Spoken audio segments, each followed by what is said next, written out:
Ils en ont rêvé depuis petit. Faire de cette passion leur quotidien. Et pour cela, ils n'ont pas ménagé leurs efforts, affronté leurs angoisses, leurs doutes, leurs peurs, afin de devenir la meilleure version d'eux-mêmes. Puis ils ont tout fait pour rejoindre une grande équipe, une équipe avec de la renommée, une équipe qui permet de continuer de rêver et qu'on se le dise. Qu'est-ce que c'est merveilleux de jouer dans des conditions pareilles. Voilà pourquoi autant de travail, voilà pourquoi autant de sacrifices pour vivre ces quelques instants. Ce soir, ils ont fait le déplacement pour vous offrir un beau spectacle ici de Rugby et je vais avoir la chance de vous accompagner tout au long de la soirée. Profitez-en. Red Bull, League of Its Out et que le show commence.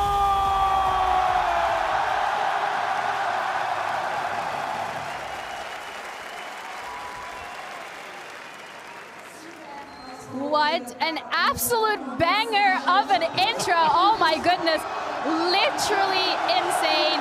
The vibe is amazing. The crowd is going crazy, but nothing says peak entertainment quite like showing up here and seeing the most decorated esports team in the world take on some of Europe's finest. Welcome everybody to League of Its Own live in Paris, France. I'm your host Jeannie, joined on the couching area this time around with Ox and Munch.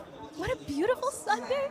Yeah, I mean, the weather outside is gorgeous, but we're here inside all day, and my God, are we joined by a great number of fans. I took my one ear cup off during all of that. The noise in here is unbelievable. You can feel the whole arena shake. And, you know, I feel like I've been missing some League of Legends action with the off-season happening. I think a lot of the fans have been as well, because they've been going crazy. Yeah, everyone is really showing up for their teams, and I think, again, like the LFL as a whole and just the French fans are incredible. But T1 is also in a league of its own. We wouldn't be here, however, without our sponsors. So thank you to Aegon by AOC, Opal, as well as Backforce and MSI for making this possible. I know you know how T1 got here, but just to refresh a memory in case you were living under a rock, but also to see how they're feeling ahead of the competition today, let's check in with them. 일단 작년에는 티어리스 룰이었고 또 갈수록 좀 피곤했어가지고 아쉽게 한 경기 패배했었는데 G2 are victorious! 이번에 또 다른 방식으로 라인을 바꿔서 하는 방식이더라고요. 그래서 되게 재밌을 것 같고 이번에는 전승 우승 하겠습니다.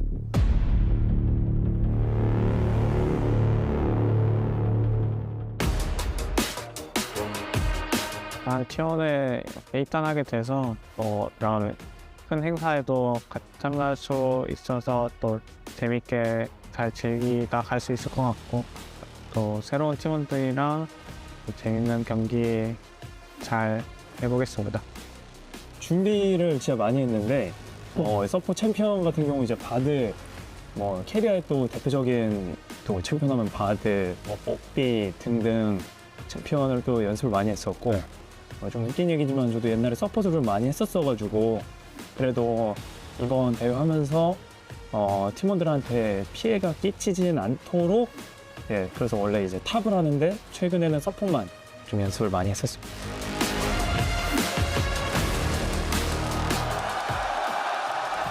그러게요. 이번에도 뭔가를 준비해 주신다면 정말 감사하겠지만 그렇지 않아도 괜찮고 레드볼 원샷 때리겠습니다.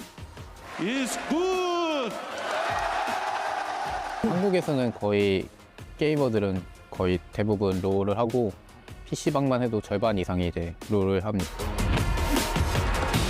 최근에는 좀 알아보시는 분들이 많고 또 되게 또 인사도 많이 해주시고 그런 것 같습니다. 저번에 레드불 했을 때도 생각보다 경기가 되게 재밌기도 하고 이번에도 좀 재밌는 경기가 많이 나왔으면 좋겠습니다.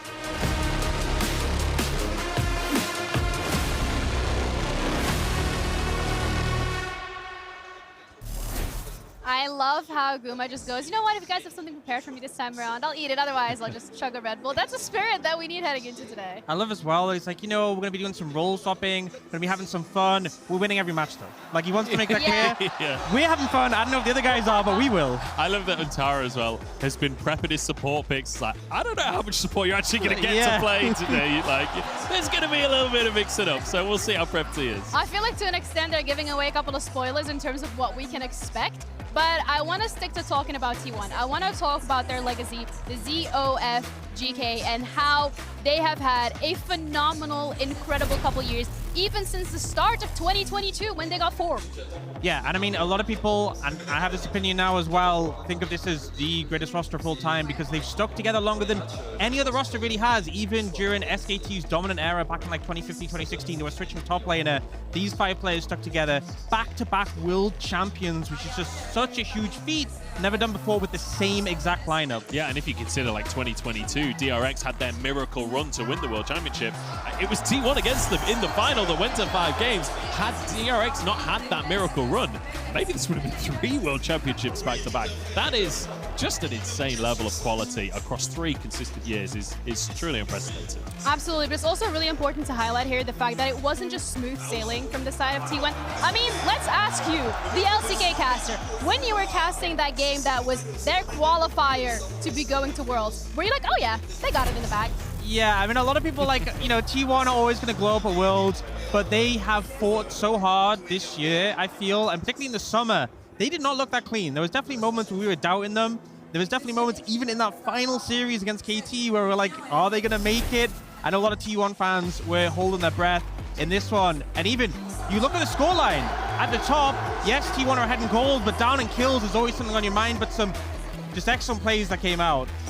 Yeah, I think Law, who's on the French broadcast today, I think was a little devastated watching this one as well. But I think everyone could agree, whether you're a KT fan or a T1 fan watching this series, in the UK, we'd refer to that as squeaky bum time.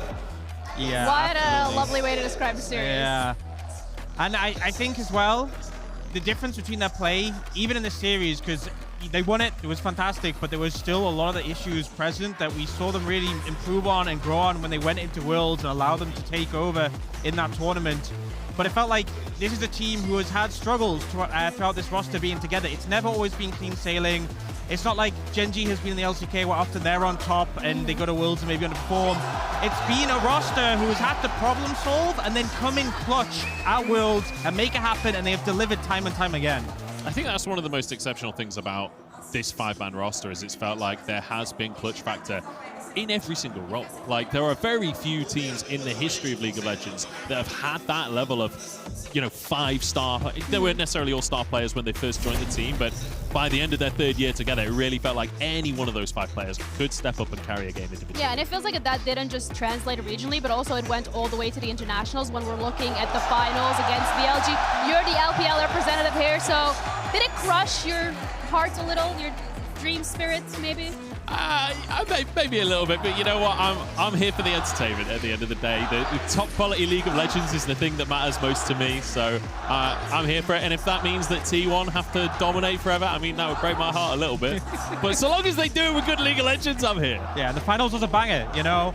And I feel like even in that series, you know, sometimes you get a final series, and I feel like last year's Worlds was a lot more, okay, T1 got there, they'd already done the work against JDG, they ended up winning that one convincingly. But that series against BLG, it was clutch. It came down to those pivotal moments. Yeah, and let's talk about the matchups that we're going to see today, because some of these games are probably also going to be clutch. We're going to be seeing a whole lot of T1, starting off with them going up against NNO, followed by GentleMates, who are literally screaming. Then we have day 1, week 1 of the LEC Winter 2025 matchup with KC going up against G2. A lot of 1v1 show matches, and then T1 going up against Los Ratones that we're going to be seeing for the first time, G2 as well as KC. Honestly, every single one of these matchups is going to be great, but I think what really stands out here to me, Ox, is the fact that all these roster changes that we're now going to be seeing in play. Yeah, being able to see how T1 are going to function as a unit with Doran in place. Obviously, Kerry isn't here, so Antara has subbed in. That last match of the day in particular is one where we're not seeing the role swaps, so going to be an exciting one for sure. Absolutely, but we're ready to head into the first game of today. We have NNO going up against the legends of T1, so let's bring them onto stage and see how this one plays out.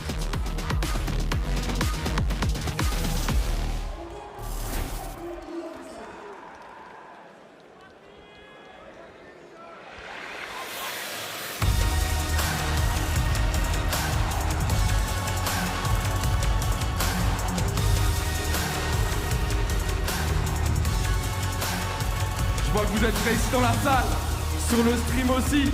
On est parti pour ce programme de folie. Et on va commencer par le top laner. Il a une grosse expérience, vrai passionné. Il s'est battu pour que l'e-sport League of Legends continue d'être diffusé en allemand. Il joue face à ses idoles ce soir. Mesdames et messieurs, veuillez accueillir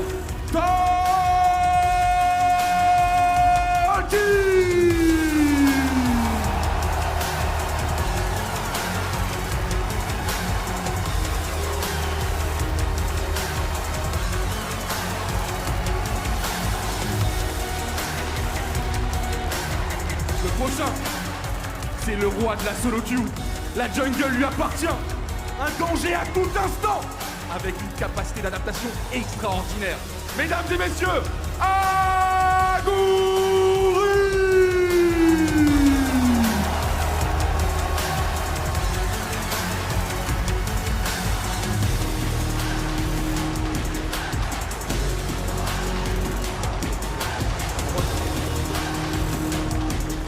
Le prochain, c'est une référence dans son pays. Il est là depuis les débuts.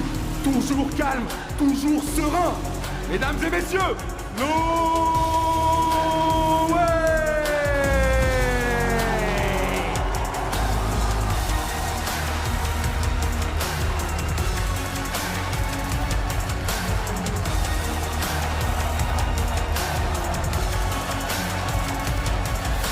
ancienne joueuse professionnelle, streameuse pour la structure, elle a peur de rien pour venir ce soir jouer sur cette scène.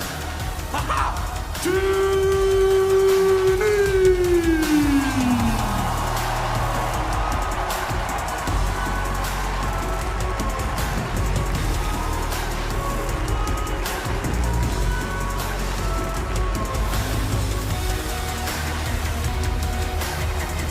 Le dernier, très solide à son poste, il possède une super vision de jeu et il va en avoir besoin ce soir.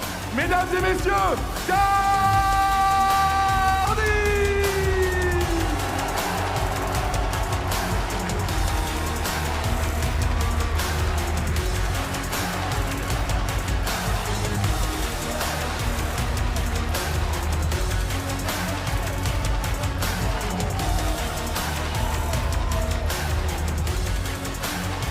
Une dernière fois à l'Accor Arena, du bruit pour NNO!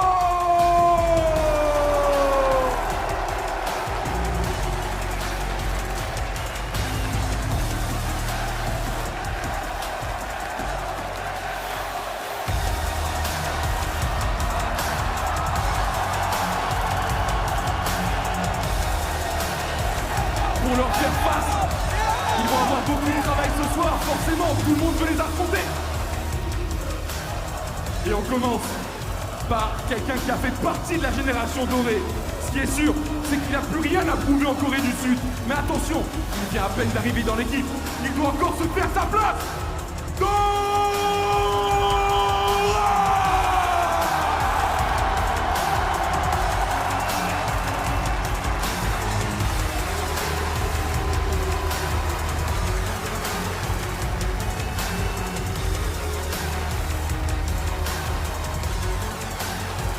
Le prochain, c'est le maestro de l'équipe.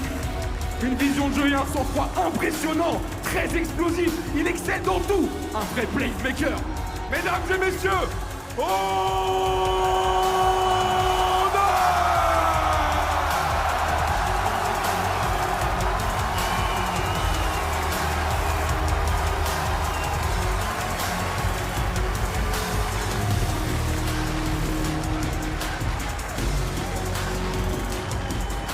Le prochain, il a inspiré, il inspire et il inspirera encore longtemps et bon nombre.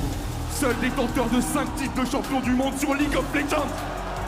Quand le talent rencontre le travail et croise la chance.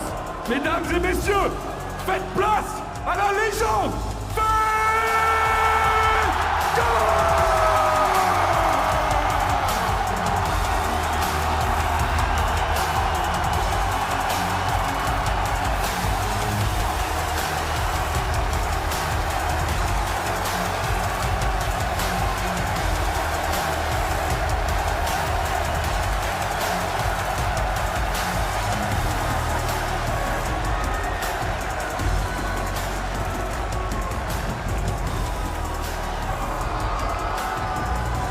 une fois, du bruit pour Faker!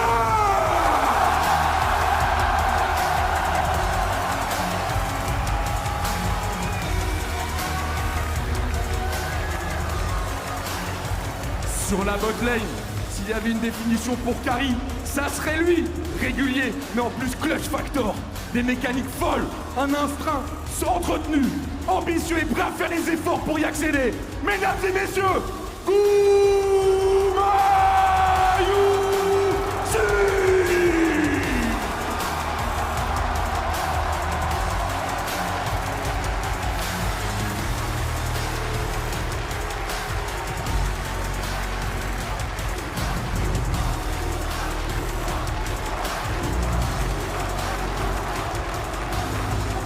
Et le dernier, streamer joyeux, mais redoutable in-game. Il n'est pas sur son main role, mais je me fais pas d'inquiétude pour lui. Mesdames et messieurs, pour finir la line-up T1,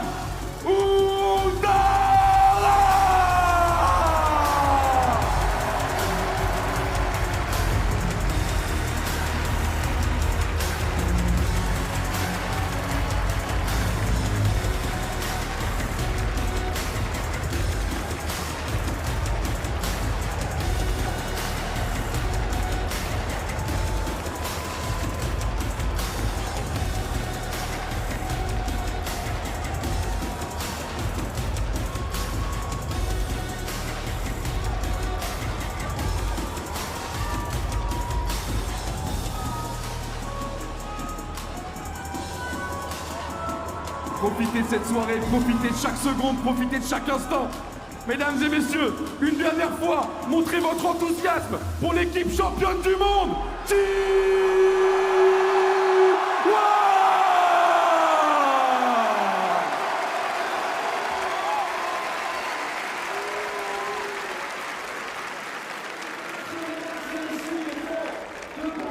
Beats the French fans, honestly, this time around. What a great walk-on. But I think we just have to start straight talking about this game because we're looking at NNO going up against T1, but we have something a little bit spicy here, Yes. Munch, and it's called Nemesis Draft. Yes, indeed. T1 are going to be drafted for NNO, and NNO are going to be drafting for T1. So not all is as it seems. Not only that, plus T1 having some role swaps themselves as well.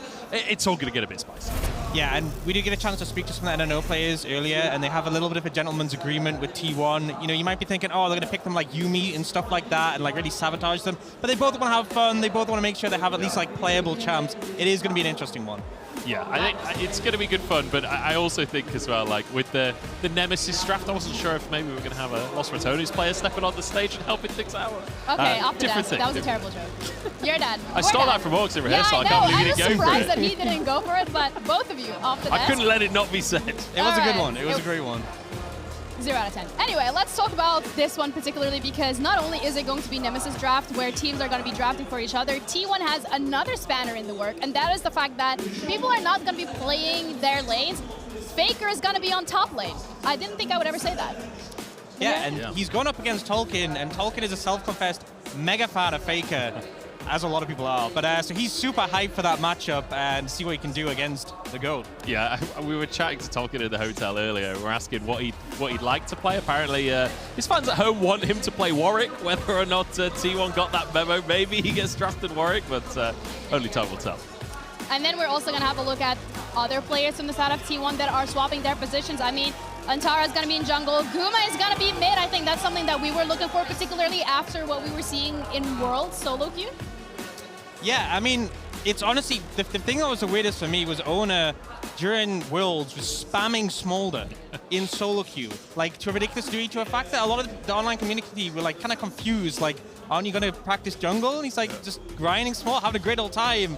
So, now I'm wondering, he is playing bot lane, if that is something that he's, like, maybe asked if NNO can pick for him. This is finally his opportunity. He's been practicing for this, you know, Worlds he was ready for. Yeah, exactly. This is what they need to win, because last year it was G2 that were able to get the upper hand here. Like, EU's never going to let that one go. But NNO is the roster that they're going to be going up against right now, and I think this roster, what we have to highlight is the fact that the players are going to be in their comfortable positions. We do have Tuni coming in here to swap out for Rookie, who wasn't able to make it, but still, they are comfortable, so the only change will be their picks. Yeah, and I think it's worth mentioning as well that there is a serious amount of mechanical talent on the NNO roster. It's not like these guys are not, they're no slouches when it comes to League of Legends. The only issue they've got is they're up against literally the best team in the world, which is always going to be a bit of a battle. But I do believe that we're going to see some pretty high quality League of Legends today. For sure. I mean, they are, a lot of them have pro experience, very high elo in solo queue, and if they were playing against, you know, a lower tier team, you'd be like, yeah, they could give them run for money. T1's going to be a challenge. The role swapping is definitely going to help, but they have sort of self-confessed that they know they're the underdogs in this one. You're telling me the back-to-back world champions are going to be a bit of a challenge? Didn't expect that. Little edge. Yeah, you know what? Maybe we're not the only ones who are thinking that, because we had a little bit of a chat down with NNO as well ahead of this game, asking them how they're feeling going into it, and they were pretty honest.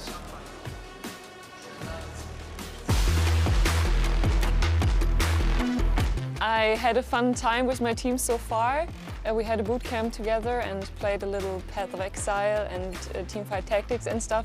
So we didn't really prepare, but we got closer to each other, and I think that will carry us through the game. It was quite nice to take down Faker at least once, you know, getting a nice screenshot. Tolkien has slain Faker. That was a dream of mine when I was like 15. So getting that screenshot at least was great. I never thought I would ever come close to this. Like 2 years ago, I wasn't even a full-time content creator, and now I'm sitting here at these Red Bull events. It's crazy. We went onto the stage and T1 was looking at us, and they were like, who are those guys? We looked over and T1 was like Googling us and watching an Accor Arena YouTube video, for example, just to see who are those guys. Oh, I think bot lane is campable, because they have a Field player there, and I also think that top lane is campable. I've played against Doran in solo queue, so he's campable. I think we got much worse over the last couple of years. We are pretty washed. Yeah, it's true, you know it. But we have to build up again, so we can't really start like all the way at the top, and we have to slowly build up. And that's what we're trying to do, yeah, for next year.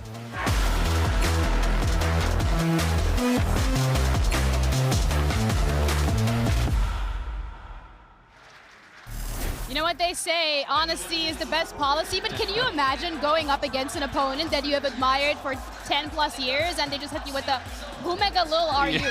Like, oh my gosh. These guys are big streamers as well. Like, that's gonna have chipped away at the ego just a little bit. I think it'd be pretty funny just seeing them Googling you, just being like, hey, that's me. Nice video. Yeah, you know, seeing all the content and stuff. Funny as well. I just feel like the fact that, you know, talking about how they're washed and they want to build back up, and they're starting with T1. Yeah, so... You know what? There's one way to do things, right? And there's a different way that NNO is approaching it. Also, like the fact that they're talking about bot lane is pretty campable and top lane is pretty campable. I don't know whether or not that's going to be the case, because I'm assuming they weren't very much aware of the fact that there was also a role swap.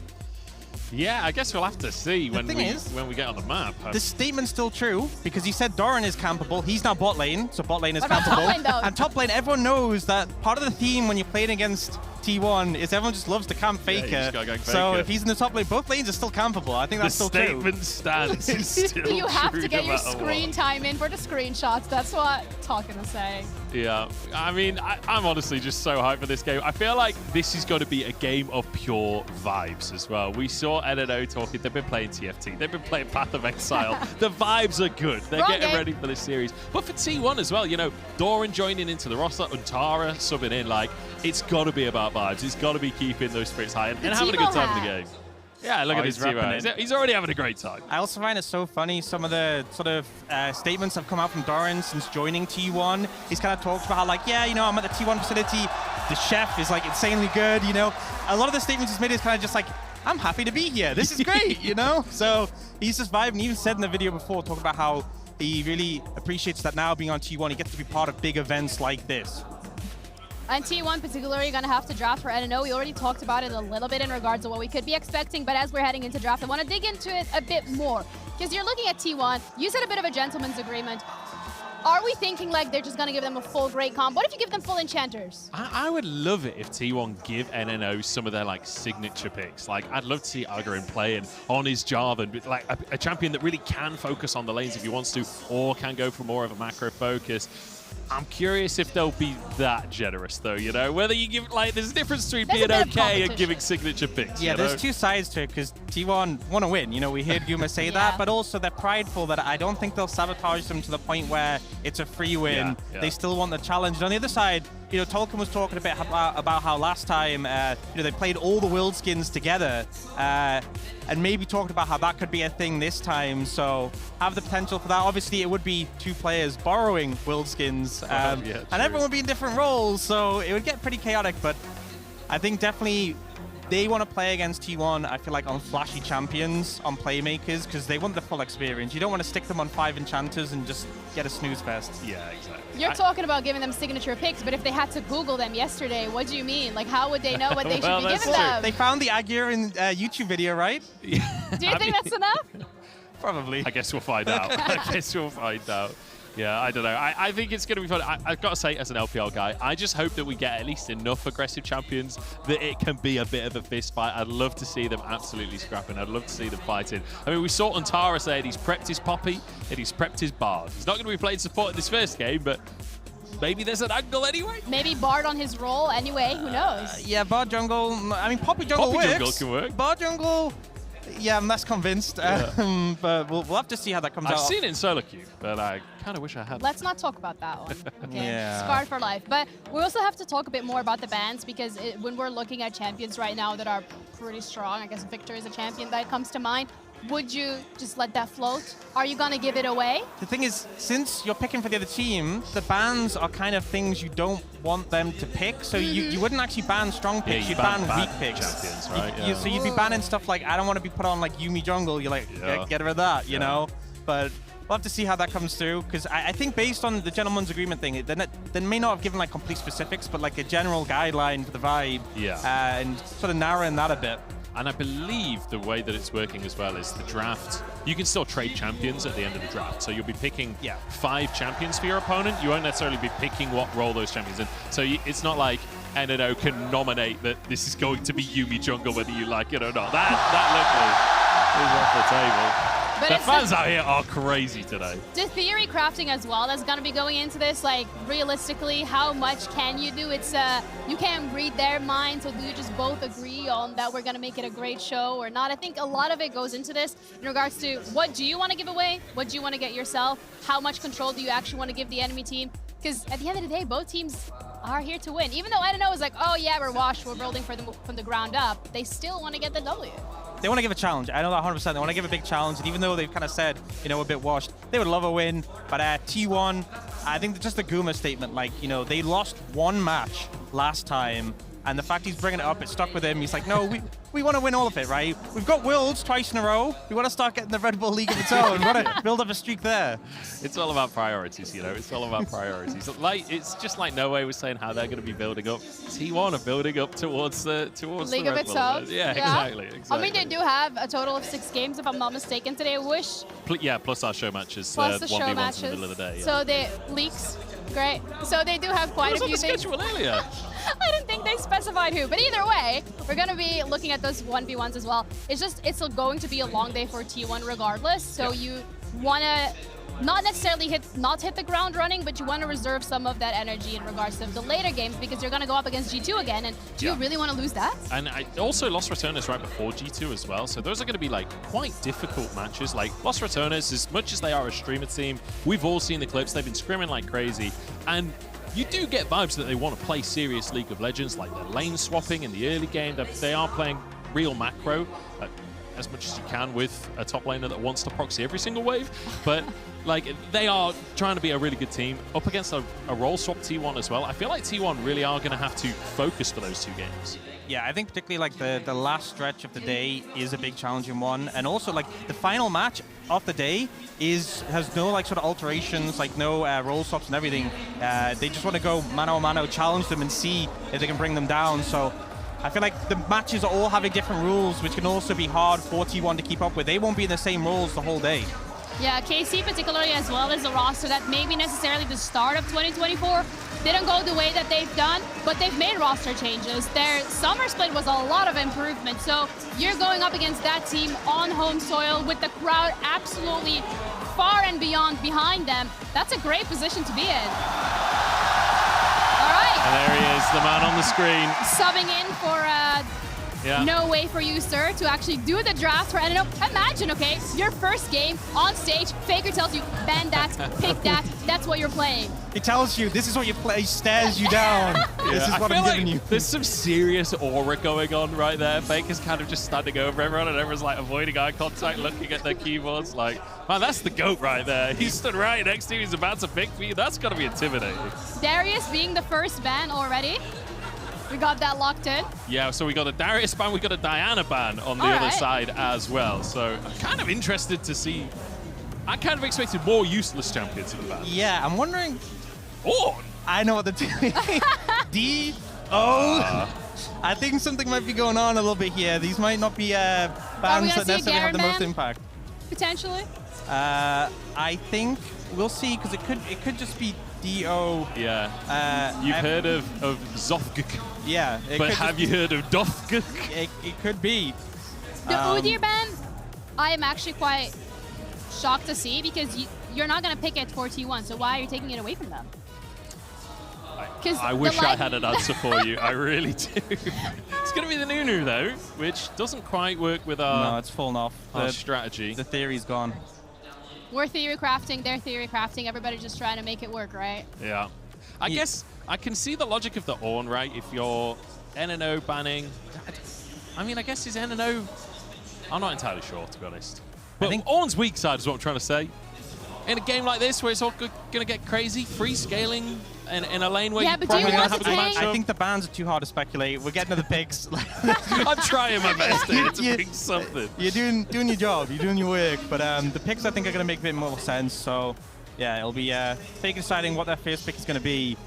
And this will really... If it's Yuumi, I will be sad. No way he's just having a great time. Sat amongst T1, he's just having a wonderful time. Riven? Yo! You can't complain about that. Come on. I don't know if I would be giving T1 Riven. I feel like these guys have got the mechanics to make that look pretty good. I think they want to see Faker on Riven and potentially looking at the Seraphine. I mean, Faker can still give the Riven away to any other of the players if he wishes to do so. Teemo Jungle, I mean, if you're a Broxah enjoyer, you would probably know that you don't want to go up against that. Yeah, Teemo Jungle's kind of disgusting right now. I will just say on the point of that Riven, I'm sure a lot of old heads in League of Legends will remember this, but if people are a bit newer to League of Legends, Faker did used to play the Riven in the mid lane. It was beautiful back in the day. Yeah. I really would love to see that in his hands, honestly. Yeah. Faker also is having a great time. He's just smiling, locking in these picks. Like, what are we gonna see next? What? I'm saying it's also dangerous because, like, playing Riven into Heimer would be hell, but we see the Camille come out. Katarina? Do you know what that is? That's Faker saying, okay, have you got some mechanics? Let's see. Let's see. Let's just place a gauntlet down for you. The Katarina locked in. Oh my goodness. I already love this team. This is just pure pop-off champions. Faker actually recently did like a little tier list of champions he enjoys, and he put Katarina really high. So we could see the swap between the Riven and the Katarina. It could be like, I mean, it could actually just be Katarina top, which would be hype, but also disgusting, because I'm going to be honest, I hate that champion. Seeing her dash like 60,000 times a fight, There's this thing called CC. Yeah. Have you heard of it? Yeah, just, I mean, I'm sure that they'll pick them Nautilus to play into that. You can hope for that. I mean, you have the Heimer, kind of, maybe. If you get hit by the grenade by Heimer's Katarina, I don't know, man. You're struggling. Theoretically, if the Katarina doesn't blow up the Seraphine, you also have the Seraphine ult. That one's valid, at least. That's true. That's true. So Faker actually is asking NNO as well what they would like to play. So even though he is currently Coach Faker that is doing the draft, he's involving the team as a whole. It'd be so cool if you asked, what do you want to play? They're like, oh, you know, I want to play this champ. No. Slams Yuumi immediately. Draven. Yeah, Draven slams T1 as well. is mechanics, blind, spin, spin. Yeah. Okay, something... kind of spin for Riven as well, to be honest. Something I am going to say is NNO kind of lacking... I mean, you can play Seraphine bot, but they don't have a true carry right now. and they were struggling for a jungler. They now have the Master Yi in the jungle. I was about to say they're lacking damage. They are not lacking damage. Not anymore. Depends how quickly the game ends. Because if Yi doesn't have an opportunity to get an item or two, is he gonna do anything? That's true. Is Riven gonna stun him? I'm gonna be honest, I'm kind of scared of that Xerath as well. Like, yeah. Xerath is one of those champions that's really good if you're really mechanically good. T1 are reasonably mechanically good across the board. I'd say so. So, I will say, roles-wise, T1, I mean, I guess it's going to be Xerath's support, right? I wonder if they picked in order, actually. Maybe they've actually just Maybe picked they in have order. actually done that. You know, I feel like not necessarily any of the individual champs are something I expected, but the vibe of how this has gone is definitely... This is bang on what I thought. I thought maybe a little bit more Jana Soraka, maybe, but I'm glad that they're playing with a bit of spirit of competition here, giving some real champions. I want to look at the NNO comp particularly, because would you put Seraphine bot lane with the Rakan? Would you put Heimerdinger mid, Camille top, and Yi jungle? I've seen those comps before. I think not necessarily great, but it works. I think the mid 80 carry role is one that can flex, but yeah, I think Master Yi jungle and the Camille top is kind of locked in on that one. Looks like they are going for the Heimer mid lane, and they are going for the Seraphine bot. Makes a lot of sense. Does mean Guma's playing Accor Arena in a Heimer. You know what? I'm looking forward to how that's going to play out, because we're ready to head into our first game of today. NNO going up against T1 with Nemesis Draft and Role Swap. This is going to be a bagger. Thank you very much, Ginny. As Ginny will take a break now, we're going to be taking over the commentary, and we do get Faker's Riven in the top lane. This is old school. This is vintage League of Legends up in the top lane right here. I still, you know, some plays I feel like, oh, they're doing a little dance at the start. You love to see it. Bit of camaraderie. Faker, though, currently hiding on bush. Yeah, he's not involved. He's looking for an opportunity. Oh, wait, he's stacking up his queue. There's no way. No way is he going to stick out. Come on, Faker. Get in the spirit of Christmas. Faker's all business, you know. Well, that's one way to start the game. Okay, let's try and figure out what on earth's going to go down in this one. This is going to be a weird game of League of Legends. No two ways about it. Yeah. You know what's interesting as well is that Teemo jungle into Master Yi specifically, like, this is such an auto-attack heavy champion. There's actually quite a lot of value there. Against Camille as well, like, the blind is going to really do a lot of work when it comes to those team fights. Like, when you look at the NNO comp, you're kind of thinking of, like, the Camille Master Yi diving forwards, the CC follow-up and everyone else. But if you're just blocking that damage, you're kind of chilling. Tolkien is potentially looking for something. Not confident to go for the trade just yet. Yeah, I mean, level 1 against Riven is risky. Yeah.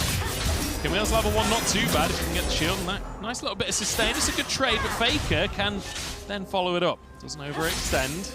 Oh, it's already 10 stocks. We're 2 CS in and I'm already on the edge of my seat. Yeah. Oh boy. Riven's beginning. The whole combo comes through. Conqueror procs. Tolkien W, the wrong way! Oh no, the zoning begins. Oh, you know, that initial trade. Oh no. Oh god, Tolkien gets the shield. He will be okay. Faker's down to half as well. Pot already ticking for Tolkien. Faker has that Doran's shield as well, importantly. So he's got sustain in the lane on top of all of this. Yeah, does have to give up that level 2 though, and the minion wave is now huge, so won't really be able to contest too much. But obviously under tower, Riven can't be too much of a threat. I'm going to be honest. I don't know if I would have given T1 a bunch of lane-dominant champions if I was headed though. Yeah. Like, having to play up against Xerath and Draven bot lane, having to play up against Riven top. That sounds painful to me. Tolkien chunked again.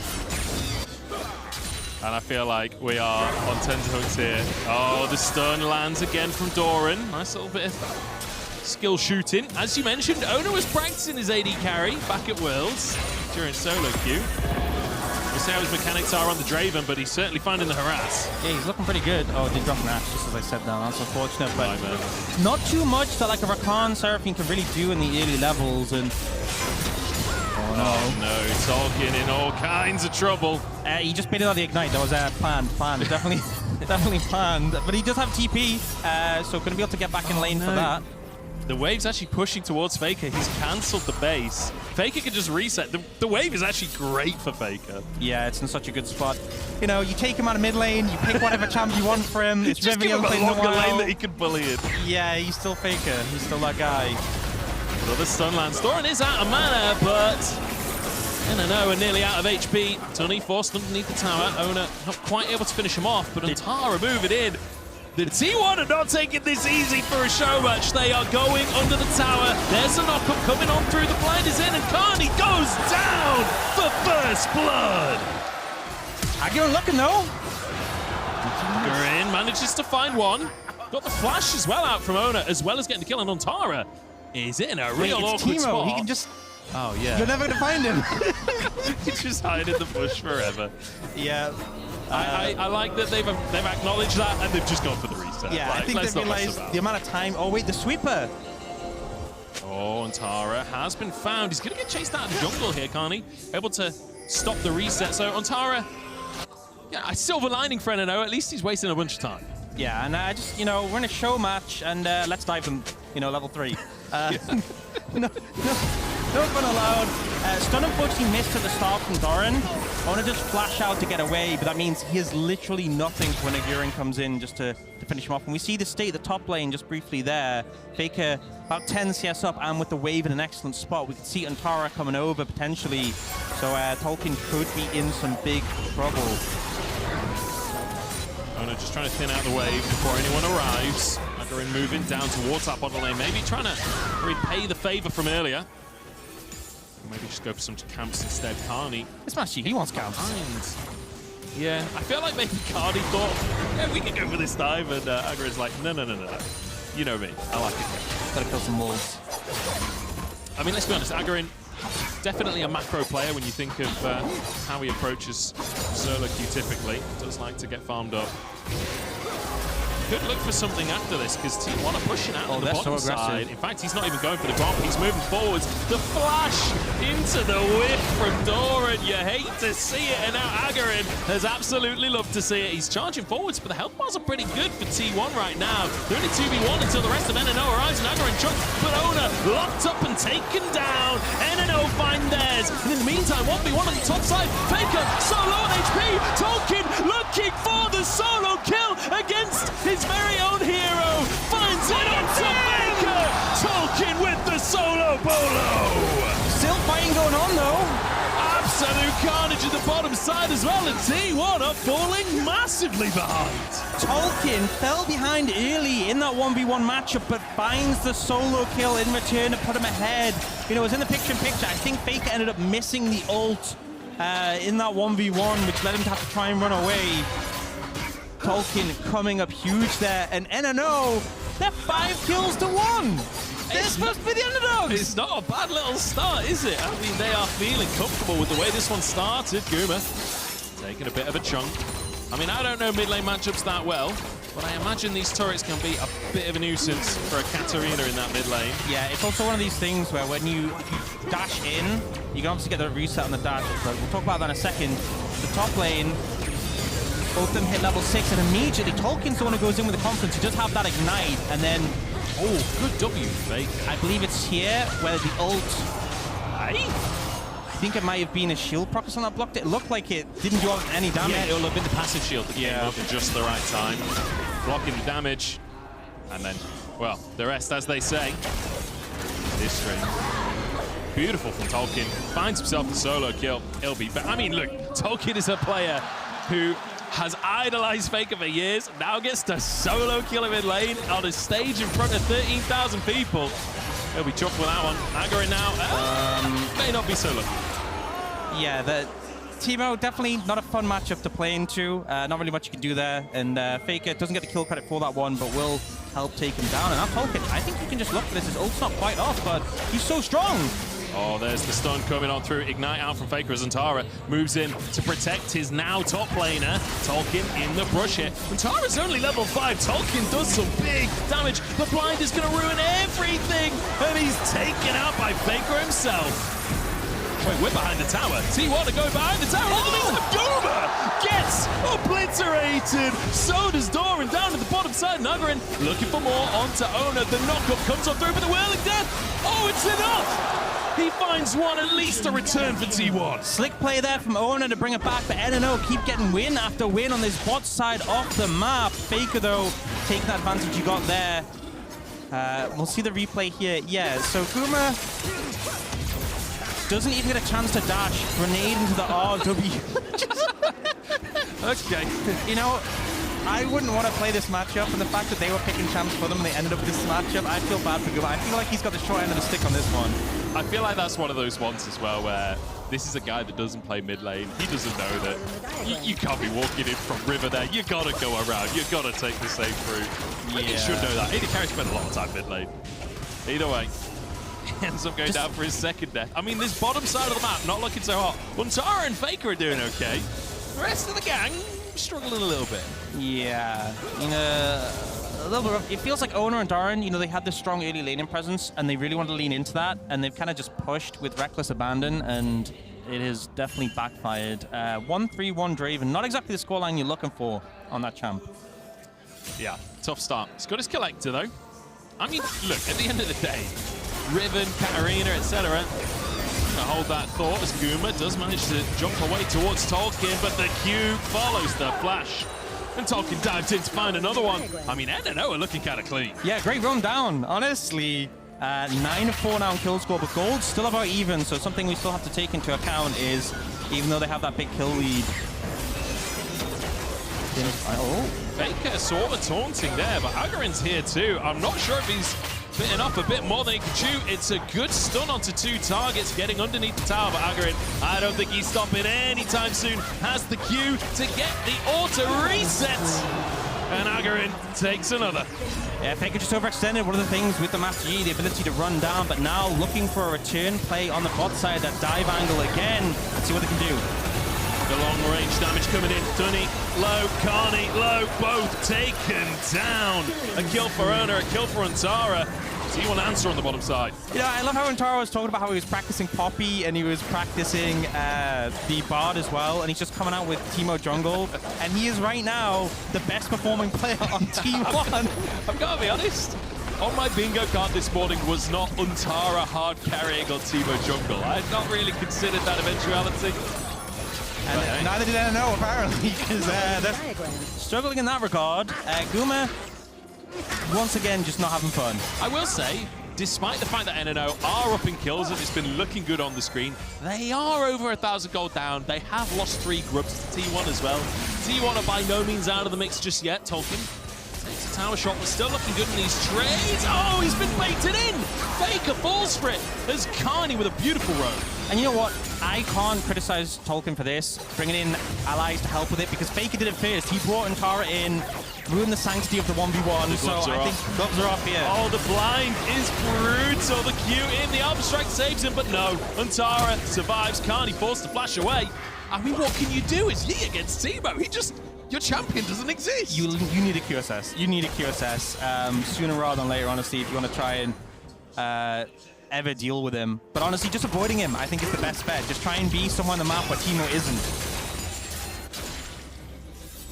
See if we can make that happen. Grubs back up on the top side of the map. And this has been an action-packed game. We have got 18 kills in 12 minutes so far as Untara begins those grubs again. He's got Goran to help him out. No contest whatsoever from NNO. This is going to be 6 grubs for T1.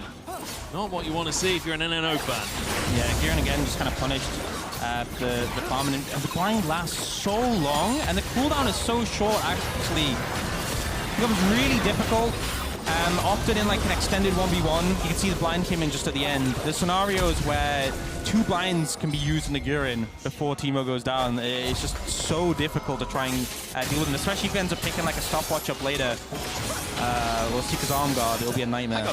I don't know if Rakan at level 6 is meant to win trades against a level 9 Katarina, but Carney's making it happen, and now Guma charmed. Oh, there's a bit of damage in there. Go with the exhaust, ruins everything, and no way still survives T1 on the retreat, but the flash charm from Tunny, and in goes Agarin to take up the kills. A triple on the Master Yi. The T1 are falling apart. Yeah, I mean, reset champs, you have the Katar on one side, but it goes down pretty quickly. But the Master Yi, once you get the momentum, you just take over fights. And Tunny, the ult flash, super slick to catch both targets there. Nice. And honestly, I'm kind of impressed by NNO. I expected them to be scrappy in the early game. I didn't expect them to just be outright winning these skirmishes. This confidence from Carney as well is fantastic. Yeah, willing just to challenge, knows that realistically Guma's not going to ult just him.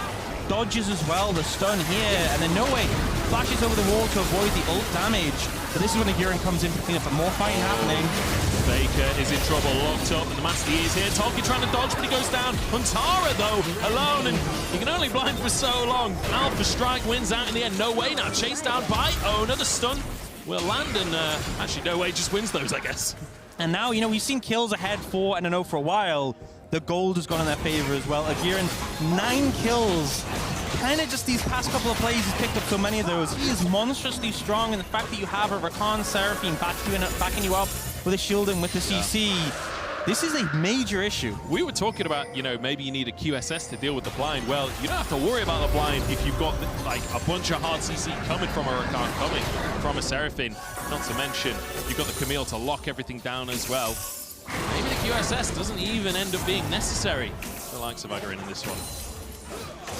And he's been pretty close to a second item for a while, so I think next time he bases, he's gonna get a massive power spike in T1. Gonna struggle. They have the blind we've obviously talked about, but all the other CC in the team is gonna be pretty hard to connect onto a Master Yi. You know, like the stun from the Xerath is really, that's the ability you want to land on him, but it's very hard to do so. Huntara is looking top for No Way. Guma goes in, No Way, chunked out, whirling death dodged, but that's 2 long-range ults plus 2 characters in your lane. There's only so much you can do. Yeah, gearing up on Faker. I think Aguirre wins the 1v1 at this point in the game. It's a good stun from Faker, gets underneath his tower, forced to flash. Aguirre really leveraging his advantage. Yeah, you know, forces that summoner out, gonna get some time for Tolkien on that bot lane tower. It does mean T1 are kind of trading up. It's gonna be a tower for tower, but they get the Herald as well. And once again, that gold is about even, but you know, slightly ahead for T1 despite the disadvantage in terms of kills still. Aguirre, though, individually massively ahead, and the same can be said in the mid lane. No Way. Both of them 1,500 gold up. The biggest lead for T1 right now is down in that bottom lane. You've got Ona, 1,500 gold ahead. Same for Doran as well. That's a lot of damage that can come out from a Xerath and a Draven that are ahead. Malignant's picked up as well for Doran as Faker goes in onto Tolkien, but he doesn't realize that ain't a fair 1v1. Cut down in his prime. Now, Doran just has to come up and sweep the wave. Yeah, kind of confused by the Malignants coming out from Doran. Not really an item I associate with a Xerath. Normally like the artillery Lulus. cannon, very much online. Yeah, definitely wanted to play around the ult there. But yeah, okay, so we see Aguirre bases, finishes up that Ginsu, gets the Merc Treads and some extra components. A big buy there. I'm going to feel a lot stronger. That 2-item spike from SG, definitely very formidable. So when it comes to fights, T1 know they're going to have to focus him down and try and deal with him immediately. Honestly, I guess Ona was feeling confident, trying to go for Tunny, but Tolkien was on the scene. I feel like Tolkien has been doing a lot to find these unfair fights. Good stun over the wall. Look at this long-range damage. Huntara flashes over to finish the job. Aguirre shut down. Huntara is a rich man. He's just the MVP right now for T1. Oh, another play. All in comes on through, and there's the burst from the Storm Surge as well. Guma looking for more as Carney underneath the tower. The Malignant's burning as Guma is exhausted. Carney chunked, but will survive for now. T1 making a pretty positive play. Will get that tier 1 tower as well. And just finding a great angle to punish Aguirre there. Now, Faker potentially looking for No Way, but No Way is aware of him, does have the vision. Yeah, no way out on this one, I fear. There's a TP gonna come on through, and NNO look to fight it out and protect their mid laner. Tolkien arrives on the scene. Tolkien has been doing so well to use that ultimate on the Camille to trap people in these 2v1s. Now TPing to save his teammate as well. Yeah, let's see what went down here. I think Ona just kind of looking for the solo kill with the confidence. Eats every bit of CC, and that's the Draven I like to see. And then Aguirre clearing the wall, gets caught out here. Nice little trap over the wall. And then Ankara with the confidence, the flash auto attacks from the Teemo. Gets him with the burn now. Dragon coming up in about a minute. It is 2 dragons to NNO, so even though they sort of dropped the ball on the Herald, dropped the ball on the Void Grubs, they have locked those dragons in, and an Infernal Soul would be huge. We also see Tolkien just picked up that Ravenous Hydra. If you look across the items, a lot of 2-item spikes for them. Let's have a see. No way. Once again in enemy territory. This time Faker looks for the all-in. Half the health gone already. The stun followed by the rocket. What was that?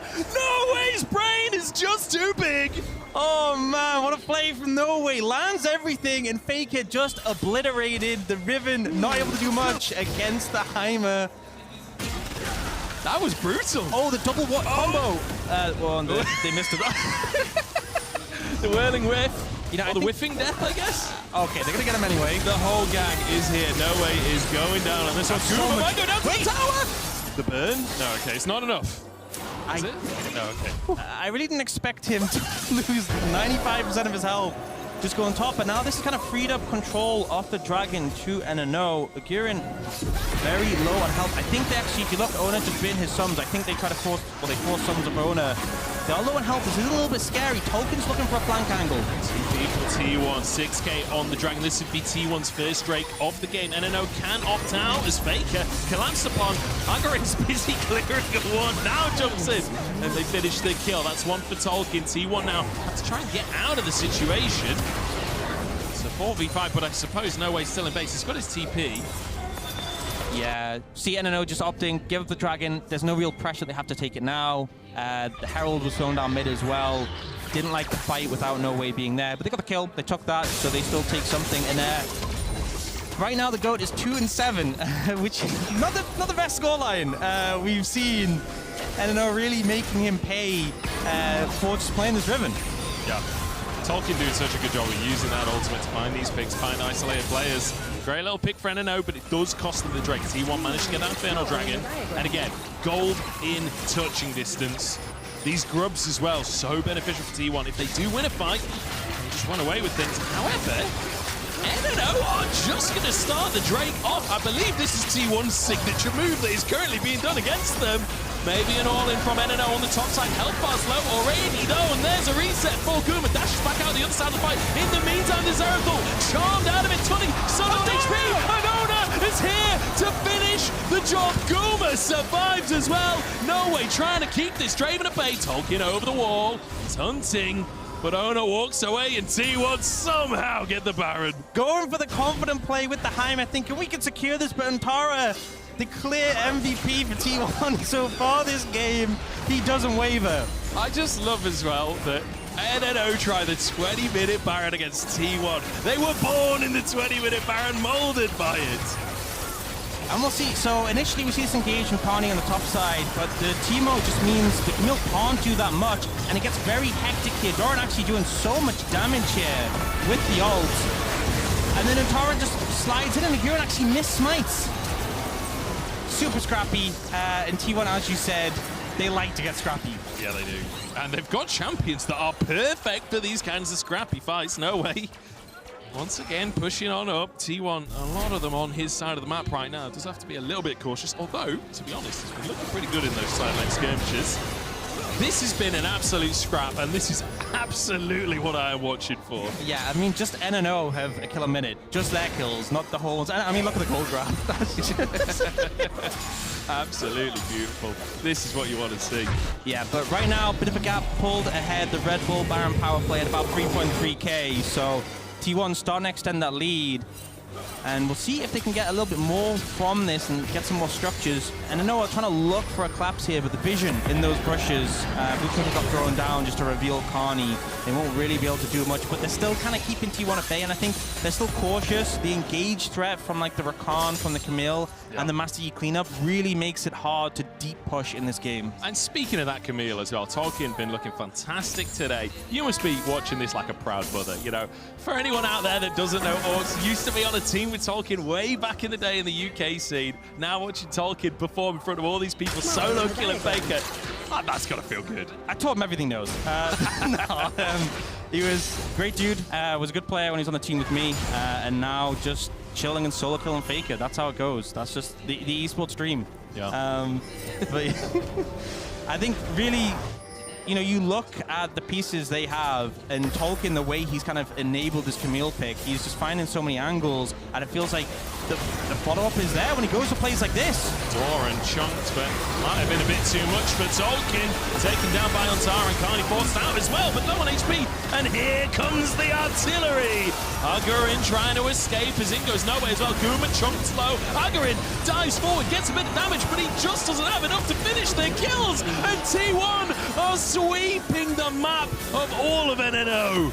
The bait from Doran, the follow wasn't quite close enough. Tolkien, you know, we're praising him. He makes a critical error there, goes a bit too far. The turnaround is swift, and T1 now with a 5,000 gold lead. They're going to reset Dragon in 40 seconds. But, triple Dark Seals for T1 as well. 2 on 10 stacks, 1 on 7. They are snowballing like crazy. They need the Metas. Yeah, I think the problem is, Sunny just wasn't ready here, had kind of turned back. Tolkien kind of acted alone here, didn't have the immediate backup, otherwise he could have quickly killed Doran, and then the turnaround damage was pretty huge, and I feel like Antara is just doing so much with the shrooms and also just the blinds in these fights make it so hard to aggressively dive on the enemy backline. Faker with the Q3 on the wall there. I'm not actually sure if you can Q3 over that wall. It's a big wall. It's a big chunky wall. Faker could be caught out. Carney finds the knock. Tolkien goes in to follow up Faker. Locked up by the Hextech ultimatum, and Tolkien is the one to go down. The death ball is fully in operation for T1, and NNO are just not playing as a 5.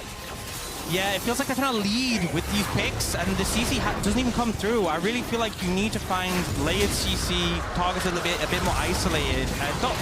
Doran, certainly that was a play. One of the plays of all time right there. Yeah, the blast cones Aerith engage.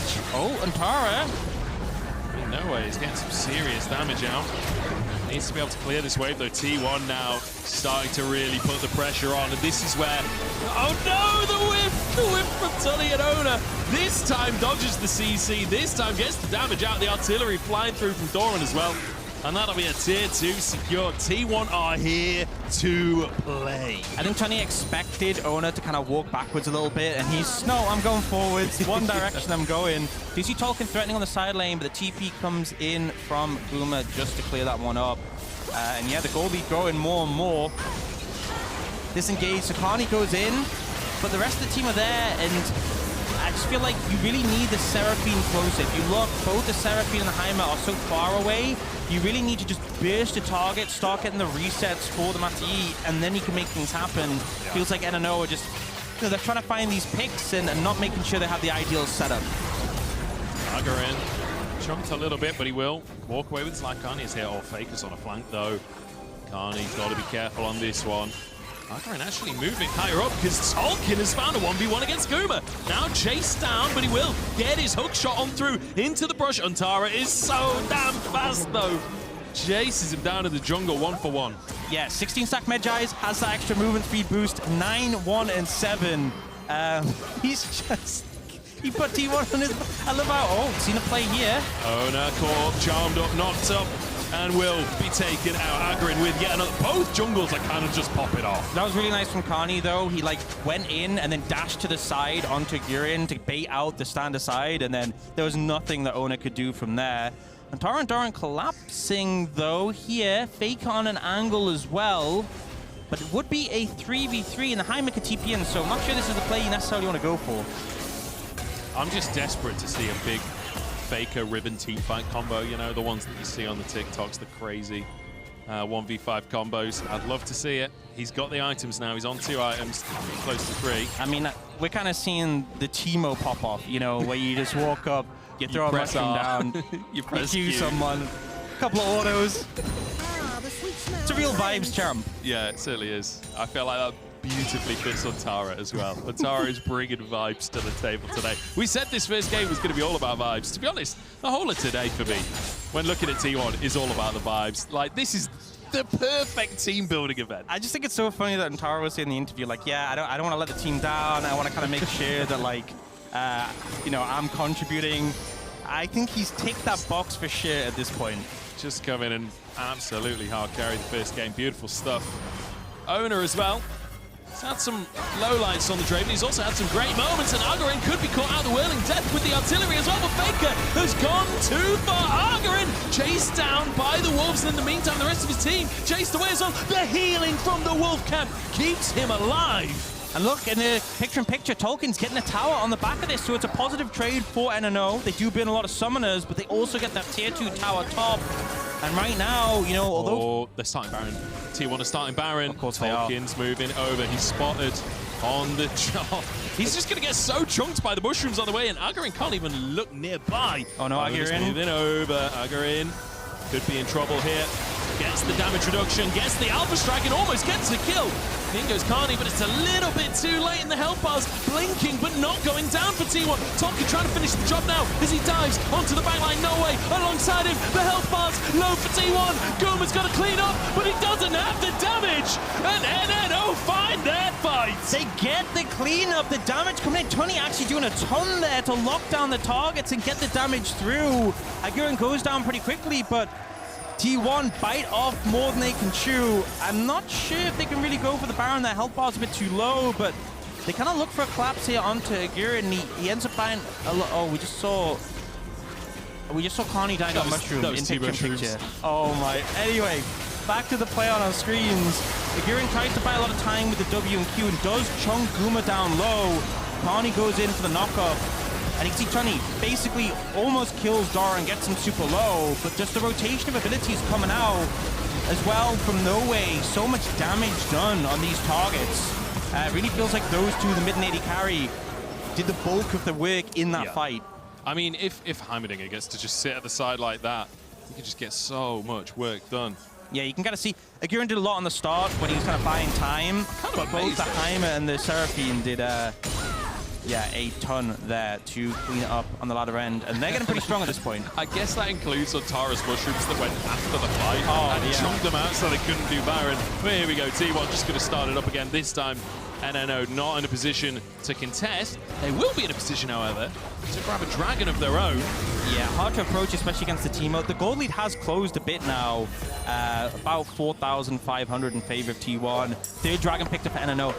The Infernal Soul, if Teemo gets that, it's just cooked. Like, it's so hard to play against a Teemo with Infernal Soul, but to be fair, there's a lot of champs who benefit from it on NNO as well, but they're going to have to weather the storm during this Red Bull Baron power play as T1 look to push. Faker in a bit of trouble. Gurren looking for the 1v1, but Faker turns it around, the artillery flies in, but the knockup is there.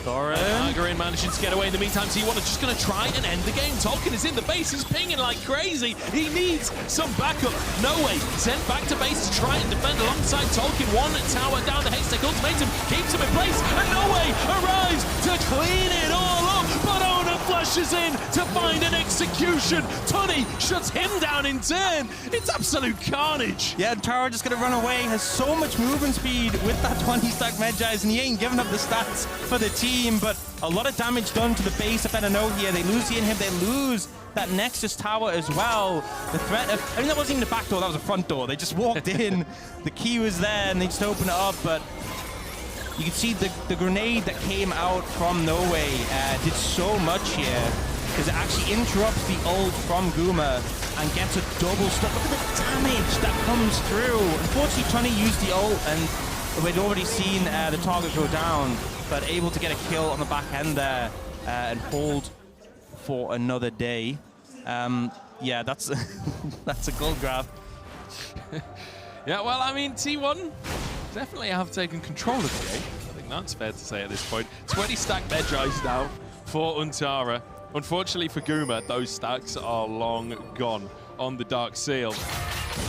But Doran well on his way as well with 8 stacks on his Medjais. The items are online. At this point, it's a game of closing out. If there's one thing T1 have always been good at, it's closing these games out.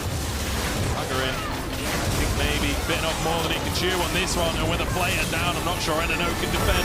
T1 look to push forwards.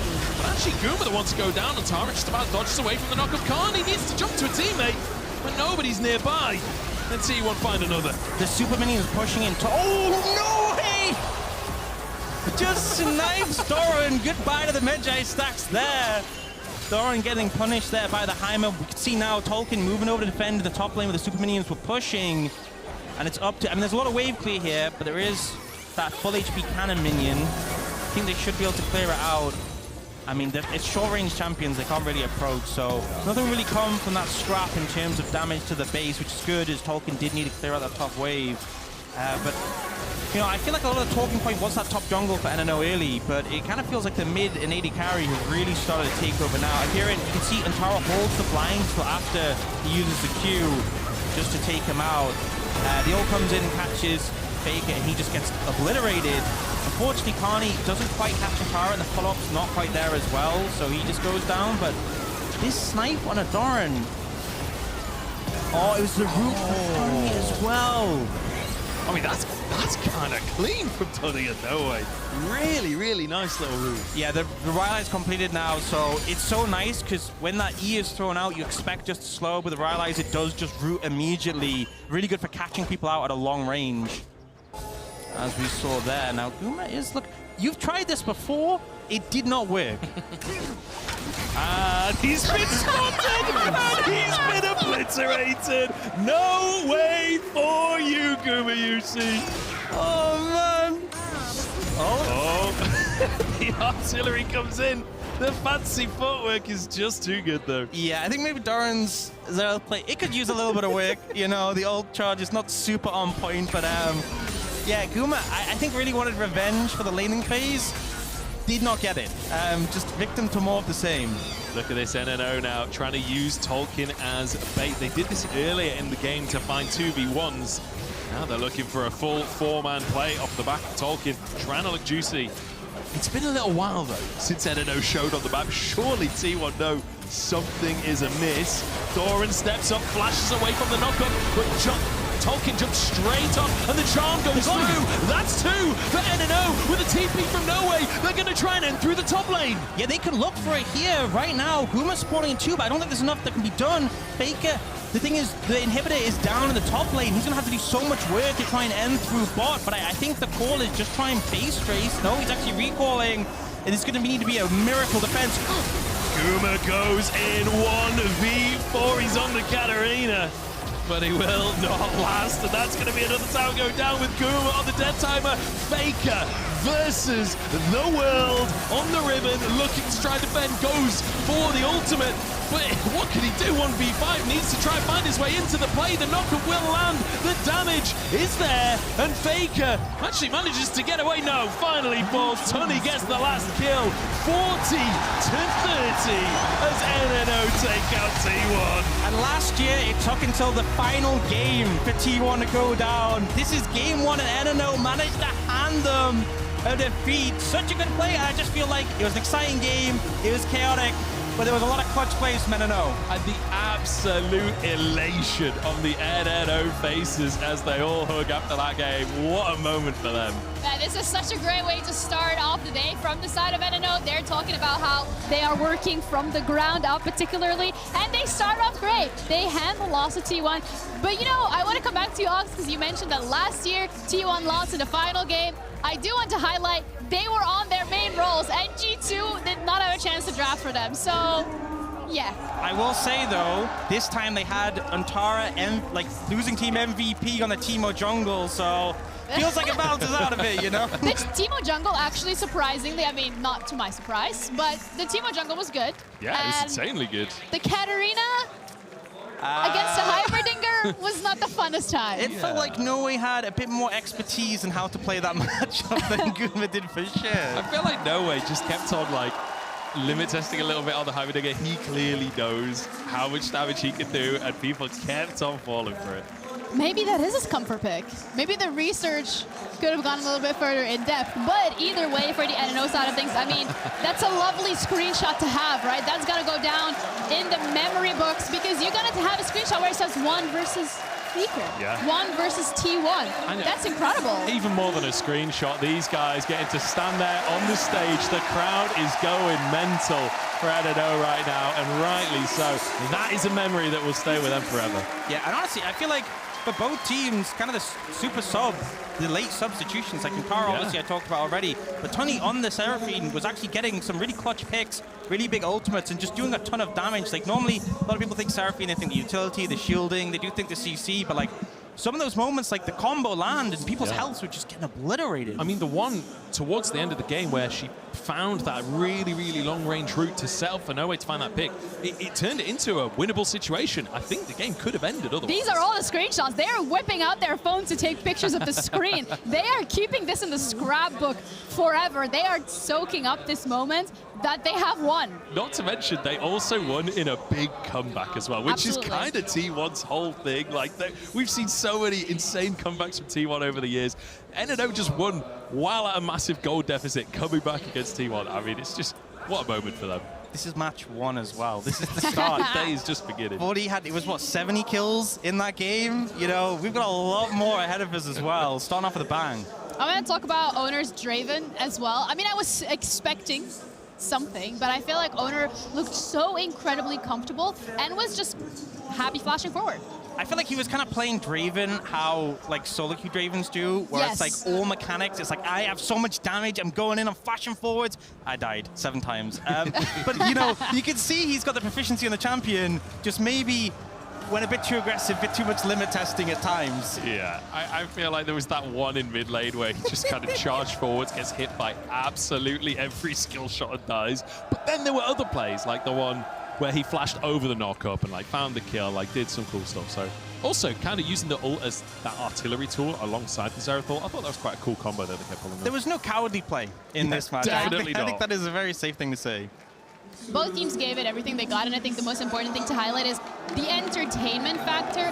The crowd just absolutely losing it every single time one of the T1 members went down, but also vice versa. I mean, we're here on French soil. Most people here are cheering for KC, for GentleMates, and specifically for T1. But even though that's the case, whenever NNO was ahead, we were hearing NNO chants. Yeah, absolutely. A lot of NNO fans here today. I think I've seen a lot of G2 jerseys in the crowd as well. I feel like we've got quite a mixed audience today. I think as well, there's definitely those fans, they just cheer for League of Legends. And it's always hype seeing it, the underdogs go up against a team like T1. You see Tolkien get a solo kill onto Fake, you gotta cheer for that. No, I mean, he was cheering for that. He almost fell out of his chair. He was having a great time. Let's look at the match highlights powered by Aegon, particularly this one. This is the start where I thought, okay, what a way to establish dominance 1 minute into the game. Yeah, I mean, look at Tolkien popping off. Even Faker's got a grid for that one. Oh, but this one was great as well. No way, just perfectly calculated. I mean, it's the fact that he did that to Faker. He also then later does it to Gumayusi. Fantastic. This Baron fight was just pure chaos. Start to end. T1 managing to really punish NNO for perhaps being a little too hasty. But then the fights just never seemed to end. They went on forever. And that's what made it so great. Yeah, 100%. And it felt like they were getting good at dealing with the divers, dealing with the Master Yi, dealing with the Camille, but the back line started to really pump damage out, and they just didn't really have a solution for it. And obviously, this is the game-ending play when they managed to push forwards that bait. Doran, you could tell he kind of knew. He put the sweep up. He pre-flashed to avoid the CC, but you're Xerath. Like, the fact you're within that rate, it's already cooked. Yeah, if you're playing like that on Rakan, that's fair enough. Xerath, not so much. Let's Big Brain Giga Chad 5-head analyze this composition from the side of T1, because it felt like CC was something that they were definitely lacking to be able to set up the Katarina, the Riven even. Would you agree? What do you think would have been the missing component here from T1's roster? Yeah, a bit of CC setup would be good. Maybe a safer pick to face check for Doran. You know, it almost feels like the other team was drafting for them in a way, so maybe that played against them. Yeah, I feel like honestly one of the biggest things across that game was like when T1 were playing as a 5, they were winning as a 5. Sorry, when NNO were playing as a 5, they were winning as a 5. But there was a few fights in the mid game where NNO were like quite separated, going in just as a 2 and then sort of being picked apart by T1. As soon as things started to become a much more even playing field again and NNO started to choose their fights a little bit better, that's when they started to really come alive. Yeah, it was definitely interesting when there were more kills for NNO, and it felt like they were getting an edge in terms of picking up those kills on the map. But like, you know, the objectives going over to T1. T1 were heading gold. Felt like the macro was coming out, and the response from NNO was just, we need to kill them more. Yeah. And it was. Let's just all go top. Yeah, it worked and they've come out on top because NNO are the ones who secured a victory against T1. But T1 still has a couple more games coming up, with GentleMates being the next one. So make sure that you guys stick around because we also have a chat with KC in the studio to go over everything with the roster changes, the LEC, and LoL Esports in general, right after the break.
Welcome back to League of Its Own. As we're gearing up for the second game of today, T1 going up against GentleMates, we have two of the lovely people from KC. We have Wadi and Apples joining us this time around on the couch.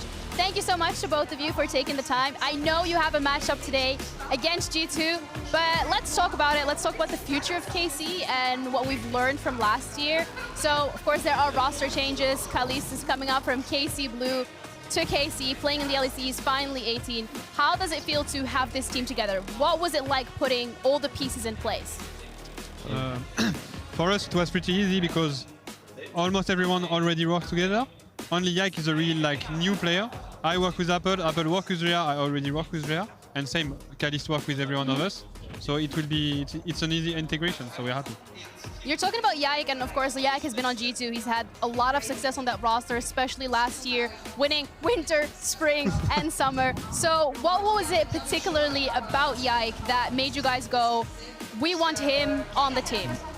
I mean, it's obviously the experience, because we have two rookie players, Khalees, Vladi, and it really helps to say he knows what works for the team and he can really help us go in the right direction. And also I think he has the best hands possible, a huge champion pool, Okay. So it really fits with the guys.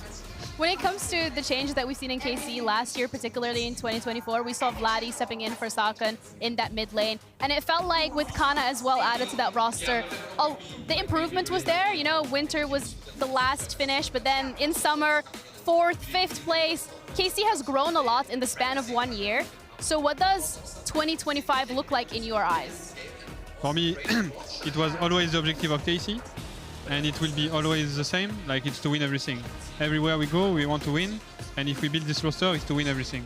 G2, we have G2, we have Fnatic and Mad, this type of team won LEC, so we want to be part of this legacy and to join it and to succeed to this team.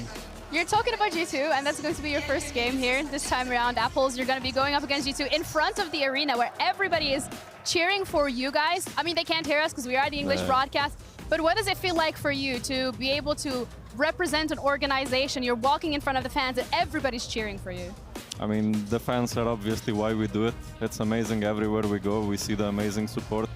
And then, of course, you want to win for them. Even if the players just get a kill, they can hear it through the headset. So, yeah, that's why we do it. That's all for the fans. Well, thank you so much to both of you for taking the time to join us.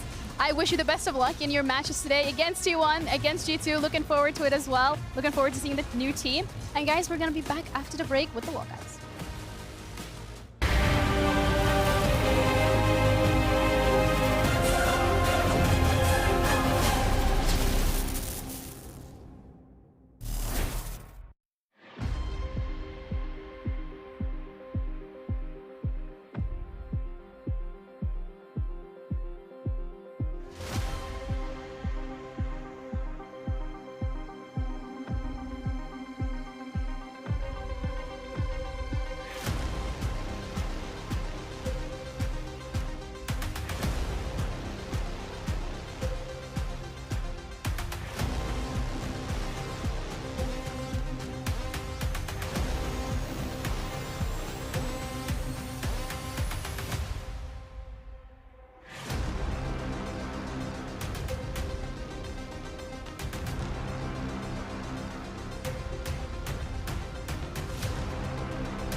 second game of today. We have T1 going up against GentleMates. We had a little bit of a swap, so welcome, Draco. Thanks for joining us. I'm happy to be here. I'm happy to see if yet another region's fan favorite, sorry, Casey, for this game it is GentleMates, can take down T1. Or if it's exclusively NNO that will beat T1 today, because I think that just makes it so much sweeter for all the German fans out there. That would make it such a bang, honestly. The fact that they managed to get that when they kind of came into the interview, it's like, yeah, we're not so sure. These guys are the favorites, we're the underdogs. And then they pull out that banger performance. If they were the only ones, it would really put the icing on that cake. Yeah, keep in mind as well for this time around, Faker is not going to be in the top lane, Owner is not going to be in the jungle. Like, there's going to be a whole nother swap, so maybe not in terms of like that Nemesis draft where you can get to pick it for other teams, but you're not going to see these players on their comfort roles, which could be another spanner. Well, and it's interesting because last year, right, their champion pool got progressively smaller over the course of the day. This year, they start with Nemesis Draft. Now they're playing off-roll again, but they could technically draft really high-tier champions. Obviously, we haven't seen competitive play in a long time, but they could totally sweat for this draft. But I wouldn't be surprised if we still see some Teemos, some creativity, and it's not just about the most OP champions on the patch. You're hating on the Teemo, but it was really good last game. No, Teemo jungle is actually right? really good. I'm not hating. This is the one time in history you can pick Teemo and it's not a troll. It worked well there as well in the Master Yi, but I think for this sort of matchup, like obviously they're going to be changing positions throughout the day when they are off-roll, because we have, I think, 4 games for their off-roll. It can really be a factor because obviously, you know, every player has roles they're more comfortable and less comfortable with, even if they're not on their main role.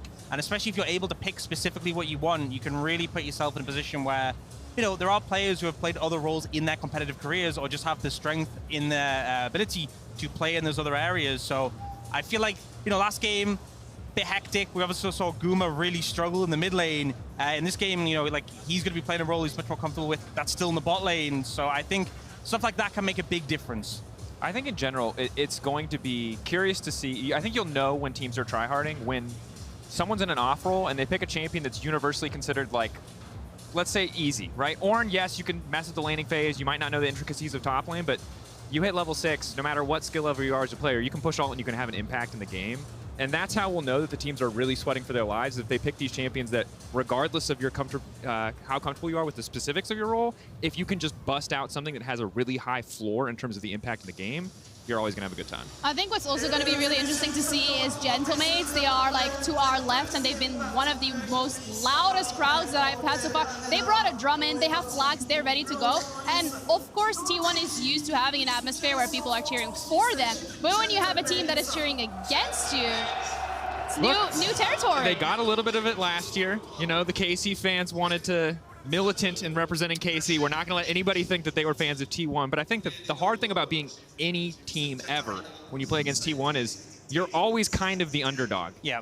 Even in Paris. KC might be the only exception because everyone in here, whether they like it or not, is a T1 fan or a T1 hater, but you're not allowed to not have an opinion on T1 in the game of League of Legends. Yeah, it feels like there's, you know, the only community that can really match the T1 fans is the T1 haters. It's just there's everyone has an opinion one way or another, and it gets super passionate. But there's T1 fans just everywhere in the world, and it feels like every event when T1 is competing, they're going to turn up, they're going to cheer for them, which obviously the players appreciate a lot. I think it's a bit of a new experience as well, particularly for like Doran, because obviously, you know, you saw him walking in with the player intros. It was kind of, it seemed like obviously he's used to that when he's in Korea, but it's definitely a different vibe coming into a team like T1, which is such a mammoth fan base. As well for the side of GentleMates, like yes, they are used to having success in the LFL, and yes, they're used to having these crowds show up for them, but it's not to this extent where this is a 15,000 seat stadium that is completely sold out. Their fans are absolutely going insane. They'll have the opportunity to do walkouts after T1. How many teams genuinely can claim that they've done that? Not a lot. I think this is going to be an awesome experience for GentleMates. I hope that they can show us the best form that they have. And while I don't want a super serious game because I think it would undermine the day, I hope that they both come in with the same energy so we get something explosive and we get something close. Yeah, I agree with that. And I hope that we do get, I mean, I expected T1, it kind of feels like they have the vibe where they are leaning into, you know, they want playmakers. I hope we get more of that. Yeah, last game was a bloodbath, to say the least. And I'm looking forward to that being the theme for the rest of the day, for all these games, but also for the 1v1 show matches. But we are ready to head into our second game of today. T1 going up against GentleMates. Et oui, mesdames et messieurs, c'est maintenant Noah Twix qui ont mis le feu sur ce précasse. Mais oui, Il manque une équipe sur scène. T1 est encore en place. Ils sont encore là. Ils vont monter en puissance. Vous inquiétez pas. C'est que le début du show. Mais pour leur faire face, on va commencer par le top laner. Un mur, carrément un mur. C'est une toute nouvelle équipe. Tout est encore à faire. C'est un vrai guerrier. Il a peur de rien, pardon. Il n'a pas peur d'être dans l'action. Mesdames et messieurs, veuillez accueillir Empiro!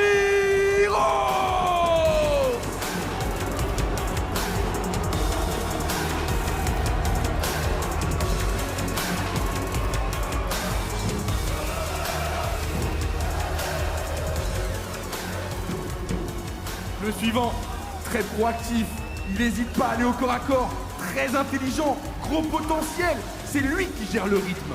Mesdames et messieurs,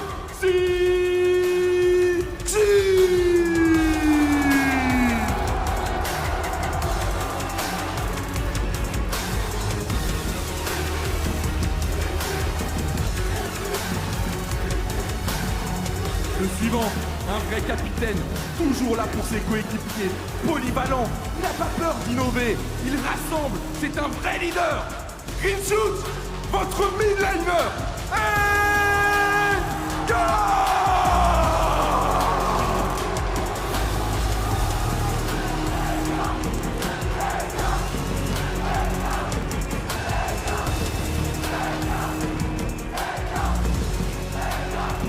Romolda Dekari, il a soif de montrer de quoi il est capable dans ce nouveau défi. Il va toujours de l'avant. Grosse expérience compétitive. Mesdames et messieurs, cours!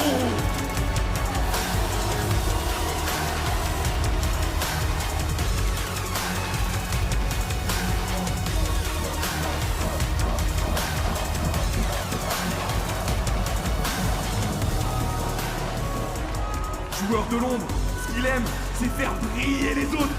Il a de grosses responsabilités, mais on peut compter sur lui. R-2-T!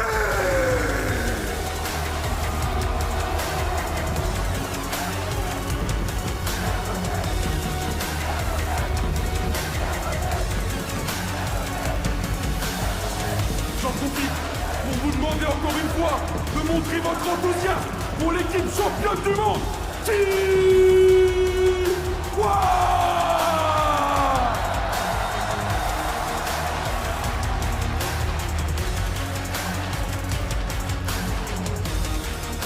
Et vous l'avez vu sur scène, T1 n'est pas seul, on n'a pas eu le temps de lui montrer qu'on l'aime ici. Du bruit pour leur coach,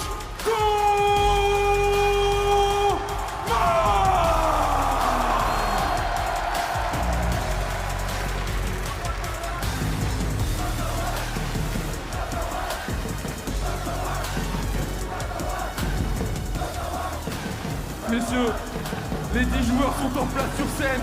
Ils se regardent en face à face. C'est la deuxième game. T1 a déjà envie de se rattraper. Que le spectacle continue!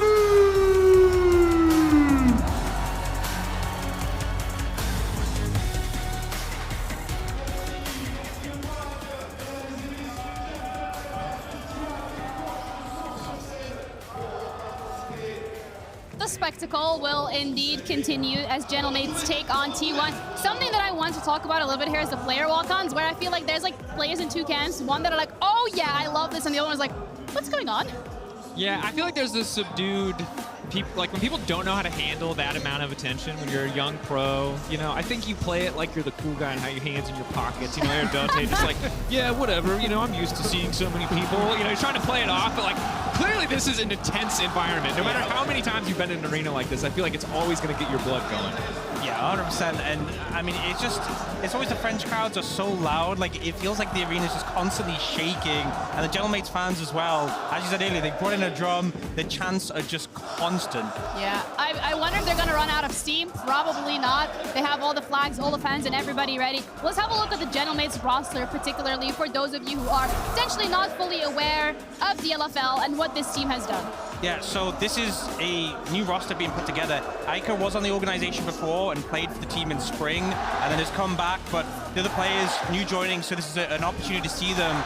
The organization didn't have quite the results they wanted this year in the LFL, so hoping to start off with a bang here. And obviously for LEC fans, Comp probably going to be the name that you know the most, right? Former champion, had that run with Rogue, an AD carry who is incredibly good, and I hope we get to see something like his Callista today. Those early aggressive picks, rounded out by a roster with a lot of familiar faces if you've been following the ERLs or the LFL specifically. Yeah, Comp as well, no stranger to international competition in that regards as well on that Rogue roster. So a bit of guidance potentially that he could be having here. And I mean, trial by fire, right? How well is that gonna go? I mean, you know, you start from the top. Look, that's a tough task to kick off as a roster because you have to hope that everybody has the same attitude because you're like, hey, we're here to put on a show, we're here to have a good time. But if there's one guy on the team who's like, we need to win this or it'll be embarrassing, that guy's going to change the vibe for everyone. Losing against you is not embarrassing. I feel like that's the thing is you can kind of come into it, you're like, okay, you know, we're going to try, but if we lose, it's like, you know, it's a fun event, we had fun. We want to win, but if we don't, it's okay. You kind of have to balance that with the expectations. It's merciful that everybody gets a chance to go off-roll, you know what I mean? Because if T1 off-rolls and beats you, that's not, and you're main rolling, like that is not a good, like no matter how good T1 is, that's a rough one. Yeah, that's not gonna feel good. It's a claim to fame, maybe, you know? Probably not. That's a claim to something, I'm sure. That's maybe why like KCORP have the safest match they did today, because they're the team who are going up against T1 with no switches in the roster. It's like, so if they lose, it's like, well, yeah.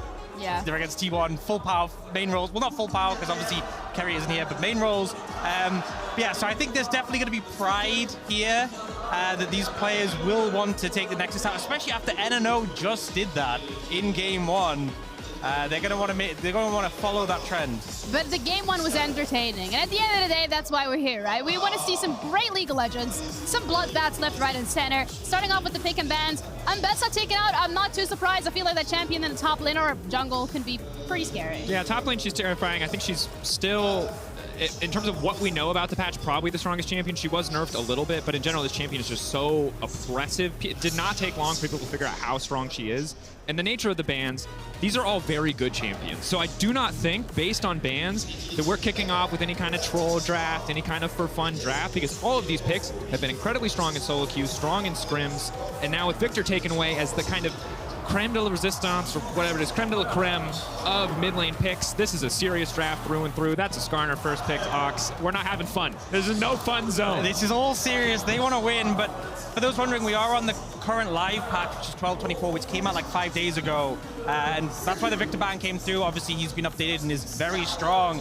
Interestingly, seeing the Caitlyn come out, presumably for Doran here, which is obviously the Caitlyn is a hallmark of T1, and maybe Guma's there to talk him through it, like, you know, give him some tips and tricks on how to do it. But the Twisted Fate gonna come through, and you know, this is one of Faker's, I mean, he's in the jungle. You could, in theory, play it in the jungle if you really wanted to. Have seen it done before, so bit of flexibility. Definitely mid and top of roles we've seen it, but I think things could get a bit crazy. And also remember that T1 at the end of the day, they do have a chance to swap their champions around. When I see the TF lock-in, are they looking to play cross-map? Is that something that they want to do? Do they want to pressure a particular lane?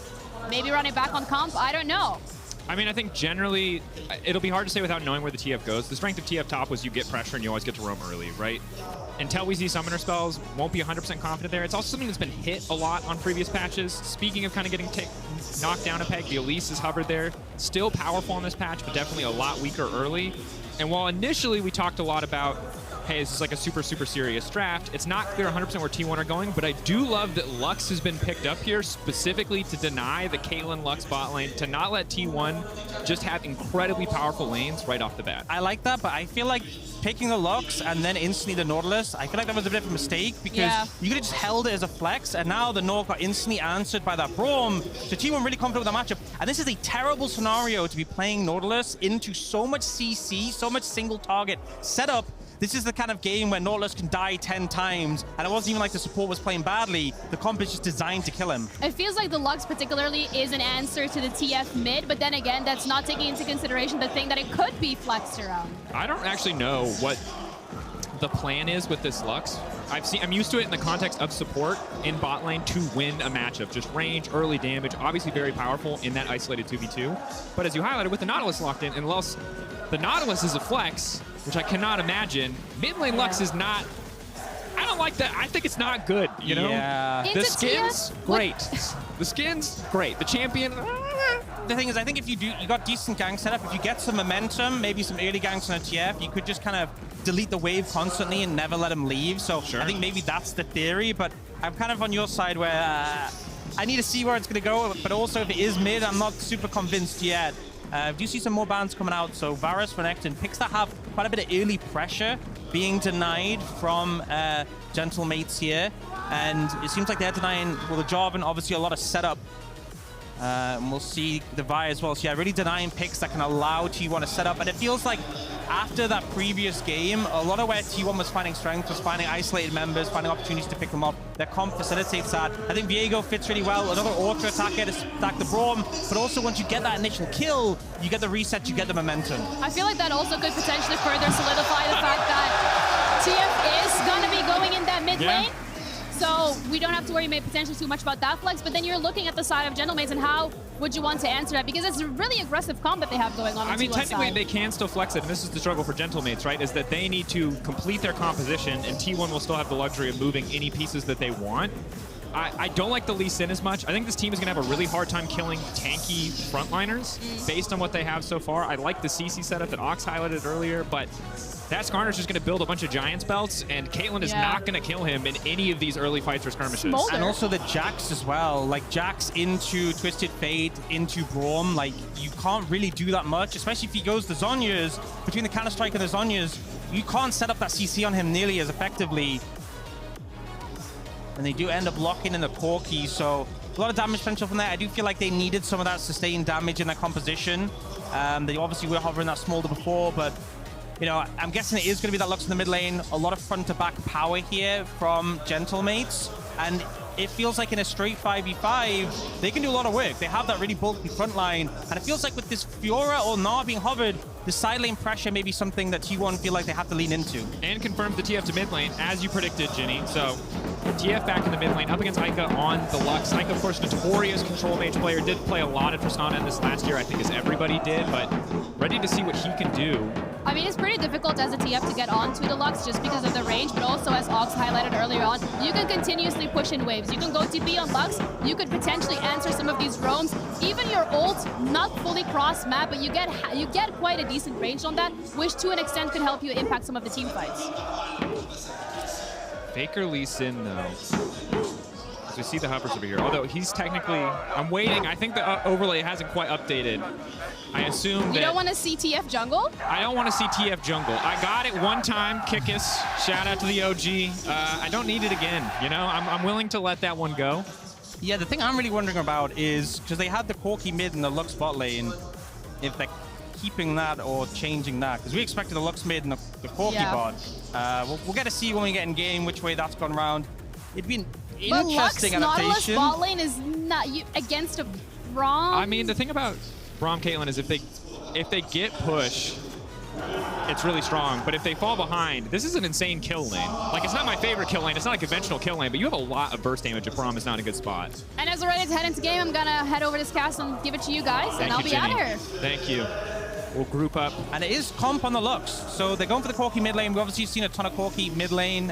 He has been changed a little bit recently. Got a lot of true damage on his auto attack, so really can pump out the damage there. But this Lux bot lane, it does mean that, you know, the Braum's good at blocking a lot of the potential to get damage onto the Caitlyn early on. But at some point, you will just be able to one-shot waves and free up the Nautilus to move. So I wonder if that's the theory behind this, is kind of make the lane non-interactive, because realistically, you weren't going to be able to do that much into a Braum with a Nautilus anyway. And then later on, you kind of just clear the waves. Nautilus has free time to roam whenever. I do like freeing the Not up to roam, because as you highlighted, right, like, if you go to play around the TF, and Untaro was on a tear in the previous game, so I think if you're going to pick someone to shut down, like, it's not a bad choice. And if you just keep focusing the TF, it really limits his ability, right? They always say gank the global, gank the teleport, and that's doubly true for a Twisted Fate, who can be very vulnerable to these early roams. We'll see how objective-focused this game ends up being. Again, after our previous game, which was all over the place, it's really hard to know how serious the macro game is going to feel here. Like, are we backing at 5 minutes to set up for grubs? Is it going to be fully controlled T1? But GentleMates, they have vision on Faker here. in. E-Star puts him in a very difficult position. Faker just threatening the steal, early stun. Not going to amount to a lot here, just happy to take the camp. 1 camp lead.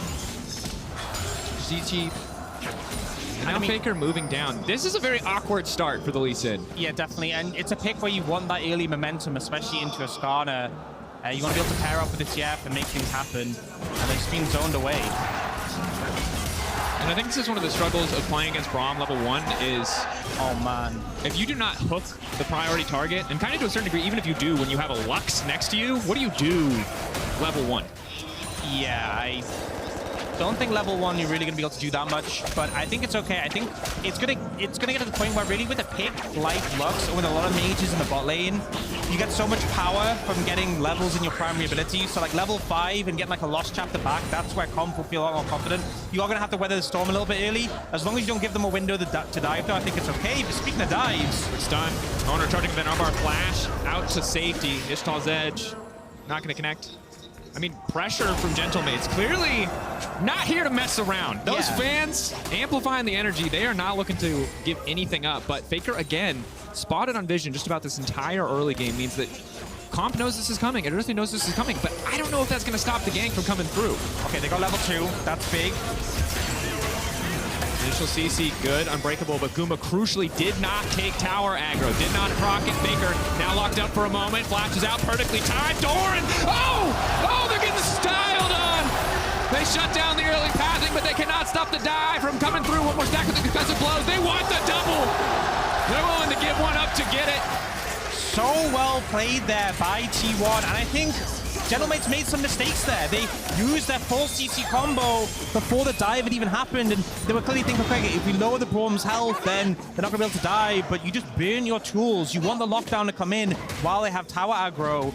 Comp will be able to TP back in, so it doesn't lose that much farm, but it's still a bit of a painful one. I think it's this moment, this was the mistake here, because no aggro had been reached, and now everything is on cooldown, and Comp has TP, so you don't even have an extra combat summoner. Yeah, and you look at the dream scenario for a Braum in a dive, whether it's offensive or defensive, and it's the enemy team throwing cooldowns into your Unbreakable, right? It's already so much damage mitigation, and once their cooldowns are down, you're great, you're set. Obviously here they are going to trade one back. That was going to be inevitable outside of nobody auto-attacking. But T1 putting this pressure down early, as much as the Lux came out, as much as there were options to try to slow down this bot lane 2v2, T1 have not been slowed down. Yeah, and I'm just going to say, Doran was pretty clean on the Caitlyn in that dive. Like, I'm not gonna lie, I wasn't sure that's what I expected in this one. Like, obviously Guma is gonna be comfortable in the support role because it's a lane he's normally in. And Faker can play anything, but Doran really showed up, and now might be Guma in trouble. Guma can hop back here to Faker. Guardian proc is big. They're slowly losing or winning the extended fight. Excuse me. Concussive Blood's doing so much work. Flash in. Gold card ready to go. Only going to land on the Erdate. Zizki Bish barely able to get out. Ica. Valk over the top. Huntara about to fall. That Corki's about to tear through this team. All of GentleMates ready to follow up. But then again, there's Doran. He does the combo. That's the second time we've seen the combo. He's been practicing for this moment. You know what's actually crazy is they kind of buffed Corki a lot. His win rate shot up and they nerfed him again. But one of the things they actually buffed was his W damage, which was such a... It's a weird ability to buff because it's like, how often are you getting the W damage value? But he actually got a massive amount of value from in this lane. So I get clearly reading the patch notes on this one. We see the initial play. Guma tanks a lot of damage up front, and T1 feel confident to turn it around. But Doran doesn't have priority bot, so he's not moving anytime soon. Zichi manages to move away, so he's not taking aggro there. We see the Valkyrie come out from Ica, again, doing so much damage there, funnily enough. Doran does finally come over and is able to keep Faker alive, but GentleMates happy. Take that, Riot Balance team. You might have nerfed Phosphorus Bomb a few patches ago. You might have nerfed Gatling Gun, but those Valk buffs. the damage on that ability is actually absurd. So yeah, really getting the Valk. It's not a play that I would condone. If anyone's listening thinking, oh, solo queue time, I'm gonna Valk it. No, I condone that. As long as you're not in my game, I condone that. Excellent Gnar from Owner. Doesn't really have the fault. That's the first boulder. Resets the cooldown a little bit by grabbing it.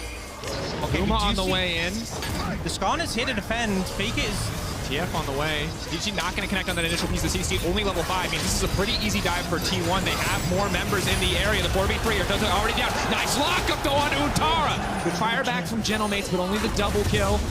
They're going to try to finish for it, T1. I can see her, but Baker's dead. Yeah, nowhere to go. I mean, he's blind. Like, be nice. Yeah. GentleMates doing a good job, though, I think, reacting to that one. Considering the setup from Owner, it looked like he was going to be a definite positive play for there, but the response is solid. And Ica, he is the main beneficiary of these plays. 3-0 on this 4Q already. It's going to be such an issue for T1 to deal with, and I think with the composition they have, they wanted to be ahead early. They're trading at the moment, and Owner, he lands everything here, does a ton of damage, getting them both with the stun, both with the ult, both with the boulder, doing that AoE. But the problem is the Skarner's there to move, and Fakers, if he was with Guma immediately, I think they could have got them and got out before anything happened, but it's a little bit slow, and it allows his turnaround to come through. And also just a great move from Idote there with the dredge line. The dredge line bringing TF in as tower aggro is taken. Definitely clutch there. GentleMates make the most out of a bad situation, right? Getting that extra kill to Ica. And look, 1 item, 2 item Corki on every patch since the dawn of time, terrifying. Yeah, that doesn't change. No. They're gonna be working. Maybe he's a mage now, doesn't matter. 1, 2 item, still gonna be that powerhouse. T1 setting up the first strike again. They have bought Prio. Owners first into the top side of the map. Grubs really have not been the center of attention here, not as contested as we'd expected, but was Drake going to go over the side of T1. Soul will be pretty late at this point, given how late this initial Drake is taken. Yeah, and it's going to be important for T1 because, again, I think when it gets into 5v5s, I have a lot of confidence in GentleMates' composition. Owner. Gyros. Ulti's there. Nerves of Steel. Owner has flash, of course.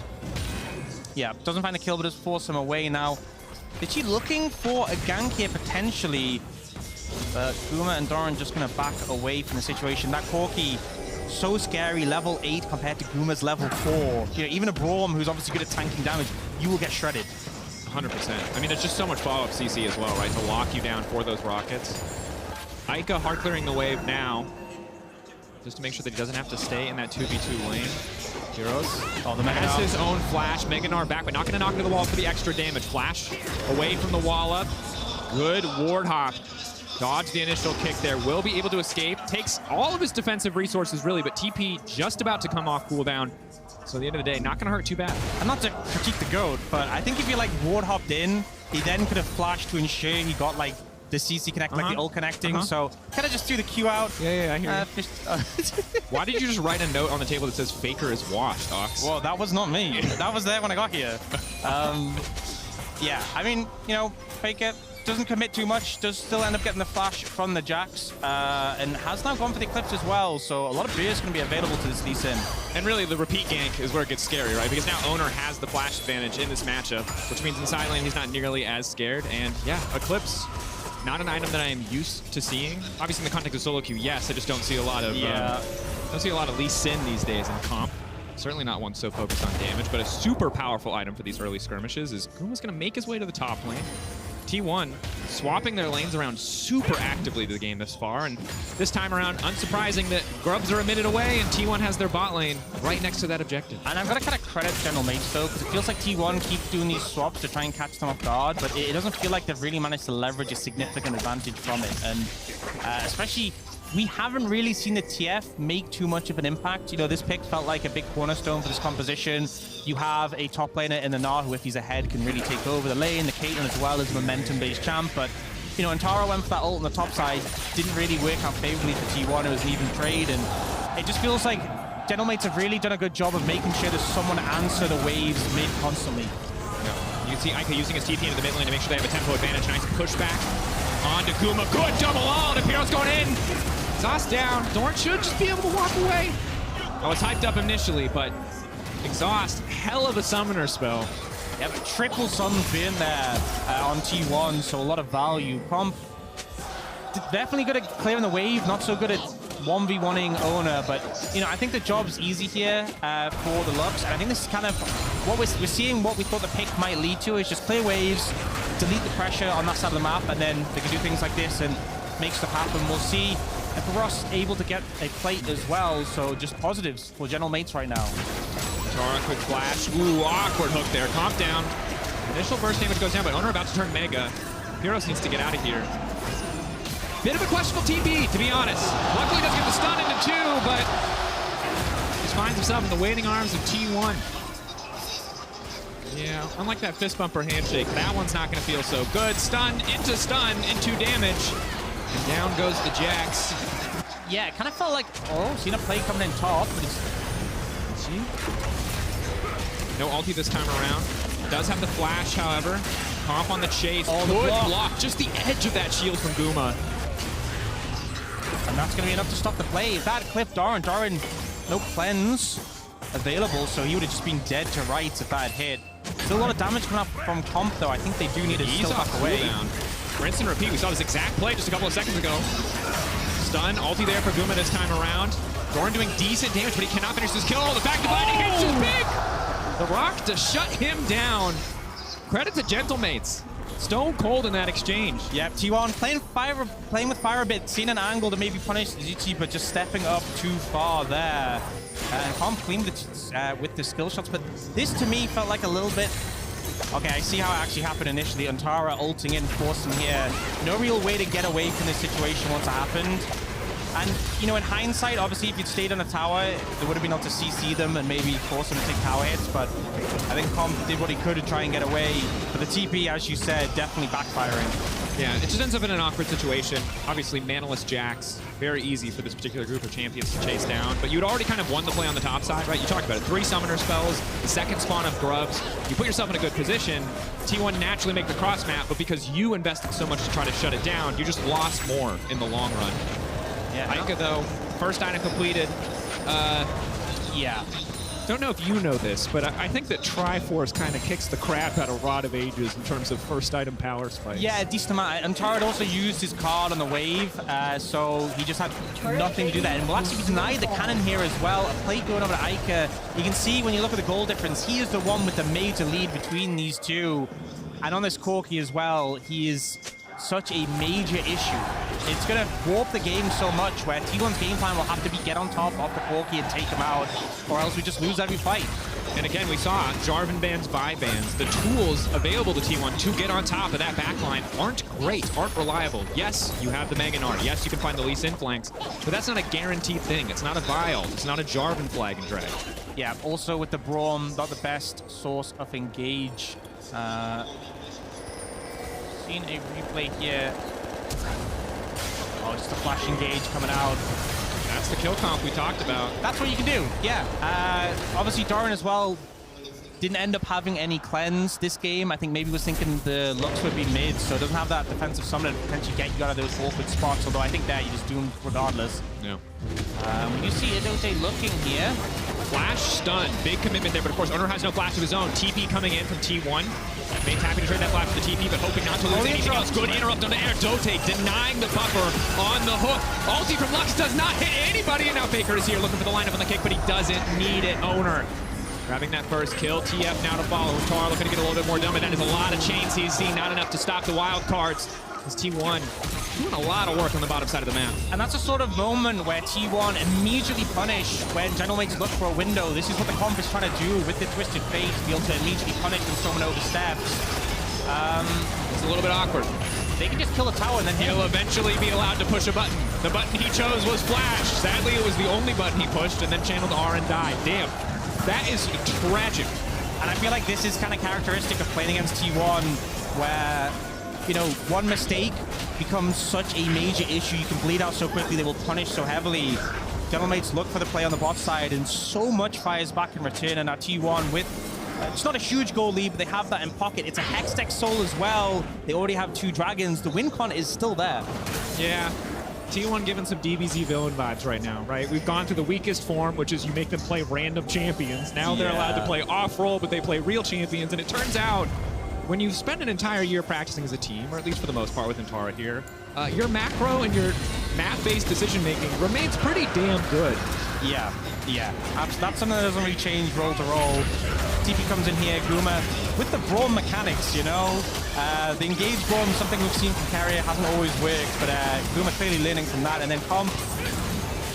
Good shout out. The ult kind of kind of for the just record, between the that is trees. a purely stylish mechanic because it costs you your E. So it's generally ill-advised to try to do the WER combo. Yeah. Because you just are wasting arguably your most important ability, but it lets you glide through that ult animation. So good catch, Ox. Yeah. Yeah, he's been. We've seen a lot of carrier engage Braum, a lot in the LCK. Moving in. Knockback to the wall again. Now the chain CC comes in. This time, Comp is not going to miss. Shut down onto Faker. Finding a good pick there. And, you know, we nearly have the mana immune completed for Ica. It'll be a huge spike. Actually, Owner just used his jump. They can kill him for shit here. Scuba willing to give his life to try and get him out here. Hook into the wall from Erdote. Just trying to get in range for his ultimate, but Owner's just a little bit too fast. He can go through the wall. Not sure the cooldown on his E. There it is. Now moving in. Luma about to be sacrificed, but he can just go back to Owner. Oh, that's so frustrating for GentleMates. Yeah, I mean, the fact that they managed to get away, I saw both towers down. I thought, surely they get at least one kill here, maybe two. But good navigation there, Guma doing a good job. Doesn't even have to burn the summoners. I think that's the really pivotal thing. I think if they'd gotten a flash, they could be happy with it. But again, nothing at all just feels frustrating. In this mid-game, I think is where T1 will have an opportunity to leverage kind of the TF that Ginny talked about, right? Now that a lot of these tier 1s are starting to fall down, maybe they will be able to open up the map a bit more, play for these picks. We've seen what GentleMates can do if you group up, if you give them access, if you allow them to use all that AoE, all that hard CC. Yeah. I mean, I feel like both teams have so much potential to pick, so much CC and burst potential on a single target. So it kind of comes down to who can navigate it better and who can find better targets. This Dragon, though, in a minute 20, this will be a fight. Both teams will definitely want to lean towards that now. GentleMates, they're going to get this tower and this kill. We'll see if T1 can respond. Tara flash back. GentleMates happy just to have that TP. Owner stacking Mega. And Tara does have ult if they want to extend this play, but no one else is moving, so I think they're just scaring them away, keeping 3 members here and trying to pressure mid. Against a champion with so much wave clear as Accor, any pressure on the mid lane towers is really valuable. Go in. Gold card from Muntara. Ica running. Does he have enough movement speed? Just on the edge. Will finally get locked up. Flash to safety, but doesn't have the Valkyrie anymore. But everything just misses. That's a complete whip. Another 4-man stun. 3-man, excuse me, as Zentora manages to backstab. Comp on the backside. Misses just about everything. Manages to hit. Boosted Singularity. Impyros still locked up. Doran taken down. Faker behind enemy lines. The kickback. Look at the mechanics. It just embarrasses him in front of his own crowd. In front of his own region. Now the lockup is there. Doran about to go Mega. Looking for his moment, the chain CC, good thus far. Wants to catch up Comp, excellent flashback coming from Comp. Owner, is he gonna go down to just fall here? That's the shutdown to Comp. GentleMates, just like that, evening up the gold, a beautiful fight. And now Dragon in 10 seconds, they can just grab that immediately if they want. Spawn time is pretty fast though from T1, so maybe we'll get a contest, especially since they don't have that much damage for it. So maybe just take the Scuttle Crab. And we said, no, they're going to start up immediately. Hex Gates are on the map as well, so there's going to be a contest from T1. But here, the overstep, and Tara doesn't have rapid fire cannon, didn't opt to go for a build with that second. And everything just slightly misses on the back end. The stun was huge, and also the angle of Comp coming in. Yeah. The initial skill shot misses, but the threat is so hard to deal with. And we do see that contest coming. Guma in the pit. Faker on the way. They have Lee Sin Q Smite going in, and he takes the Dragon. GentleMates, a beautiful play into a big fat leash for the side of T1. That is despair-inducing. I think the correct play would have been just secure the Scuttle Crab, get position, get wave priority, and then use that. Take that as the advantage. We could see they wanted the Dragon badly, and they end up overcommitting. And with the Hex Gates as well, it's so quick for T1 to get there. Yeah, and this is, of course, the problem you highlighted. Skarner just doesn't have that damage. Maybe if Jax is there a little bit sooner, maybe if Ike is in a position to follow up, but dies in the previous play, and just a bit over-eager. Yeah. Now, to be fair, the support rushing you, calling in the jungler to force the 50-50 isn't the most common play. You're completely correct that they didn't really have the resources on the map to guarantee that Drake was a safe play. Yeah, and I think that's the difference between a team with such a wealth of experience as T1 to a team like GentleMates, is that they definitely know exactly how much you can take off a favorable play. And GentleMates, it's hard in a game like this when you're against T1. You constantly think, okay, if we mess something up, we give them Hextech Soul, it's just over. You try and bite a bit more than you can chew, and you get punished for it, especially coming off the back of that play, which they'll have been so hyped from. Tara had the spellbook cleanse. Doran now going to be the one in trouble. 90 caliber net over the wall. TF trying to nip heroes. Wasn't quite able to get the lockdown. Nice flash, yet another skill shot missing, but Faker surely should be able to finish the job here. In the meantime, Comp taking down Doran on the Caitlyn. Jax making it out, stun, a little bit of extra healing. The red buff just ticking up suddenly. He needs to touch the Sonic Wave for the wild cards. Take down that man. Ends up being a 1-for-1. Some good skill shot connection from Faker to get that kill, but Doran goes down in return, and you can see GentleMates are in a position to make things happen. The collapse is being set up, though. And Tara does have TP if they want to make something happen, but I don't think they're going to go for it. I think they just lose the mid-tier 2. GentleMates will back away, and there's not really much that T1 can do in return in terms of taking structures on the map. They do at least bluff enough to force GentleMates back, right? It's only Guma there, but GentleMates can't be 100% sure. They don't have clear information on where the rest of the team is. So side laners on T1 do get to push in another wave. But 22 minutes in the game, look, item spikes are coming through. 2 items for both Ica and Comp. Excellent position to be in. Doran still working on finishing that second item. And that's going to be the big difference as we come into these next objectives, because as you highlighted, third Drake, Soul Point, they have to contest and fight every Drake, whether it's walking through Caitlyn traps or because they want to fight previously. They need to be there. And with it being Hextech, Soul, it's at the point where if you win the fight or lose the Drake, it still feels bad. Unless you can immediately finish the game, the Soul is just so powerful. So GentleMates know that's going to have to be the focus, but you're also against T1, so you're also like, well, what if they just start Baron randomly? And I get it's not even randomly anymore, it's just T1. So it's definitely a concern. You can just Comp just ulted Baron.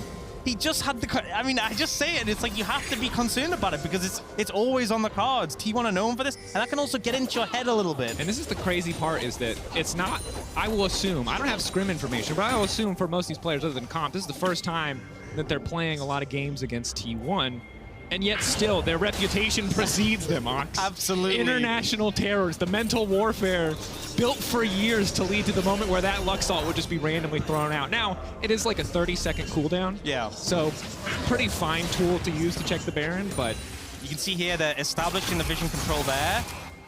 First, they want to make sure they have vision of Baron, they don't give it up. They're going to have to move down and establish vision control over Dragon, but they're giving up so much space here, and this is kind of part of the problem. They're so concerned about giving up that objective for free, but Jax might be in trouble. Sonic Wave going a little bit wide there, as Guma's now going to be the one in trouble. All flash back to safety. Does cost him his flash in the meantime. T1 in the bottom lane. Counterspell's up and available, but the second Heroes sees the rest of the team, he knows he has an opportunity. Good combo. Unbreakable gets a bit more space. Guma able to walk away. That TP feeling a little bit awkward. But now, are they willing to rush the Baron?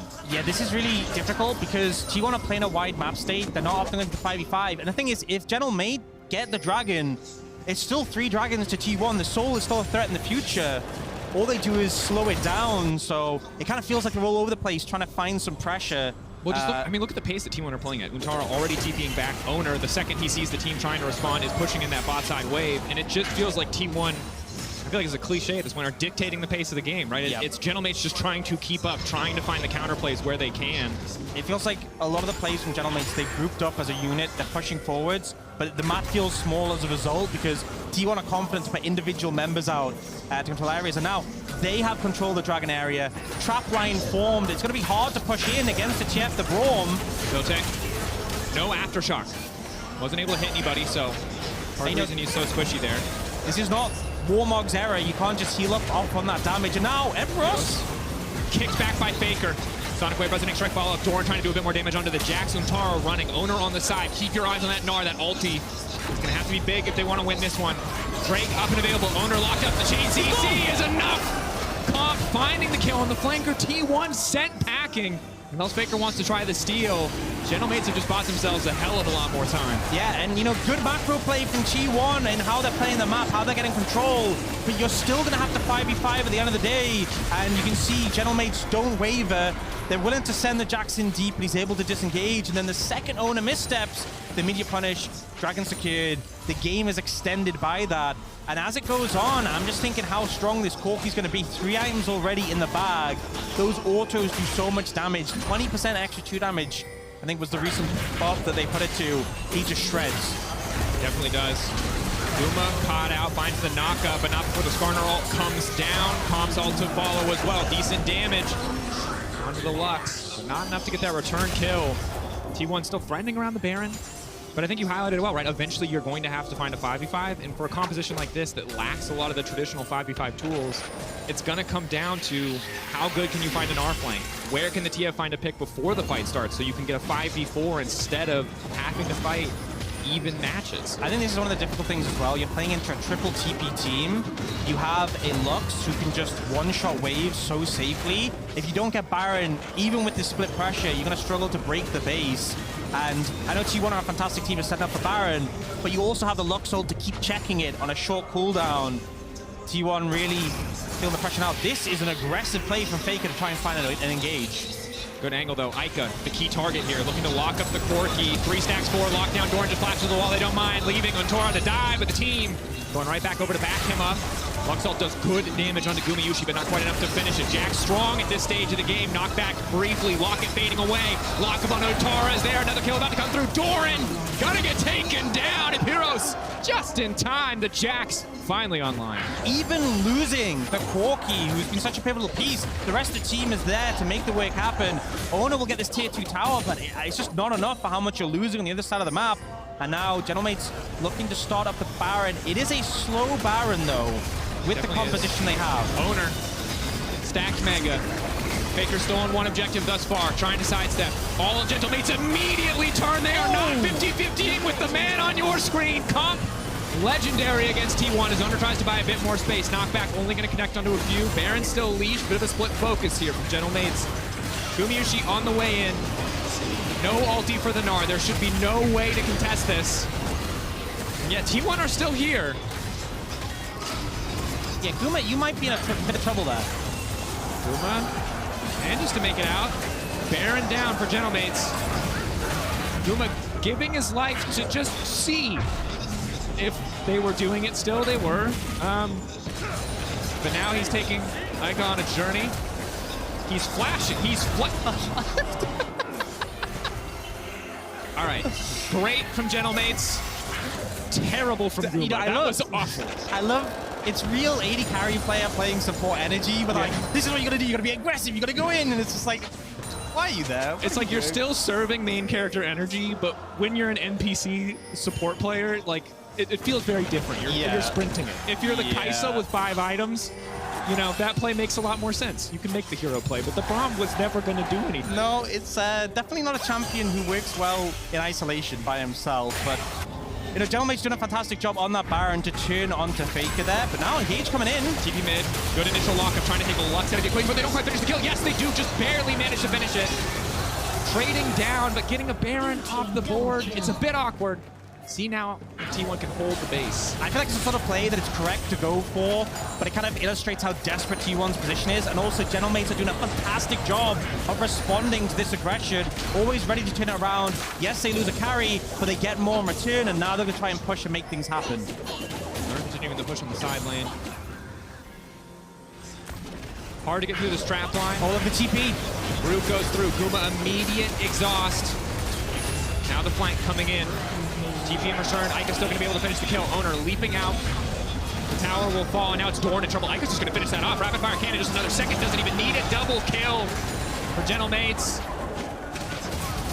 And we're not sure if they'd be enough for on-roll T1, but it seems like they are enough for off-roll T1. Take them down a bit. Faker looking for the kick. Only manages to find Erdote. Instantly gets popped. Comp is here. That's that TP.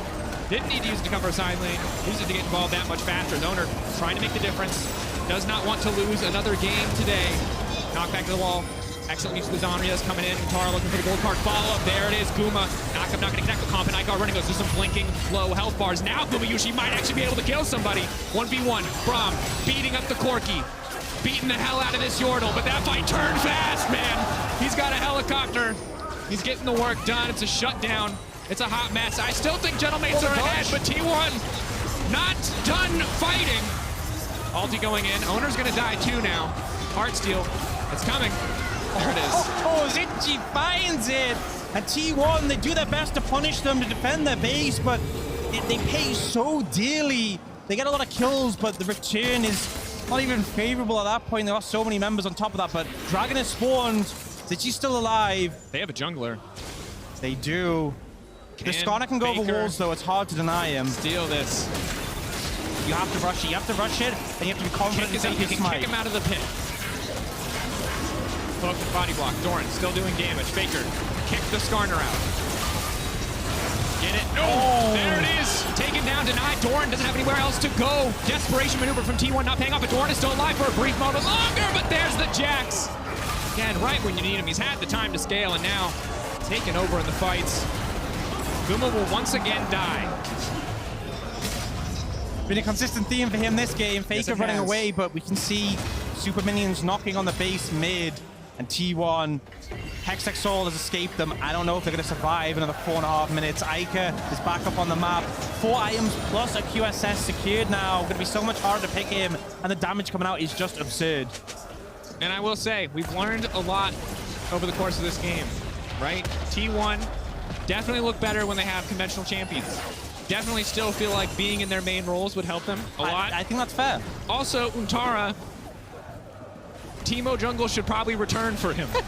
His mid lane Twisted Fate is not hitting the same, I think it's safe to say. He definitely peaked with the Teemo jungle, but he once again has the most kills, so I feel like he's doing his best, you know? He said in the interview he didn't want to let the team down. I don't think he has. Rob said earlier, when he saw him making all the, just reacting in game one, he said, we have to protect them at all costs. He didn't know much about him before this tournament, but now he is sacred. Protect Untara. He's trying his best to be the carry. Heavy, big shoes to fill, rather. Faker is going for a big flank here. Unspotted. Owner doesn't have any rage. There's no angle. Is there an angle? They can just kill the Skarner. Skarner's just going to die. Bit sloppy from the side of GentleMates. They don't have any follow-ups. They just lose one member for nothing. I think they kind of thought, oh, it's a Skarner, or you're tanky, or you can go through walls, you're safe. But that single target CC layering is still there from T1 now. Baron is spawning a little bit after Zitchi is up. I don't think it's with the Hex Gates he can get, and going through walls, he can get there so quickly. So they can definitely maybe contest vision around Baron, but I think Faker actually spotted. doing it is going to be hard. Oh, Faker. Don't go. He wants the Gronk. Let it go. He's going to have to. It's like when my jungle always does this, you know? That's how jungle Leap in and works. die post 30 minutes. You get the first Q, you have to hit the second Q. Yep. I respect. Faker's still hiding here. Untara needs to get out. He won't. Oh. That's bad. Didn't lock the gold card on that cycle. Also a little bit awkward. No vision in the bush, crucially. So that means the flash is going to be okay. Again, gold card counter-strike. Nice dodge coming in. Woo, great top lane movement. Is good, but not good enough. Okay, this is a point where I think they should really start to make this pressure. And Tara has TP, can open up on the map towards top side. Give Ona space to push. The time is a little off.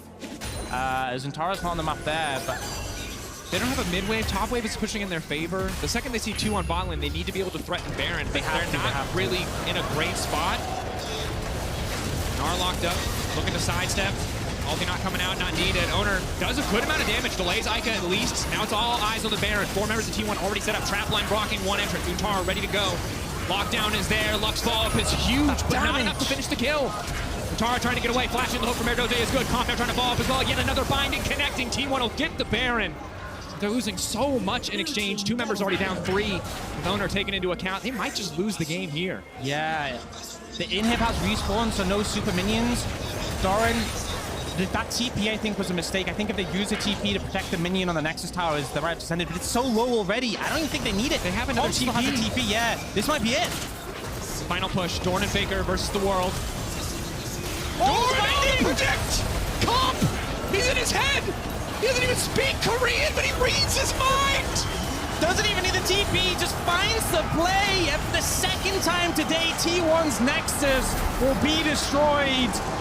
GentleMates, they want to make it a streak. They certainly do. And if there's one thing we've learned today, or I've learned as a European pundit, is that we sent the wrong team to Worlds. And we played with the wrong rule set. T1 obviously should be nerfed by playing off-roll. All my dreams feel so much more achievable when I watch T1 not play any of their actual positions or champions. Definitely makes a difference. Yes. I think it's pretty easy to say. I will say, you know, despite that, I like some of the energy we're seeing. I like Guma's aggressiveness on the support, even though it backfired repeatedly. It's the vibes we wanted, but GentleMates, they were locked in. I think it's safe to say we kind of got that vibe from the draft, but going in game, they had something to prove, and I think they did. Spoken like a true EU fan. You know, you're just saying what we're all thinking.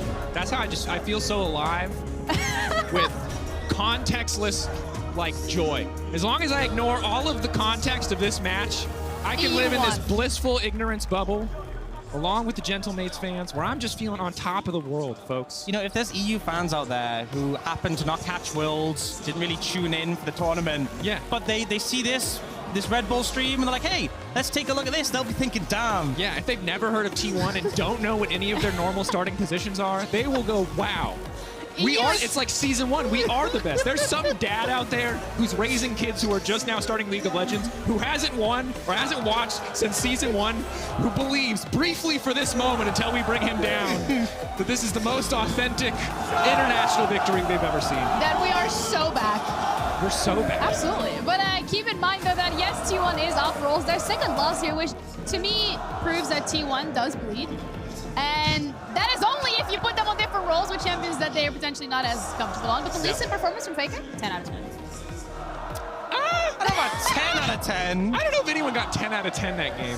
10 in the sense that we all love Faker and it's a joy to see him play. If we're giving points for effort, I think Guma, he was maximum points for effort. Some points for mechanics, surely. Lost a lot of points in decision making. Yeah. I think that's true to say. You know, it's one of those things where you see a player like Carry and he's like, yeah, I feel like he's just always in these crazy aggressive positions. And I'm like, there's more to it than that. There's some nuance to when they catch you flanking on a side lane. It brings the question, though, how the next matches of the day are going to go, because T1 obviously now is going to have that break. We have KC going up against G2 next. That's the LEC Winter Week 1, Day 1, 2025 preview of what we could be looking at, because it's a best of 1. Yeah, and remember, this is full tryhard. Look, both these teams, best of 1, no role swaps, no funny business. I know from speaking to the teams, they're going to sweat.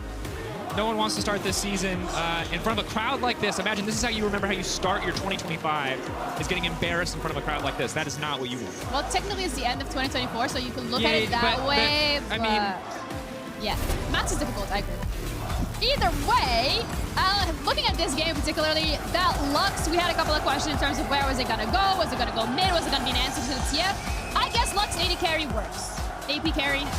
Yeah, and I think if you think about the tools in the kit, the wave clear, the pick potential, and being able to check Baron, there are a lot of strengths to what it offered, and Comp piloted it pretty well. There's a couple of oopsies missing, and also at one point, but generally, you saw the value in the pick, and it felt like they were confident that if they got to the late game, their comp would carry them through, and they were ready. I feel like the mid game was defined by them punishing T1. That was 10 out of 10.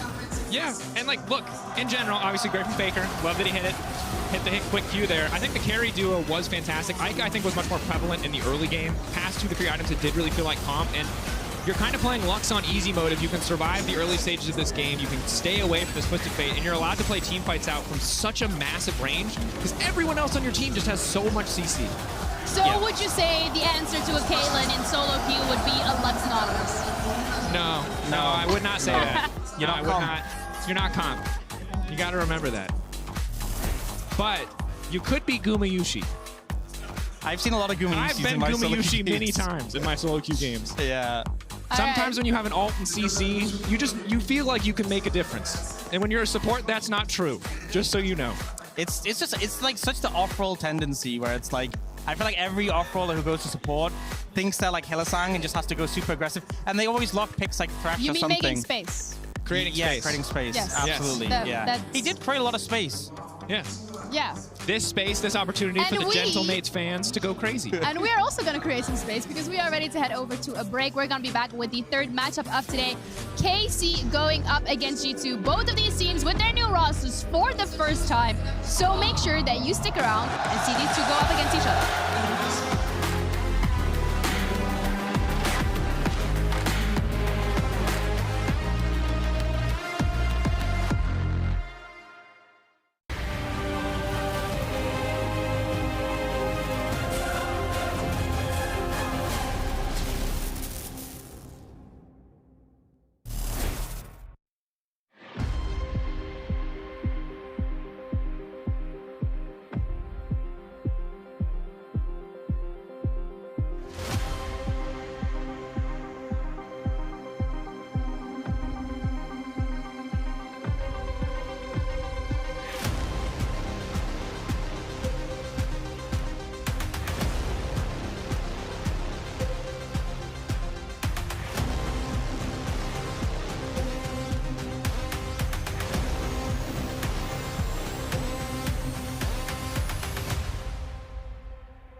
The most unbalanced champion. Right now?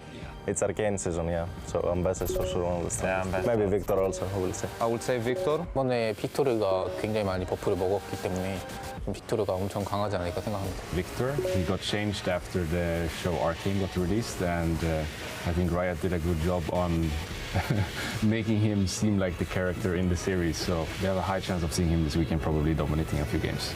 It was Warwick. Yeah, it should have Warwick. Yeah, Warwick was very unbalanced. he just got buffed. He does way too much damage, and he heals a lot. Warwick, he got overbuffed.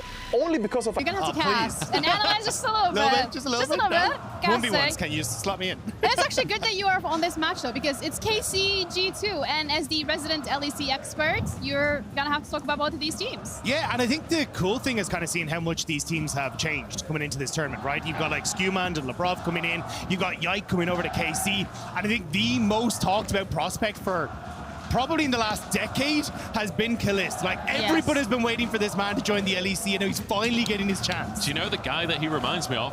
It's Reckless. If you think all the way back to the start of Reckless's career, everyone was waiting for it to turn 17 so he could play in, EU LCS at the time, came in as a hot prospect. Kalist is currently in that transition. A bit of a throwback over there, but in regards to where we are currently today, we're looking at KC going up against G2. We then have the 1v1 show matches, and then we have T1 against Los Ratones, T1 against G2, and T1 against KCORP, which I think a lot of the fans are going to stick around and find out how that one's going to be playing out. But I want to dive deeper into today's matchup because this is the first time we're going to be seeing both of these rosters with the new changes. We've already touched upon Yike going from G2 after winning Winter, Spring, and Summer in 2024. Maybe not necessarily the run that he wanted at Worlds, but you're looking at him coming into a team like KC that doesn't necessarily have that experience of the players. At least he's 18. So there's a lot that he can bring. Yeah, I managed to catch Yike yesterday in the hotel, and I was like, what's it feel like? You know, you're going up against two. Like, what's happening here? He's like, look, I don't hate them. Okay. But I do want to smash them. I want to destroy them. I was like, good lad, because that's what I want to hear, especially when you're coming onto a new roster like this. You want to see them pop off. And I've heard as well, scrims are going fantastic for these players. Vladdy and Kalist in particular have been popping the hell off. So I'm just excited now to see them take to the stage in what is their clear home crowd and see them do the same thing. Yeah, really cool. We have the blue wall behind us, but we have KC in the red jersey, so something that's a little clashing over there. But really highlights from the LEC even this year who have competed, and they have brought a lot of change to KC if we're looking at them in winter 2024. Yeah, definitely. I mean, I've got to say on the jersey as well, I love that it's like Gryffindor's jersey, basically. If Gryffindor had an esports team, it would be this version of KCORP. But yeah, I love like Kalist and Targamas as well, like reunited in that bottom lane. I feel like that's going to be a hype 2v2 to watch. Vladdy has shown that he's quality. Like you say though, Yike, I mean, this is going to be emotional for him. And I want to just quickly clarify for everyone at home as well, this is not picking for each other, this is not role swapping or anything like that. This is a real match of League of Legends that we're going to see. They're drafting for themselves, and I think emotionally for these teams, there's quite a bit on the line. Yeah, something Dracos touched upon earlier as well on this desk particularly was the fact that this is how both of these rosters are going to be starting their 2025 season. Like, forget about the LEC in like a month-ish time. This is their first game. This is, you have both rosters in front of a crowd like this. It speaks volumes to what you can do when you actually step up. Yeah, and I think it will set a lot of those expectations coming into LEC for next year to say, hey, look, this is how this team operates. Is it a, we play and give all of our resources to Kalist? Do we try and play around Vladdy? How do we operate as a unit? But I think you've also got to then keep in mind as well that this is not the finished product. Yeah. These teams have only really just started. They're only getting their footing underneath them. But I think if you can set a statement here, that is going to echo throughout the following year as well. I feel like that it's like a two-part thing where, number one, they've got a bit of a buffer, like you say. If they lose today, that's okay. They can go back to the drawing board. But also, we've heard rumors the scrims are going super well for KC. But we all know what believing in scrims can do. We've all believed in scrim results. No, you're from the LPL. I've never been hurt before. I've There never been happens to hurt be before. a team on the opposite end of this match that has often posted scrim results. Doesn't always come to reality. It doesn't hurt you personally, considering you're the LPL caster, but I know where you're I'm going just with enjoying this. it from where I'm standing. But let's talk about this team particularly that does post their scrim results, G2. And this roster, they had stuck together for year after year. And this is where they've actually made changes. We've seen changes in the bot lane. They've had the change in the jungle. And that's why I'm really interested in regards to these changes that have been made. LeBron and Skumon. We're looking at Skumon particularly here, Dagda. We've seen him at Mia Master Finals on BDS. We know what he can do. But the step up to the LEC is a little bit different.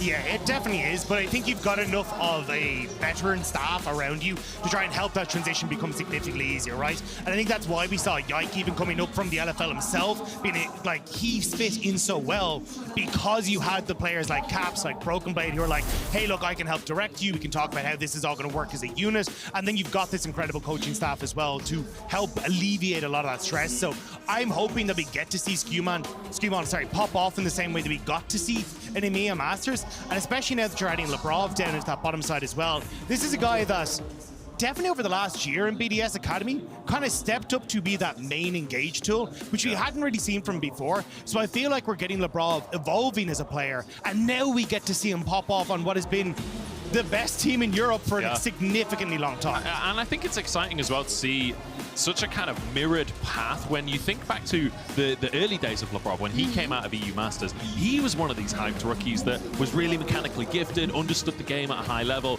and came into the LEC. And now we see that for Skumon, we see that for Kalista on the other side of the scoreboard as well. It's exciting to see like the different stages of this story playing out across both rosters. Yeah, and I think something to highlight here as well in our desk particularly is this sounds a little bit more serious in regards to the conversation that we're having about this game, because the last two games against T1 are like, we'll see, trial by fire, mechanics, hand diff, whatever. But now it's really, both of these teams are, I would say, pretty equally matched. They both have made roster changes. They both compete in the same region. They're no strangers to competing in front of audiences, in front of crowds, because even when you're looking at Skumon from BDS on the Mia Masters, there was a crowd there as well. Yeah. So if anything, this could be the most equal game that we're going to be having a look at today. Yeah, I want to see how the crowd reacts as well, because, you know, like you say, the crowd have been really hyped today. There's a lot of KCORP fans here. There's no two ways about it. G2's the most popular team in Europe, hands down.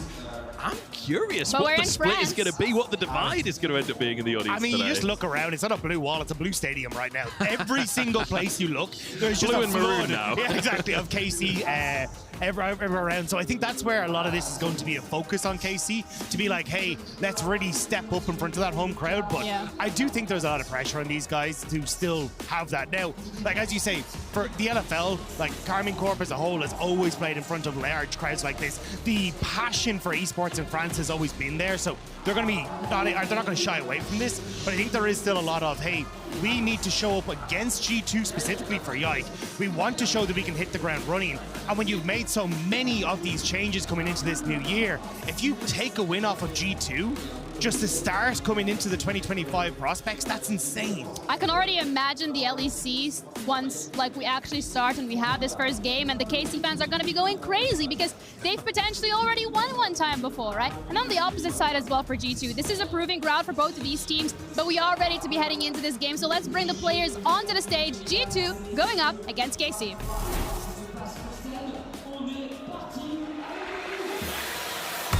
Et oui, on est prêt ici, mesdames et messieurs. Est-ce que vous êtes chauds pour cette nouvelle game? Forcément, deux équipes extrêmement attendues, elles se connaissent très bien, elles ont l'habitude de se rencontrer tout au long de la saison. Mais là, il y a un showmatch, là, il y a eu des changements, là, faut prouver devant le public en plus. Ça va être chaud. Et on va commencer, mesdames et messieurs, par le meilleur top laner de l'Ouest, connu sous le surnom de Top Phaser. Un vrai pilier de l'équipe, créatif, mais aussi shot caller. Mesdames et messieurs, bien sûr,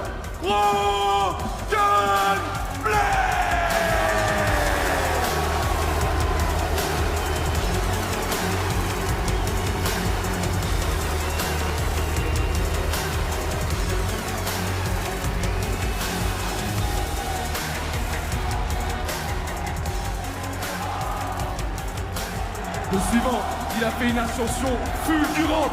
Il fait partie des pépites françaises. Un parcours incroyable, honorable, habitué au rank one. Mesdames et messieurs, Skumon!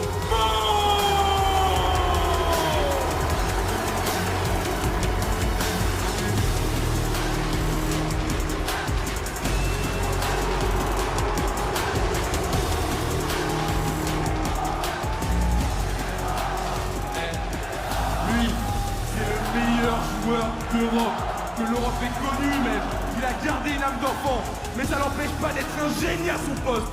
Il est craint de tous, indétrônable.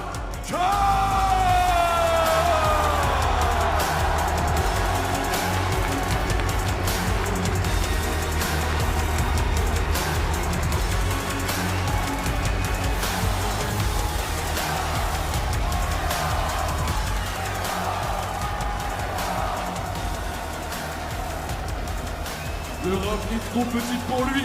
Un parcours exemplaire. Il a toujours donné le meilleur de lui-même. Féroce, mais surtout lucide et solide. Mesdames et messieurs, Hans Sommer!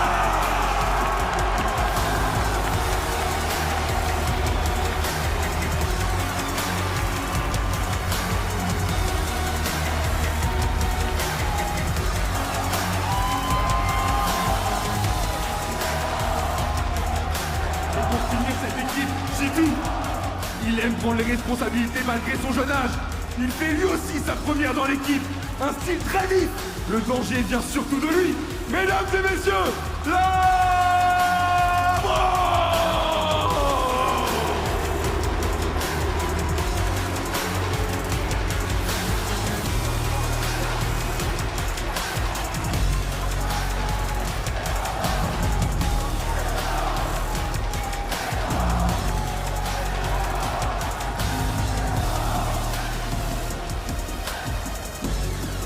Mesdames et messieurs, une dernière fois, faites du bruit pour la meilleure équipe d'Europe, G2!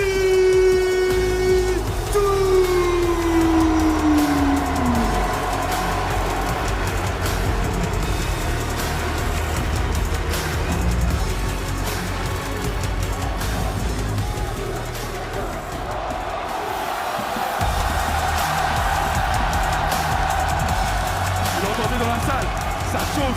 Ça chauffe, normal. Ça rêve d'entrer de la Carmine Corp.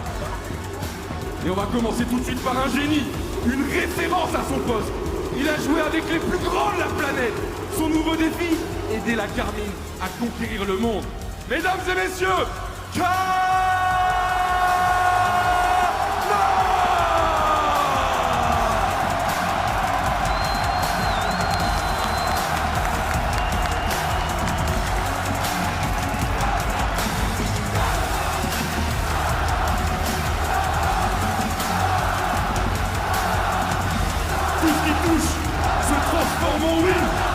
il se nourrit de la concurrence. Il aime avoir le contrôle et imposer son rythme. Votre jungler, yeah!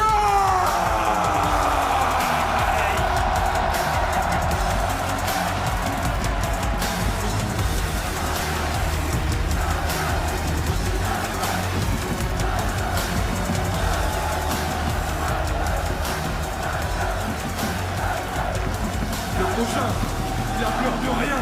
S'il ne craint pas le danger, c'est que c'est lui le danger. Doué n'aura jamais une occasion de faire mal.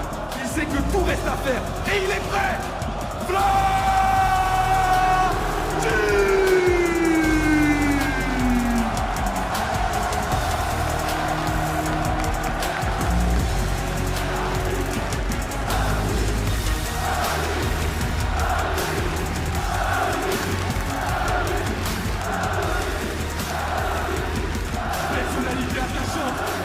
Espoir de l'Europe, il affiche ses ambitions et il s'en donne les moyens. Blue Wall, votre prodige,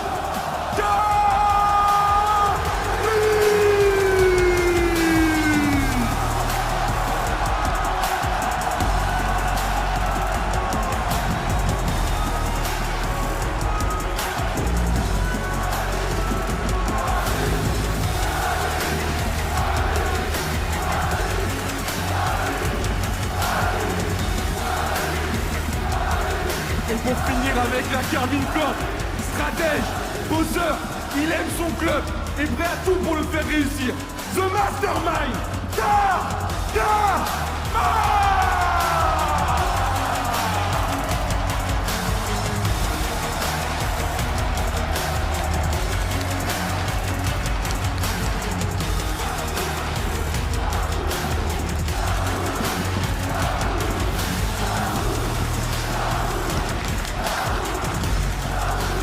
pour le vrai, Deux équipes qui vont jouer leur jeu à leur poste, sans handicap.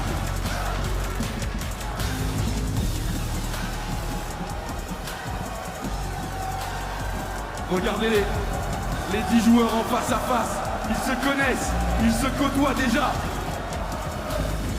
Mesdames et messieurs, que le spectacle continue et que le meilleur gagne!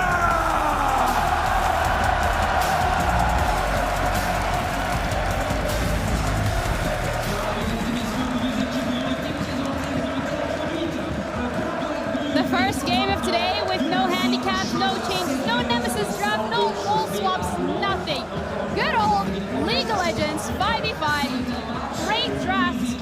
I'm excited to see how this one is going to play out because when these KC players walked on the stage, you've already touched upon it, Munch, how just the atmosphere makes the literal ground vibrant. Yeah, and I mean, Kalist, the chant in here when he stepped out through that door, the KCORP fans are ready to see him play. Yeah, I think so much of this is going to be about trying to get that control for Kalist on the bottom side of the map, making sure he's comfortable.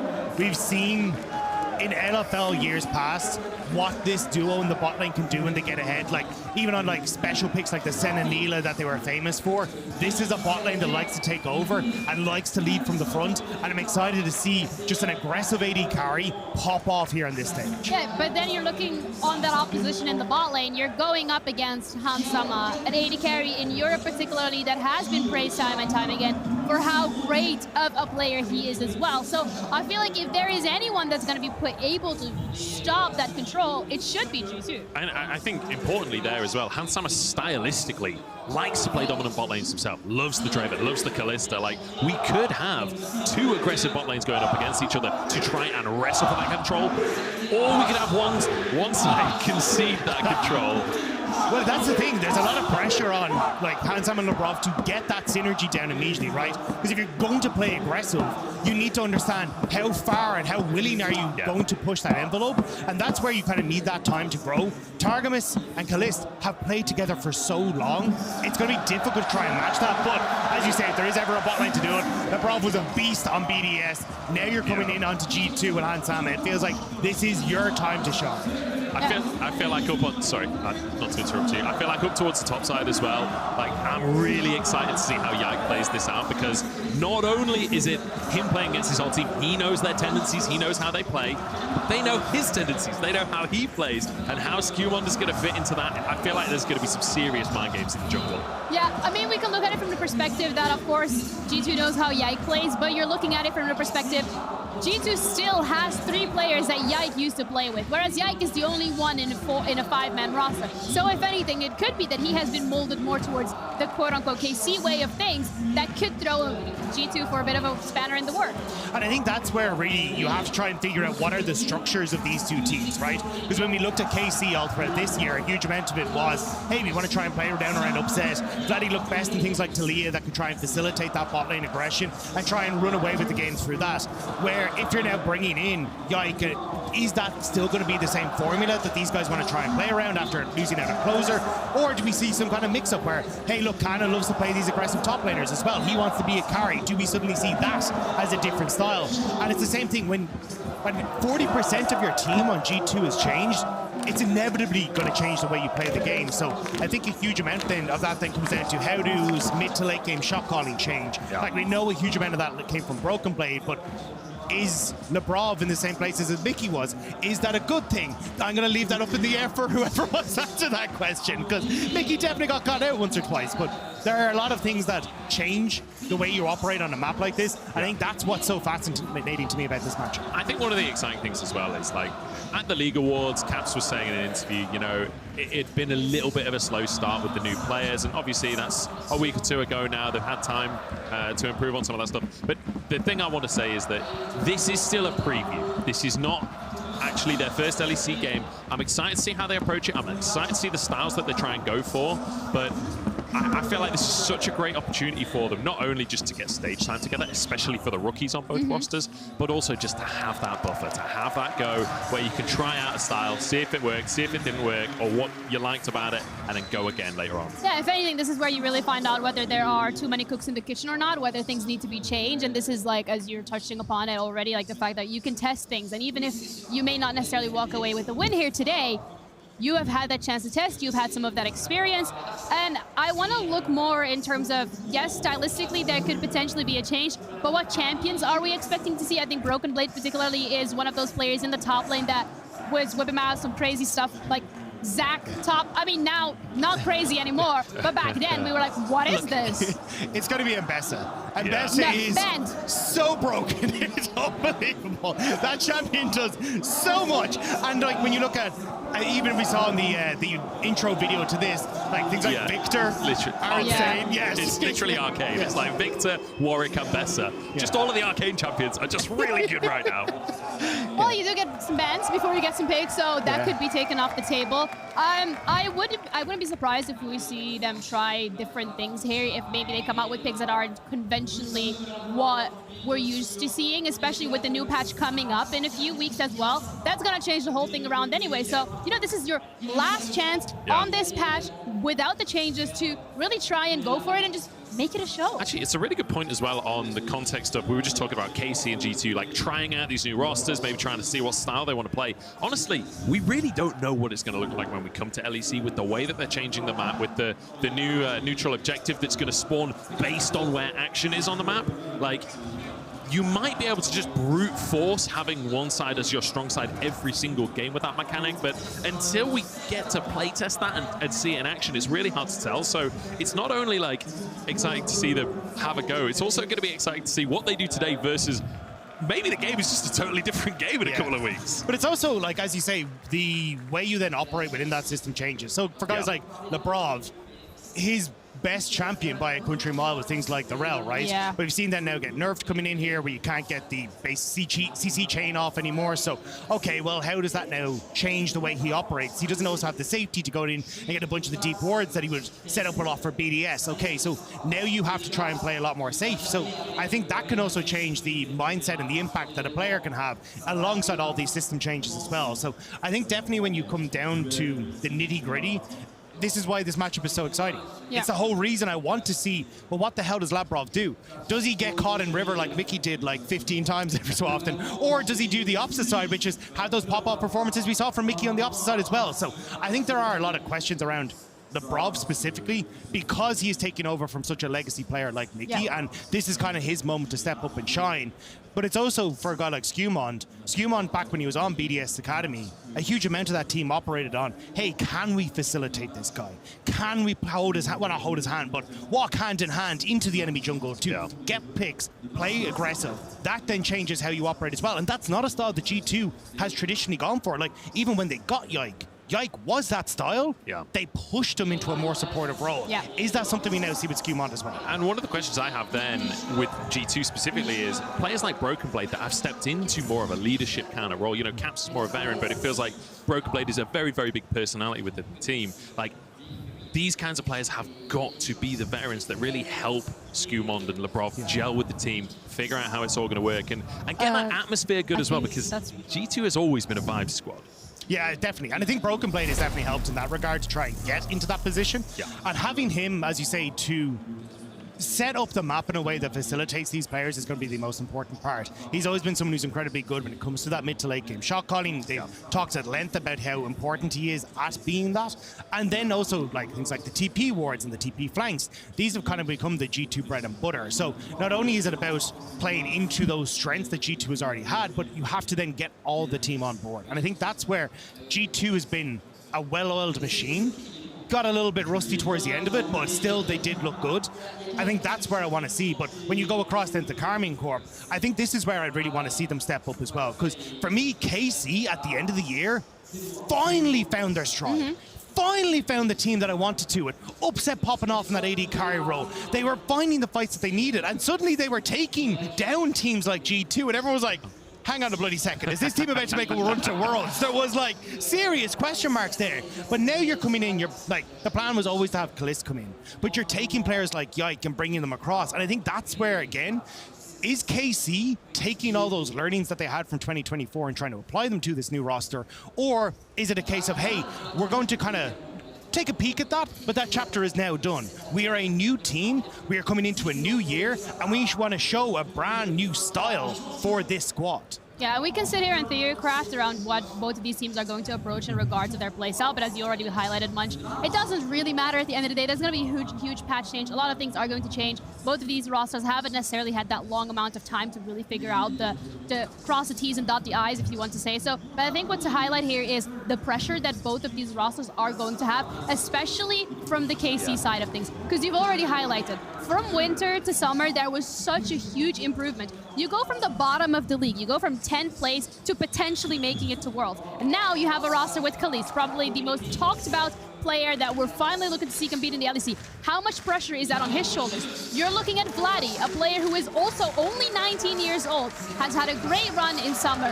That's another pressure. And you're looking at Yike, who is potentially the most senior player, if we want to say that, in regards to the experiences that he's had on G2, the wins that he's had on G2, but he's also still quite a young player, and he has to be the mentor here. That is a lot of pressure on his side as well. Yeah, I think the main focus for me has got to be Kalist, because it's not, there is pressure, right?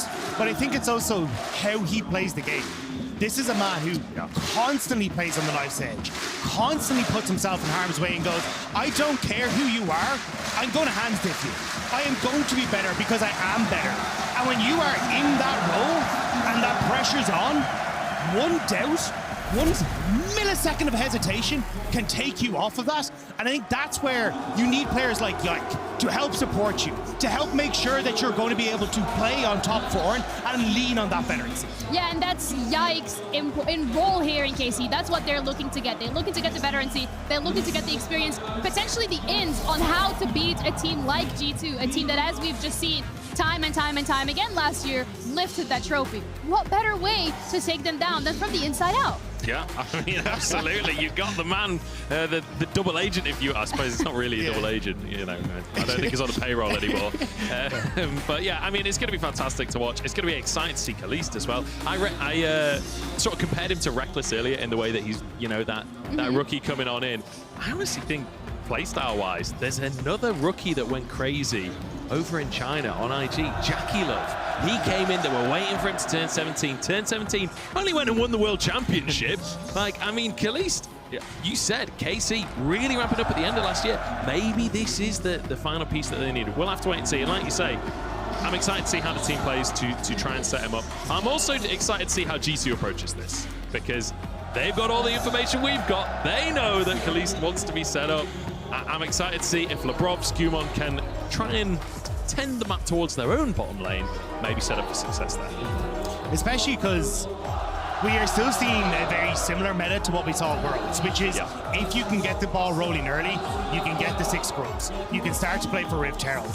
Like, aggressive playstyles are favored. So I think if you're looking at aggressive players, things like Kalista Renata, high priority, a Draven for Hans Sama, these things can all be incredibly important to getting control on the bot side and opening up that map. Now, we've been blessed that there have been no lane swaps so far, which I appreciate all the teams that have played so far, because that would have been messed up. If they were role swapping in those show matches, like, come on, guys. This one, I think it would be fair enough. Like, at least this is like, you know, they're playing for pride here. This is a real game of League of Legends, but if anyone in one of these show matches role swaps, like, especially when T1 are swapping lanes and things, I mean, that's... I mean, who better to role swap G2 against a team that is not as experienced when you're looking at KC in regards of having to do these lane swaps, reacting on time, being able to actually be in the right time and the right spot. So, yes, for G2, this could be an option. I hope we don't see it, because I feel like everybody's a lane swap hater. Yeah. But again, pride is on the line. I do think, though, when you look at a lane swap style, so much of that relies on your support. I think when you've added in that new wrench to the work in Labrov, trying to operate around, because it's so important to, like, okay, we are going for style 1, 2, or 3 of this lane swap. The support has to understand what he needs to do in that situation, where he needs to be, what reset timer he needs to do. Like, that is a huge amount of pressure to put onto a new player coming in. So I think we'll probably see standard lanes, which I'm hyped for. But BDS in the LEC was also playing into these lane swaps. They were forcing them, not necessarily to a successful degree, but they were still doing it. You said it, not me, all right? But yeah, well, like, look, that Adam who was willing to die several times on Sion to get that to work and stuff. But I am curious to see. Yeah, I think it's just, look, play standard. Try and prove that, hey, look, we don't need some gimmick. We don't need something to try and beat you. It's, hey, we want to go head to head. And I think, again, when you have Targabus and Kalist who played together for so long on the bottom side, I just want to see them go toe-to-toe and show what they're capable of on this home turf. I think this is the thing, like, there are thousands of people in this arena. We've got 2 hype bot lanes. Please fight each other. Please don't lane swap. I want to see a 2v2. People are paying good money to watch this absolute fist fight, so give us a fist fight. Yeah, but I think that's where it comes down to, like, what do you actually go in for, like, the bans? We're already kind of looking at, like, a Best and Victor. But if I'm looking at that bottom side, I'm like, okay, cool. Am I banning Ashe to enable a Kalista pick? Am I then trying to find something like, hey, maybe we can go for a Draven in response to Kalista? There's so much that you can work in with this. And even when we look to the World Championship, G2 were a team that were very willing to say, hey, we will give over Kalista with a Draven in the back pocket. So are you still willing to play that hyper-aggressive with Labrov? Because when we look back at BDS, they weren't exactly a dominant 2v2 in the bot lane. Ice was very good in a mid to late game fight, and you got him resources, but it wasn't like a devastating 2v2. So I think there's a lot of options to try and go for here, but if you are going to then heavily focus on that bottom side, what then happens for someone like BB, who I think has had a phenomenal year? This is probably the best lane dominant version of BB we've had in his entire career. So I'm very excited to see what can happen. Yeah, I mean, do you want to disable the top lane? Do you want to go for that ball lane? I think that's the question that we're about to answer because we're ready to head into Champ Select. So let's have a look at our first couple of bans. I mean, of course, Skarner. Yeah. Nobody likes Skarner. And there's that Ashe that we were talking about as well. So just trying to take that away opens up things like a Kalista that you could potentially go for. Aurora taken off the board as well, which I'm kind of surprised at because she was changed. No longer the lockdown, but still looking pretty good. Importantly, all 3 of those Arcane champions we were talking about that are, according to our very own pros that are here today, unbalanced and not ready. Oh, not ready. Gone. Ambessa taken off the board, but you know, Warwick available, Victor available here. It's going to be a Caitlyn first pick for Hans Sama. Yeah, I mean, it definitely is a strong bot lane that you can try and play around, but this is the other pick that I've seen started to creep up in solo queue, which is Corki. We have seen Ica playing in the mid lane earlier, but he's been destroying bot lanes, getting some really nice buffs to himself. So I'm curious if they want to try and send that into the bottom side to try and fight toe for toe, but this will be more standard option of just hanging away clear against the Caitlyn. Will be fine. Yeah, it's the Varus that they go for instead, so you don't get that flex on the Corki. But the Varus answer to the Caitlyn, we were talking about this bot lane and looking at them to be aggressive. It feels like we get a very heavy early dominant lane from both of these AD carries. Yeah, it depends which version of Varus it is going to be up against that Caitlyn as well, but I would imagine the lethality, or possibly, I mean, lethal tempo's back, so... Yeah, it is. You can get anything. But we'll see what's in alongside it. Yike going to go aggressive, going to be that engage tool here for KC. As we are used to from the side of Yike, but again, as we touched upon earlier, G2 as well, mainly putting Yike on the Sejuani, on the champions that are made it a little bit more supportive, so I'm happy to see the Vi. I feel like that's a clear indication to where this team could be going. I think that's also very nice when you have a team that is a bit new to say like, hey, Vi is very obvious as a go button. We are going to play for this. It's nothing fancy. It's very understandable. So we're going to go for that. But they have responded well here for Skewmond. Taking the Maokai means that when you go for that engage, you're very telegraphed. So, hey, we just sent out the repeat ult. We've got a lot more range to play for. But sorry, actually the Maokai going down into that bottom lane looks like the support. I think a really nice thing here as well is the Viego, quite good team fight-wise against the Vi, right? Because Vi has to commit, no way out of the fight. If you do die, which Vi often does die, that's an instant reset for the Viego. So it can be a good way for G2 to snowball a fight. I think it's also something that T1 did very well at Worlds was using this Caitlyn in a different manner than what people were expecting. Instead of just sending it down to the bot lane saying, hey, we're going to go Luxes, we're going to go pushing lanes, we're going to try and take Terra plates, they basically just used it as this wave clear opportunity, and then that unlocked carry to go and play around the map and make these big plays. Maokai can be a big playmaker in those sorts of situations, so I'm curious if they then try and go for Labrov on this more roam-orientated style, linking up with Skewmond and just trying to take over for caps in the mid lane. Also want to highlight the K'Sante pick already. We're most likely going to be seeing that going towards the top side. I feel like having the K'Sante with the Vi gives you the opportunity to just go all in. You also have the Verisol to lock down any potential teams, any potential players that are trying to get away. So it feels like the composition from KC is very much go. Yeah, I think as well the K'Sante is quite flexible, right? Where Kana can just kind of sit on the K'Sante, play that weak side. If they do want to go down to play towards Kalista in the bottom side, Kana's going to be fine. He's going to be a solid rock in the top lane. Yeah, it also like gives you the opportunity here to say, hey, okay, how do we try and set up for what is clearly bot lane?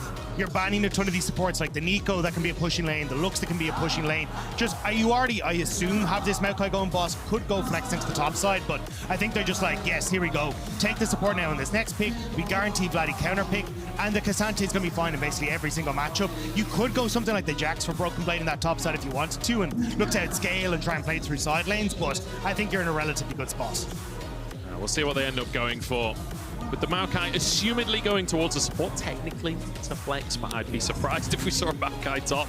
But not only hovered, but locked in. And do you know what? Fantastic in lane against the Renata. But this is exactly what T1 played. This is what I think was such a cool thing that we saw at Worlds, was how they used Caitlyn in a different manner. It was just a wave clear boss. And now they're going to be saying, hey, Lebrov, we're opening up. This is your game. This is your time to shine as we take to the stage for the first time. Make it work, buddy. Yeah, and Talia as well being hovered here from the side of G2. That's something that we've seen Vladdy flick a lot on the LEC, where he is able to set up that bot lane. So that's a really big ultimate kind of just taken away from KC, which is potentially not the style that they want to play anymore. Yes, and it also just sets up Skewmond, right? Like, one of the questions we were saying is, who is Skewmond? What is Skewmond? What is he trying to play when he comes onto the stage? And it is going back to the style he's been good at, which is to try and play that invade style, have that support coming through from Caps, have that support coming through from the Bard. Like, this is enable the new guy, make him have a good time on the stage, and I think it's sick to see G2 trying to adapt to this rookie in the jungle. And steal the Talia ult for Vladdy and go bot lane either way. Yeah, Silas is a bit of a menace on this match, so I'm excited to see, because it is a beefy lineup that's on KC's side, but everything wants to dive in onto this Talia unraveled nerd, so I think it's going to be tough enough for KC to operate in this one. And I think as well, Silas taking away that Maokai ult just makes it so much easier for Yank to find a good target, find that engage for the team. I feel like the Silas could be the crux of this one for Vladdy. We'll see what he's going to be able to do on the Rift, though. I'm excited for this one. We've got a couple of good compositions. I'm excited for potentially that bot lane, though we do have tanks in the top lane. Lane swap shenanigans could still be afoot. Please don't mention it. I would be very disappointed if we do see a lane swap, but again, as we said, this is quote-unquote a very serious game here today because both of these teams have a lot to prove, but especially KC on home ground, in Paris, in front of their fans. They have so much at stake when it comes to that pride. They have their new bot lane locked in from KC Blue, now on that main roster. So gentlemen, take it away because we're ready to head into the third game of the day. Thank you very much, Ginny. I mean, just take a look on your screen right now. Half the audience, it feels like, have turned around to put their arms around each other and bounce up and down in the support of KC. Up against G2 here today. Our little LEC preview match and a couple of pretty interesting compositions. And like you say, G2 pretty T1 inspired with this comp. Yeah, and I think that is something they've definitely picked up from the World Championship. I think a lot of teams are going to start to look at how these champions can operate in different ways. I think that's so cool that you can see where these teams are at when it comes to, one, understanding, two, breaking down everything that they've seen, and just trying to take champions that traditionally are set in their ways or set in a certain box and say, look, how can we use this in a different manner? And when it comes to Caitlyn, traditionally we see her go towards something like Collector nice and early. You get that serrated Dirk, so your wave clear is absolutely insane. But the beauty of her is you can play so far behind your own turret that you just clear the minions and nobody can really touch you. Like, it's so difficult for an Renata to try and play underneath that tower and attack you, or you look for some sort of dive when you just have that range, that ease of wave clear, which just means Labrov is going to be able to go play around mid. You set up for something like Skewmon, the Caps. It's such a sick play. It's kind of funny as well, like the way that we're describing Caitlyn here up against Lethality Virus, which is like That's his whole thing. Yeah. That's what he does as a champion. Maybe bring it slightly more to a team fight, but yeah. It is the lethal tempo as well on the Caitlyn, so gives you that flexibility. You can play more towards attack damage later on in the game rather than just going pure lethality. We'll see what kind of build Hansama wants to So as an AD carry main, how do you feel about your entire role being reduced to I press the button and I clear the wave, and everyone else gets to have fun in the rest of the map? Because you guys were the damage dealers, and now you're just the facilitator of the wave. As an AD carry main, I'm somewhat of an addict, and that addiction is CS. So to be honest, I'm kind of okay with it. I like farming minion waves. I like playing Ziggs. I like playing Varus. I actually like playing Caitlyn. It's like, oh, there's a cannon. That's it. Everyone's like fighting off the side. Like, have you seen that meme of the guy who like is losing his mind, pressing every button furiously, and then it's just some guy singing. Profusely. Yeah, that's just you as you pick up your 6th cannon minion of the game at 25 minutes. Oh, if only. I never get them. Okay, KC spotted on a ward. Our pause is done and dusted, and touch wood, our only one. LeBron and Sama trying to move forward, but don't think KC are going to let him get away with this one. This, though, caught by the Q. That's a big old chunk and a nice little stun from LeBron as well. Good start to the lane for G2, and honestly, falling behind in HP against a Caitlyn Bard early is brutal. Yeah, that ward was MVP. It just meant that you had information on where the target was. Also, Hansama being able to get that Q without any minions to reduce that damage was huge. So G2 now full control over this bot lane, and you can look at Skumon already, considering going for an invade there, but decent ward from KC will spot that out, so he's just going to back away instead. Hansama, you see, just getting his headshot ready and just walking forwards as well. He's like, what are you going to do about it? Happy to drop a couple of CS if necessary, if it means denying a bunch from the KC bot lane. Kaliste, I can imagine feeling the pressure in that seat right now. There's a whole arena that has been chanting his name for the last 15 minutes. I imagine the pressure is immense. Yank moving down to the bottom side.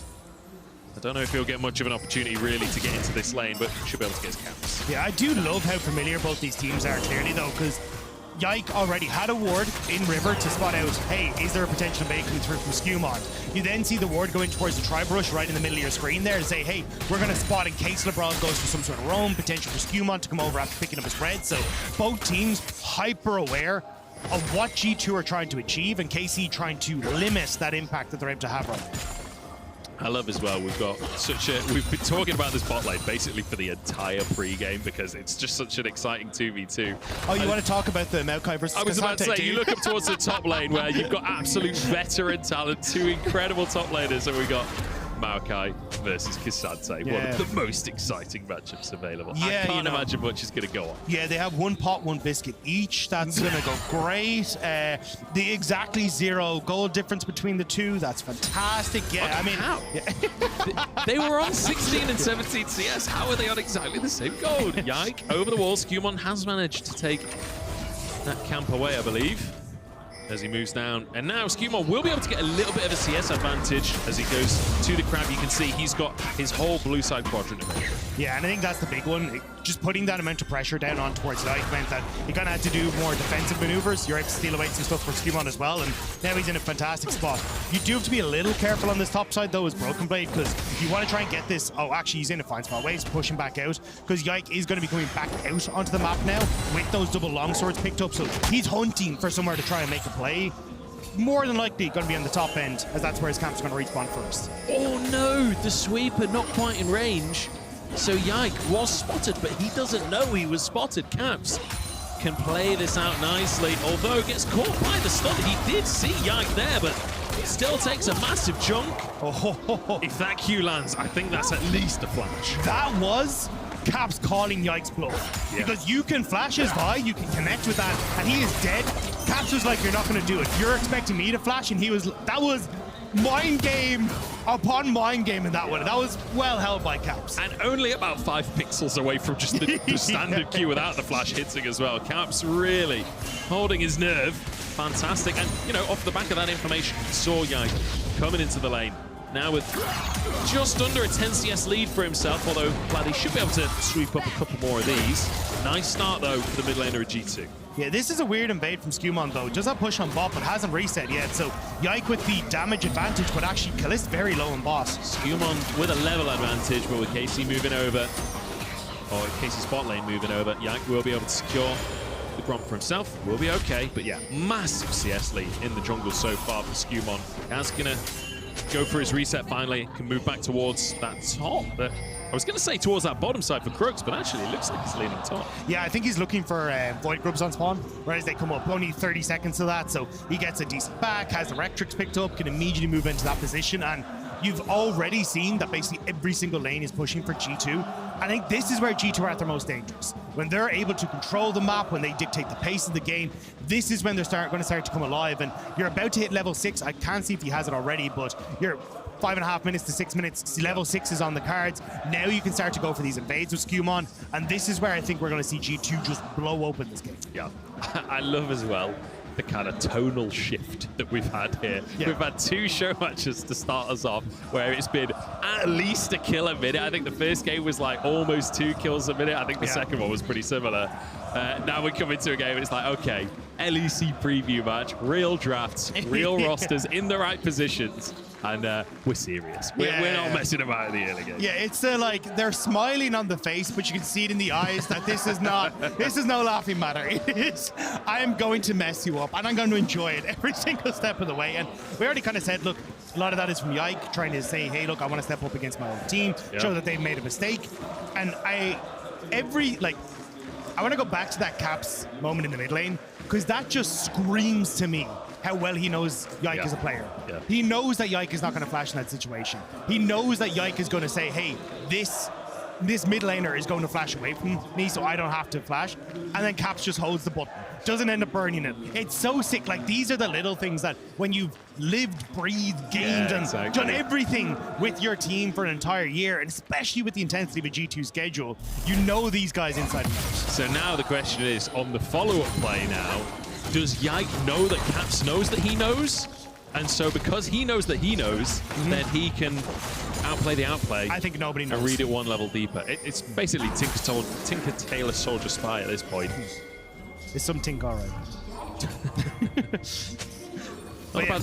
I think it's just going to be a case of, hey, look, how are we going to try and stop this from G2? Skewmon moves up towards this top side. You can see the reset coming through from Kalist to try and move into that top end to protect. But this was just a good back timer that Skewmon managed to pick up for himself. Now, KC, you're kind of in position, but you're just too late to the party.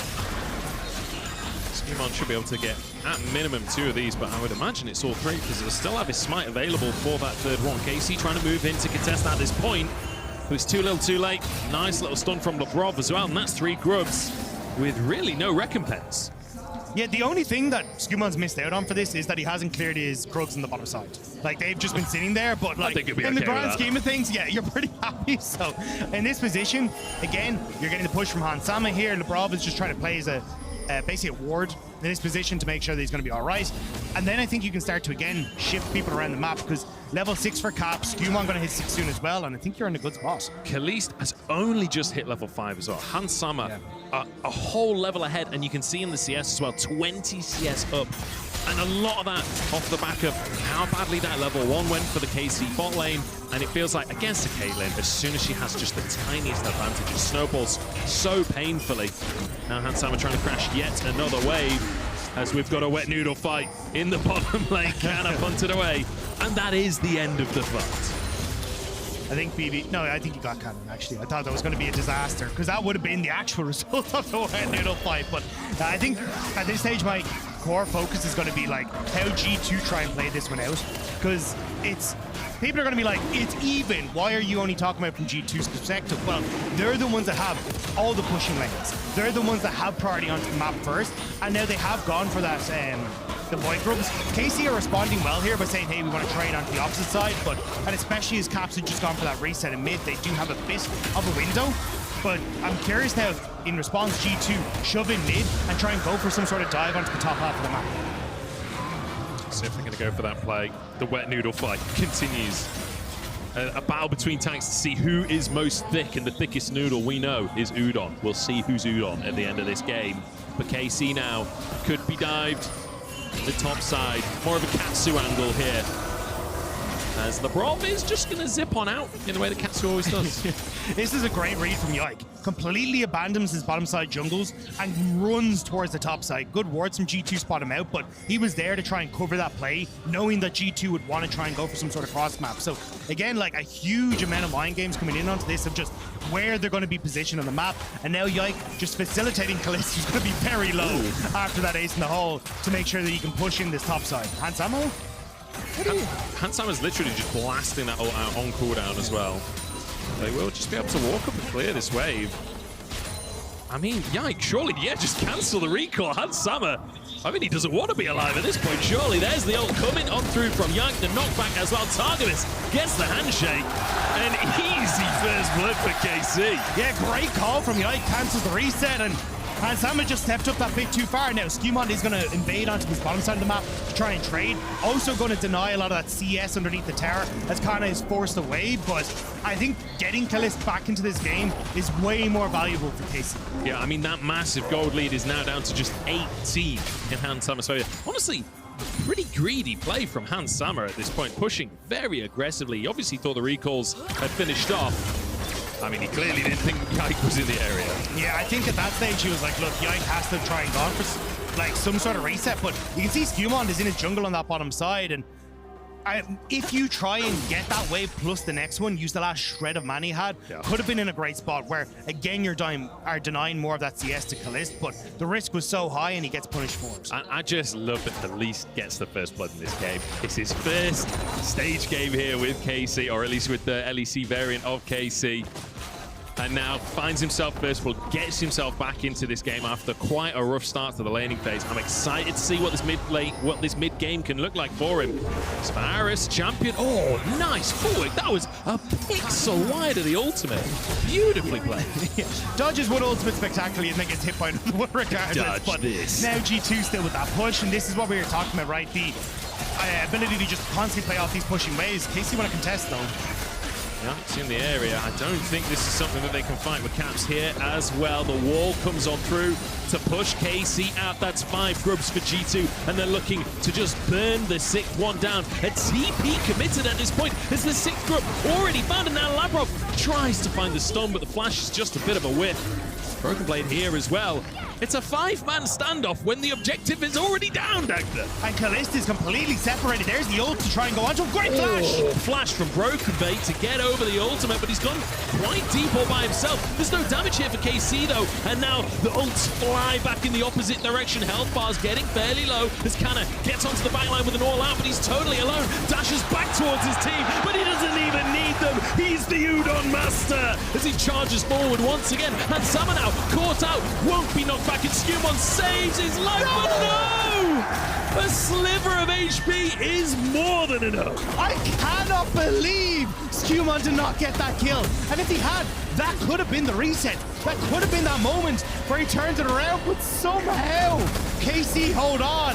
And they're now starting to get that ball rolling. It could not have been closer. A game of inches there for KC. They do lose the grubs, though. It's important to acknowledge that the objective was gone before the fight. Yeah, but this is where I thought, okay, this is going to work out great for G2 because it's a good read. KC are in a horrible position here. Their AD carries on the top side of the map, and G2 just look to try and collapse onto that. And this flash from Broken Blade was fantastic. Immediately over, spotting out the ultimate, but there's no real follow-up that can come through. It's just Broken Blade, and Kalist is able to get himself into a great position. The steal from Vladdy on the Maokai ultimate as well completely zoned G2 away. So initially, what started off as G2 thinking they get a pick on their AD carry, actually then sets up for KC to turn that around, and Kana dives into the backline to pick up the first kill, and then it's just overextension on G2 side, hoping for more. I feel like Kana there, you know, he's a bit upset that Ambessa is getting all of the broken allegations. He's like, just wants to remind everyone how obnoxious Cassante can be. G2 play on the top side, and they're looking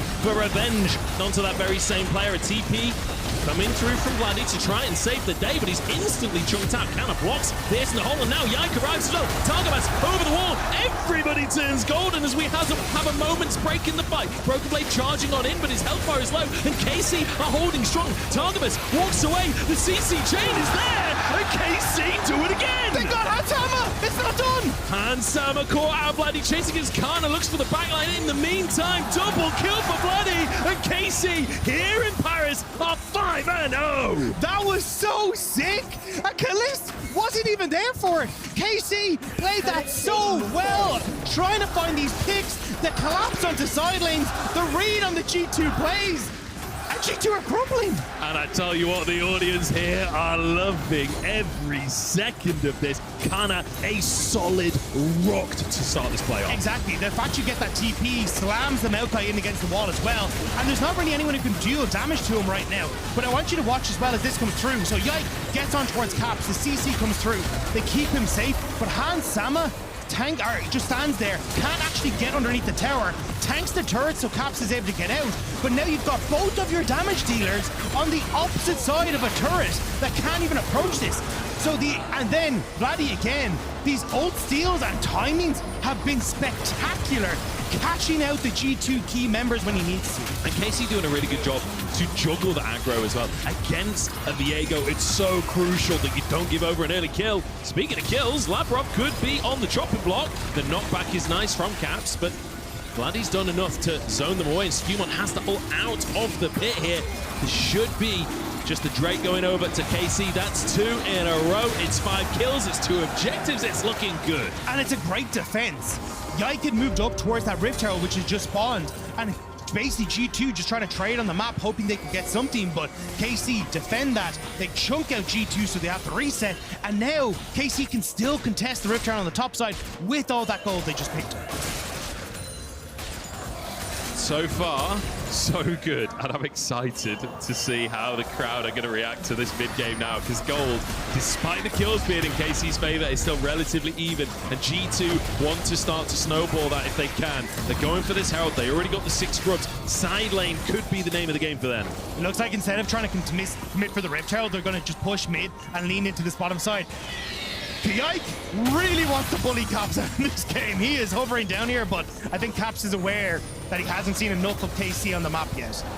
Yeah, Caps quite happy to just sit underneath that tower, catch the wave as it comes. And rightly so. Caps has been doing a really good job of just reading Yike for this whole game so far. 0-0-0. It's been a quiet one from him, but you fully anticipate now, especially with level 11 short cooldown on that ultimate. Sorry, when you said 0-0-0, you sounded like the Bowser music in Mario. 0-0-0. I was like, what? Do you know what?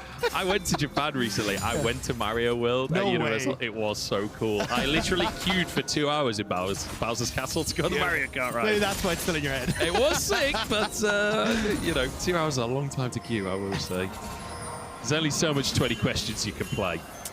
So anyway, Doctor, animal, mineral, or vegetable? I think it's a rock that's about to get fallen in the top side of that turret's going to go. BB going to be able to walk away. Kalist caught, but there's no follow-up. It's a good stun. Caps is finally here. Kalist dashes away from the knock-up. Look at the CC chain coming down onto Caps. The peel is enough. Skewmon now dived on by Yike. He might have gone a little bit deep, forced to flash away. All in from Skewmon, but no kills go down just yet. That was so close on both sides, but hang on a second, Kana's going for it again. He's having a fantastic game and forces the flash out from Broken Blade, but G2's cavalry is on the way. Kana has to survive until KC arrives once again at TP, and Yike moving over. Vladdy trying to get into the play. There's the knockback, and it'll set up a kill for the Silas. Fantastic bit of play again. 0-7. KC are on fire.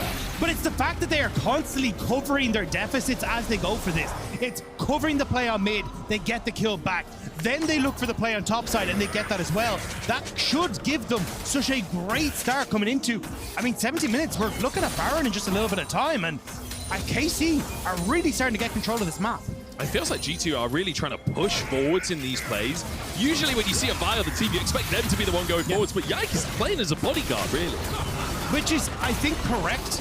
Oh, hang on. Rob God, no, it's just against the tower. But I think it's correct in this sort of situation, because while you can try and push forward or over-aggress, if you end up going in towards, Caps Unraveled Earth, you're going to have a miserable time. Broken Blade can lock you down. You can just kind of lend yourself into other people being that designated engage tool. And Vladdy has done a great job of that. So many times he's been stealing core ultimates, but in this situation, this is a great idea from Lavrov.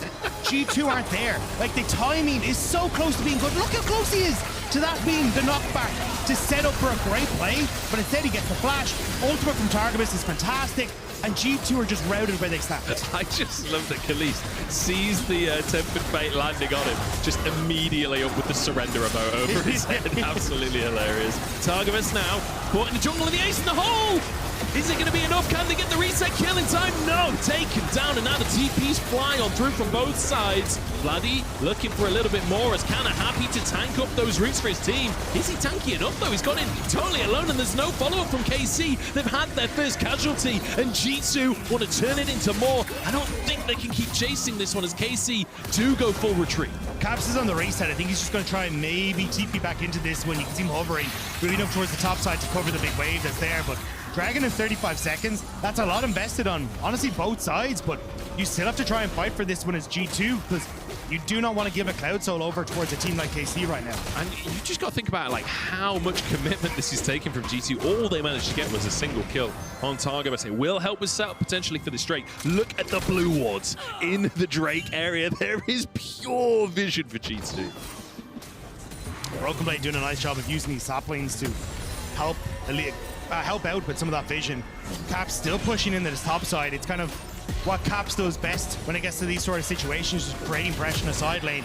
Vladdy going to try and move up to help out, but he has no TP, whereas Caps still does. So I think that's where G2 going to try and use that pressure as Dragon's now up to potentially get a tier 2 on top. Vladdy only now getting there, but can also play towards Dragon with that push that Caitlyn offers. Importantly, Targamas grabbing himself that Mikhail's. So if Khalees does get caught by something like that root, we'll be able to cleanse that away from his AD carry and keep Khalees a little bit safer, but G2 move into the top side, take away a red buff, try grab something for themselves. Broken Blade moving in towards this Drake. Yike is here with the smite, but the rest of G2 are coming over, and Broken Blade has done enough to keep KC off the objective. Yeah, it's just trying to draw KC down. Look at Vladdy, right? He's now completely left top lane, which gives that chance for Caps to start to get some damage, but he's not going to be able to take the tower on top, and now you are down that ultimate. So I think this is where you see KC actually take it, but it's a bit of a mixed call from G2. Unsure exactly how they want to try and play that one out. And to be fair to KC, doing a good job of peeling away from the Drake without completely conceding the Drake, right? Still being in the area to contest. I thought there was pings on towards the Baron there for G2 for a second. I didn't think that would have been a risky call. I think the problem there... Oh, hang on. Is Lavrov gonna... Flick back. Oh, Targamas steps on forwards to dodge it. Nicely done, sir. Yeah, especially with no flash. Kind of had to make something happen there, but I think this is the position now where G2 are going to start to have kind of lost their window of opportunity to play around the fact they had that advantage. Oh, okay. Oh, Khalees is going to be stunned, but it's a bit little after everything else that was blasted out. But this is what I was going to say. I think G2 have kind of realized their window's gone. TP now on Vladdy means he can match, if not kill, Caps on the side lane. You're going to have Kana matching Broken Blade as well. So your ability to play 4 picks and play out on the map is starting to dwindle. So hoping they could catch KC on a reset timer there, maybe get some control back on the map, but Khalees too good with the footsteps. Yeah, really, really nice footwork. And that's the second time that we've seen him dodging these Tempered Fates. I like the use of the Ace of the Hole to pop the spell shield so that you can try and go for the Tempered Fate, but ultimately, well played by Khalees. And obviously, Targamas being there to have that Mikhail's to stop the stun, even if there was follow-up from G2. Not sure it would have worked out. I do think, though, this game can get a little bit messy for KC, simply because they don't have a very quick Baron take. So the threat of them going for a Baron isn't particularly high for G2. Yeah. Also, if you're in that pit, LeBron Ultimate is a fantastic tool in that sort of situation. So when you're in this position as KC, you kind of need to find ways for Vladdy to become enabled on the side to find a pick on towards Caps, but you're just having this push-pull and side lanes constantly from G2, and KC just can't really keep up with it right now. I think it's kind of scary to go for Baron without complete control for either side, because you've also got the Varus on the side of KC. We've all seen what Varus can do. Guma Yushi, in fact, here today has rather famously stolen Baron with that Varus. The QW just such a potent tool. As KC try and contest River once again. LeBron getting some deep vision before he retreats towards this top side. This is tense like that. I know that this is like the LEC preview match, but you know, I wasn't expecting it to be quite this tense. Yeah, I think again, like both these sides just want to show what they're capable of coming into 2025. And at the moment, KC's been doing a really good job of catching G2 with the pants down whenever they go for some of these side lane plays. And credit to them, that is... Oh, yike, that was bold. And now Targamas caught out. That's one for G2, and this is a comp that snowballs hard. Vladdy in the Baron pit needs to get himself over that wall. Caps goes with the Weaver's wall to try and get onto Khalees, but he can't quite find the spell shield. And instantly the FF comes out once again. But G2, importantly, have control of the Baron area. And they're just going to start up the Baron. You can do this very quickly. Kraken Slayer on towards Skewmons, and you got a ton of damage with the Landries on Caps as well. KC need to get in. Can Yike look for the steal? Kana has to be the one to charge on forwards and buy space for his team. Yike there. Remember, Khalees on that Barris as well. It is stealable for KC, but they might lose their lives in the attempt. Tempered Fate onto 2 is Broken Bay, completely zoning Khalees. Vladdy trying to get into the fight as well, but Kana is already going to go down. Dashes out to his teammate and survives. Baron has reset, and KC have held on. Now Vladdy looking for more of a fight as the poke damage is coming up huge from Khalees, and Broken Blade trying to escape. Caps whiffs on the knockback, and KC continue chasing. They're looking for blood. They're looking to push G2 out of this game. The Berserk comes through. The flashes coming on through. Khalees doing so much to make that happen, and now Baron could be on the cards for KC. Kalist ultimate was ticking over, about to be up. So G2 very lucky that that was not up slightly sooner. But now KC, they're the ones that are in the Baron area. TP coming in from Vladdy. They want to try and take this, but G2, what can you do? Targum is hunting for Caps if he tries to come through. Caps pushing pretty aggressively. I think he's just trying to pull them away from the Baron here. He's not really going to commit.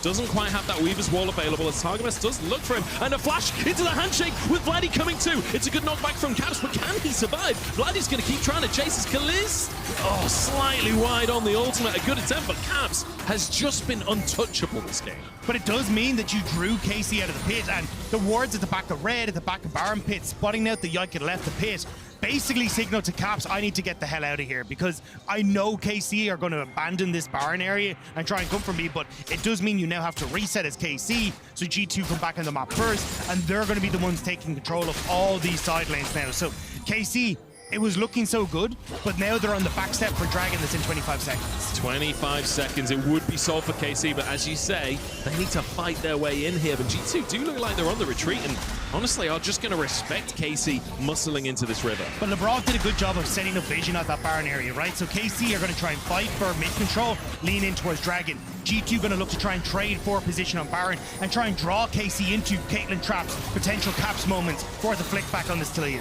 Vladdy looking as Broken Blade pulled back towards the enemy team. He is tanky, but how tanky is the question? Roots on both sides. Broken Blade just can't escape the fight and is taken down. The rest of the G2 don't commit, and KC are looking at a soul. It's very festive Roots across both sides, but it's Broken Blade who's gifted over to KC, and now Dragon taken. G2 still trying to move up towards this top side to get something back on the map, but KC are doing a fantastic job of fighting them every step of the way. And you know, they're only 1,000 gold up, but KC, they are 6 kills up. They are 4 dragons up as they take themselves that soul. And they are looking to me like the cleaner team. I mean, we literally have been talking about Yag being the double agent. He's 007 right now. He's James Bond here for KC. He's downloaded the intel and he is running off to the helicopter. Helicopter? That's a word. The copter right now to make sure that he can get that. But again, I think the biggest issue when you have a team like G2 is that it's not over till it's over. They are very good at pushing in on sides, looking to constantly trade. And I think this is where KC have a massive advantage, but this is where you prove that 2025 is going to be your year. It's closing the door on G2 in this sort of position. And the question is it still G2 that cannot be taken down, that always find a way back with these 2 new players? Are they still that same team? Obviously, I don't want to draw too many massive statements from this game. No, this is actually for the decider of 2025. The winner actually, of this auto-qualifies for next World Championship. Yeah. Auto-qualifies for the LEC in 2025. I'm going to put that out there. Yeah. Do you know what? Let's be kind. I say both of them go. I say they could both go. All right, you win. You win. This is why I'm numero uno tournament official. It's quiet down, though. And G2, I feel, are just conceding control at this point. It feels really hard for them to push in. If KC kind of put their mark on something, it feels like G2 are, at this point, just respecting that and waiting for that opportunity to make a bit of a mojo play, like you were saying. Yeah, I think it's been a little bit unusual, because traditionally this is a position where you'd see Caps just immediately go towards the side lane, try and use the fact that Bloody doesn't have his teleport available and use that Weaver's Wall really effectively. But I think KC have been doing a good job of getting to a wave before Caps can do it. And like Bloody there, right? Immediately gets into bot side, shoves it out. Now he's going to reset, join mid lane, and they're going to try and play for a mid push into Baron Vision setup, trying to get control of the map in that way.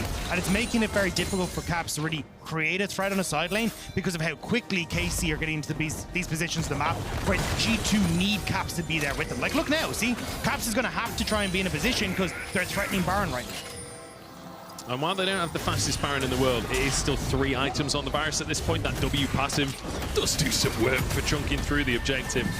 It will still go down eventually. TP from Caps. G2 know that they have to contest this mid wave to be able to maintain some level of map control.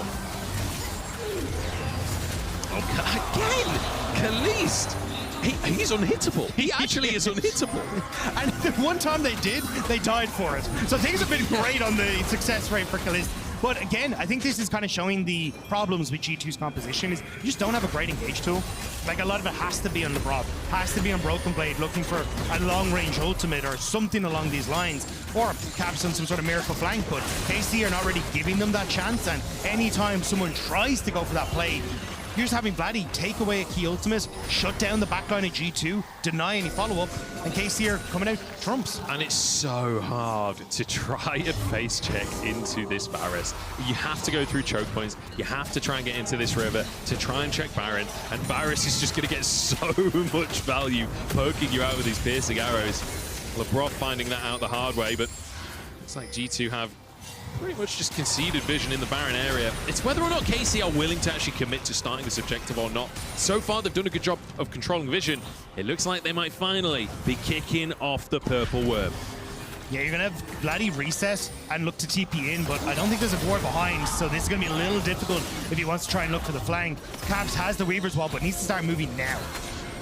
KCR getting kind of chunked by the Baron here. Yank down to half his HP as Broken Blade moves in. The TP comes in from Vladdy. Caps will be behind the play as the Weaver's Wall comes on through. LeBron trying to make sure he's on the right side of it as Vladdy is caught. Oh, the knockback doesn't land though. Yank is in the pit and he just flashes on the spot. Now caught up, needs to kill Broken Blade, needs to survive in that pit. Baron on 4K's Broken Blade flashes out. KC maybe could just burn the objective at this point. That is going to be Baron and maybe a fight as well as they look to chase for more. Caps chased out by Kana as Targamas throws out the chemicals, but nothing going to connect. Kana forced back away. Broken Blade stuck on the top side as Targamas goes down. It's 1-for-1, but Kana turned golden, should end up falling as well. The traps are there, the knockback is there, the shutdown is there for G2, and KC now in full retreat. Skumon trying to get on towards the chase, but I don't know if he can do it. Kalist is the next target. Ultimate comes on through. Oh, the tempered fate out from Vladdy by so much space, and what is that damage? Out from Kalist and Vladdy combined. Vladdy once more coming up clutch for KC in that scenario, but KC get what they came for. It is soul, it is that positioning around the Baron. Like now with this Red Bull Baron power play, they can start to take so much on the map. This is a phenomenal spot for them to be in. Absolutely fantastic from KC. Such a tight fight as well. So close between the two teams. KC not mispositioning, not overstepping, not overdoing. Yeah, and I think it's just the positioning here is fantastic. Kana peeling away members of G2 again. The damage used from G2 not having any sort of way in towards the fight. And then you deal with the problem in the backline. And even though Targamas doesn't end up hitting, the pollution still ends up killing the tree. And that's really the long run what you need to look at. That's the moral of the story here. But also, Targamas falling does mean that he won't have that Baron buff, but it's not the end of the world when you really are going to be having this you're going to be having groups with everyone, but Kana losing it is a bigger factor. Yeah, the crazy thing to me is, like, shortly after where that replay ended, Vladdy got his second hijack of the fight as well. Yeah. He used the root from Broken Blade. He also used the Tempered Fate from Labrov. Here we go, though. Soul Baron already in the hands of KC. They won Elder as well. Let's see if G2 can contest, because Vladdy is looking for the flank, and that's the TP. Back into the play from Canna. He can be that brick wall on the front line. Caps is still clearing the wave down in the bottom lane. Elder down to 10k, and Vladdy looking for the engage, and they found it.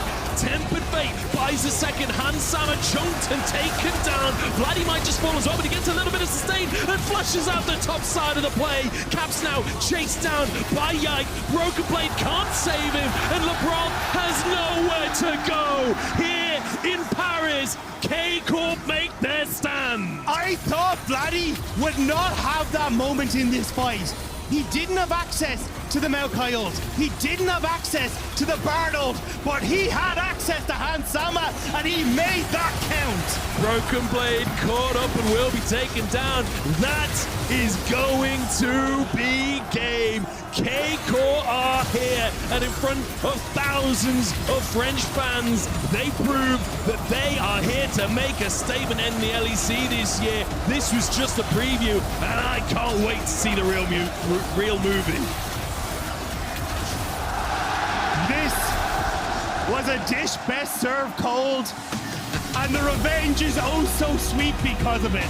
Yike with an incredible performance, but Vladdy, a man on a mission here today to step up for KC and deliver for the fans in Paris. And the fans are absolutely losing it. The chants are going crazy, the screams, and I think as we talked about it coming into this, we highlighted the pressure on both of the shoulders of these rosters. G2 with the changes having to prove themselves, even though last year was a little rusty towards the end.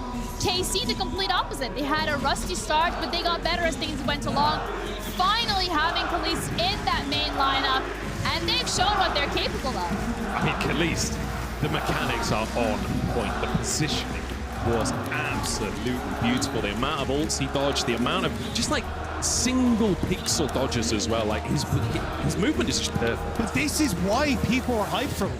This is the guy that plays on the knife's edge. This is the guy that makes the aggressive play. This is the guy that will bait an entire enemy team for go for him and then still come out on top. And I think that's what is so fascinating to watch about this player. But it's not only that they have the hands, it feels like Yike has also brought a bit of the brains from G2, because one of the biggest factors that we saw for KC this year was a lack of control when it came to the map, a lack of understanding how to set up side lanes. Vladdy was constantly in a position to catch these waves. Caps did not have the impact we usually see from a side lane. And this is a KC that are looking for a top spot in the LEC. This is a KC that if I was an LEC team looking at this broadcast right now, I'd be a little worried. I'd be thinking, all right, we need to get on that train, because KC has something going on for them. You're talking about the brains. They also have the hands. And I want to highlight particularly Khalees, as you've already mentioned, that Baron fight where you have Broken Blade going in with that Maokai ult. You have the Bard ult that's being dodged. You have the Viego trying to reach you, but nobody can get to that man, and he's just sitting in the back line shooting arrows at your face. Yeah, that first topside play, it's like, it looks like he's in a really awkward spot to start the fight off, but just plays it really, really nicely. And a lot of these plays, especially in the early game, Dr. you were talking about it in the cast, KC really smart on how to play in the map. They clearly are reading what G2 are trying to do next. They're ahead of the play. They understand what they've got to do, but they're not overstepping. They're not overdoing it and not overcommitting in these plays. They're just defending. I think you can really see the hard work that KC has been putting in outside of the LEC. The LEC ended, but clearly work for KC did not. Kana, significantly better understanding of how to position in fights as a tank and buy space for the backline, cutting off multiple members of G2. The fact that you have the unbelievable position in fights from Khalees to just control that space and make sure that they're going to be able to find opportunities. And Vladdy, what a monster. Every single fight I was like, I don't care what's happening anywhere. Where the hell is this Silas? As long as I see him, I'm going to figure out what happens in this fight, because he was game defining time and time again. I think you can genuinely look at every single player on KC today and say they showed up, they performed, they're here to show up in front of this French crowd as well. I mean, that has got to feel absolutely phenomenal for this team. When we heard the scrims are good, we heard they've been working hard, we get to see the results of that before our eyes. Yes, we do. And although we're we had a conversation as well with Apples and Waddy earlier today, where they're like, yeah, it felt like Yike was that missing piece of the puzzle. Yike is that experience that we want. Yike is that back-to-back-to-back LEC title winner that we're bringing on to give us direction, to give the team direction. I felt like, as you already touched upon, that is what we've seen. That is what was highlighted this time around in this game. But I think, again, important to highlight even further going into the future. Yes, there was pressure in this game, but it's not going to be, this is how the LEC is going to go. There's going to be patch changes. You're going to be going up against other teams. Everybody's have roster changes, and it's a different ballgame. Yeah, and I think that's where at least it's a good step in the right direction, and it's a good foot forward for 2025, but you still have a huge amount of growth. Yeah, and we are ready as well to head over to a break because we have the 1v1 show matches coming up, as well as a sit-down talk with the NNO guys. So make sure that you guys stick around after the break because they'll be here.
Welcome back, everyone, to League of Its Own. We have a little bit of a sit-down and chatting segment. I'm Ginny, joined with Tolkien and No Way For You. You guys have just played a game against T1 earlier today. I know we have a couple of questions about NNO, but I want to talk about that game particularly. Both of you were super animated, going back in your chairs, like almost crying. How was that emotionally? I mean, you want me to start? Yeah, sure, go ahead. I mean, it's an amazing opportunity to play against T1 again, right? And they had a lot of fun, so we had a chance. They did the same thing last time, but this time they gave us a lot, right? And we had counterpicks on every lane. So thanks to them. So we had a show, and it was a great honor and a great moment, and I'm just happy it ends like this.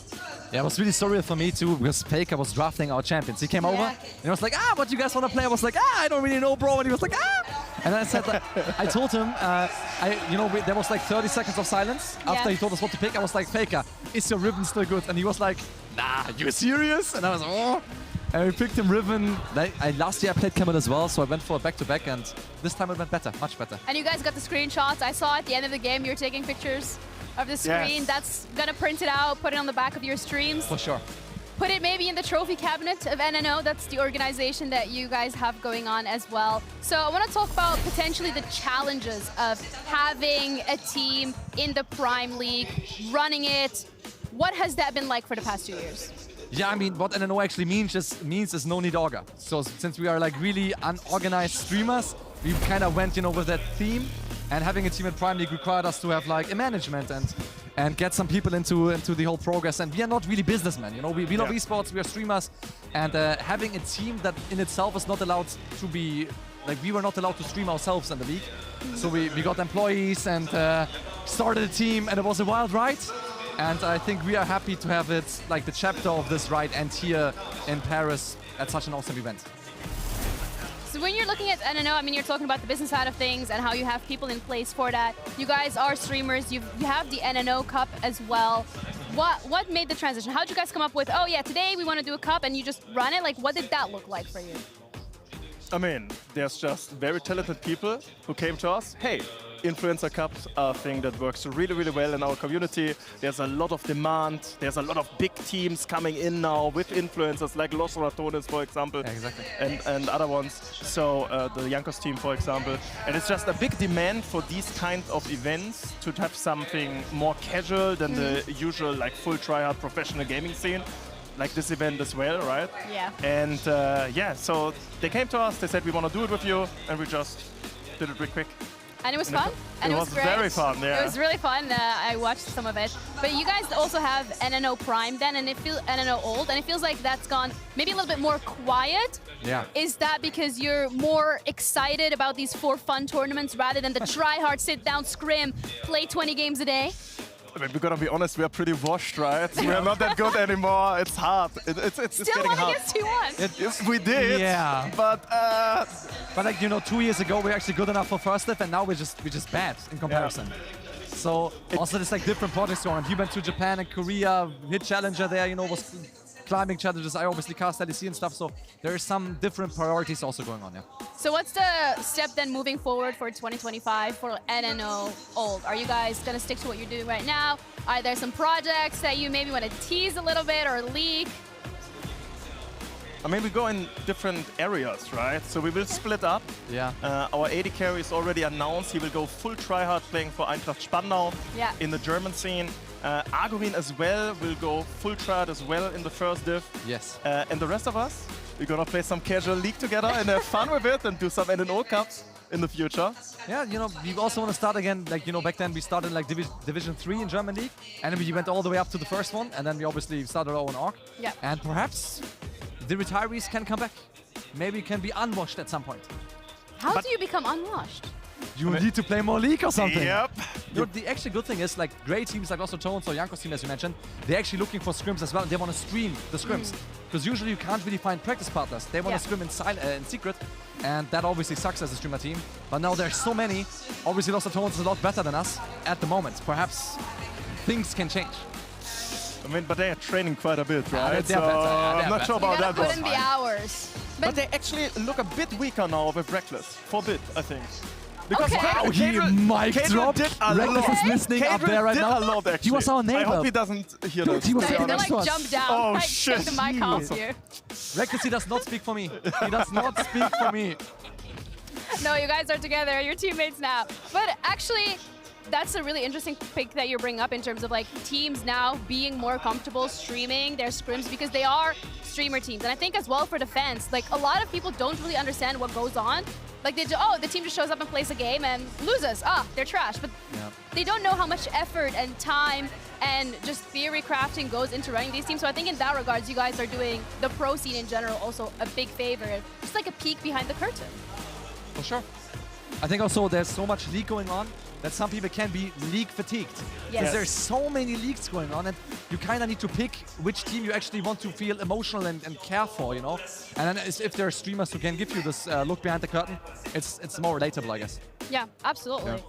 So 2025, big plans for NNO? I mean, for sure. Yeah? Hopefully all our ventures will work out for every one of us. Hopefully we can bring some fun content out for the people, right? That's the most important part for us. And be at events like these, right? And maybe challenge T1 again. We will see, right? Or maybe challenge Los Ratones again? Or Los Ratones. Yeah. On such a stage would be awesome. Right? Would be real fun, yeah. In Germany, I think. We need our home crowd. Oh, you want the home crowd? Yeah. That's it. We do, right? We do. We do, yeah. When you guys need were the going energy, up against right? T1, there were people cheering for you in the crowd every time you got a kill. How was that? The crowd here was awesome today. Right? Like the atmosphere is so nice. It changed so much, right? It feels more like a football game or like a sporting event nowadays.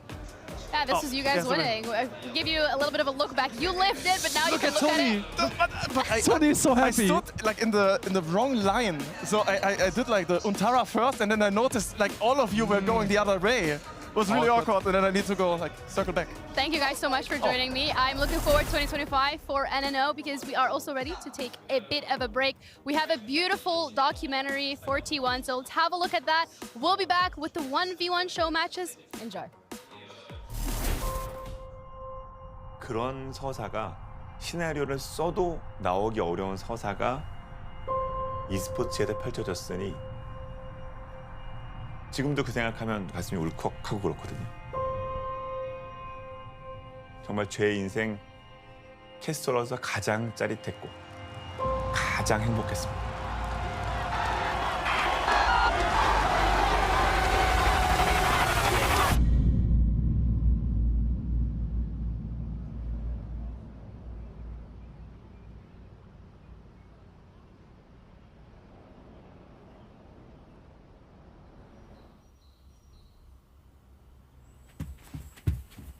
유미야 갔다 올게.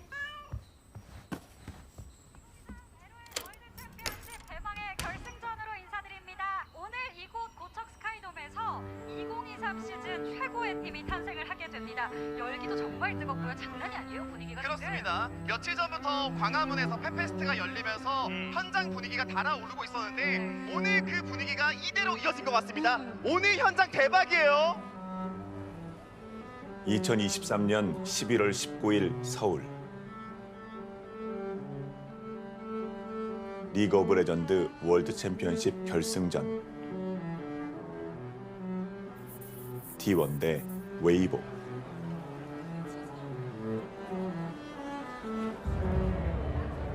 그들의 결전의 순간이 다가옵니다.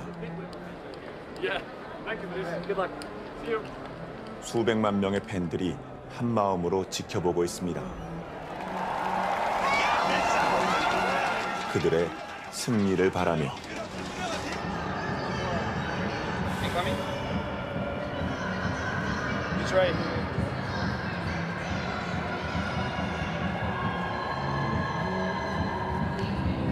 서울, 코리아, Are you ready for the finals? 그들의 여정을 이해하기 위해선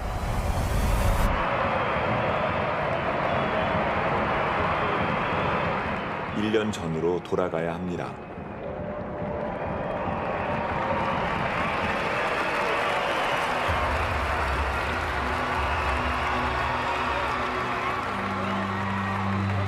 Over 3/4 of the fans think that it's going the way of T1.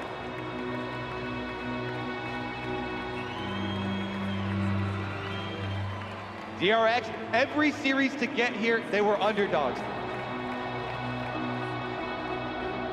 Clawing their way through regionals.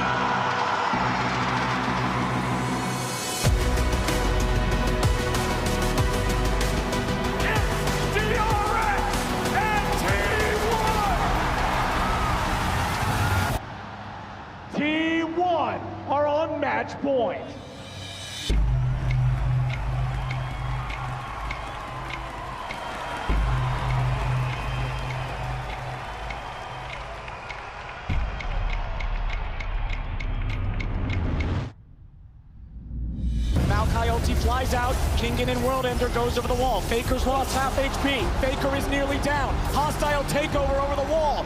Wish from Soraka will heal the mid laner. But Maokai says no. You can see which of these two teams is feeling the pressure. And guess what? It's not the team that is facing match point right now. 아직 상태 보자. 천천히 일단 천천히 봐. 될 때만 해, 될 때만. 나 죽었다. 해볼래? 빼. 하트 나한테 빨리긴 했어. 바로 해볼래? 바로 쏴야 돼. 안 됐다. 한 바지지. Gumayusi goes in. It won't matter. They're done. That's it.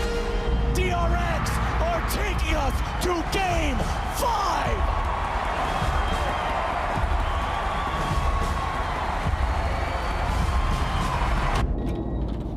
잘했어. 수고했어. 우재 괜찮아? 잘했어. 그 사람도 아니에요. 지금 세주가 좀 딱히 의미가 없는 것 같기도 했어.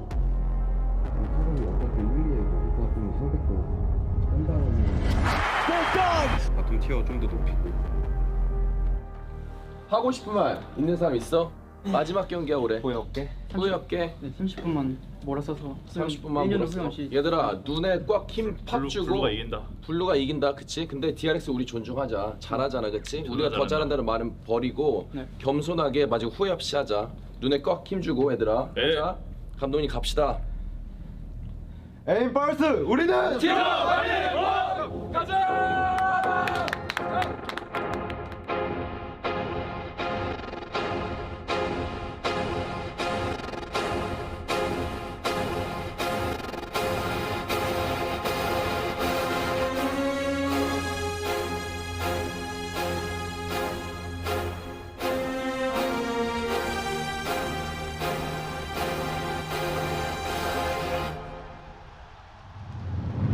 Pioshi's coming around from the side. Kingan's on the flank now too.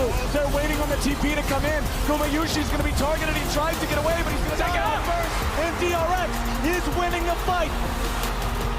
Faker dies. Zeka goes in, and Keria will die for nothing. They teleport in from Zeka. DRX circled T1 like sharks, herding them in. T1 didn't find a response. Guma, can he steal it? No way! Guma would have to fire a hell of an arrow. Oh my God! There's no way! Gumayusi steals Baron to save this game. He's trying to zone him away. Owner goes in. Owner is down. The Drake secured. Baker's going for Nexus. They're pushing bot. 집 끊어야 돼. 죽었어. 탈 못 끊어. 일단 밀어볼게. 나도 죽은 거 같아. 아직 도착했어. 잡아야 돼. 근데 뒤에 다 와. 나 터졌다. The execute. Zeus is down. DRX. The Cinderella story. DRX are pushing in.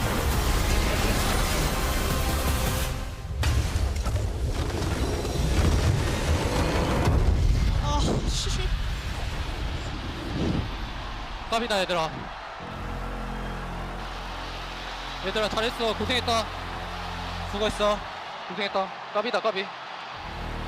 아 너무 아쉽다 얘들아. 잘했어 근데.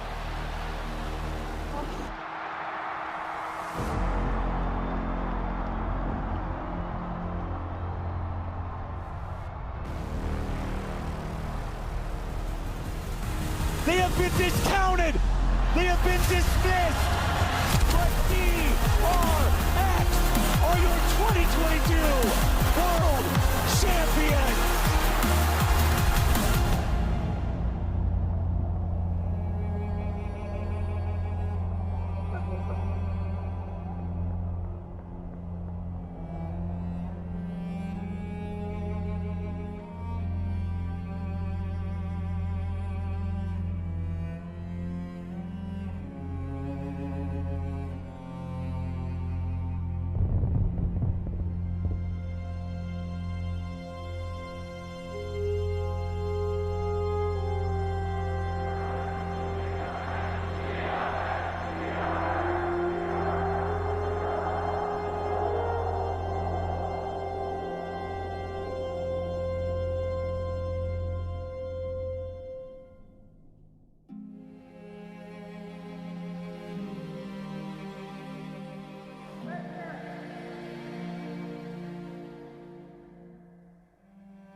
2022년 11월 6일 그날 그들은 끝내 피어나지 못했습니다.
된 것 같은데요?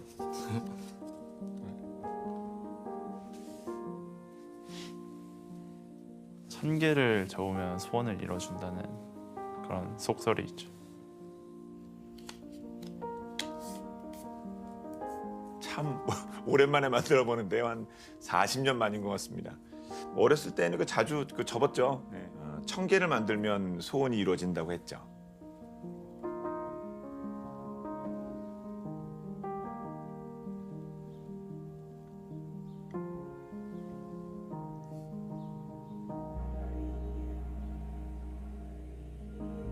일단 그때 당시에 결승전에서 졌을 때 뭔가 준비 과정도 되게 좋았고 이제 결과도 좋을 거라 예상을 했지만 안 좋게 되고 나서 개인적으로 이제 뭔가 그렇게 열심히 노력을 했는데 우승을 못한 거면은 좀 나에게 문제가 있지 않을까 생각해서 되게 힘든 시간을 보냈던 것 같고 그래서 빨리 마음 다잡는 데 시간을 썼던 것 같고 다음 시즌 잘 준비하려고 푹 쉬었던 것 같습니다. 다른 선수들은 월즈 결승전에 가는 게 되게 꿈의 무대잖아요. 저는 또 몇 번 많이 가봤는데 그 선수들이 이제 거기서 패배를 했을 때 되게 많이 좌절도 하고 또 저희가 계속 준우승을 했으니까 저희 마음도 아팠을 텐데 그래도 2023년도에 다시 이제 마음을 다잡고 새로운 연도니까 새로 시작하자는 마음이었고 선수들도 이제 다들 너무 잘하니까 충분히 올해 좋은 성적 낼 수 있겠다 이렇게 생각했습니다. 시즌 전에 사경집에서 같이 돈득해지려고 사우나도 하고 이제 또 보드게임도 하면서 그냥 작년에 있었던 일들을 이야기하는 것보다 그냥 그런 생각보다는 이번 연도 어차피 잘하면 된다라는 생각으로 새롭게 시작하는 거에 대해서 더 이야기를 많이 했었던 것 같습니다. 2023년에는 22년도의 그런 아쉬운 기억들을 좀 만회하고자 했고 좀 더 잘할 수 있겠다는 생각으로 긍정적인 생각으로 임했던 것 같습니다. 대회를 그렇게 많이 뛴 게 처음이라 가지고 그런 이제 좀 쉬면서 22년도에는 어떤 일들이 있었는지 좀 되새겨보고 그리고 이제 23년 준비하면서 그냥 왠지 모르게 좀 더 한결 마음이 편안해지고 좀 더욱 더 자신감이 좀 붙었던 것 같습니다.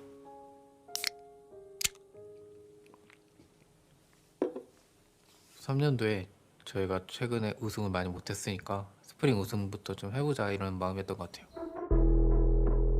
새로운 시작을 앞두고 있습니다.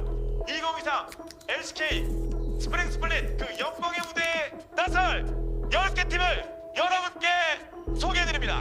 We had so many hype matchups between T1 and Gen.G. It's time to start the year with one more. 앞쪽에서 그 상태도 단단하긴 하고요. 나래서 구마유씨 가라. 노란 넥서스 깨면서 치즈.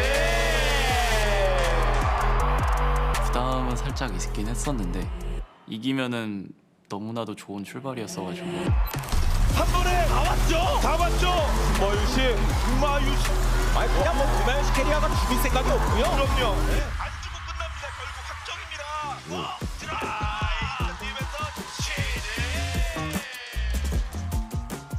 스포츠에서 개막전이 되게 중요한 의미를 갖고 있는데 선수들이랑 같이 개막전을 이기게 돼서 당연히 행복했죠.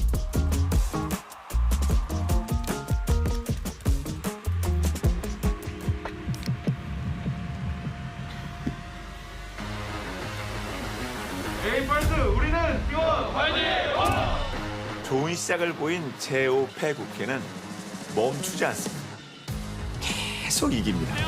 He tries to get back, but it's actually the Rend that locks down the Ocean Soul. But still, the Sejuani gonna go down low. But look at the captain and damage. It is absurd. 모습을 드러낼 수밖에 없어요. 헤인.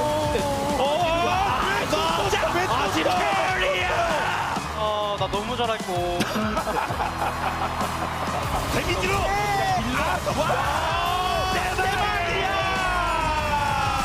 그리고 팀이 앞서가 발상년이 이게 서포터예요 뭐예요? 캐리아가 아니 캐리아가 진짜 말입니다. What's going on here? Oh, you love to see it. Oh man, player of the split. This was pretty much unanimous. He was already insane, but now he is reaching new heights. 서포터가 MVP를 받는다는 걸 생각을 아예 못했었는데 동생이 받게 돼서 자랑스러웠습니다. 서포터 바루스 솔랭에서 하려는 분들께 한마디 부탁드릴게요. 당신들은 캐리아가 아니고 당신들의 팀원은 T1이 아닙니다. 명심하시길 바랍니다. 와!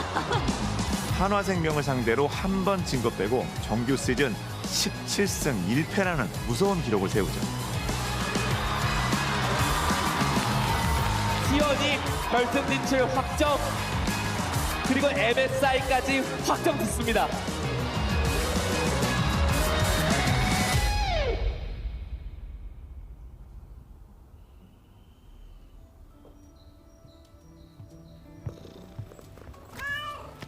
유미, 갔다 올게.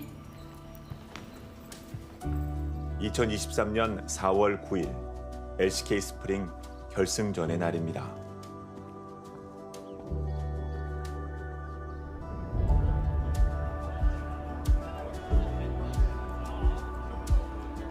Hello and welcome to the 2023 Spring Grand Finals between T1 and Gen.G. I think it's about time that we do get into predictions. I will say 3-0 for T1. I'm much more favored towards Gen.G because I think they'll get a whole game. 당시 그 결승전 예상 전문가 예상에서 13대 1로 T1 우승이었습니다.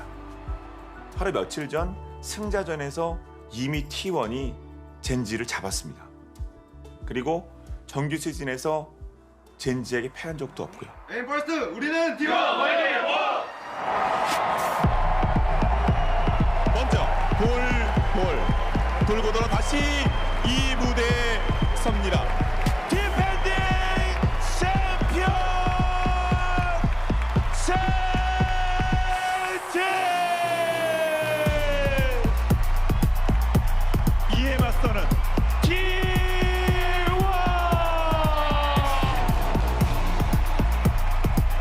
지금부터 시작하겠습니다.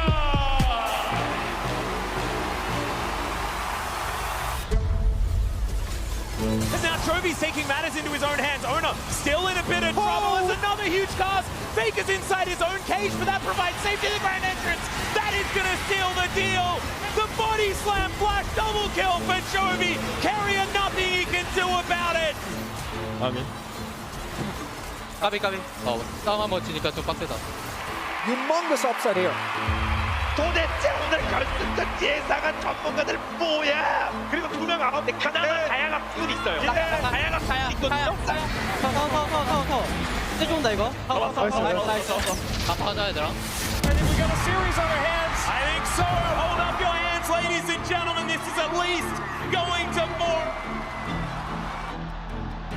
T1, there is still hope, but it is hanging by a thread. 버티기가 어려웠어. 그렇습니다. 시간이 계속 가고 있습니다. 역전이 됐고요. T1 입장에서 메이커 The zoning as in front is the Zion. He's going to stand up and look at this turret. It's just a massive cue from Doran, and it is on the blood of T1. Pays has paved the golden road here in spring 2023.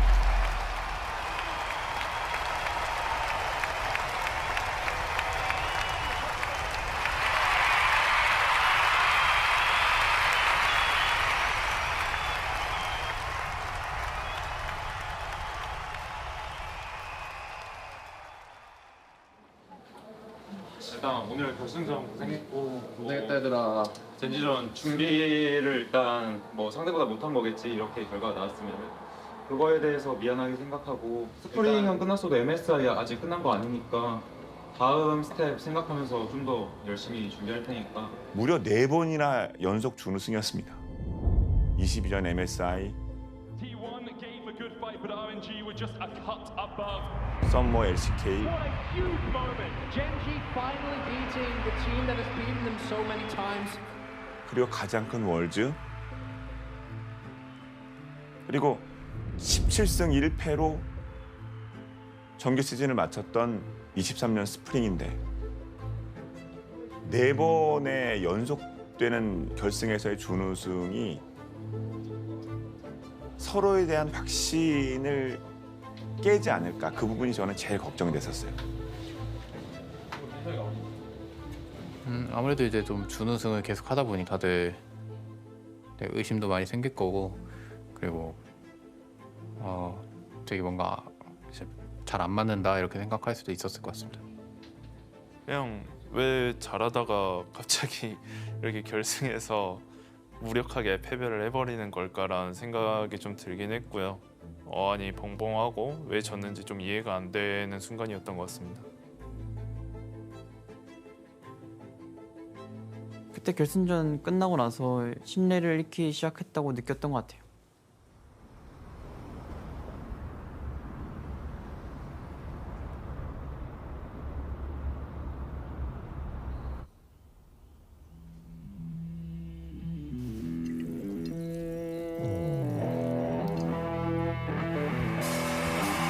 Welcome everyone to MSI 2023 live in London.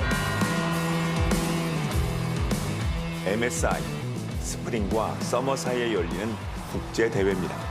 롤드컵 다음으로 가장 중요한 대회죠. 그러니까 당시 MSI에서 LPL 팀과 LCK 팀들이 거의 막바지에 대결을 했었거든요. You're gonna win Jingdong. Jingdong. Okay. See you fighter. See you at the top. Okay. Sure. Okay.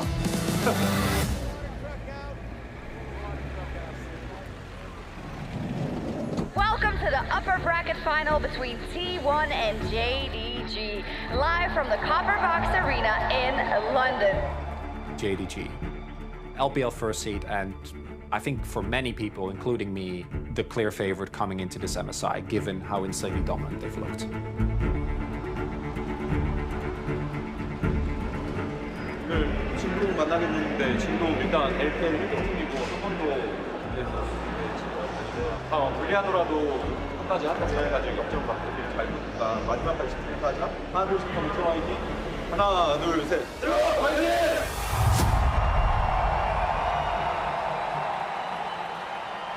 Oh, that's a flash. Tibbetts, massive wombo combo. GDG destroyed 3 before they could blink. As in goes Carrier, they knock up through 6-9. Miasma gonna try to be avoided there by Vega, but immediately he's polymorphed and he's taken down. The knockups come through 9. Now it's Dumayuki that rips them to shreds. Carrier is the one looming in the fog of war. 볼게 이거 볼게. 애니 강 나올 만해. Well, Hexflash gonna come forward. He finds Knight in the backline, gets the knock up onto Ruler, but Ruler is gonna be safe for now. 애니 노플. 딜라인 좋아. 앞에.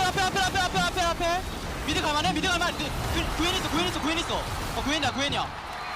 밀어봐. 좋은 듯? 좋을만해. 노트 탱해봐. 밀었어. 나이스. T1 absolutely obliterated them. To have 23-minute games is just crazy. When you look at the series we saw yesterday, it couldn't really been more one-sided for Gen G. These games are like 4 or 5 minutes faster. It's just nuts.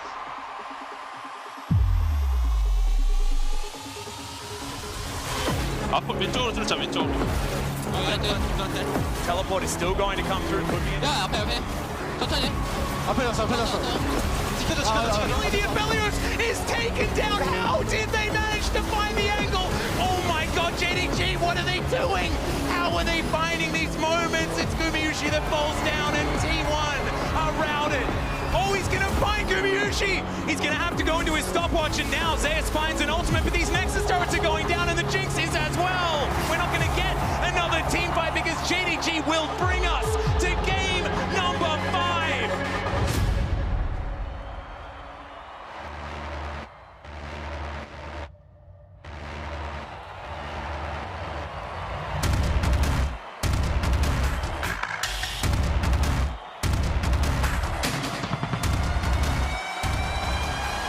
This could be a start here from JDG. Well, Hook is going to land here as Faker just says, we're going in. But Ruler's going to take down Faker. 나 별로긴 하고. 앉아. T1 just give them a Baron. Why did T1 take that fight? It's a 4v5. You have full information. And as T1 falls to the lower bracket, JDG guarantees themselves the highest finish. They will be waiting in that grand final.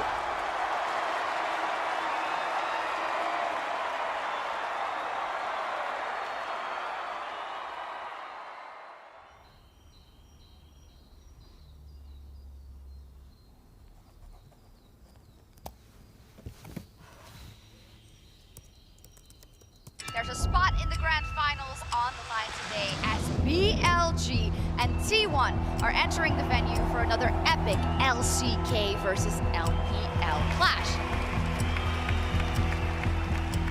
With that loss against JDG, T1 get pushed to the MSI lower bracket finals. If they lose, they're out of the tournament.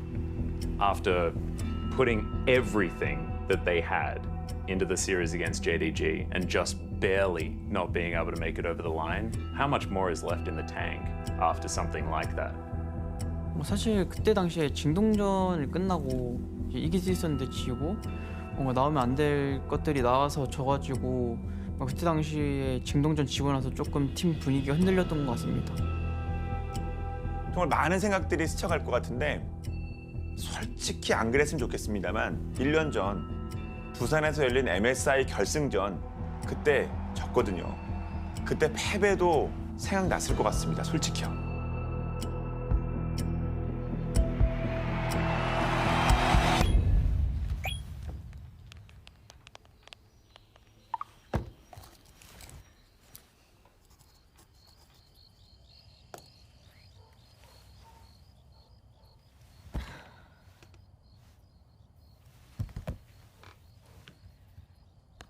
First time at an international event, we will see an all LPL final. And you can see Dudley is ecstatic about that for BLG.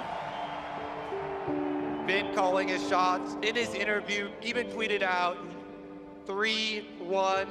They will also take care of T1. 그때 조금 충격이 많이 컸었던 것 같아요. 저희가 힘도 못 쓰고 그렇게 졌기 때문에 스프링 주는 순간 것보다 더욱더 많이 충격이 컸었던 것 같습니다. 굉장히 많이 화가 나 있었고 많이 슬펐던 것 같고 또 옆에 오는 사람들도 있었으니까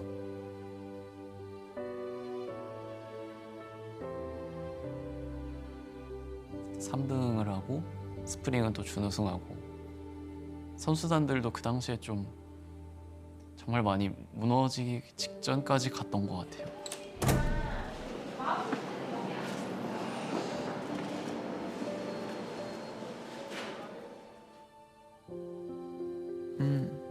일단 그때 MSI 끝나고 느꼈던 생각은 이제 더 이상 못하겠다라는 생각을 들었던 것 같고 너무 힘들어서 뭔가 그만하고 싶다라는 생각이 되게 많이 들었던 것 같아요.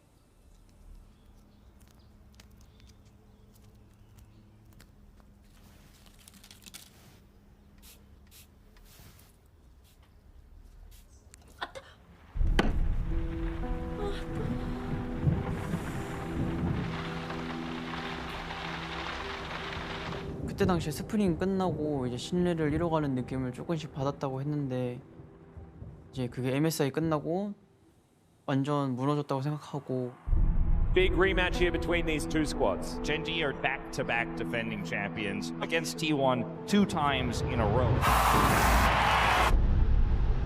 Guarantee the Drake, that is Hextech Soul, and the Nature's Grasp also doing a fair bit of work. Doran going down extraordinarily low, but Pace, he's the main character of this one. It's a hook, it's gonna connect onto Pace somehow, but he stays alive. It's not enough, he flashes, it's a Quadra. The Penta, give it to him. Oh, there it is, the Pentakill for Pace. 7,000 damage in the fight, and T1 looked so indecisive in that moment.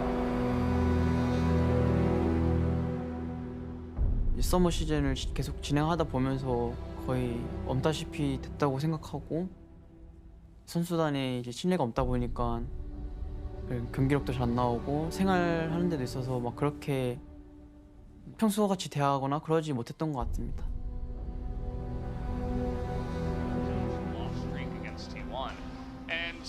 Definitely T1 in recent times, especially in regular seasons here at the LCK. They have been the dominant force. Really, it's this season kind of getting off to a rocky start where we could see things change around, but definitely some more focus on Ivern, I think, for this series, as I would imagine both of these. 팔에 이제 좀 불편함이 있었던 건 서머 때 1라운드 중반부터 아마 있었던 것 같아요.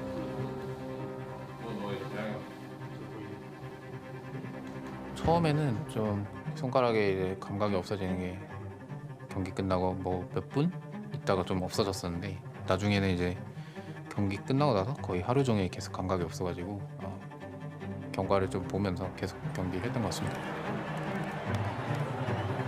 Faker not having the greatest of days. There were a couple of moments, the picks around mid didn't look great. 손목을 이렇게 많이 돌리더라고요.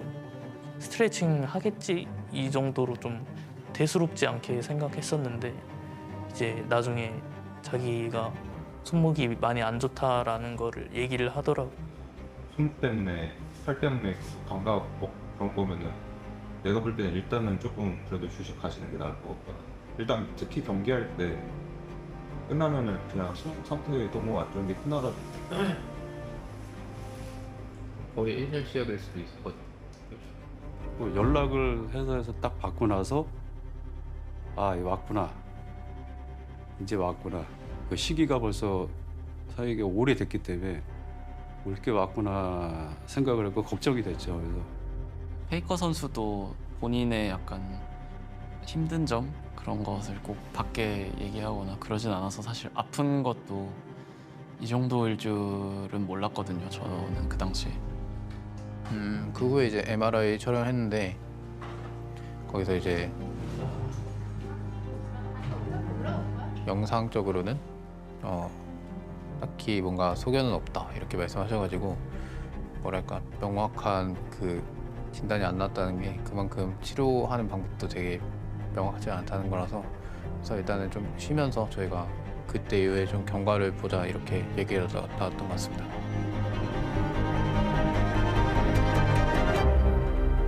정말 오랜 기간 동안 10여 년 정도 지금 프로게이머 생활을 해왔는데요. 이런 적은 처음입니다. 페이커 선수가 팔 부상으로 인해서 845일 만에 결장을 하게 됐습니다. 네, FA 영입 고려를 해봤지만 CL에서 활약하고 있었던 이제 포비를 콜업하는 것으로 이제 결정을 내렸죠. Kobe is 17 years old. He is going to be called up here to play in place for Faker. Hobie is taking the stage tonight as Faker's warden, so to speak. He will have to sit in that mid chair on this stage for his debut LCK match, and a matchup that is so important for T1. The pressure is real. Zeus.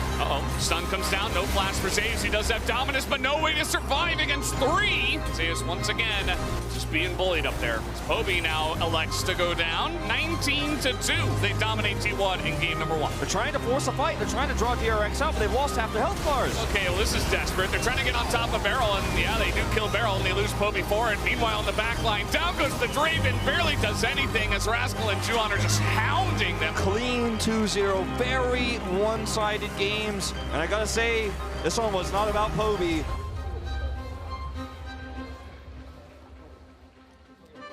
Shortly after, Bengie's departure from the team is announced. Tom steps up as interim head coach, and it is turbulent times for T1. 이번 한 주가 우리 한테는 굉장히 다이나믹했던 한 주인 것 같아. 여러 가지 면에 있어서 다들 정신 없었을 거고 혼란스러웠던 것도 있었을 거고. 이제 또 곁에 있었던 사람들이 이제 또 가고 이러다 보니까 더욱더 또 나락으로 빠지겠구나라는 생각을 많이 가졌었던 것 같습니다. Poby, yeah, Poby looking for that flank angle, he explodes! The Ram's going to come forward, he does get the flash, but not a whole lot of value as Carrier trying to dive back out of there. The redive comes in though and Showmaker gets into the backline, they're all knocked on top of the Crocodile! It's a disaster! 자연스럽게 이렇게 돼야 할 플레이들이 안 나오고 자꾸 사고가 나고 다 같이 망하고 그러니까 팀원들끼리 신뢰도가 최저점이었던 것 같습니다. As now, they do not have the Rel one, and they are just going to get boomed here in the river. Oh, it is just so one-sided. And again, this is going to happen. This time, Lifer gets a massive three-man flank. A massive victory against T1 and a very decisive game 3. 한 명이 빠졌다고 이렇게 안 좋은 기록이 돼 있는 거면은 우리는 좀 많이 못하나? 라는 생각도 가지게 되었고 그래서 그냥 연습하는 것도 너무나 싫었고 또 대회장 가는 것도 너무 싫었고 그래서 그때만큼 그냥 좀 접고 쉬고 싶다라는 생각을 많이 가지게 될 만큼 많이 힘들었었던 것 같아요.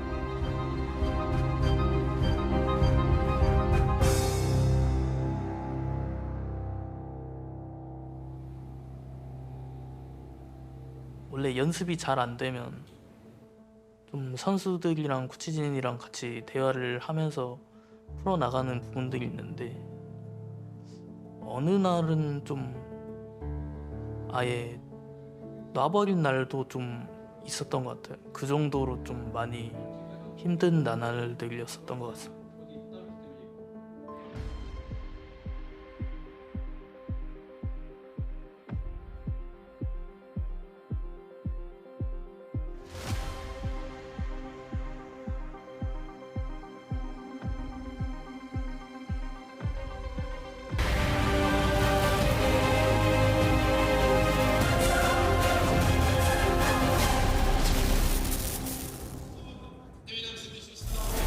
Welcome back to Red Bull League of Its Own, ahead of our 3 best-of-1 1v1 showdowns coming your way. I'm Dracos, that's Dagda. We're just moments away from getting into our first match. And this one is a banger for narrative reasons, folks. And I know what you're thinking. You're thinking, God, I've had enough narrative. But no, you missed us since Worlds, so we got to hit the narrative. Exactly. Kalist versus Seiken. Old franchise player versus new franchise player. Blood, death match. Excitement. This one's gonna slap. Yeah, especially with Seiken stepping away now from KCORP recently. Like, this is just a banger. And I'm really curious to see what both these guys pick, because I swear to God, if Kalist goes, I'm gonna go Graspy and Dying Caitlyn, I'm going to be very upset. Well, it's important to understand the rules that we're playing. It is the Bridge of Progress ARAM map, and the creep score win condition doesn't not exist. Allowed. So you are allowed to use the health packs. It is 1v1 on that map. First to 2 kills or first to destroy the tower wins. There are no recalls, etc. So pretty classic 1v1. Biggest difference, there is no circle of death, as there has been in past 1v1 formats, and 2 kills instead of just the 1. But it's also very different to like a Howling Abyss one, because anyone who's played that map knows they've changed it. Like, you've got so many more opportunities to hide in the smoke. You've got that little runway that goes down on the bottom half of the map as well. So there's a lot of angles for like an assassin to try and play their stuff. But we'll have to see, because like Seiken traditionally has always been the big Azir guy, has been the big Ryze guy, hasn't really gone for any of these big assassin plays. So I am curious to see what he opts into in this sort of situation when it comes down to it. Yeah, it's a brand new 1v1 meta. And the question is this something where they're just going to roll in and play signature picks like fan favorites, or are they going to be the kind of guys who sweat? When we used to look at all-star events, you'd always have those pros who would scrim and practice and try to figure out what was the best possible choice. It was usually Pantheon or Caitlyn or Draven or something Degenerate. It is what it is. It's degenerate. So we'll see if that remains the case today, or if they've got something special. Well, I was going to say, especially since they are ex-teammates, I feel like these are the guys that are going to chat to each other beforehand and go, all right, what are we doing? Are we going for the Teemo versus Teemo? Like, bring out something that's a bit funky to the mix rather than just going for these, like, power picks, essentially. Yeah, I mean, I hope that we get something interesting. Oftentimes, the players are obviously allowed to communicate ahead of time. This isn't super serious. Everyone's here to have a good time, right? So we've had in the past, right? Last year, I believe it was, we had some Lee Sin 1v1s where both players said, hey, we're going to play Lee Sin. We're going to Lee Sin 1v1. Maybe we see something similar here where it's just like... Like a Yasuo or something, yeah. And Yasuo 1v1s are sick. That's all I'll say. Q spacing, very big deal. All the Yasuo winners, the second you say Q spacing, Keyblades. Ugh, they're excited. You know, that's what they want to hear. Yeah, whenever it gets like a Yasuo, a Yone, or a Neela, I just direct to you because they are kind of your babies. Because I have all the characteristics of a Yasuo one trick, which is that I'm edgy and bad at League of Legends. That said, Seiken and Kalista obviously not bad, but they could be edgy. We'll see if that's what they want to go for. So this is our first matchup. Again, if you don't know these players, you are on the English stream, so we forgive you. It is okay. But Seiken, the OG, the face really of KC. Kalista obviously rising up to take that mantle. I'm saying that, I don't know how the KC fans feel, but this is the guy that they have waited for him to be old enough to play at the LEC level, now coming in, beating G2 game 1. That's a hell of a start. Yeah, and I mean, look, Seiken is Emperor of EMEA Masters, 4-time winner. No one comes close to that mantle. He owns that tournament, and it has been Kalista coming in to try and be that kind of upset here, but we'll have to see who's really going to be upsetting who when it comes into this, because I believe we're going to be kicking over fairly soon, but realistically, I want to see Kalista kind of take it to Seiken and say, no, look, KC are now my org. There is a new head honcho here, and I mean, he's not going to be able to match the EMEA Masters titles, but it's still going to be sick to see him in LEC. Look, ultimately, I hope players are on the same page. I wouldn't mind mirror match 1v1s. I'm a fan of the blind pick 1v1, but I'm sure that they'll have something special cooked up for us. But without further ado, it's time to get into our first 1v1 matchup, Seiken versus Kalista. Let's take a look. Let's see how it unfolds.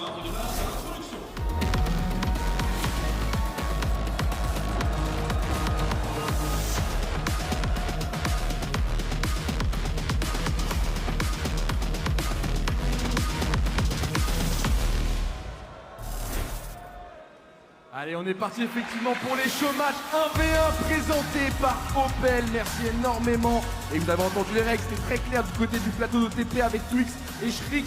C'était très très clair, donc regardez encore une fois les règles parce qu'il va falloir s'affronter en 1 contre 1 sur cette map à rame. Et oui, mesdames et messieurs, le premier à faire son apparition, parce que c'est un duel fratricide, ils viennent tous les deux du même club. Oui, il a été le premier à rentrer en tant que légende du club.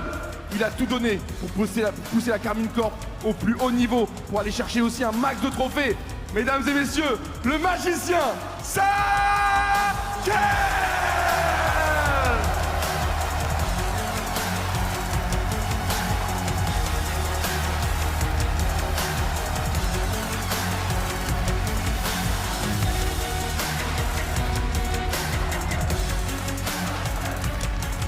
Ah là, il sera seul. Il sera seul dans ce match. Il peut compter que sur lui. Et oui, du coup, face à lui, je vous l'ai dit, il vient du même club, la pépite, le prodige.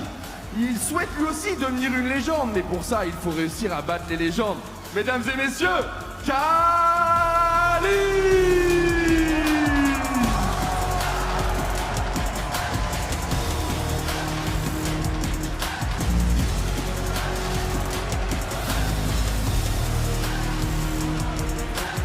Regard concentré, focus,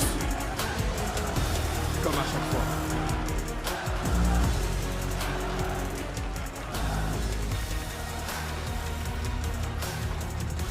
Mesdames et messieurs, est-ce que vous êtes prêts pour ce showmatch incroyable entre Seiken et Kalista?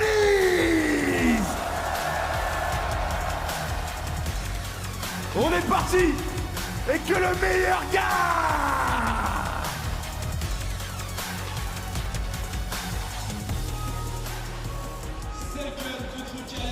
And here we are, the most anticipated 1v1 of all time, some would say. Yeah, I'm there with you. Yeah. Those some are probably mostly KC fans and us, but I really hope this one is good, because after this, it's a lot more like, you know, streamers versus pros, which is cool, but has a very different vibe. Yeah. This feels like they're, you know, the stakes. Skin It's a in lot the of game. pride. Yeah. It's a lot of pride. Yeah. Especially because, as you said, Seiken for so long was the face of KC, and it now started to shift over to Kalist. It's kind of like the old man putting the younger guy in his place and be like, no, I'm still the master here. You don't get near me. Yeah. But yeah, I think it's going to be a lot of fun. We've seen that exact same narrative play out in our first game when No Way killed Gumayushi like 30 gajillion times his Heimerdinger. Yeah, I don't know how much I can take away from that apart from maybe Guma shouldn't play Accor Arena 80 carry. Yeah. You know, maybe that's not his forte. I think that might be the only lesson we'll really be able to take away from this day is that Guma shouldn't play Braum or it's really we're just learning what champions Guma shouldn't. It turns out if you have a dagger on the ground that's going to tell you where exactly Guma's going to be, Heimerdinger skill shots get a lot more accurate. That is crazy how that happens. So I don't think we'll get a Katarina here by either of these guys. No. But yeah, I do think like something like a Draven, something along these lines where it's still like, hey, we can be a big lane bully. Could easily be something for Kalist, like go back towards his bread and butter. But Forsaken, like I already said, I don't know is my honest answer. Because like in my head, he is the kind of control mage guy. Okay, so we have an observer feed right now, and they're chatting at each other. So I don't think they can voice chat with each other, but they can type to each other. The and there's great news is it's in French. Yeah, I was going to say, so Rob, both of us are Rob, for those of you who don't know, Daga speaks a very small amount of French, and this could have been your time to shine. You could have read half of that sentence. Yeah, I can see the door, and then bus, and then nothing else. Okay, got it. It's partially obscure. Yeah, All right. yeah. Good insight. Yeah. All right. So well, look, if we're going with doors, sure. Braum 1v1. Hold the door in front of 15,000 people. Yeah. That's just incredible. punch them down. Just go. Just hit each Did other. you not see like Civ HD videos back in the day? It's the Wits End Braum build. I've done Attack that. speed. Oh, that is disgusting. Wait. They agreed ahead of time. Folks, it's very simple. They don't need a lot of time for champ select here. We are going to get the matchup that I wanted, and I hope you all wanted as well. And it is Yasuo versus Yasuo. Seiken rocking the OG skin. High Noon on the opposite side, or Cowboy Yasuo. I don't even know if it's called High Noon. Is it called High Noon? Yeah. All right. Cowboy Yasuo, normal Yasuo. Who is better? Cowboy Bebop versus Naruto. Let's find out. The anime showdown we've all been waiting for. Red Bull League of its own. First best of one. On a side note, I am curious what announcer we get. Because they're very distinct announcers, and I haven't actually seen it on a... Oh, it's just a regular one. That's way less. I was hoping... We did not... The spectator announcer has not been updated. Howling Abyss. Lady, that's the bridge of progress. While it is nearly identical, it is slightly different. Yeah. And Seiken making the most of that right now as he goes off to the side. So for anyone who hasn't played it, those little blue rings are going to give you a movement speed boost every time you walk into it. Where Seiken is sitting right now is essentially a brush. That's why he has the jungle above his head. Same with Kalista over there. So yeah, it does change a little bit what you can do in this map. So, okay, not to undermine the competitive integrity of the 1v1, but the thing about the Bridge of Progress map as well is that the Zon side gets size increases or decreases when they take health packs when they're the person to pick it up. The other side gets, after 15 seconds, all your cooldowns refresh, which for Yasuo is useless. Doesn't matter. It's like, again, both players have taken a point in win wall. Again, this is just to block Q3. Yeah. However, Doesn't work on if snowballs. you EQ, it won't work on snowballs, and if you EQ, you can get around that. So wind walling can be a backbreaker, but this is mostly about Q spacing. And right now, Kalist is doing pretty good. Again, first 2 kills or a tower death. It turns out when you have a support that plays a ton of Senna, your Yasuo gets pretty good. So Kalist has kind of been working on this for a bit. I like it. So getting the wave pushed in. Again, that health relic that if you haven't played Bridge of Progress is very fun, but one of the new additions is if you pick up the health relic, so if you're the person to touch it, you get a buff depending on what side you are. Yeah, Seiken kind of needs to get some work done, though, because that's nearly another connection for Kalist there.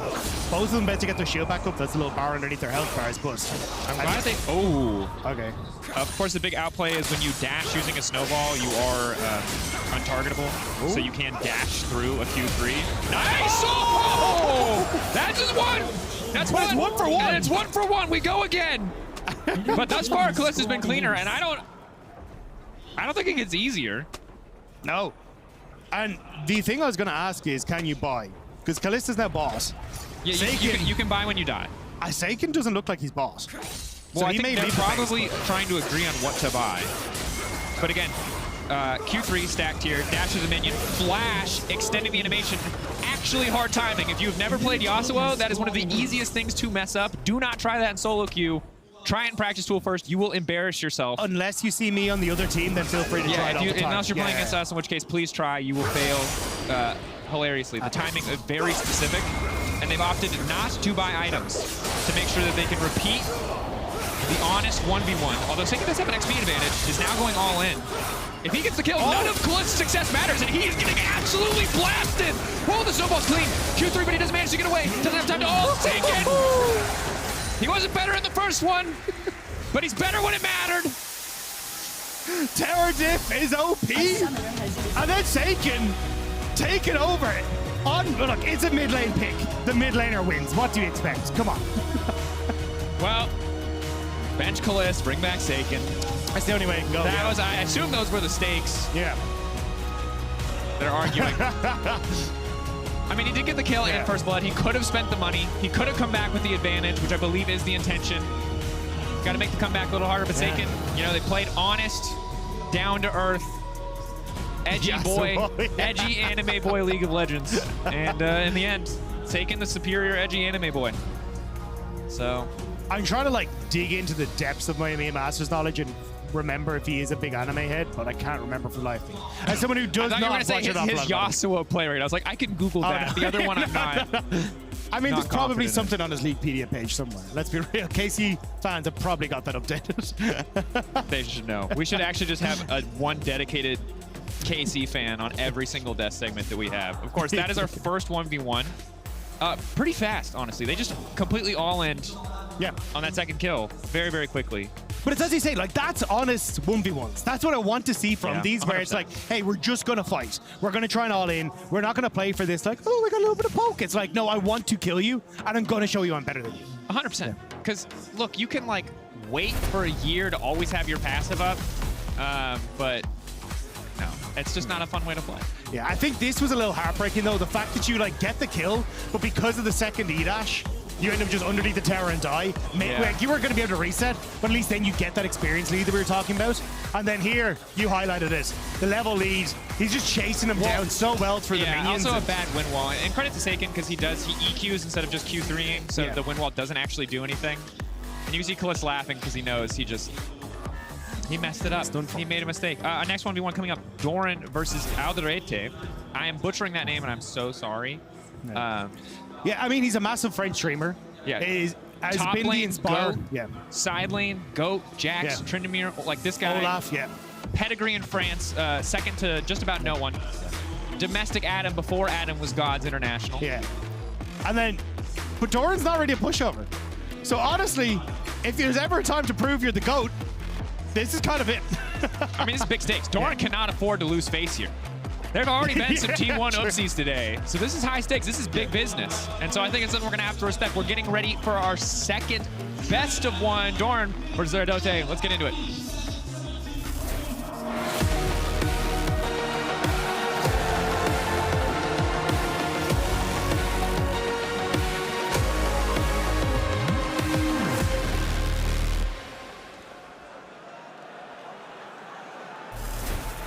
Quel spectacle, quel fair play entre ces deux joueurs de la Carmine Corp qui se sont affrontés. C'était très très sympa, je les ai vus sortir avec le sourire, essayer de débrief, ouais tu m'as eu, moi j'ai flash, ouais. Non mais c'est intéressant, c'est des passionnés, ça ne change pas. On y va pour le prochain 1 contre 1, mesdames et messieurs. Et on va commencer par quelqu'un de très solide, mais qu'on voit pas tant que ça, il sort pas très souvent de chez lui ces derniers temps. Profitez-en, mesdames et messieurs. Ce soir, on a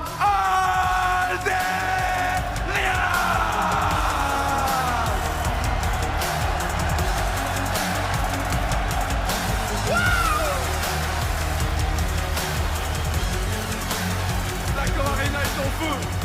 Regardez-le profiter sur le chemin. Il se fait plaisir. Rendez-lui.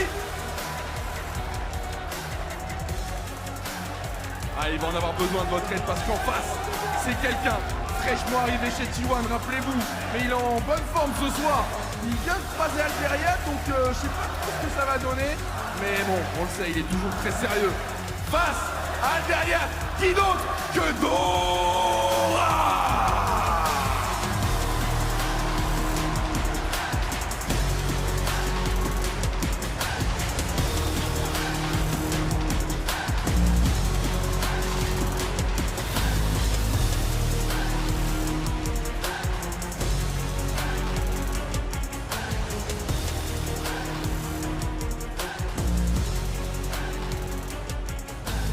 Les deux sont top laners. Ils connaissent les match-ups. Que nous ont-ils réservé? Ça risque d'être incroyable. D'un côté, une fierté française. De l'autre, ce qui se fait de mieux en Corée du Sud. Mesdames et messieurs, c'est parti pour Algeria contre Dora!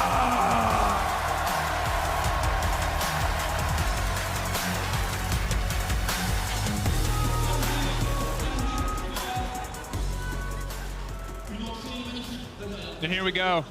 Second one. This one, higher stakes than the first. I take it back. The stakes are only going higher as the day continues. Don't ask me why. I haven't figured it out yet, but we'll figure out something on the fly. But streamer versus incredibly successful professional Korean top laner. Yeah. All I'm saying is French top laners surprising people in clutch moments. Something we're used to seeing. That is true. But I do also like, there is only upside for Alderite in this one. If you win, you get everything. You just get to pop off. You're the hero. If you lose, it's Doran. It's like, this guy is an exceptional top lane. It's like, it's fine. Now, to be fair, I think some people do criticize Doran for his laning. He's great when he gets out of lane. Yep. So maybe this is the moment. Maybe this is where the French get to take one off of the Koreans. True. I love that in our fun facts, we've noted that Alderite weighs more than 125 kilograms, which until I saw him felt like kind of a BM thing to put in, but now I understand that it's all muscle. Yeah. Makes a lot more sense. I was like, that is a weirdly specific personal fun fact for us to mention, but that guy is yoked. That man is jacked. So I think Doran kind of like, all I'm saying is I'm glad this isn't chess boxing for Doran's sake. It would very negatively affect T1's ability to field a roster next year. You just learn the most defensive opening, and then you're just like, I'm going to beat you in boxing. It's totally fine. I got this. No offense to Doran. I'm sure he can hold his own to a certain degree, but that is one round. Yeah, I wouldn't be looking forward to that. But in this situation, you have a better chance. I am still like, what do you do? Like, because we already kind of highlighted for Alderite, it's Tryndamere, Olaf, these kind of things that you want to try and play for, right? So what do you answer for as Doran, or have you even done research into your opponent in this situation? Are you just like, hey, I'm going to wing it, see what happens, or do you come in with a plan? I mean, no way in the NNO boys earlier were talking about how T1 was like Googling them the first time they met because they didn't understand who they were playing against. Maybe Doran has a bit more respect. You know, we don't have that individual quote from him because it could be dangerous to underestimate people. Now, I think that the good news, debatably, maybe not if you're top laner, but the good news in the context of this matchup is his quote-unquote holy trinity of Tryndamere, Jax, and Olaf. Tryndamere hasn't been meta for a while now, but both Jax and Olaf have been popular in recent enough competitive league. And the things that have shown up in scrims and have to be respected, that most of what would be defined as comfort, Doran is kind of ready for. Yeah. Also, Tryndamere, not the best, like, can be a fine 1v1 champion, but definitely if you're not agreeing on what you're going to pick, you could walk into some truly awful matchups blind picking Tryndamere. Could play Nunu. FlyQuest looked really good against Doran on that one. Yeah, he seemed really did not understand what that champion did. Although you missed your opportunity. I think that's a one and done. I think he will have learned what Nunu does. Yeah. Doran, maybe not. maybe that's his hubris. This is the moment he will remember that he should have learned. Because now he's gonna get smashed in front of this incredible audience. I love the timeline of Doran coming back from Worlds and just like deep diving the most obscure League of Legends champions to make sure he's prepared for any situation. That's actually all I want to see is blind Tryndamere into tank Fiddlesticks. Fiddle just walks in and just W's the wave. What do you want? Completely uninteractive. I think it'd be good if the 100 CS win condition was still there, but I can't imagine that Fiddlesticks will ever kill a tower. Yeah, but you never die either, right? So it's like, eventually the tower will fall, But it's if just you we will run be out of here for an minions, hour and do a you half. lose the 1v1? I don't know. Yeah. 1v1 enthusiasts, let us know on X or wherever. Who wins the 1v1? Tryndamere or Fiddlesticks? 'Cause I don't know. I don't know. Yeah, because Tryndamere doesn't die either. Yeah, No. it's a... And reminder, if you are just joining us, this is the 1v1 portion today. So second of 3 1v1s. After this, we have a few more matches coming your way. Traditional Summoner's Rift with a variety of rules.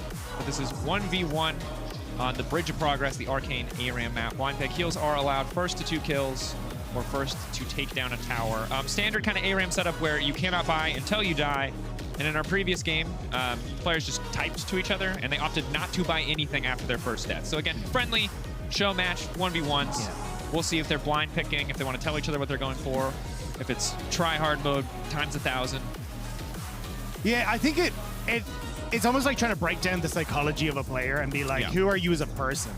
Like, who hurt you when you were younger that now you feel the need to try hard a game like this? But it's that kind of thing where you're like, all right, we're going to go deep into the psyche here to make sure it's all fine. But look, I realistically, I think from we need Freud. What we look Freud's our third for this.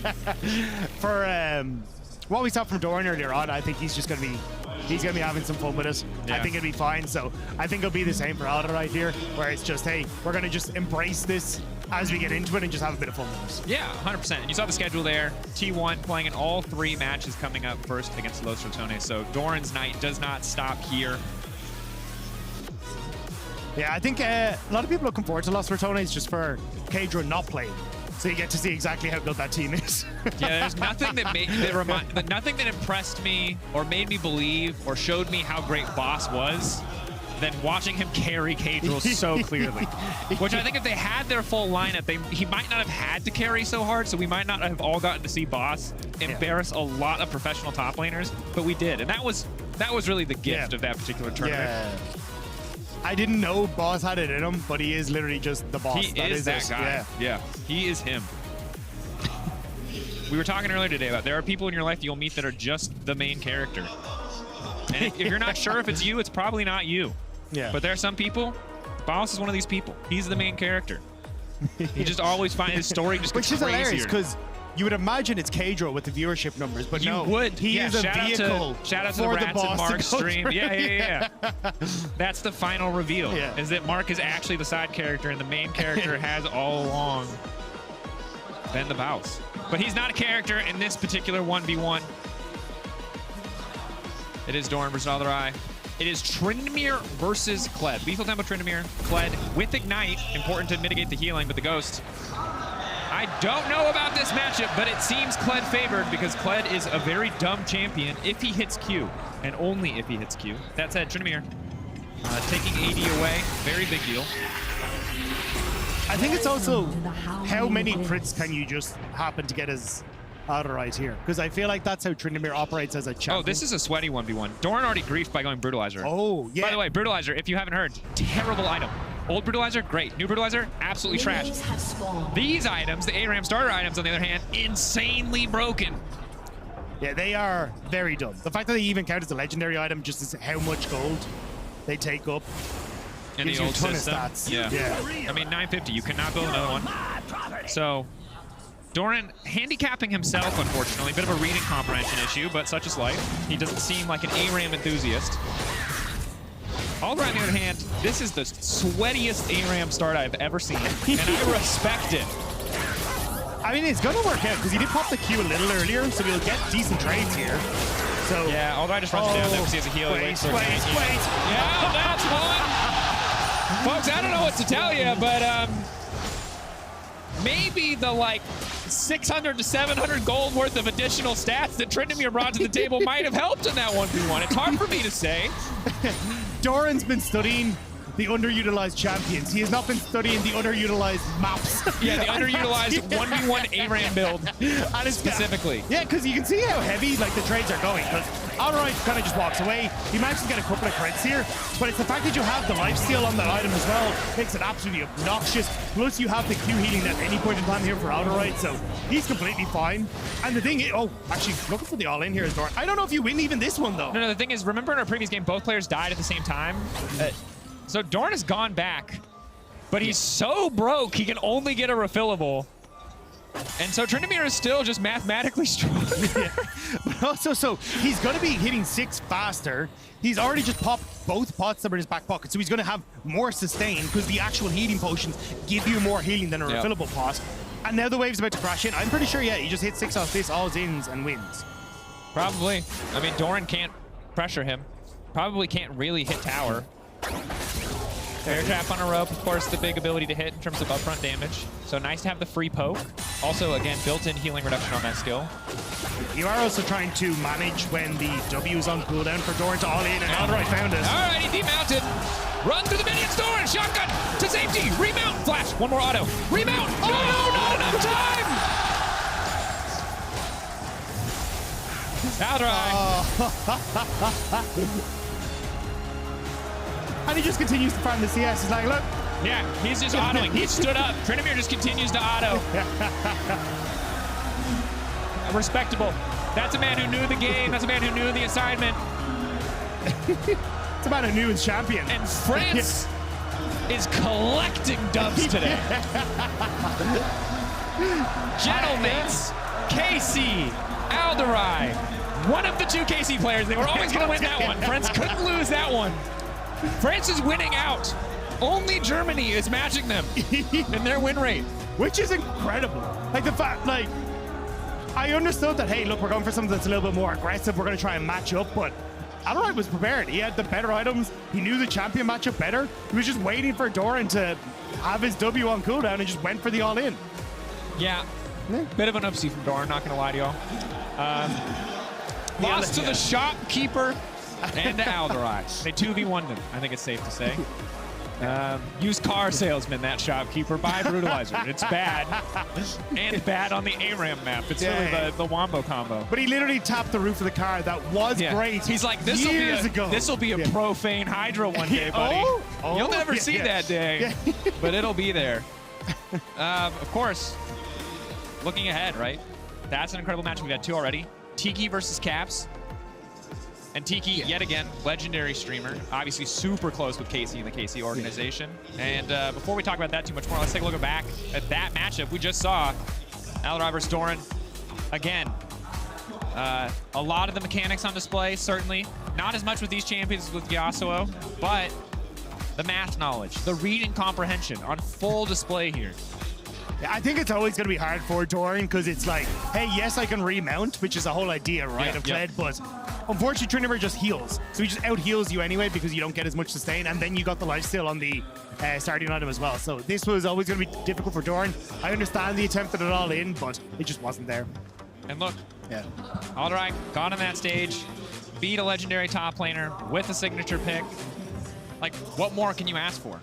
Of course, we are moments away now from Tiki versus Caps, and this one is hard to explain. Caps is one of, earlier I mentioned to you, All-Star, and the degenerate players who hardcore prep for 1v1. Rasmus Caps Winter is one of those degenerates. That man loves a 1v1, so I will not be surprised if he has cooked up something special.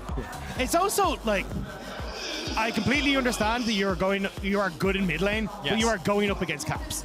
He's a different level, he is a different beast, he is the GOAT of Europe, but if you can manage to take him down, for the sake of KC, insane. That is absolutely insane. Kometo, Niski, all the Tiki fanboys. I hope he can put up a good showing, but that's our GOAT. That's Europe's GOAT. So we're just going to have to see how they do it. Let's get into the matchup.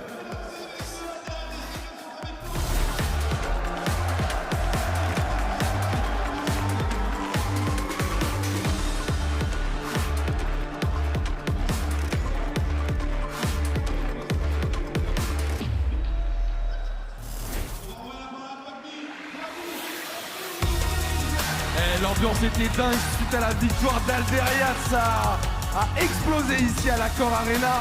Et je peux vous assurer que Doran, il a goûté à la frappe d'Aldé, on s'en rappelle très longtemps. On va passer au dernier 1v1 et effectivement on va commencer avec quelqu'un qui berce nos soirées ici en France avec des games à chaque fois endiablés. Aujourd'hui c'est un tout autre défi, il fait face à ce qui se fait de mieux en Europe. Donc donnez-lui votre puissance, on accueille G2.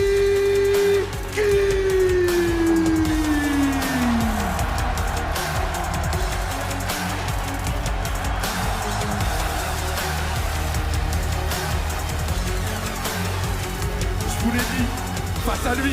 C'est ce qui se fait de mieux en Europe. Un génie, toujours des coups d'avance. Qu'est-ce qui nous a préparé pour ce 1 contre 1 face à Tiki en plus, une fierté nationale. Qu'on accueille le génie, l'indétrônable,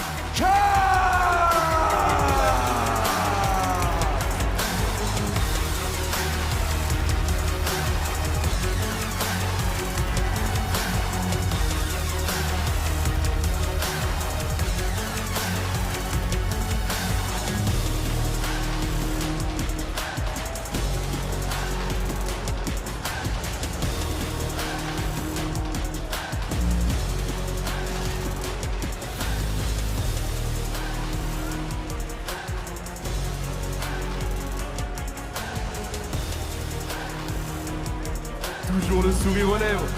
Il est à fond le Caps, il est à fond. Allez mesdames et messieurs, on est parti pour un match de légende entre deux personnes extraordinaires. Qu'est-ce qu'ils nous ont préparé? Ça va jouer au détail. Tout est une question de détail. On est parti pour Tiki contre Caps.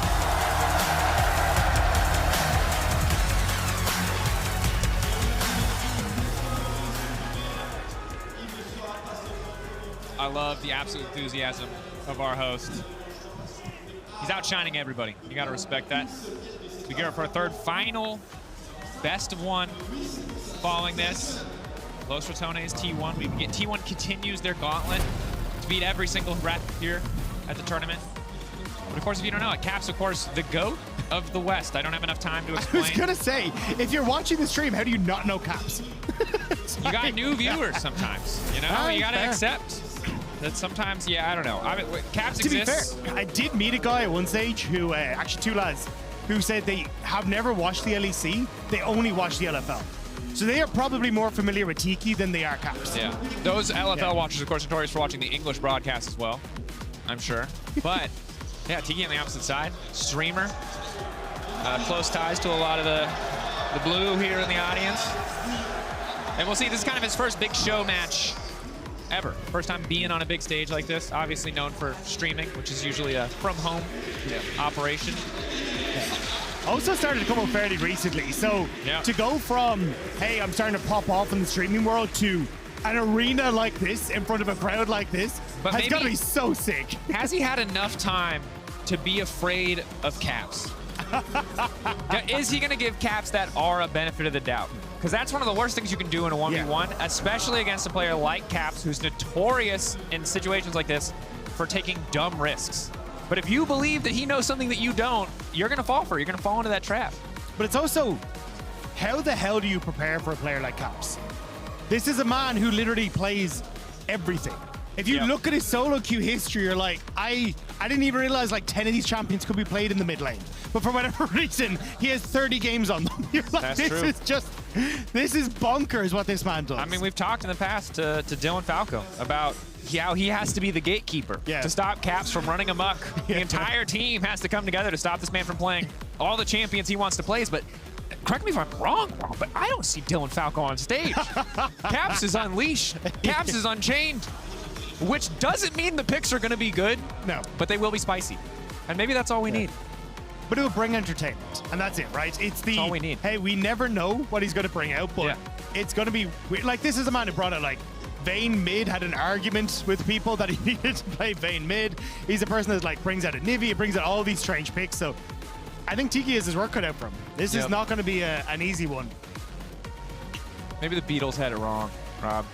Maybe you don't. All you need is love. Maybe all you need is entertainment.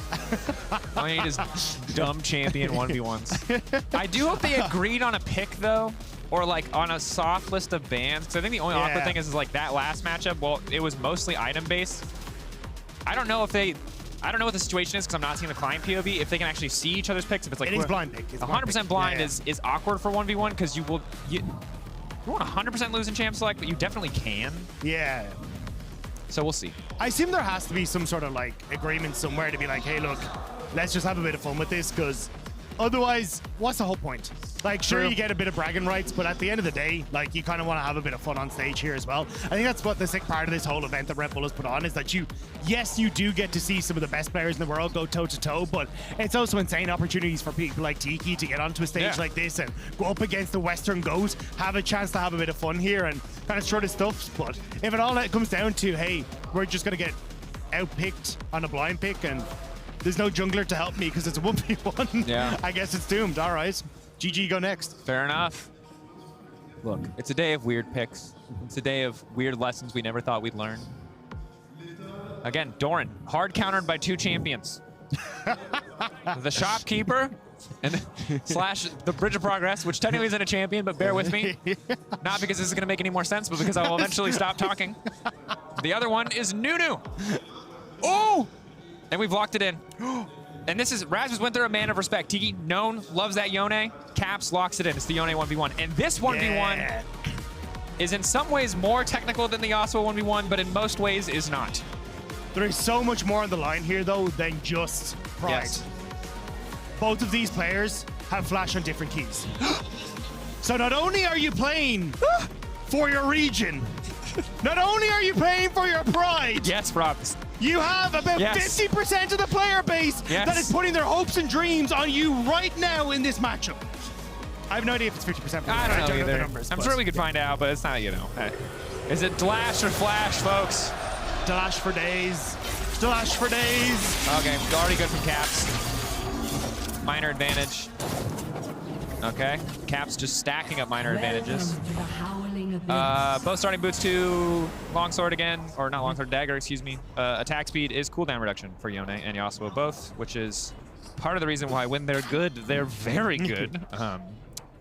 But yeah, movement speed to dodge and outspace the Qs, and obviously keep that cooldown low. So, very niche ARAM tech. Yeah. Caps fed the Poro.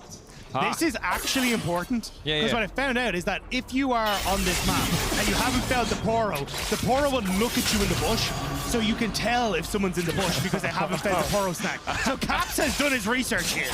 He knows the tech for a Bridge of Progress. Okay, I really thought you were going to say if you don't feed your animals, you go to jail. But, you know, actual League of Legends information is good. Tiki doing much better here. So much more value. Caps now Q3ing out. And again, there's not really a good way to recover from a health deficit like this unless Tiki completely whiffs. Good E3 back. It doesn't mean he's on cooldown though, so in a trade that Tiki could try and take here, he could actually get quite a bit done. Thing is, again, you can't back.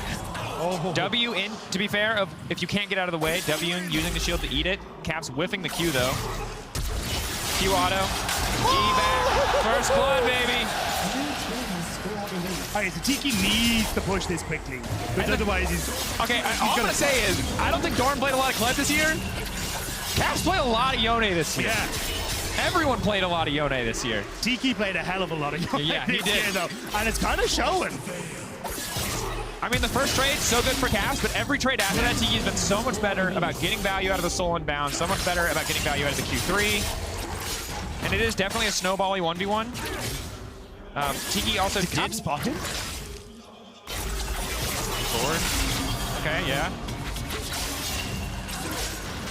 Not having ult means you cannot walk up because your Q3 will just get eaten by his ult, and then he Q3s. But it's also Tiki just has to win this trade by a little bit, actually a lot. The interrupt, the pullback, the ult, Caps, 1-1. But look at his health bar, and he can't reset. And right, but it's first to 2 kills. Exactly. Can he execute is my question, and I think the answer is technically yes. But if he mistimes it, he will just lose. Yeah, I mean, I think Tiki should be back out in time, but yeah, this was just the first kill. Really well played. So gets it through Q3, doesn't quite connect with it. Oh, sorry, this is the follow-up. But Caps after, just chasing him down. But I think in this position, Tiki did exactly what he needs to, because, there's the chase down, right? And Caps can't get the reset. Now the level 7 hits. You just look at the timers for those health packs. So Cap's able to get the back one here. We'll give him the refresh off of his E every 15 seconds, which is somewhat nice. But realistically, Tiki just gets the push and plays for keeping these health packs out of Cap's hands, and he should be fine. Oh, playing slow, good timing. Reset on E coming now, so he can E again. Snowball. You can E, reactivate the snowball, snap back. If you've never played Yone and ARAM, I highly recommend it. It is incredibly imbalanced because there are so many people who are terrible at this champion that he has ARAM buffs. Also Kha'Zix too. Kha'Zix is up there. Just on the side. Oh, I didn't even think about ARAM buffs. Trinity's probably buffed to hell on ARAM. Oh my! Oh, no. The 1v1s where you're playing the same champ is certainly much more honest. But the buffs are not. So Tiki got the other health pack there, which actually increases his size, and I think gives him a little bit of health, if I remember correctly. So I think it's damage, and I think the small one is movement speed, and maybe CDR. It's hard to remember exactly. So we'll have that for a little bit of time, whereas Caps doesn't have that buff anymore. Ooh! Look at them dance. Their souls are so unbound. There are no bound souls in this game. Okay, Q3. Again, really hard to hit raw Q3 if you're not catching someone in an animation. The thing is, though, Tiki came out with a lot more health, and Caps has done a great job of evening back up through. So when you pick up the health pack, you get more of the health. Ooh, Caps maybe looking for the all-in, misses. Nice. Mark, the snowball is good. Oh. Goes back in with the snowball, goes back out with the E. Tiki commits a ton of resources. Now it's basically even. But Caps still has ultimate, so if Caps can hit the Q3, he's also going back to the health pack. I think Tiki needs to do the same here. Plus, he walked up to get the aggressive health back, yes. I mean, the fact that Caps has ultimate means that unless Tiki... You need a snowball outplay. You need to be able to snowball through one of the two pieces of CC available to Caps. That was cheeky. Yeah, I think he kind of needs to just buy time here as Tiki. Try and wait for your ult to come back up. Good trade there, but... Level 10. Level 11 could be crucial here as well, as actually Caps going to take away that pack as well. Yep, W on the Q3, well played by Caps. Damage amp now going in. He'll get reset on the cooldowns as well. Most players aren't super comfortable using this if they haven't played a lot of ARAM, so I'm not sure what Caps' status is, but again, Q3 is just being traded. Absolute brawl. But when you... Ulti whiffs, good from Tiki, but Q3 available. Nice unstoppable again from Tiki. His Q3 Caps is the exact same. Oh, this is the anime moment where they're like perfectly even. You know, the ka. Okay, back to square one. So I think Tiki will hit level 11 soon, and that'll give the with the ultimate level 2. I think he maybe look for all of it. Oh, flash misses! Oh, he whipped it! That man cannot do the TikTok combos. Oh, I thought the snowball had connected to Caps there. I thought that could have been the all-in for Tiki, but... Okay, so next major advantage. Flash up for Tiki, very big. Once he has ultimate, he is super favored in the 1v1. Obviously, with the E, the ability to dodge and be unstoppable means there's always room for outplay on the side of Rasmus, but he spent his advantage. I think his health pack, is meant to just up, so picking that up will give him a ton of health. Tiki needs to get in, but picking up the health pack gives you a ton of health, and then you get the drop after as well. So Caps winning out on that. You can see now Tiki going back to pick up his own health pack. What I say, I said this man is a sweaty tryhard. He is checking the health pack respawn timers vehemently. I think you've got an need to here. Not able to connect on the Q3, and now Tiki steps up once more. Has ults available.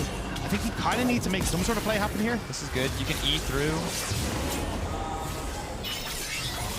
Caps just waiting for that snowball to fade. Didn't want to go back, and then Tiki follows and has that setup. So there's no ult still.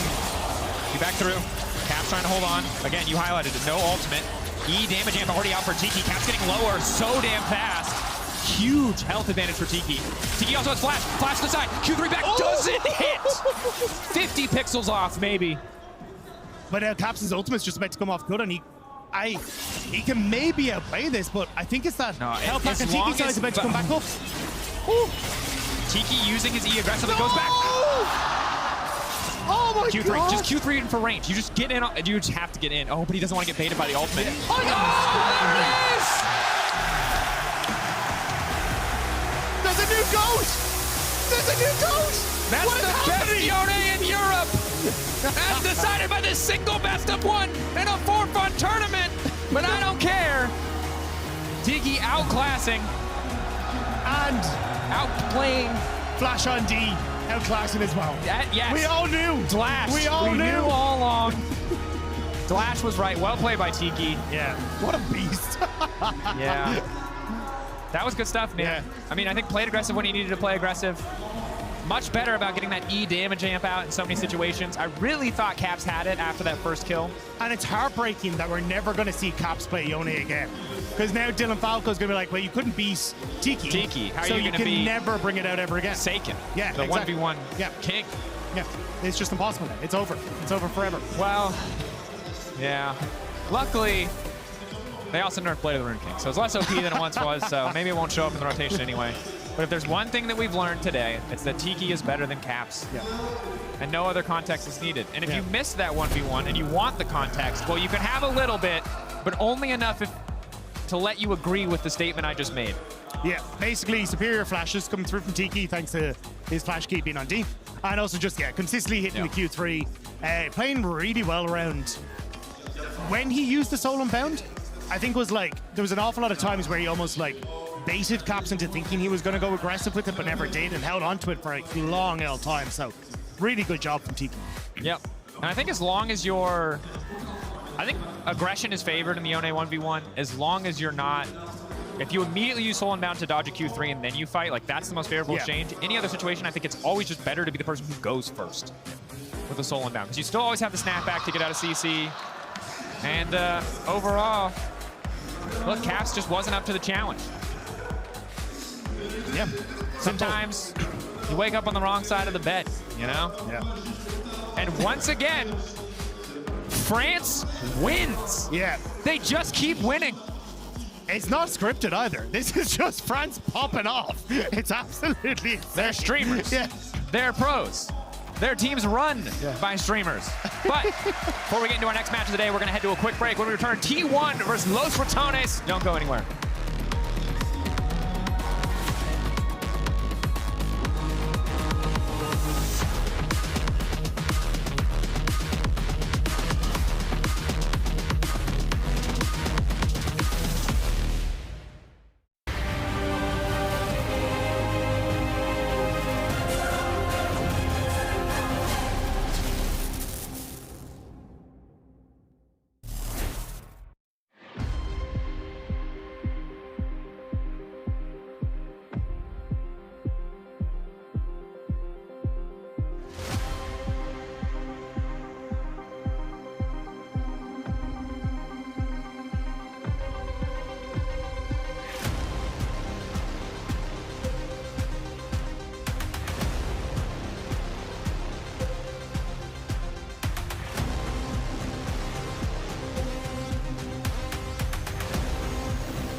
Welcome back to League of Its Own. I hope you guys have enjoyed the matches so far today as much as we did. I'm joined this time around with Bibi, Skumont, and Dylan Falco. Guys, let's just address the elephant in the room. What happened?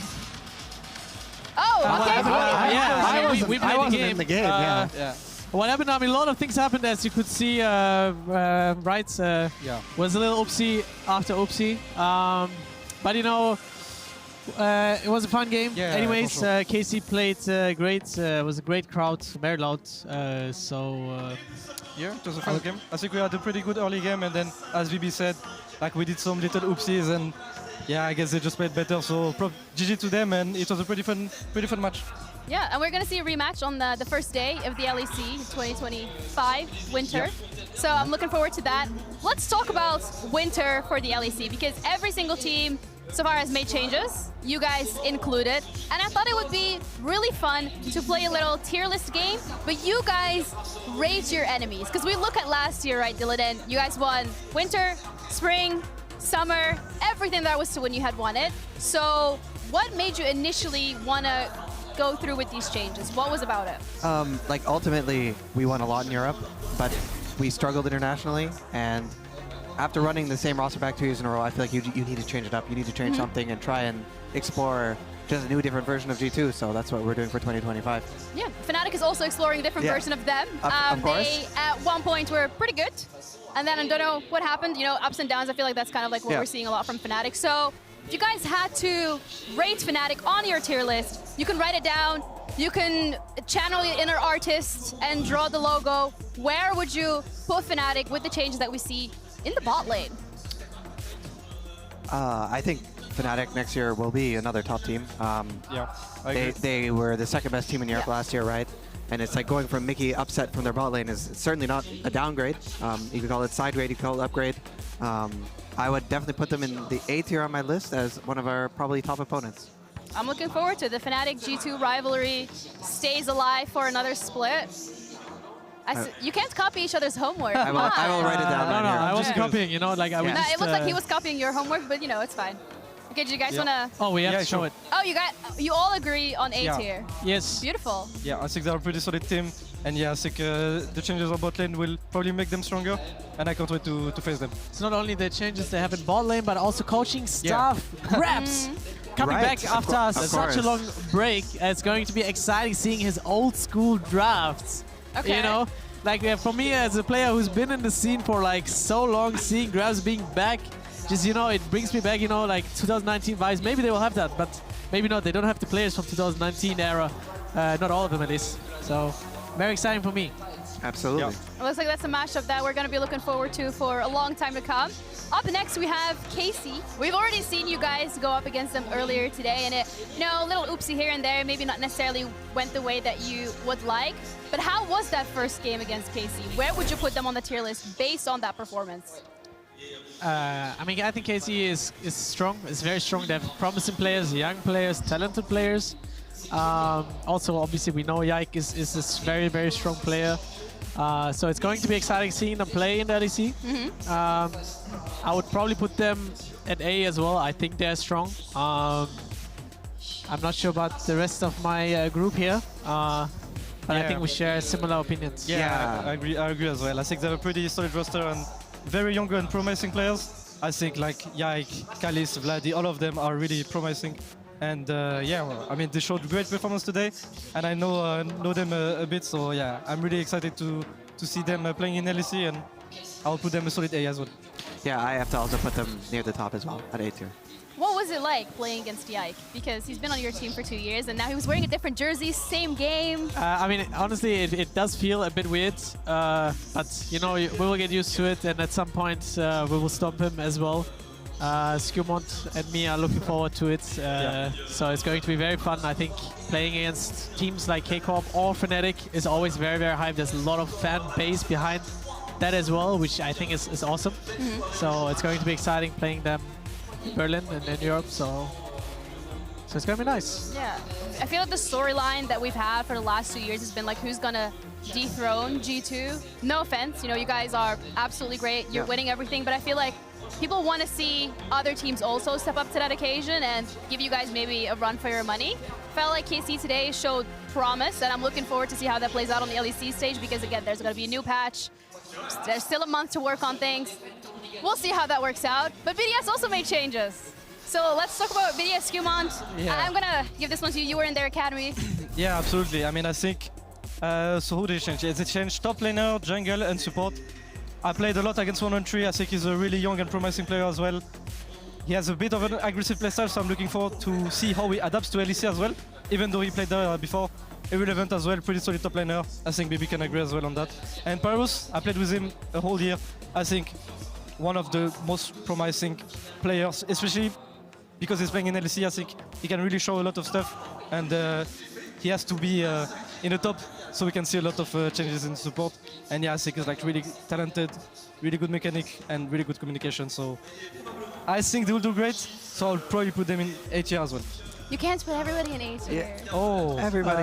Where would you put quite you two funny if because everyone's in A tier? I wouldn't put them in A Oh, tier. really? Actually, and if you want to know my reasoning, is because I think they have yet to prove, the players that remained on the roster, they have yet to prove that they're like top tier players and like win something in Europe.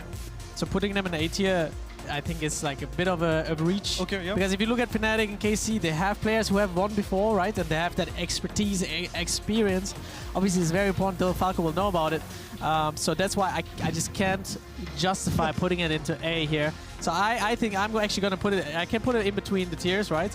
So I'm going to be putting them between B, like That's BDS. not how tier lists- That looks disgusting, actually. I can't believe you should not do Don't show it to the camera. Don't It's show cursed. it. I will show it to the camera. That is so cursed. It's in between B and C tier. Oh no. So thank you very much for that. No offense to the BDS, but I would love for them to prove themselves. Like a normal human, I will put it in B Thank you tier. so much. Yeah. Yeah. Because I don't know. It's not for me. Yeah. I think that's the thing with BDS, where they have great individual players, but it's always a matter of will they gel well together? Are they, you know, Exactly. gonna stay on the same page, Yeah. the Yeah. same calls, the same plays, exactly, the yeah. same time, you know? Exactly. We'll see about that next year. Koi, another roster that Yeah. had a couple of changes coming through. Want to hear your thoughts about this, Dylan? We have a second Canadian import in the league, me now and Jojo, which Yeah. I think is very exciting. I think the North American import strategy has never been tried before, other than maybe a specific coach. So actually, we played them a bit in December, and they looked pretty strong, actually. They played pretty well. So I would put them maybe not with KC and Fnatic, because I think KC is very promising, and Fnatic has kind of like the standard of being good. So I'm just going to put them in B tier, maybe a bit above BDS. Oh no, you're gonna do the in-between one as no, well? absolutely not. I will do it like that. All right. I have mine also at B, solid B. Solid B. Same as well. Yeah. I mean, they have, again, promising players. They managed to reach finals. They even played at Worlds, which for the young players is a great experience. So they're probably very hungry to go there again. So Jojopion has a lot to prove, a lot of pressure on him, right? As an NA import. Yeah, it's usually the other way around. He wants to probably do very well and showcase his expertise. Absolutely. I agree. I'm excited to see how that's gonna play out. And then we have the last roster that I want to walk through is Giants X. I feel like last year we saw glimpses here and there from what they could do, but you know, towards that end, towards that elimination, it kind of fell short. So what are we making out of these 4 changes here coming through? So I will say I think Noah and June were one of the best bot lanes last year. Maybe like even the second or third best bot lane in the league. But I'll have to put them in C tier just because these players in the top side need to prove that they can be on like a world's level LEC team. I think Jackie showed a lot of potential. He was kind of fed. He was fed in all of the games. But at the end, they didn't really pull it through and win. So I'll put them at C, but they definitely could be a dark horse this season. Like, I wouldn't be surprised if they ended up doing very well. We also haven't played them, so I feel like I have a bit less vision on this than the other teams. Yeah, I mean, very well said by Dylan here.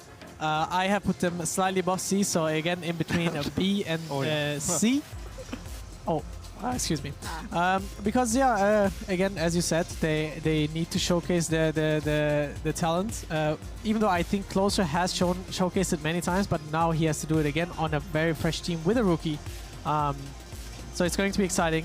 A lot of young players on the roster, but also, again, strong Fnatic bot lane from last year. Yep. I agree with you guys as well.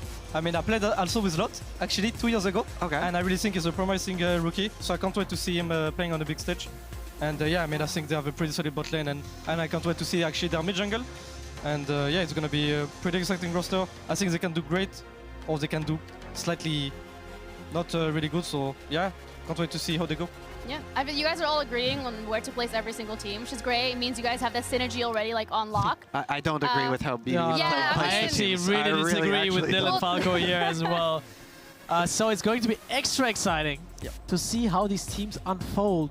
Wow. And showcase their Oh my talents. gosh, that's like that's so deep. And that wasn't even like scripted or anything. Of course not. It's No, like you're not just- reading off the script. No. Let's put Alright. you know, off the script. Let's put G2 on the tier list. Where would Alright. you place G2? Where I will place G2, it's Yeah. going to be a new letter, and that is G tier. You call What about S tier? S No, tier? it's G tier. Because But it's G G2. is so far G is down like in- below. No, Yeah. G is like, it's like, it means God tier, you know? So, again, if you want to showcase that, G for G2. G for G2. I think we can all. I mean, you guys can have make it on the S tier. You can make an S tier. I'll You make can an put us- S you tier, yeah. You can put us I'll make it above Fnatic and KC on A tier. Yeah. For some people, BDS, which I don't agree with again. Fair enough. But yeah, We're all entitled to our opinions, even though sometimes they might be wrong, right? That's, Exactly. That's okay. But I like that and you can disagree with me here, and I don't oh, mind. I'm not. I'm just talking. You know, I like the G tier. So Yep. it looks like we all have the same tier list. Do you want to hold it up to the camera? Yep. We don't all. We do not all have the same tier list. Pretty- Almost. yeah, I have the BB's is very different. Yeah, his is special. most but based tier list. all right. Thank you guys for the tier list. Let's have Thank some serious discussions. Yay! We touched upon it already a little bit in terms of making changes, Yeah. and you're talking about you stuck with the same roster for 2 years, so you want to try something fresh, something new. What is it that you are looking for in players before bringing them on to G2 that makes them stand out, where you go, yes, that is someone that I would like on my roster? I think the first things we look for is just a high amount of individual talent and skill. Like, for example, someone like Skumont here with sitting 2,000 LP in solo queue, won MVP of his league in the tier 2 leagues, and is just showing a lot of promise. I think the skill is, like, I think, #1. And then second, I think we look for someone who can fit in with our culture, willing to sacrifice everything, really optimize the whole lifestyle and practice culture to kind of fit in with us. And you as a team captain, BB, how does it feel having new players joining in? How's it been like taking them under your wing, so to say? It's been a very fun experience. I feel like me and Skumont are meshing very well together, especially outside of the game. We've been joking around a lot. Been trying to make him feel as much comfortable as possible. But yeah, as Dylan said, we are looking for very, very talented, skilled players, and I can 100% see that with my little boy here. And Skumont, do you feel comfortable? You can blink twice Yeah, if you need absolutely. help. Yes, and I totally agree with what BB said. Like, and for the whole coaching staff as well, I think every player made sure that I was adapting well to the LEC. And yeah, I mean, like, so far my experience with G2 is really amazing. We've done so many like team bonding as well, so I'm really comfortable and really looking forward for the LEC debut. You're talking about the lifestyle and about it being more of a holistic approach from the side of G2. I am noticing the rings that you're actually all wearing, that I'm assuming is tracking everything around that lifestyle. Is that a philosophy that you're digging in deeper to this year, or has that just been something that it's always been around? Yeah, that was something spearheaded by Isma, our performance coach, and Romain, our general manager. Just tracks our sleep, our heart rate, just other biometrics throughout the day. So we kind of have a vision on how our boys are doing. I'm assuming it goes into the philosophy of healthy mind, healthy body. Absolutely. Yeah. Do you, as a player, also notice that when your lifestyle is like good sleep schedule, you're getting your vitamins, does that help you in game? I mean, definitely, like, I noticed that since I started doing all these things, I feel better. Like, you feel more awake, faster. It all makes sense why we're doing these things. Sometimes they're obviously a bit, like, hard to do, annoying to do. You don't really want to get up early. You don't really want to do the workout. But, like, training that thing to get over it also helps you in the game, because you're not always in a comfortable state in League of Legends as well, which, you know, over the years, I feel like it's much easier for me to be like, okay, I'm in this bad spot right now. How do I make it good, you know? And I think it goes a long way with also how you behave outside of the game, which is, I think, what we're practicing as well. So.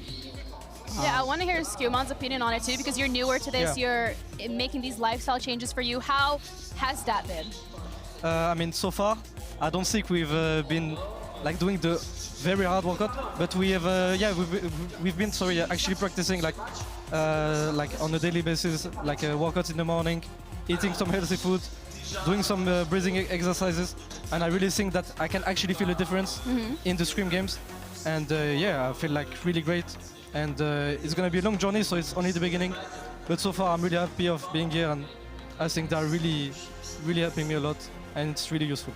You've had a pretty impressive journey yourself as well so far, especially when we're looking at last year, particularly with BDS Academy. You guys absolutely dominated EMEA Masters. So coming into the LEC Cup, joining a team like G2, how does that make you feel? Is there any pressure? Are you worried? Were you concerned maybe a little bit upon the first day of joining, like, hi guys, I'm new here? Yeah. I mean, for sure, a little bit, like when you are coming, as you said, like from, I've only played actually 2 years in LFL, and coming and playing like with players like Broken Blade Caps, it feels amazing. And there's a little bit of pressure in the first days, but as I said before, like they really make sure that I feel comfortable in the team, so I'm really thankful for that. And I mean, so far the scrims were looking pretty decent, so it was pretty amazing to join this team. How do you as well, Dylan, as a coach, approach it of having new people introduced to the team and having them feel comfortable as well? I think the main thing is just not having pressure on performance or what role like people need to fit on the team. I think every player is different. Every player brings a different amount of communication, different strengths, different champion pool, and I think I'm pretty good at learning how to adapt players to a new system, I would say. Yeah, and you know, I'm going to talk about T1 as well, because this event is kind of like around T1. You guys still have to play them. Yep. They have also had a change in that top lane. Bit of a hot topic, really.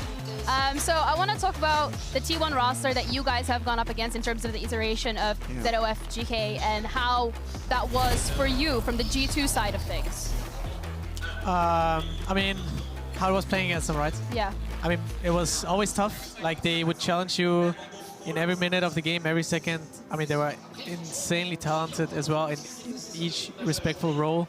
Like, especially, I think Zeus was one of the best, if not the best top laner I played against the past 2 years. So seeing him not on T1 is a bit weird. It's going to be a bit weird.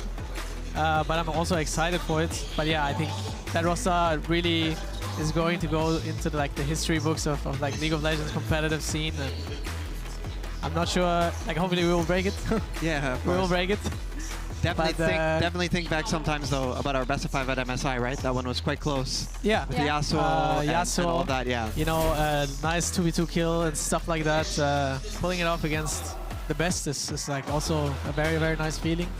It's something we're looking forward to do again this year. Next year, sorry. Actually, this year as well. We're still playing T1. Yeah, you still play them in like next game, 2 games from now? And last year we were actually... You won! The League of its own champions. So we're gonna see if we can beat T1 again. We should have gone for the first pick Draven today. It worked last year. Yeah. You still have 1 game, right? Maybe a little bit of strategy league, but okay, yeah. it's fine. But there's more parts about that match. I'm not sure. Yeah. Maybe this was like on purpose so that they will think you pick Draven, they would ban it, give you a free ban. Yeah, it was the Draven Belveth. It was 15 kill Belveth. It was Draven super fed. Very, very snowballed game. Yeah. Skirmont, I want to ask you, you're going to be going up against T1. This is like your international appearance. How are you dealing maybe with some of... Are you nervous? No. No? Absolutely not. Okay. No. Like, especially because we played a game already, but in the end of the day, it's going to be a fun experience, and I really want to take this moment and enjoy it. And obviously, if we can win, it will be better. And yeah, I'm really looking forward to play against the best team in the world. I'm looking forward to the rematch as well. Maybe you guys will defend the crown and stay... I mean, to be fair, they already lost against NNO and GentleMates. We also lost. So And you also we kind lost. of dropped the crown. Yeah, oh well, KC might keep it. They're the last matchup against T1, so we'll see how that plays out. Thank you guys so much for taking the time, joining. Thank you. Thank you. I'm Thank looking you. forward to seeing you guys in the LEC next year. Thank you guys for tuning in. We're going to have a little break, and we'll be back shortly.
Ils ont eu déjà beaucoup de choses à faire depuis le début du show. Et pour leur deuxième apparition sur scène, mesdames et messieurs, ils ont choisi de rentrer en équipe. Veuillez accueillir une nouvelle fois G2!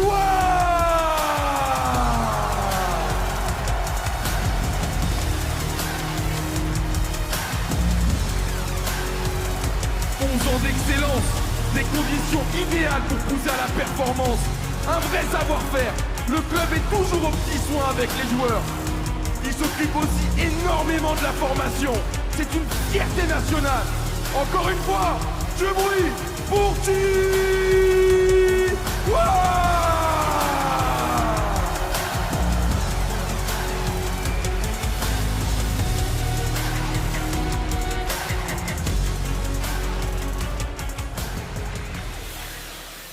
Et face à eux par contre font leur première apparition. Donc on va les accueillir un par un. Montrer leur public comment on sait faire. On va commencer avec quelqu'un qui a réinventé le jeu. À son poste en tout cas, il a un style bien à lui et il se lance enfin dans l'e-sport. C'est le roi du solo bolo. Mesdames et messieurs, bounce!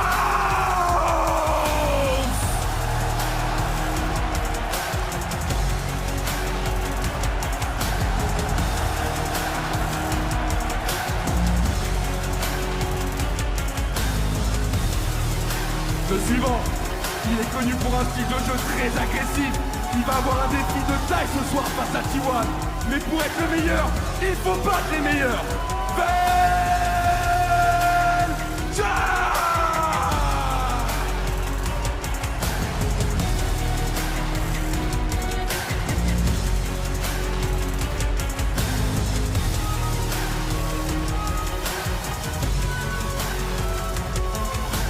Sur la mid lane, il a une très bonne expérience de jeu. Il a joué au plus niveau européen. Il a aussi joué sur ladder coréen. Très calme, mais très réfléchi. Nemesis!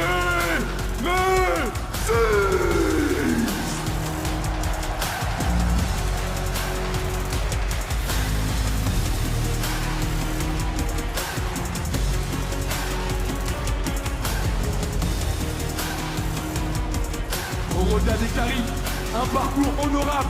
Il a montré qu'il pouvait faire partie des meilleurs. Il aime prendre les choses en main et guider son équipe. Mesdames et messieurs, Cowley!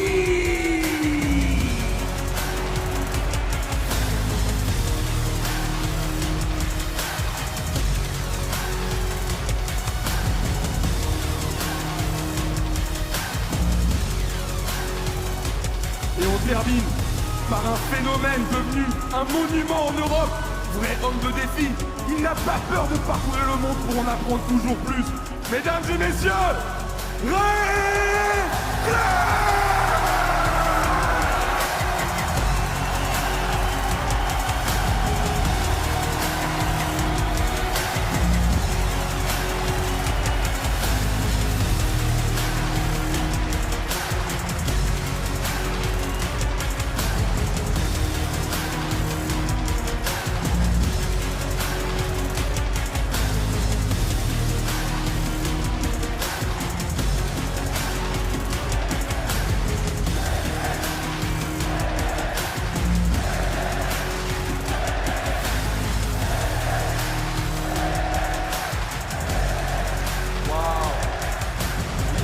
Il est aimé ici en France.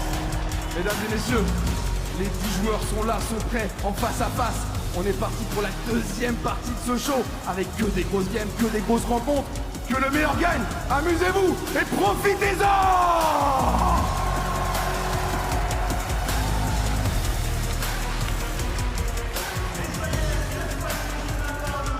T1 against Los Ratones. Top 10 anime betrayals from REKKLE's side of things? I mean, no, he knew where he started. He knew. Yeah. He knows where his bread is buttered. Yeah. Right here, not in France, but in the whole region. It's actually in the boss's hands right now. That is where his bread is buttered. That has been buttered and touched by many a fan. Are you guys hungry by any chance? Yes, we are. None of this is a euphemism. Keep your heads out of the gutter. That makes absolutely no sense. Either way, let's talk about this matchup because I'm excited to see Los Ratones, what, 1-2 months after formation on the international stage? And a flawless transition, Ginny, because this matchup also doesn't make any sense. This is a streamer team, the most hyped streamer team of all time. I don't want to be wrong, and they did just smash a streamer tournament. They're a great team. I'm excited for them. So playing against the greatest team of all time. That lost twice today. I love T1, but they're not, with the changes that we're seeing, it's not the scary T1 that we're expecting. I agree, Ginny. Doran joining the roster is ruining everything. That's what you're saying, right? Shut up, Dracos. Okay, they lost to NNO, or they beat NNO, who then beat T1 earlier on. Yeah. So by default, Los Ratones own this entire thing. Is what we need to do. You're like going like transitive property. Yeah, I've only got the red tape. I got the triangles. I'm like, yeah, I'm good to go. And they upgraded the support to actually be a support, which is wonderful. Wow. Well, I did speak to Talkit and No Way For You, and they said that T1 literally gifted them that win because they were all just having fun. I don't need you to I don't need your truth to undermine my fantasy, Ginny. I don't want to hear that. That was earned. That was legitimate as far as I am concerned. All right, you don't want to hear that? You know what? We're going to listen to that. We're going to listen to Los Ratones instead because they had an interview ahead of the game.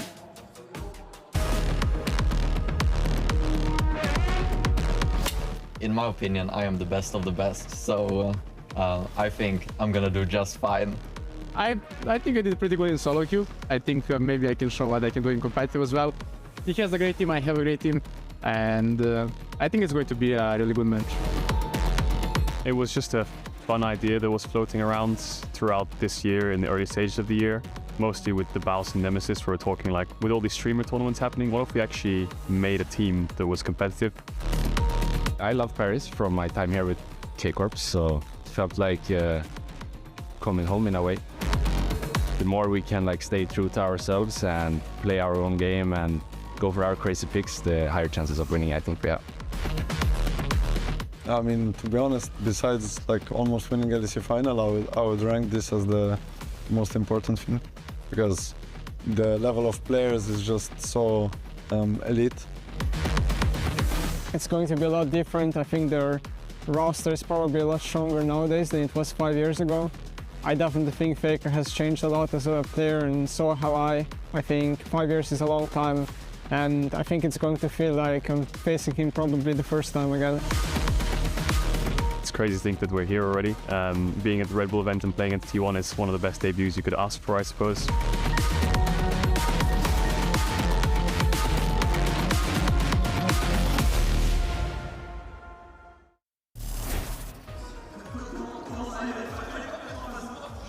T1.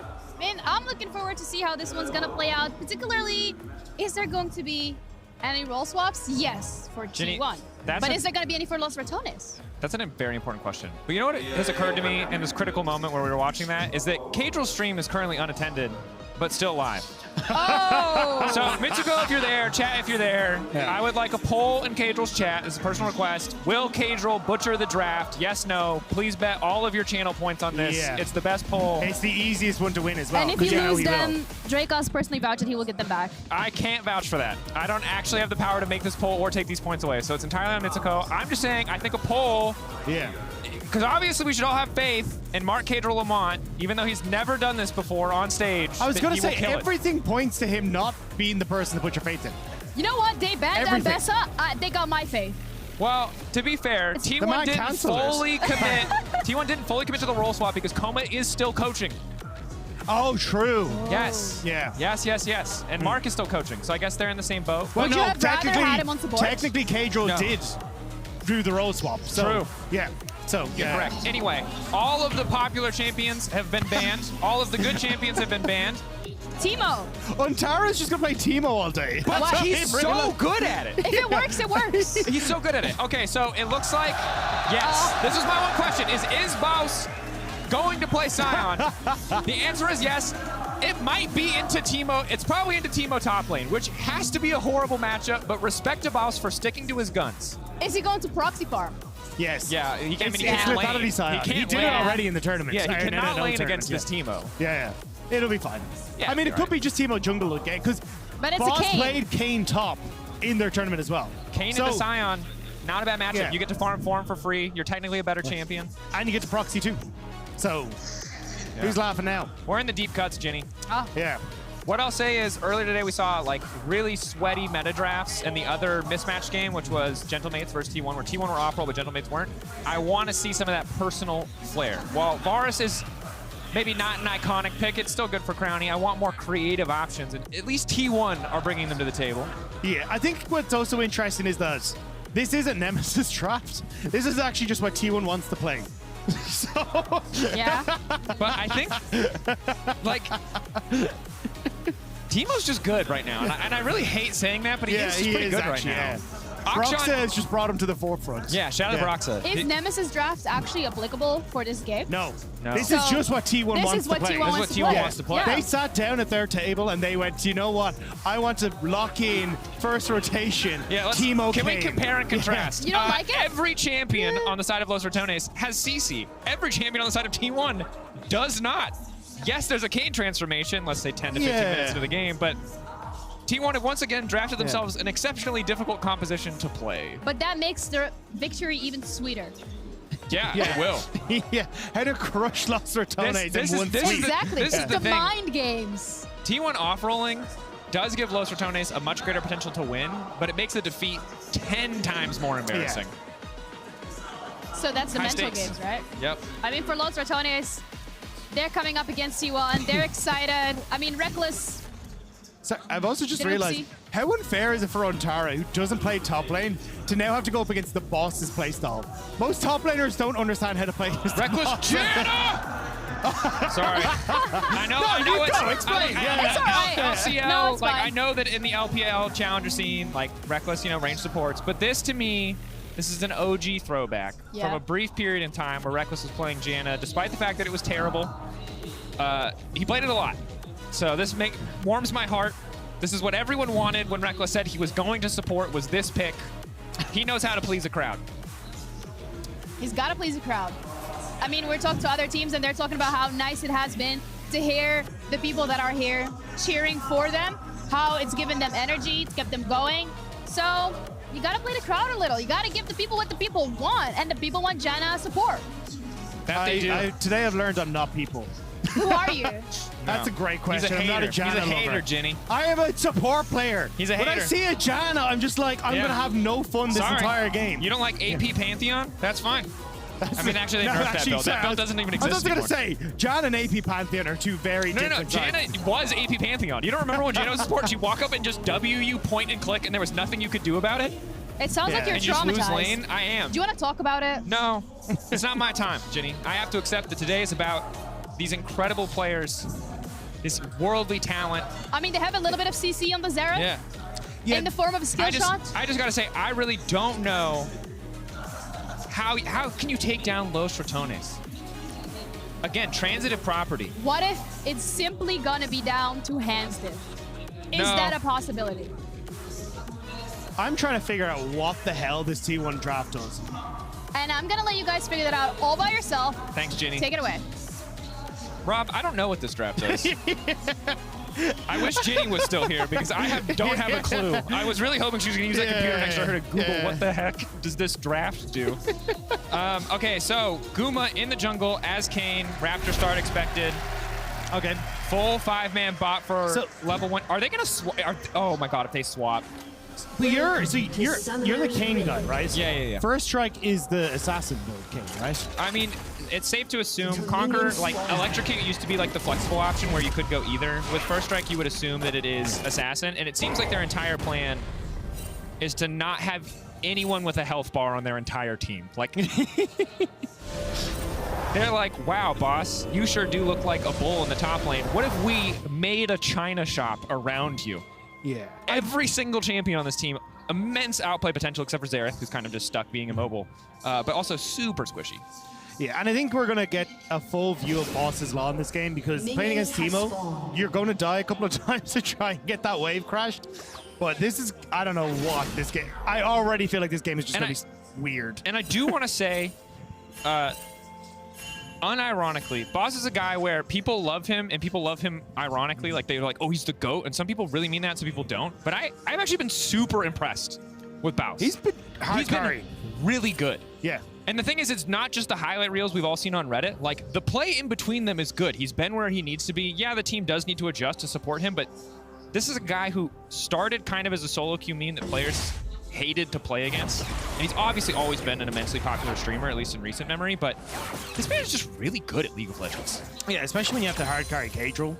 Like, it gets twice as hard. Yeah.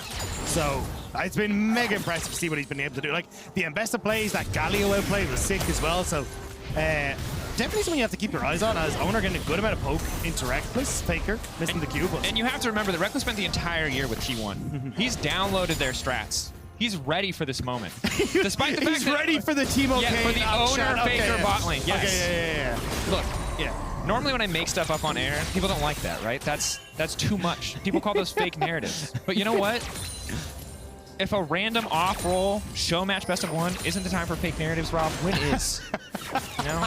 I think Reckless mental download is just micromanaging everyone on the team right now. And if his mouth is closed on the player cam, it's because he's gained the ability to be telepathic. Ah, that does make sense. Yes. Yeah. It also, it understands why we're not showing him. Oh, there he is, Yeah. Look at telepathy. He's communicating perfectly. Boss, I need you to die here. Genius. Boss goes down. He gonna kill Tara. No, there's the blind.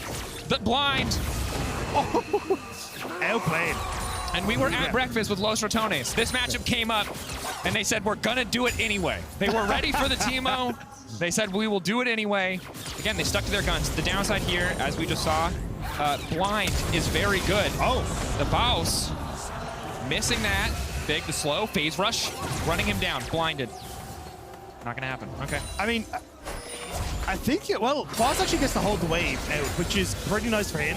So May, if he gets the interrupt as well, can he get the E on towards? No, I think Ontara's behind the turret. Nice push. And see, ooh, clutch. Little Scryer's bloom there. Swifties for the Teemo. Ugh, poor Babas. He's gonna have a tough time. Yeah, he's not gonna be having a lot of fun. I'm not gonna lie, I'm still trying to figure out what to make of this so far, but now you're gonna at least walk in towards mid lane here, gonna see if you can try and get on towards Dorn. And no. Oh, not an angle. Crowny, nice stun from Owner. Nice poke back from Faker.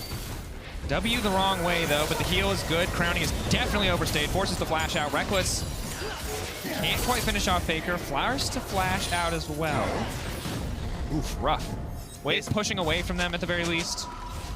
I mean, that's horrible for Los Ratones, because you're gonna lose so much of this CS. You have both TP on Crowny and Faker, so they're gonna be able to match that reset in the lane. So Reckless gonna see if he can interrupt here.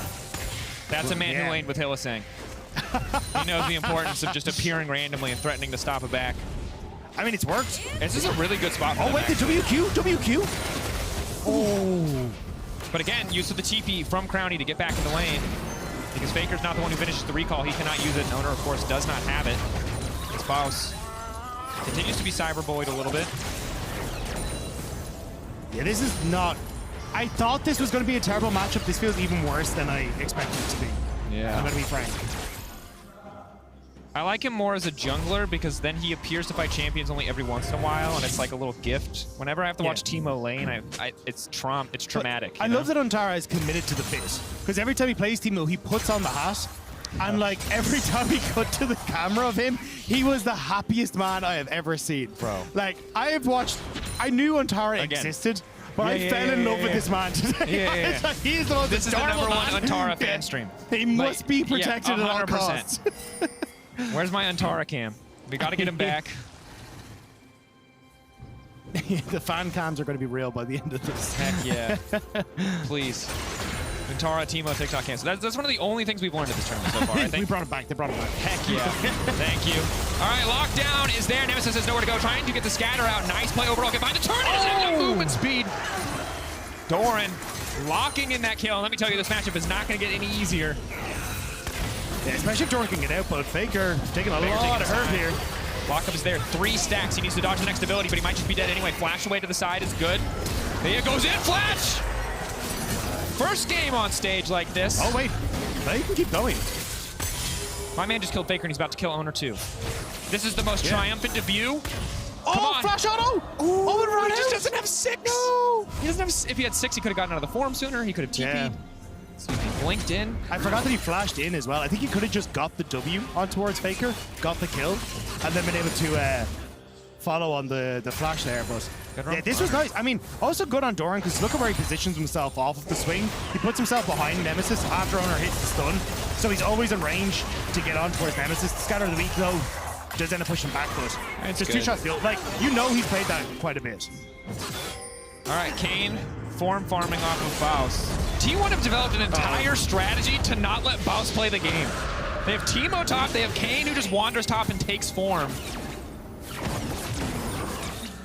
Yep.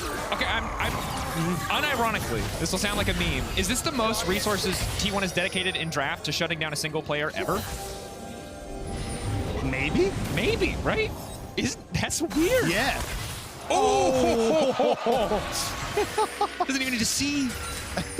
This is not going great for Los Ratones thus far. 2K gold deficit. Losing to T1 off roll. It's a tough pill to swallow. Yeah, I think the whole, like, if you could get through lane, I think you'd actually be all right as Los Ratones, because you kind of do stuff later on. It's like a grouped up unit. Yeah. But in lane, every single one of these champions sucks to play against. Although Reckless got him. Decent damage. Used the body block for Crowny.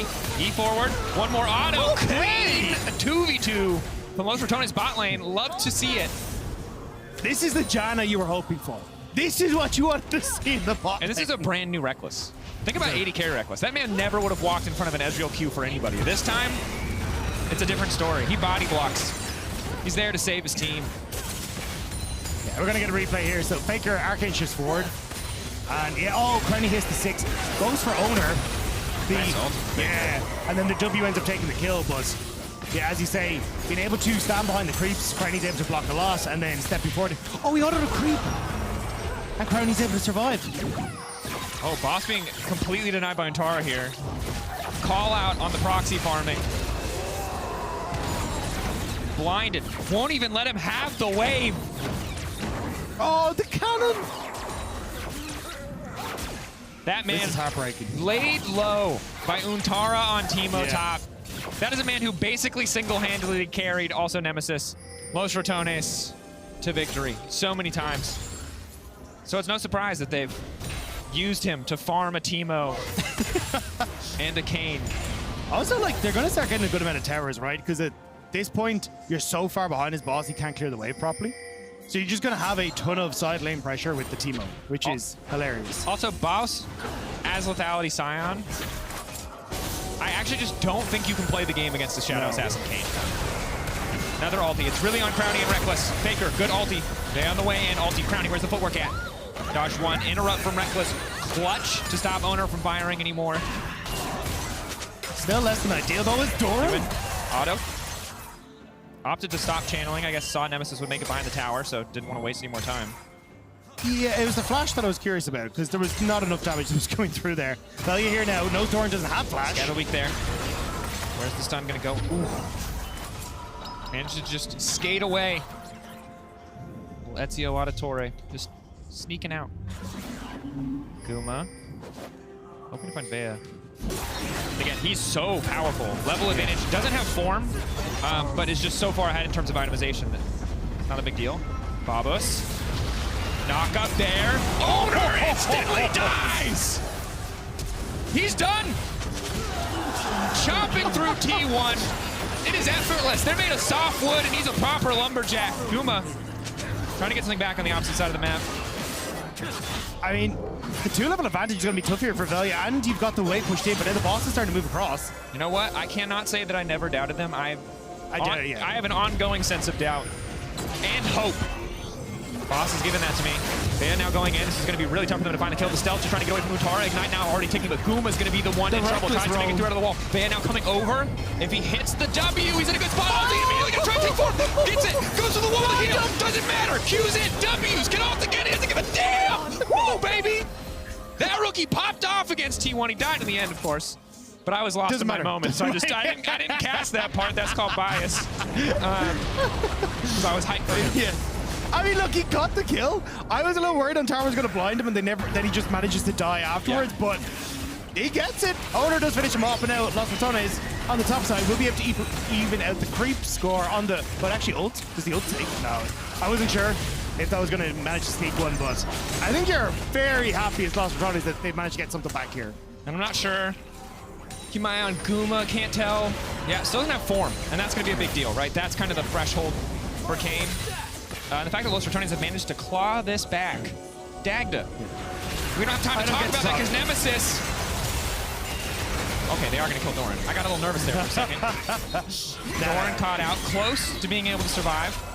But Los Ratones, this is where I think it's safe to say their superior composition may begin to do work for them. But the thing is, every time they're getting kills, it's like, yeah, that's great, but you're still getting plates on the side lanes. Like, Owner was pushing in the bot side. You still got Antara who's pushing in the top lane as well. And you've got a fairly sizable advantage for Gumayushi when it comes to experience. Like, there is a little gold lead, but yeah, I'm not as certain. Like, if Los Ratones can keep this in check and play it cool, calm, and collected, yes, but that has not been a vocabulary used about this team. Certainly has not. But maybe their aggression's been tempered a bit by the opposition, by the crowd. It's hard to say. Dragon started up by T1 here. A lot of stealth characters, a lot of champions on the side of T1 that'll just linger in the darkness. Makes things a bit difficult for Los Ratones to approach, but Nemesis, the burst damage, the CC setup, very much favoring the Rats on the blue side. I mean, you've got the ultimate up for Nemesis, so I wasn't sure if Los Ratones wanted to try and commit for this, but you don't really have someone that can start a fight particularly well. you're kind of reliant on Nemesis hitting that stun or like a knockup from Reckless or but Nemesis actually. That's the Scatterstone down. Nemesis able to walk that one off. Just boots 2 helps so much in getting away there. Knock up, good. Shield, can he get the full channel? Knockdown, good. Phase rush. He's going to die, but can he get the kill back? Lantara speeding through the bush, running away from the zombie, but the blind is too good. Lantara will again find the solo bolo. Okay, wait a second, Brownie. The block up. Knock up, not gonna hit there from the tornado. He doesn't have enough mana for And now running Gumayushi, 2-level lead. Kane, notorious speed farmer. Yeah, kind of like Velia farming champions. Gumayushi farmed every camp in existence. So for Velia, he's kind of happy to be getting this farm on the top side, but now Doran there. Doran on the way in. Excellent Janna ulti to interrupt initially. Crowning force to flashback. Reckless now trying to body block. Faker flashing forward, trying to land the auto. W in, TP behind. Who's coming? But Nemesis. If he lands the scatter on Doran, he can find the kill. He does manage to get it. W, quick force and will quick ulti. Absolutely unleashed. There's now Faker's trying to sidestep, but it's so hard to get away from those dark spheres. Nemesis gonna get so much money off this one. Crowny picking up the kill on the backside, and Faker, credit to him, good movement to a point, but Nemesis, that TP, doing so much work. There is 18 kills, and it's at 14 minutes. This game doesn't stop, but Guma doesn't want to stop either. Chasing Velia now out of his own jungle. Problem for Guma is he just needs to hit people. He just needs a little bit more form. You can see, of course, on his bar bottom left when it becomes available. I think he has Rast. Yeah, that's the problem. I think he has Rast because he's been hitting people like Boss, who's now getting hit for all of his health bar. But he also has been going on towards Velia, so he hasn't had that chance to get the Shadow form. All of Los Ratones moving towards the top side of the map. Herald is available. They don't have great vision and they don't have mid push, but they really want to make sure that Boss cannot be dove. Shield coming in from the Scion, the Soul Furnace. I think he does. It's just not enough. That's so much. Leander's Ignite is, yeah, a lot of damage on the no resistances. Can we get a new vote in the chat on Cagel's stream? Cagel's probably back. I assume it is co-stream by now. Ah, okay. I was going to say, how many deaths is the boss going to get? How many deaths is the boss going to get is our request for a poll in the Cagel Twitch chat. Mods and or Cagel and or manager, someone make the polls. If you lost all your points, don't come crying to me. It's still your choice to bet. Yeah, you're not going to get that posture check or something instead. No. I was saving up for the 1v1 for a sub, but he just kept raising the prices. It's out of control, man. Was he? Maybe he was just checking how far along you were in points. I was like, I'm gonna open just a little bit more. Thing is, I wouldn't win, but I want the chance to lose on my terms. Doran, yeah, pretty effortlessly going to walk away. But Boss doing a decent job of staying close in farm. Again, went for Cole, so isn't able to complete the initial items here. Oh, he's gonna die. He's gonna die again. But this is much less good for Doran. Like, he doesn't have a blind. So Guma being here is really the only saving grace. Guma needing about another minute, I'm guessing. Wait a sec. Ulti goes in. He's still standing. Guys, you're going to need to send another world champion. One is not enough. Boss backing away, trying to get the W. Still has it. Now pops out. Reset. Doran trying to run for his life. Boss will finally be taken down, but in the meantime, the Herald is also dropped, and Doran. Observers are hyping us up there. Not quite enough damage. But this is the problem with Boss, is how is he always relevant? He should just be a walking bag of gold. I mean, they spent so much to get that. I mean, they got the Terror, they got him. They should have just got Herald, and they're going to get this top lane tier 1. Yeah. And they're ahead of gold in every role except for top. I thought Guma might have been able to get up here in time to help out, but yeah, he's just a little behind, so it's going to be Los Ratones. Answer, yeah. And now Boss TPing back into the bottom side to just try and catch that wave, so he's getting work done. But it's just such a weird game. Which, to be fair, is what you want. I think a normal game is not on the menu. Strong point, despite Guma not having the gold lead, he has 2 items he's matched with Vea. Those are the guys who I think we really want to do more. Does Guma still not have Transform? I think he does have it now. I think that's what it looks like on that skin. I don't remember. Nope, he doesn't. No, okay. He hasn't, so I believe, it's been a while since I played Summoner's Rift Kane, but it's a timer once you get the initial form to get the other form, and it's quite a long timer. I can't remember if it's 2 or 4 minutes these days. I believe it's 2 in ARAM, 4 on Summoner's Rift. And now Vea gets the kill. Initial bit of poke going on to Faker. I mean, they'll get the next tower. Guma only trying to come across now. Boss going to dive for the wave again. We know what's about to happen here. Doran now trying to chase him down. But Faust ulti? I mean, if Doran is just chasing him, it's fine. The rest of the team can now collapse. Guma waiting up I to the mean, side, they spotted might by the get team. to him here. Auto, There's immediate there's- ulti, full Q channel, sidestep. Reckless with the shield Reckless and the there, heal. the body block, the ulti! No way! The hero we needed! Oh my god! Never in my wildest dreams did I think I would stand in front of 15,000 people and say Reckless and the boss just beat the hell out of Doran. But that's the timeline we live in. I love this game. This game's great. Everything about this game is goofy as hell, which is great. Again, from traditional League of Legends, if we're casting a normal game, it's like, hey, small gold lead for Los Ratones, comp on the side of T1, And harder look, to execute. Antara got topside tower, so you're still like training as T1, but nothing in this game has really followed like the logical steps that you expect in a professional League of Legends. Shadow Assassin for Guma. And you have to hope he's really late on the Shadow Assassin, to be honest. Like 19 is not ideal, but obviously in a more structured game, this champion, part of the reason this champion doesn't show up in structured games because it's so hard to get formed. Yeah. Turns out when you come to a fight as like 70% of a champion, people tend to win those fights. But now he's 130% of a champion. And he's been slowed, and now he's dead. Yeah, he lost about 130% of his health bar immediately out of that one. Yeah, that's not good. I mean, the thing is, when you're a Kayn player and you get your transform, you're like, don't worry, guys, it's my time to shine. So when you walk in and immediately get two-shot, yeah. I think it's impressive because, like, he was so out of position that Reckless and Nemesis were just like, we're going to hit you at one of these spots. Yeah. Like, he was very far in the enemy jungle. There is no need for The thing him is, to if you be just there. get hit by a slow and you can E for the slow immunity, you're like probably fine. But yeah, just didn't have. And this is the problem with going Shadow Assassin, not Ross, is you don't have the luxury of that extra beefy health bar to eat one or two abilities. You really need to be playing on the edge. Oh, here we go again. Owner locked up. Immobile supports. Tasting so good for the side of Los Ratones. They pull further and further ahead. 3K gold lead, 2 Drakes to their name. They're tied up on Grubs, yes, but Baron just spawned and they have a pretty decent comp for shredding through that life bar. And this was kind of what we were talking about, was like, by the time you get to this position, you're actually in a pretty good spot as Los Ratones, because none of these champions are going to stand in front of the boss as he runs in and just tank a Scion. Yeah. But maybe Crowny needs to help. Doran Gumayushi, yeah, Crowny's still alive. Nice ulti initially. Ulti coming in from the side of Guma. Guma not quite able to finish the kill. Nemesis now unstoppable. Crowny still being peeled by Reckless. Guma trying to get to the wall for the extra bit of health. Now Reckless on the chase. Owner just now coming in as the Xerath, but he's not going to land enough. Will be able to get one kill back. Bea trying to make the hero play. Doran dancing, diving around. Ulti out, still standing, but boom, comeuppance. Bit of revenge for Doran. On the opposite side, though, Gumayushi goes down. Reckless with a good predict on where the Kayn was going to pop out of Crowny. Ends up getting the knock-up, saving his AD carry, and they get the chase down. Now, Doran's still going to push in the mid. Crowny should, I believe, be able to save this tower. Yeah, 3-boy Grubs is not going to be enough to take this down. Oh, wait a second, Doran, that's not the way. That is not? Okay. Whoops. Little oopsie. Happens to the best of us. Doran, to be fair, Doran's had a rough day. Yeah, it's not been wonderful. The 1v1s, the shopkeeper, everyone's out to get him. But so they all jump onto Crowny in this, but like, I actually want to highlight Reckless, because here, see, Kayn goes in. Oh, never mind. Bosses! Boss trying to level Faker! He's killed Faker!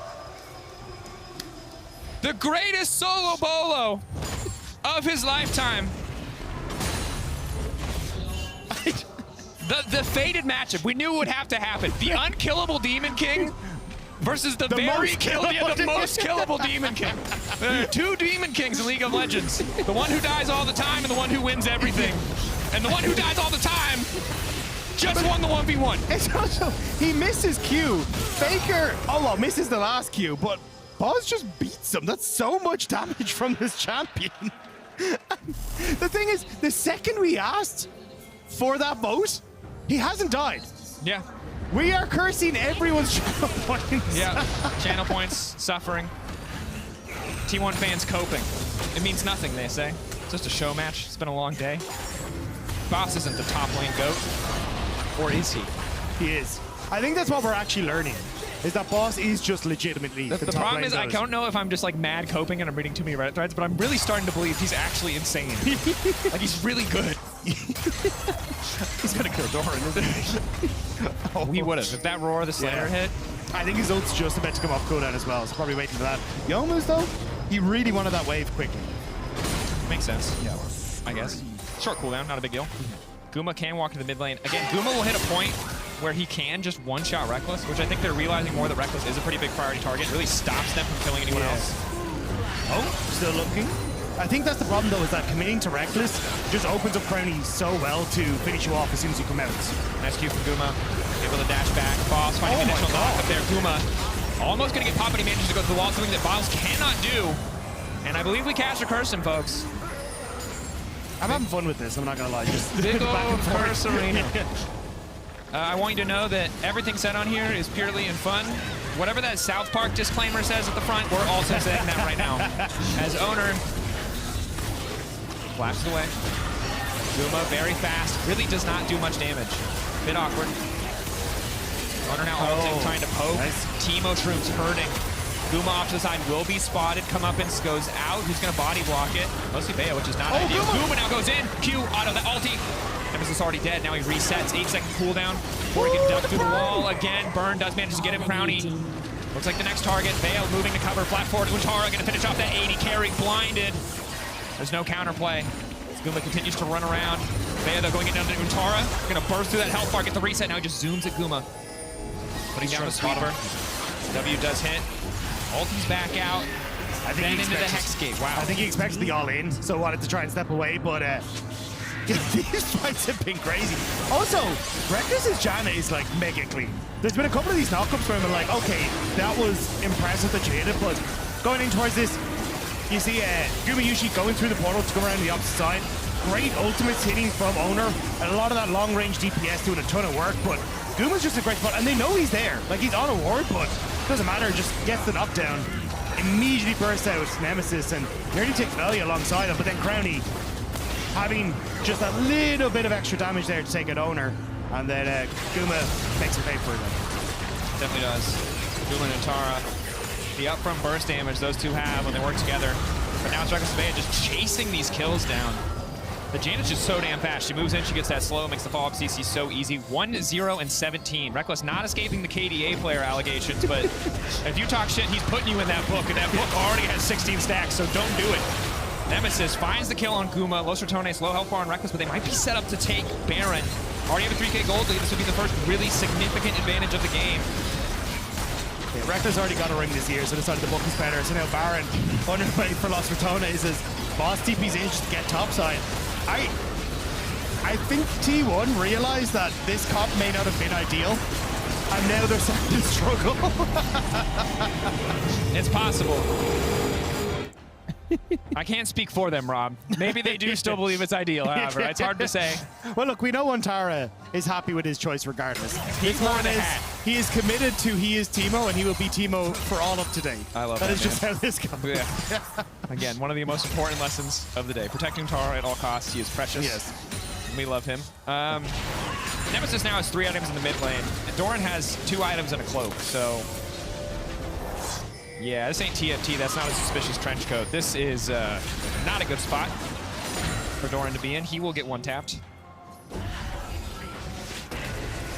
I don't want to say the game is completely unplayable because that's T1 and I feel like they can play in most situations, but yeah, it's getting hard.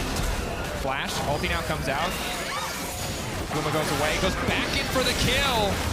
A little bit aggressive, but does manage to get the shutdown onto Reckless, crucially taking away pages in the book. So that, nice to get rid of the pages, but this was the problem with killing Reckless is you just die for it.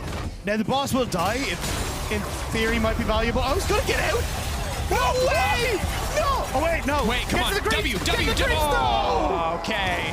You'll always remember this is the day that you did technically catch Captain Jack Sparrow on a technicality.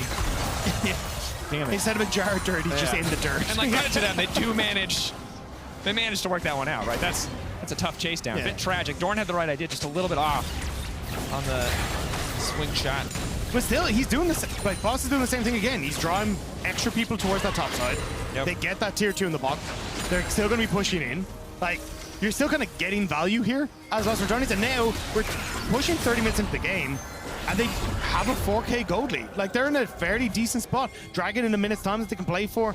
Then, like, everything is kind of in a good spot here for Los Ratones. Also, Profane Hydra for Guma, really strong. Gives him that extra bit of damage to burst someone out. Once he gets some armor pen, too, the additional slows that'll come in. Which Cyril does, yeah. Cyril does. I mean, Teemo's traps and shrooms. This is not an easy game to immediately win without a super decisive 5v5. That's going to be tough to find. Yeah, I think it's just if you can control chokes like this, it's impossible for T1 to approach, because who wants to walk into like a Reckless knock-up or Nemesis EQ combo? Like, you're just kind of done for. Yeah, definitely difficult. Luckily, Doran does have his third item. Faust now spotted. T1 have to be careful about over-committing to finish this kill, but so far Doran has gotten a ton of damage for basically nothing. They will grab his ult. Faust locked up, flashing back for the comeuppance. Now they're trying to body block. Janna ulti to keep the Faust standing. Gumayusi going through, can't just go through the wall, chase down this Scion. Faust all on his lonesome in the pit. The team, they can't save him. They've tried hard. He's living for a little bit longer than he's supposed to. This Q, it might hit. Faust walking into it. W will finally hit. They finally take down Babus. We were so close to finding out what boss was like a Mundo dodgeball. Yeah. But it was never meant to be. It was never, the hitbox too big. No. He too chonky. Okay, Dragon has spawned. T1 in a better position, most assuredly. They are losing the plot a little bit. I don't think you can afford to walk into Doran, but Doran also cannot afford to walk into you. Team there to back up. Good ulti going in from Nemesis. Easy pickings. Wonder where he learned to one-shot supports like that. Mayhaps it is Faker himself, as we all did. Guma caught out, good stun. But the Dragon taken down by Ghost Doran. Technically Vea, but he was the Ghost of Doran at the time. That was a very confusing pop-up. Blue side, Teemo, Akshan killing Drake. Akshan, yeah. Yeah. So as Los Ratones, you do have an option now to just kind of shove out, try and look for the Dragon or the Baron in 2 minutes time, but like I feel like none of this game has been hindrance on, hey, let's get the map in a good spot. Let's make this work. Let's try and get stuff in order. It's gonna be like, no, the boss is gonna show up somewhere and happen. I want this game to hinder on Untara standing very still for a very long period of time, and then suddenly out of nowhere flanking. Which is the start of this play. Wait, no, that's what not the route you were looking for, my guy! Kim was like, don't worry, bro, I've got this. Yeah. I need that player react. I need that camera. 100%. Untara, they're now in the chase. Boss already got one. Hoping to get something else back. That's like in the movie Speed, if instead of trying to slow it down by clever means, they just threw people in front of the bus. And everyone T1's bot side. Yeah. So Los Ratones are top. The boss is forever relevant. Nemesis, health bar less relevant now, so may need to back away. That's a roughie from Guma. Yeah. He has had so much CS. He had like a 2-level lead, and he just cannot get a good angle. I want to see this again. Because it's wait, I know this is. You know what this is? This is you and Jenny doing like the belly bump. Like she cannot compete. No, it's just she just flies backwards. Yeah, Boss is just got more. He's working with more here. And there's just, my God. That was incredible. Well, I think we all learned something today. We didn't, but if I say that, it makes it feel like Gumayusi died for a reason. I was digging real deep to try and find something that I could take as that takeaway. I was like, no. We all know this. Well, boss is just different when it comes to the lethality side. I think for LEC, we should make medic like belly bop somebody. Yeah, get the big medicine balls. Yeah, get the big and medicine run against balls. Lore. Yeah. The Boss vs. Gumayusi simulator. Yeah. I think we will probably need mats and safety gear because that looked very unsafe. What's the character died. The football you can play in the big inflatables? Yes. Yes. Okay. Yeah. We will recreate this moment for the people. Commemorate it like a play. And then we end the clip with Gumayusi going, it's good! I don't know if he feels that way, man. I think he got hit by a truck. All right. Los Ratones, mid-control. Cadril, probably sweating and super nervous on his stream, trying to laugh it off like he's not so stressed. But the shrooms are there. Los Ratones. Just clearing them out, slow and steady. 3 Drakes stacked up, minute 43. Tell that Hex Tech Soul. I think they're just trying to see as T1 if they can just send Doran to a side lane and hope he can just win in that regard and maybe catch someone in rotation here. But Nemesis helping out value here, which makes, oh, there, found Doran. Condorn, quick pop, stun, completion. Now Bea can chase though. This is the big thing. Actually a nice body to pick up if they can extend the play. Misses the initial boomerang though, that's a little bit awkward. Brownie died to Gumayushi and Zuntara though, so he's in a lot of, well, now Los Ratones are basically just trying to buy time for the boss, who's now got the turret in bot lane, so. A constant source of pressure. As long as they can keep up this pressure, as you say, I think they're in a great spot, but Owner now going to come in behind him. I don't know if he's learned. Owner can't do this. No. I don't know if Faker and Owner can do it. Untara helps. Untara helps. Now he ults. Everyone goes. No one, you'll notice, E'd in front of the Scion. No one dashed in front of the Scion this time. No. They have learned. Definitely learned their lesson. But of course, credit to Guma for finding that pick on Crownie. I think Los Ratones, if Crownie is still up in that context, I think they just go for the next objective. Yeah, I mean Baron, right? Because you have to go back. Yeah. So sad that I missed that, but obviously credit to Guma. Well played. That kill. Yeah, I can't believe in a game as easy to cast as this, you're missing any of the finer details, Drake. Look, man. How could you? I'm just full stream of consciousness. Just Jack Kerouac out here just saying the first thing that comes to my head. I know what hysterics feels like now. It's so liberating. I'm just so free. I can just talk about refrigerators. I don't know what it feels like to be on a first date. We all know what hysterics is like. We love you, Jake. This is all in love. Smite goes in. Los Ratones first setup on the objective against Soul. T1 really going to be forced to contest. They see Guma going through. They know they have to watch their backline, but very difficult until Guma commits any ability that isn't his W. They can't really burn anything on him. He's trying to get a bit more space. I don't know if he's forgotten that he's the jungler, however. He does need to smite that objective, but he's dead. Guma tried to buy time for the rest of the team, but now they've just gift-wrapped this Hextech Soul. Alti's going in. T1 need to win this fight and find an advantage. They've just given Soul away. Guma tried to find the flank. It did not work. I think they're strong enough now to just go over towards Baron as well. So the pick and Baron all on the cards here, and there's just nothing really left in the tank for T1. Like, maybe you can try and look for some poke with Owner, but TP into the top side from Faker, they really want to try and find something. 8K. Boss's ultimate's up in 2 seconds. Faker off to the side. Doran already dead. Untara running. All Los Ratones chasing. Boss ready to go over that wall. Instantly gonna ult Untara. One tap. Vengeance. Boss trying to keep this one going. Los Ratones. No waves really on the map. A mid-wave now coming in. They should just be able to end the game here, but first they want to take down Owner. Boss. Vengeance for the lane phase. For the Teemo. For the Kane. Bouse. 7 and 10. A respectable scoreline as yet another T1 member will fall in the face of Los Ratones. I cannot believe that in the first game, Los Ratones with Lethality Scion are going to take down T1. Now, I mean, if you look I was going to say, not really T1. There has never been better fan service. Weaves do not at me. I don't want examples. Los Ratones take down T1. It's a beautiful thing. Does it count? Not even a little. Not even a little bit. Do we care? Not even a little bit. Yes. That game was a gift. Unless you're a T1 fan, in which case you might just feel weird about this entire day. Yeah. I need to change my perspective. I think both of these top laners in this game need to be protected. Yes. They can do no wrong. They are the holiest of the peoples here. And that was amazing. Again, a gift. Truly an incredible matchup. Fortunate that we got to cast it. Fortunate that Doran just kept walking in and getting one shot. Guma too.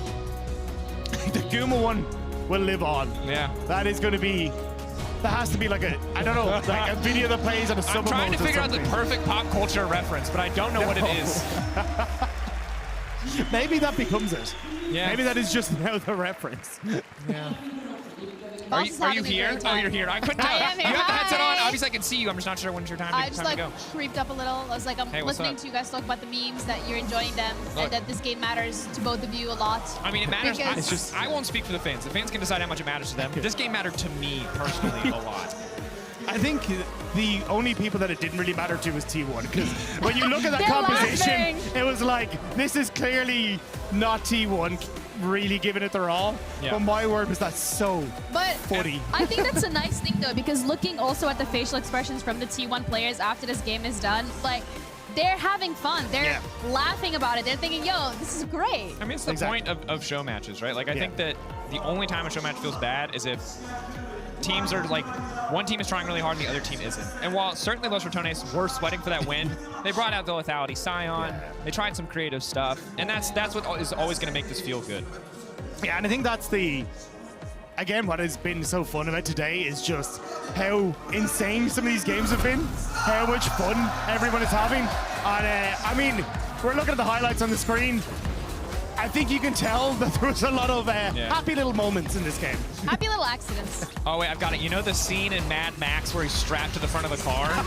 That's what it is. Someone give me the GIF or tweet it yourself. You can take it. I don't care. Just the boss is the boss is the dude strapped to the front. Okay. You know when he's got the grate on his face, Tom Hardy? Yeah. That's Gumayushi. Right there. Strapped to the front. Nothing he can do. He's just along for the ride and has to accept it. The craziest thing is this will just be another boss highlight reel. Yeah, you can make quite a few of them about this game. I think as well, something that you touched upon, Drakeos, heading into this was, do they know how to deal with bosses Scion? They did. To be fair, they did the lane phase part really well, but I think that they didn't really draft in such a way that they could stop him forever. But what, like, what do you? What do you do? You sit in a corner and you cry. I don't actually think anyone has a good strategy because there's one person in the world that does this well. Exactly. And you don't practice against him and you'll never play against him. So it's actually an edge that he has and probably will always have. They've met him probably like 3 times, once every 4 years when they come back to Europe, or 2 years when they come back to Europe. Like, this is clearly not something that they play against. And they're, I mean, Gumayushi getting clapped was basically the example of, no, clearly they don't know what happens And it's here. a reminder to our pros out there that I know you want to practice meta champions, but if you just convince the enemy they team... were off roll. No. I'm saying that the reminder is to our pros out there that if you spend like 10 years of your life one-tricking a single champion and the enemy team decides not to ban it, that will always be an ace up your sleeve. Now, that's a lot of ifs, but it's just something to consider. Yeah, Broken Blades. Riven main. Yeah, where's the Riven? Just saying. Where I is mean, it, we saw man? the Riven earlier today, and it didn't necessarily translate. I'm not trying to be all doom and gloom. I feel like that's actually what I'm doing here. Yeah. But I just want to see T1 win one of these games. Off roll, you know? I think at this stage, T1 have more than earned just taking a break, having a bit of fun, I was and gonna not say, taking like, this serious. I don't, T1 actually have infinite plot armor. For the rest of the time that they're in League of Legends, no matter what their roster looks like, people will always go, yeah, but it's T1. Yeah, but it's T1. And like, that doesn't come from any source of bias. That comes from an immense amount of evidence, the amount of times that they've won things, how good they have been, how they've always found a way. And it's like, whether they win or lose today, that will always be true about this team. You know who the real winners are? Us. The viewers. Oh. Us. Because we also have a highlight reel of Mouse dying multiple times. Over and over and over again. Because why not? That's just fun. That's what we came here What was for. the end number? I kind of forgot to look. It was I 10. was just, it was like I 7 so to lost 10. in Did the he die sauce. in the last play? I think then it would be 11. I don't know. Because I was very lost in the sauce, I'm not going to lie. Look at him. You guys were having a great Cold, time. composed. Calm and collected. Unbothered, unfazed. See, and that's the moment where Boss, using his Giga Brain strategy, baited Gumayushi into thinking that he didn't do any damage because Guma ulted that time and lived. And so he thought, next time I ult, surely I'll live. Yeah. And he was wrong. Yeah. It is always a long con that the boss is playing. Yeah. But I think it is very clear at this stage that if you play against Los Ratones, you kind of have to ban this thing. Yeah, just ban Scion. Yeah. I wouldn't know what to do, besides obviously sit in a corner and cry. What do you do? Yeah, the problem you guys is, are smart ones. No, I like sitting in the corner and crying, actually. Yeah, that sounds right. In game or IRL? Well, they haven't added a cry emote in game. Like, you can dance, you can taunt, but you can't. There definitely you can is joke. somewhere. Yeah, there's like the. Well, like the emoji things. I like hide and cry. Personally, big fan of hide and cry. You know what? Let's keep this related to League. Or you know what? Let's throw this to break because we're I was gonna be talking. back That's a with, League of Legends strategy. I don't think it is. EU Wait. teams have used it for years. All right, we're gonna be heading over to a break. We're gonna be coming back playoffs. with T1 going up against G2 Esports and a little bit of an interview with GentleMates. So make sure you stick around after the break.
Welcome back, everybody, to League of Its Own. I'm Jeannie, your host, and this time around on the couch, I'm joined with Comp and Aika from GentleMates.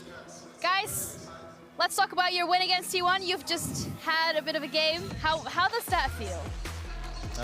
Feels pretty nice for me because I was kind of manifesting it, so I play looks.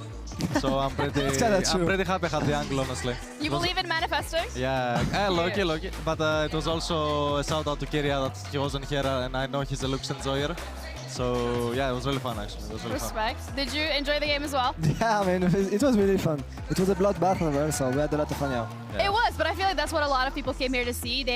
We're not looking at like super strategy, 5-head, Giga Brain, like, you know, everybody playing perfectly. We want to see a bloodbath. We want to see players have fun. And I also want to touch upon that because GentleMates has a section over there. They had the flags, they were chanting, they were screaming, they were so happy to see you as a team. How does that feel walking, because you have to walk past all these fans when you're like getting onto the stage and you're like, you know, touching their hands. How is that?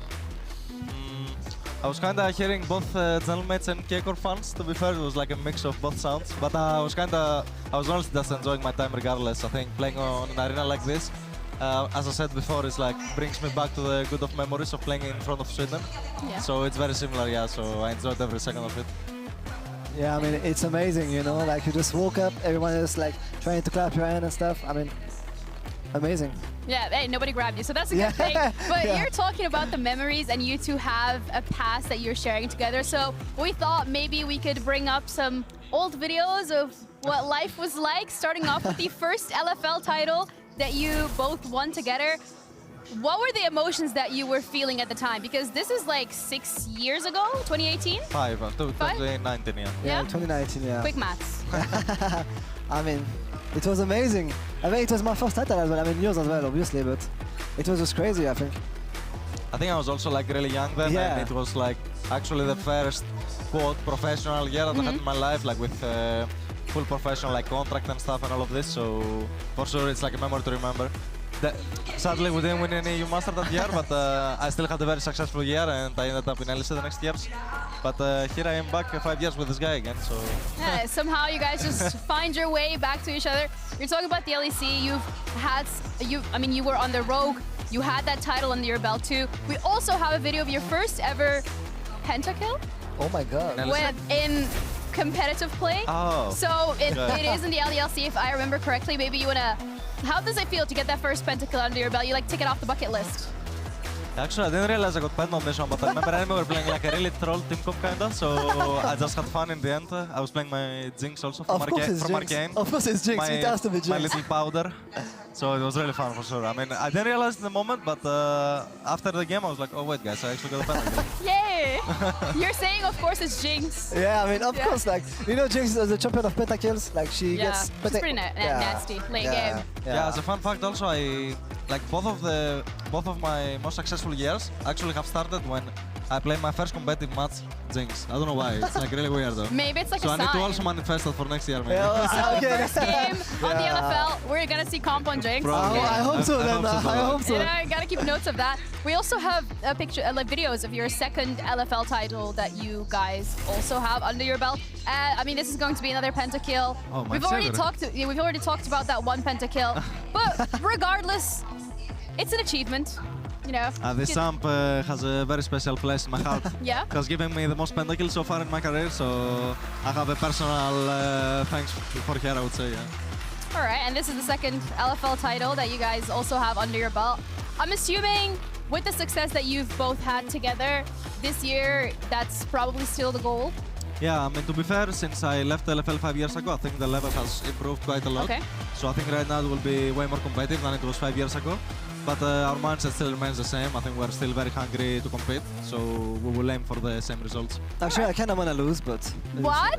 I'm joking, I'm joking. No, I mean, you know what? That's great. That's a controversial take. Exactly. I kind of want to lose. Like, I'm just balancing things, you know, like... Yeah, you don't want him to jinx it. So, exactly. So that's so smart. You guys are already like on the same wavelength. Yeah, I mean, synergy, you know. Yeah, you got it going on. But what's it like then, being back in the LFL? You're talking about the level of play being higher, but what's it like being back with your friends and having new faces in there, new rookies? I mean, to me, right now I come back as a type of a different player. I come back as the experienced veteran one. When 5 years ago I was actually the youngest, one of the youngest, if not the youngest player in the LFL. So definitely I have different roles now than I used to have, but I think I can help a lot, especially throughout my experience, all these years in LEC, playing at Worlds and all of that. The new coming players that are in our team. Yeah, now you kind of have to lead everybody else in terms of like what you're gonna do. Ika, you're back as well now on that starting lineup. Yeah, I mean, I'm the oldest player as like every team, so nothing changed for me. But yeah, I mean, I had a I guess peculiar year. But yeah, I mean, I've decided to trust the organization as well again, and just new teammates, new staff, new year, you know. So I'm just happy to play with Comp. I mean, it's not easy. It's not easy every day, but I'm managing, you know, for now. But yeah, I'm just really happy, and I'm just looking forward to 2025. How did you manage that? How did you not get tilted at each other? Actually, I'm just walking out. Like, whenever he just annoys me, I'm just walking out. That's actually really healthy. Yeah, it is really healthy. We have made an agreement with our coach that whenever we have an argument, which it's honestly a healthy argument, if Eka gets too annoyed at some point, we have like a keyword that we say, so we stop it. Yeah, it's a safe word, you know, like... Yeah, it's a safe word. That sounds like you guys have like some really good systems in place to deal with things. We do, yeah. There have to be some, so... Hey, you know what? If it works, it works. But I want to talk about you as well, Comp, in terms of like the achievements that you've had, because you've also been on the international stage, not just here playing up against T1, like you've gone to Worlds, you were on that Rogue roster. What would you say was your biggest achievement or the highlight of your career that's gonna stick with you forever? I would definitely say the highlight of my career was probably the best of 5 against Fnatic and G2 in Malmo. Specifically G2, I would say I would put like slightly higher, right? I think definitely the series I have picked the most so far in my career. Yeah. But honestly, playing at Worlds also and being the last team in the last 2 years that have made it out of the Swiss stage is also like an achievement on its own, I would say. But definitely, yeah, I mean, those experiences like will stay with me forever. And yeah, as you said, like that Malmo was very special and it will stay in my heart forever. I could see a video today, you know, like I could see this video today and probably get emotional in the first like 3 minutes. So that's so cute. It's also the song that hits me. Like this song kind of have stayed with me now because it was the song of the opening ceremony in Malmo and stuff. So it has its own special place in my heart. I'm assuming it's the same for every player though, that they have a memory that like lasts with them. Do you have one that you want to share with us as well, Ika? I mean, probably this one. This one? Yeah, I mean, I don't know. It just feels special for me, you know, like I've been playing for quite a while now, and it's the first time I play in such a big stage, and especially against Faker. I mean, I didn't play against him, right? But obviously, I mean... Against the team. Yeah, against the team, right? You did both solo kill each other low-key, so... That is kind of true also. But yeah, no, I mean... For sure, this one, yeah. For sure, it's special. For the and you shared it fans. together. Yeah, exactly. Makes it even more special. Yeah, it's true, it's true. New memories, you know? Exactly, and that's what you need. So, going into 2025, if there is a quick message that you want to give to the fans, Comp, what would that be? So, if I was to give a quick message, I would say that I truly believe this team has a very long-term successful project. I believe how I say it right now, if I'm realistically honest, is when the year starts, I don't believe we will be the most dominant team. I feel like we will be at the top of the pack, but I don't think we will be special from the beginning, right? But one of the reasons that I joined this team and this project is because I actually believe that with this work ethic that we have in this team, we can achieve great things in the long term, right? So to me, thank you guys so much. We're ready to head into the game, so let's get the teams onto the stage.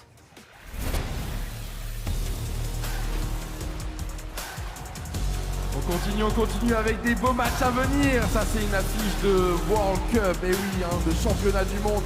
D'un côté T1, de l'autre côté G2. Ils vont faire leur deuxième apparition sur scène, leur deuxième entrée ici à l'Accor Arena. Mesdames et messieurs, veuillez accueillir une nouvelle fois G2!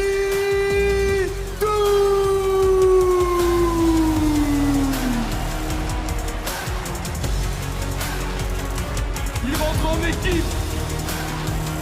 Le but c'est de faire qu'un, à force d'entraînement et d'automatisme. Plus grand club d'Europe, ils ont tout gagné ici. Ils se sont perfectionnés année après année, avec pour objectif maintenant d'exceller à l'international.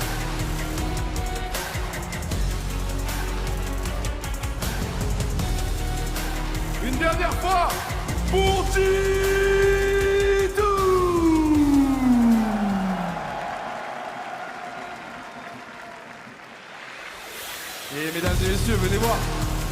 surprise. Il y a une chaise qui est vide.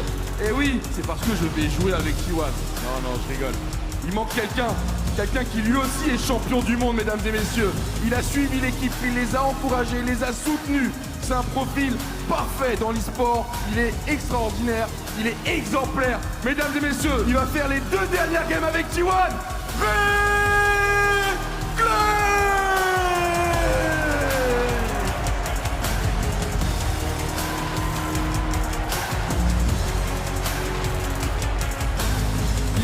Cette première victoire, certes ils s'amusent, certes ils rigolent, mais ils ont besoin de cette victoire.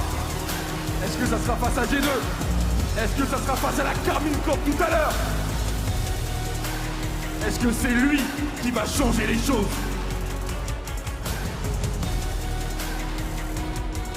Il évoluera bien sûr au rôle de support, accompagné de Gumayusi. Une dernière fois,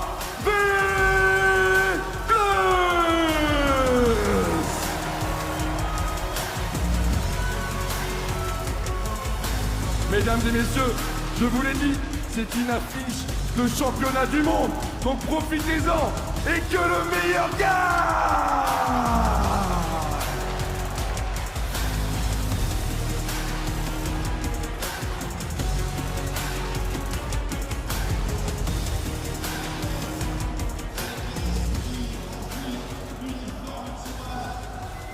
Welcome back to the desk, everybody, as we head towards our, I was going to say 5th game of the day, but I guess including the 1v1s, it's the 8th game of the day, technically. We're going to G2 versus T1, and this one, Orgs, I think is going to get a little bit silly. Yeah, both teams going to be role swapping, so expect to see some chaos. I feel like of any team we sort of have in the LEC, G2 definitely one you could see leaning into the role swapping, having a lot of fun, and also REKKLE coming in for T1. You know, he was part of that lineup when they did win Worlds. He was their sub, but now coming in and going to be on the roster with them. And I believe playing AD carry in the bot lane with Faker, which I think if you said to someone like a few years ago, there will be an official match where REKKLE and Faker are playing bot lane, you'd be like, what timeline is this? Got to be one of the cloutiest lanes in the history of League of Legends, right? REKKLE and Faker. Big shout out to Untara as well. Thank you so much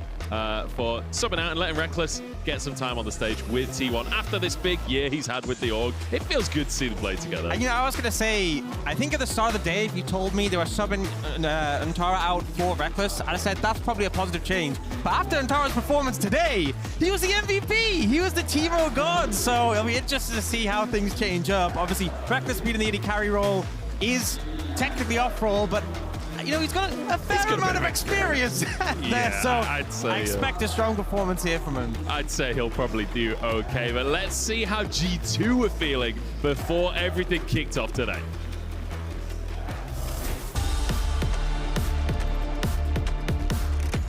We came in strong last year and we want to replicate that result. We're gonna bring all our best champions and show up. I mean, I think they are just very strong players. You know, they also obviously have the GOAT of League of Legends, Faker. I think he probably has a big part of facilitating the players, making them very strong. I feel like every iteration of T1 is good. Some would say even because of him, because there's so much experience, so much talent, so much wisdom. I'm obviously really excited to play against Honor. I think he's such an exceptional jungler and a player. I think he was one of the biggest parts of why T1 won Worlds again. Even though every light was on Faker during that tournament, I really think he did such a great job. So yeah, it's gonna be fun to play against him, and I can't wait to see how he plays. I'll definitely redeem myself for this match, even though I'm not gonna play my role. I'm gonna do my best to win against them. Yeah. The G2 fans should be very excited because the new version of G2 is going to be very different and very unique, and I think it's gonna be a great game against T1.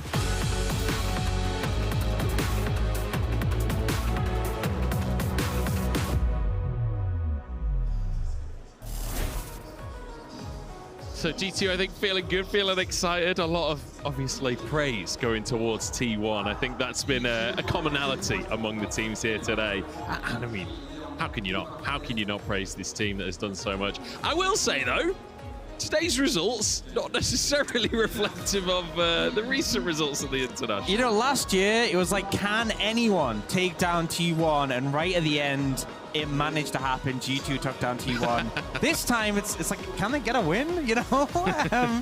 Well, we'll see if this one is one where they can make it possible. Obviously, the role swaps is on even footing for both sides. Last match, there's no role swap, so I think that's probably the best odds. But we'll see what they can do in this one. And let's make no odds. Let's not mince words here. Like, obviously, these games are fun for T1. They're on holiday here in Paris. They're having a good time on Some this stage. players seem to be having a lot of fun. Some Guma and Antara have been having a whale of a time. Maybe not everyone on T1 has enjoyed the games as much, but I'm excited to see REKKLE down to that bottom side. And the band's coming through. Victor taking off of the board. Antara may not be in the server, but the Teemo's still gone. Oh, and they just dropped the Ambessa. You know, it was nerfed slightly on this patch, so it's a bit weaker, but this champion was so ridiculously broken on release, and obviously we haven't had pro play really, so we haven't seen too much of her, which I think a lot of people are grateful for that. On the other side, we do actually see the Ziggs coming out. I'm definitely a fan of the Ziggs pick. We'll see, probably going in the bot lane, but could go in any sort of direction.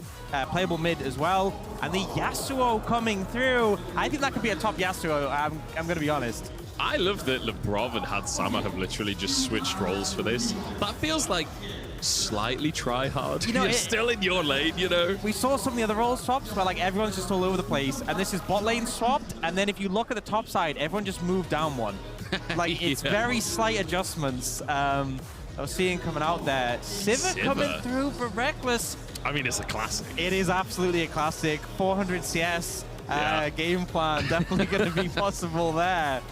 We'll see if that can come through. Obviously, the one-item spike crit items got kind of buffed a decent amount recently, so I definitely think leaning on those could be a big positive. And the Sejuani Ambessa sounds awful to play into. Yeah, I'm just going to be real. That does not sound like a fun time, especially if that Yasuo does go top lane. Have fun. I wonder if it's... I mean, Broken Blade loves Yasuo.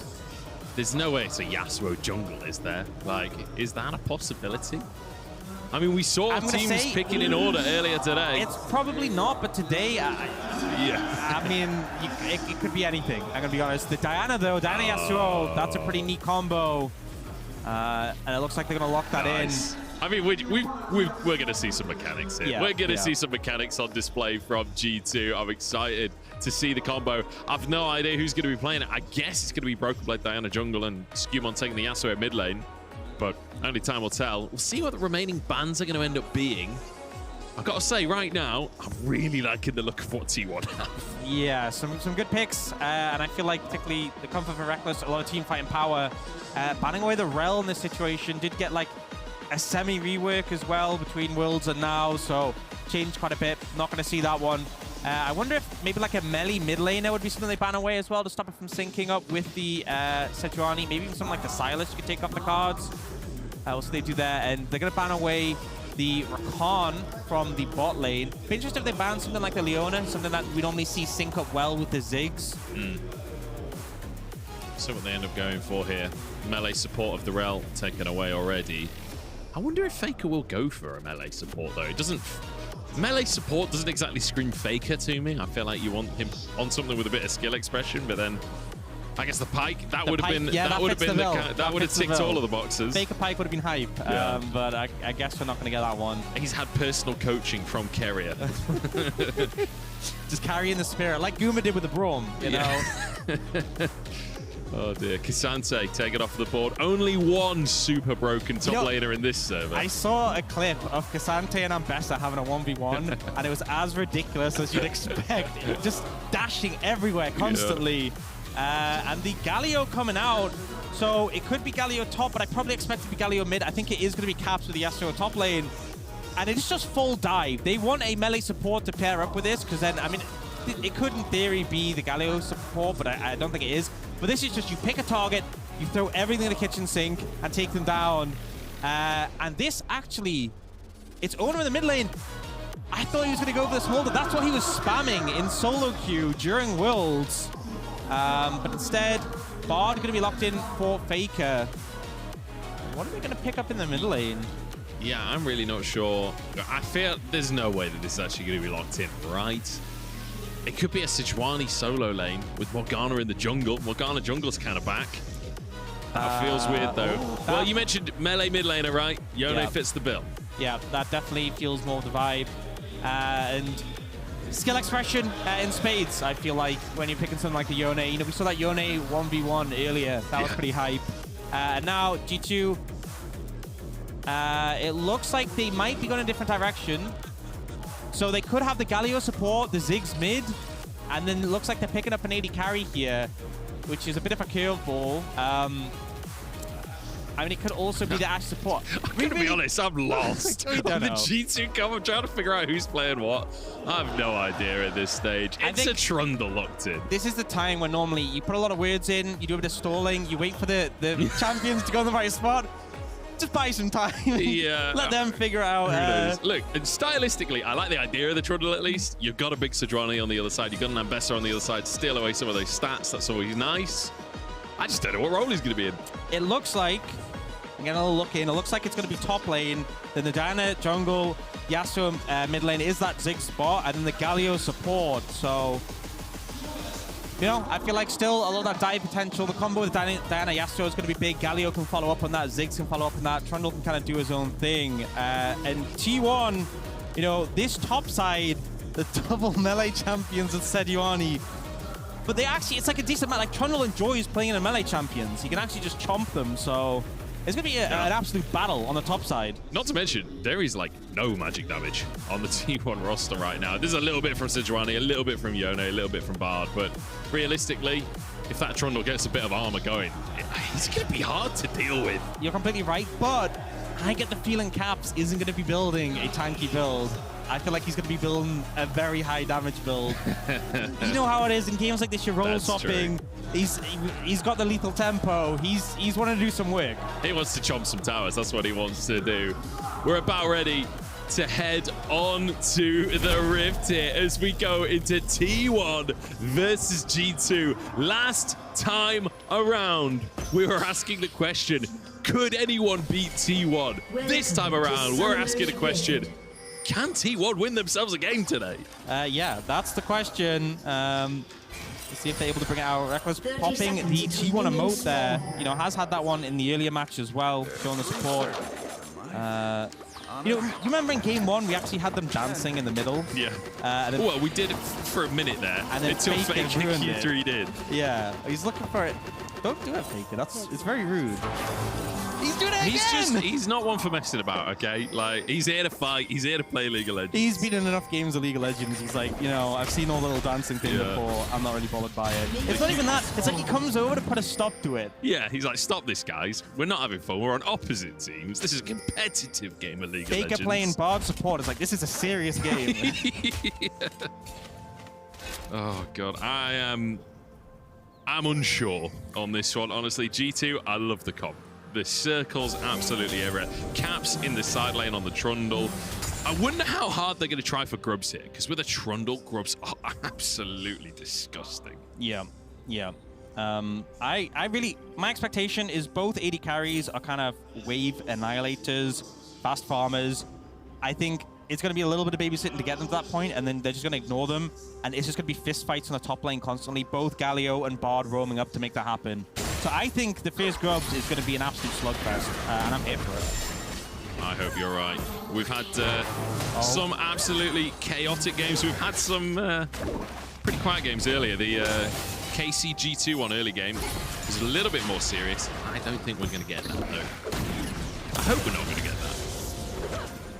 The chaotic energy is really done well.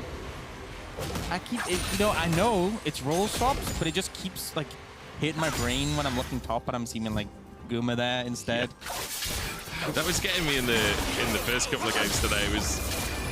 You're so used to seeing T1 and then that you don't like read the name, you just know it's the top laner, so you just think, well, Doran now, or Zeus before. Yeah, it doesn't work like that in a tournament like this. Skewmond trying to get some trades against Ona. I love that we've got Yasuo versus Yone in the mid lane as well. More accurate fight. I remember the cinematic where, you know, Yasuo's like, sorry for killing you, bro. And it's like, yeah, it's okay. You know, that cinematic was one of the, that came out in 2020 when I was first on LPL, and that was one of the big break videos we had. I watched that cinematic about 1,000 times at work. Caps is going in on Gumayusi, and he might just jump him down. Gumayusi, 100 HP! But Caps can't quite close the gap. And Guma survives. And this is kind of the thing with Trundle. Those extended fights, you stack up the lethal tempo, you keep doing damage. Ambessa does have cooldowns. Sometimes it doesn't seem like it, but you can run out of them. But now Doran coming in, this should be an easy dive. Caps trying to get a couple of last hits, dodges away from. The knockup goes back underneath the tower, but Doran happy to tank it. Broken Blade wants to answer in the mid lane. Skewmon there, trying to set it up. The knockup, it's buffered by Ona. The flash comes on through, but the damage isn't there to follow. And Ona survives. Good move from Ona to avoid that one, and wasn't the cleanest in the top lane from T1. Doran not connecting the Q, but it didn't really matter. No flash on Caps meant that was an easy pickup. And seeing the power of Ambessa and Sejuani is stacking, but now they have vision on Broken Blade, but it looks like they won't look for anything. Faker already making his first roam, matched by Hansama. Skewmon is pretty far up this lane. Hansama just going to be shadowing to make sure Skewmon can get that wave in. Perhaps go for a reset for himself. Little bit of action in this early game, but Grubs are coming up in 90 seconds. Drake up in 30 as well, and T1 here. I think they're going to make a big play here. Caps in trouble. Guma setting it up, but Caps is just legging it. He's trying to do a bounce. He's trying to waste some time, but there's no way out of this one. And you know Guma is going to take that kill credit. Caps is still going. Finally taken down. Yeah, 231 gold, the biggest reward from taking them down, but Guma definitely gonna be happy with that. And you know, we talked a little bit about how Ambessa was super broken, super powerful. Oh, looking for a dive. Reckless, spell shields the Taunt. It's just gonna be a tiny bit of damage. Hansama walks away. It's gonna be not a lot, actually. Yeah, kind of hard in that situation. I think what they could have done is when the Taunt was channeling, if Labrov used his satchel to proc the spell shield, I don't think they would have killed him, but they maybe would have just got some more damage down. Broken Blade in a 1v1 with Faker here. He's got a 2-level advantage, but Doran is on the scene. The stun about to come on through. Faker still surviving as the exhaust comes through. Triple taunt lands from Hansama and turns it all around. Skewmon has arrived to try and save his support, but it's just not going to happen. Ona might go down with a magical journey. Takes him to his destiny. The dragon! He gets in the bush. He's made it out. Manages to get away. Nifty moves there. And Labrov is super low on HP, so can't even do anything. Try and chase. Wait, is he going? No, I think he's recalling. No, he's going for an execute. He's decided he's not going to risk it. Will sacrifice himself. But yeah, good move to get out of that one. And Guma, I feel like both top laners watched last game and they want to be the boss. You know, Guma is proxying, Caps is dying a lot. Combine them both, that's what the Bouse does. I love just watching that matchup as well. It's so incredibly Season 1 versus Season 14. Reckless, taunted. Hansama might just be looking for himself a solo kill. Reckless taken down. Hansama is destroying them. Manages just to find it. I think Reckless a little bit overconfident with the spell shield. And Hansama, some mechanics on display with the Galio there. So, Broken Blade goes for an invade to start this whole thing off. Faker finds him. Not the best 1v1 for Bard to take, but he knows he has reinforcements. The Q misses, but they're kind of confident in the Yone Sejuani combo. But this taunt is massive from Hansama. Gets the follow-up from Skewmon, and then obviously Hansama goes down, but they have to kind of respect this Yasuo who's doing so much damage with equal tempo stacked up here. And they do just end up disengaging. Void Grub's taken that by T1 while we're looking at the replay. And Hansama, he's been pretty clean. I'm going to be honest. I feel like, you know, some players, you see them off roll and you're like, well, it's clear you haven't had that much practice. But Hansama, I mean, it makes sense when you're a bot laner that you have understanding of support, but he's been pretty sharp with the Galio. Yeah, AD carries going support. It's kind of a cheat code. There's a long history of successful swaps from AD carry to support. Maybe Hansama is just having a glimpse into his future in a couple of years. Who knows? Caps Trying to find it onto Guma. Here comes Hansama once again with a roam up to the top side. The pillar finds them and keeps them in play. Hansama now with a hat trick on the board as they look to get some plates. Yeah, Doran, you have to be careful. They will dive you. Level 6, well, I don't know if that's really going to save him with Broken Blade here as well. It's another one, and it's another for Hansama. 4 kills on Galio support. Not sure what the game plan there was from Doran. Like, even without Broken Blade there, he was definitely getting go. Broken Blade just made it very easy, and now we have this super fed Galio. Not the person you necessarily want the gold on. LeBron in trouble. It's a good stun onto LeBron, but with no wave, Rekkless has to back away. And again, these bot lane dives just don't exist. The waves just can't survive. And that's the thing. That's when you have Ziggs against Sivir, you are just obliterating the waves. Making moves elsewhere is going to be the valuable thing. And Hansama really making that work for his team. I mean, the goal's not that far in favor of G2, but it's been a good start. Just look at the support gold difference. Hansama's over 1,000 gold up individually. He's already got his locket there. I mean... You know, it's actually a crazy thing to say, but, like, obviously, going late in the game, having all that golden support isn't ideal. But this early, him having the locket, like, you can get so much value from that item. And the thing is, if you have gold on one member, they're kind of locked to a lane, Hansama can roam. So if he's always there and fight, he always has that locket shield. It can be a big difference maker. Moves up to the top side now to try and stop Kuma in his tracks. Clear those waves away and maybe get some plates for Labrov here as they'll have the opportunity to get on the tower. Faker with a magical journey. With the pillar already on cooldown, couldn't block it. So Caps can't get too much done. Faker, I will just quickly say, still level 4. I think he needs to just soak some late XP for a minute here. Get to level 6 online. Well, the meeps give XP, so I think he's maybe just keep doing that. Just keep picking them up until he's nearly level 5. One meep away. One meep away. Single meep. Yeah, he just needs to grab that. There's one. Oh no, that was just his trying thing. I can't see any. Where are the meeps? Has he picked them all up? Oh no, it's chimes, isn't it? Meeps are his little dudes. Yeah, thanks for the clarification. Don't play in a bard, clearly. Oh, he cheated. He got it from a lane minion. He soaked some XP there. But level 5 now. Rekkless in trouble. Rekkless has been solo killed once this game, and Caps looking to take out his old lady carry. Won't quite find it. Zona knocks up the Q. Ooh, just shy. And Ona will walk away as well. Yeah, I mean, the fact he survives against the combo, the Yasuo down are pretty big, but now the tower's being pressured. Faker's going to come in.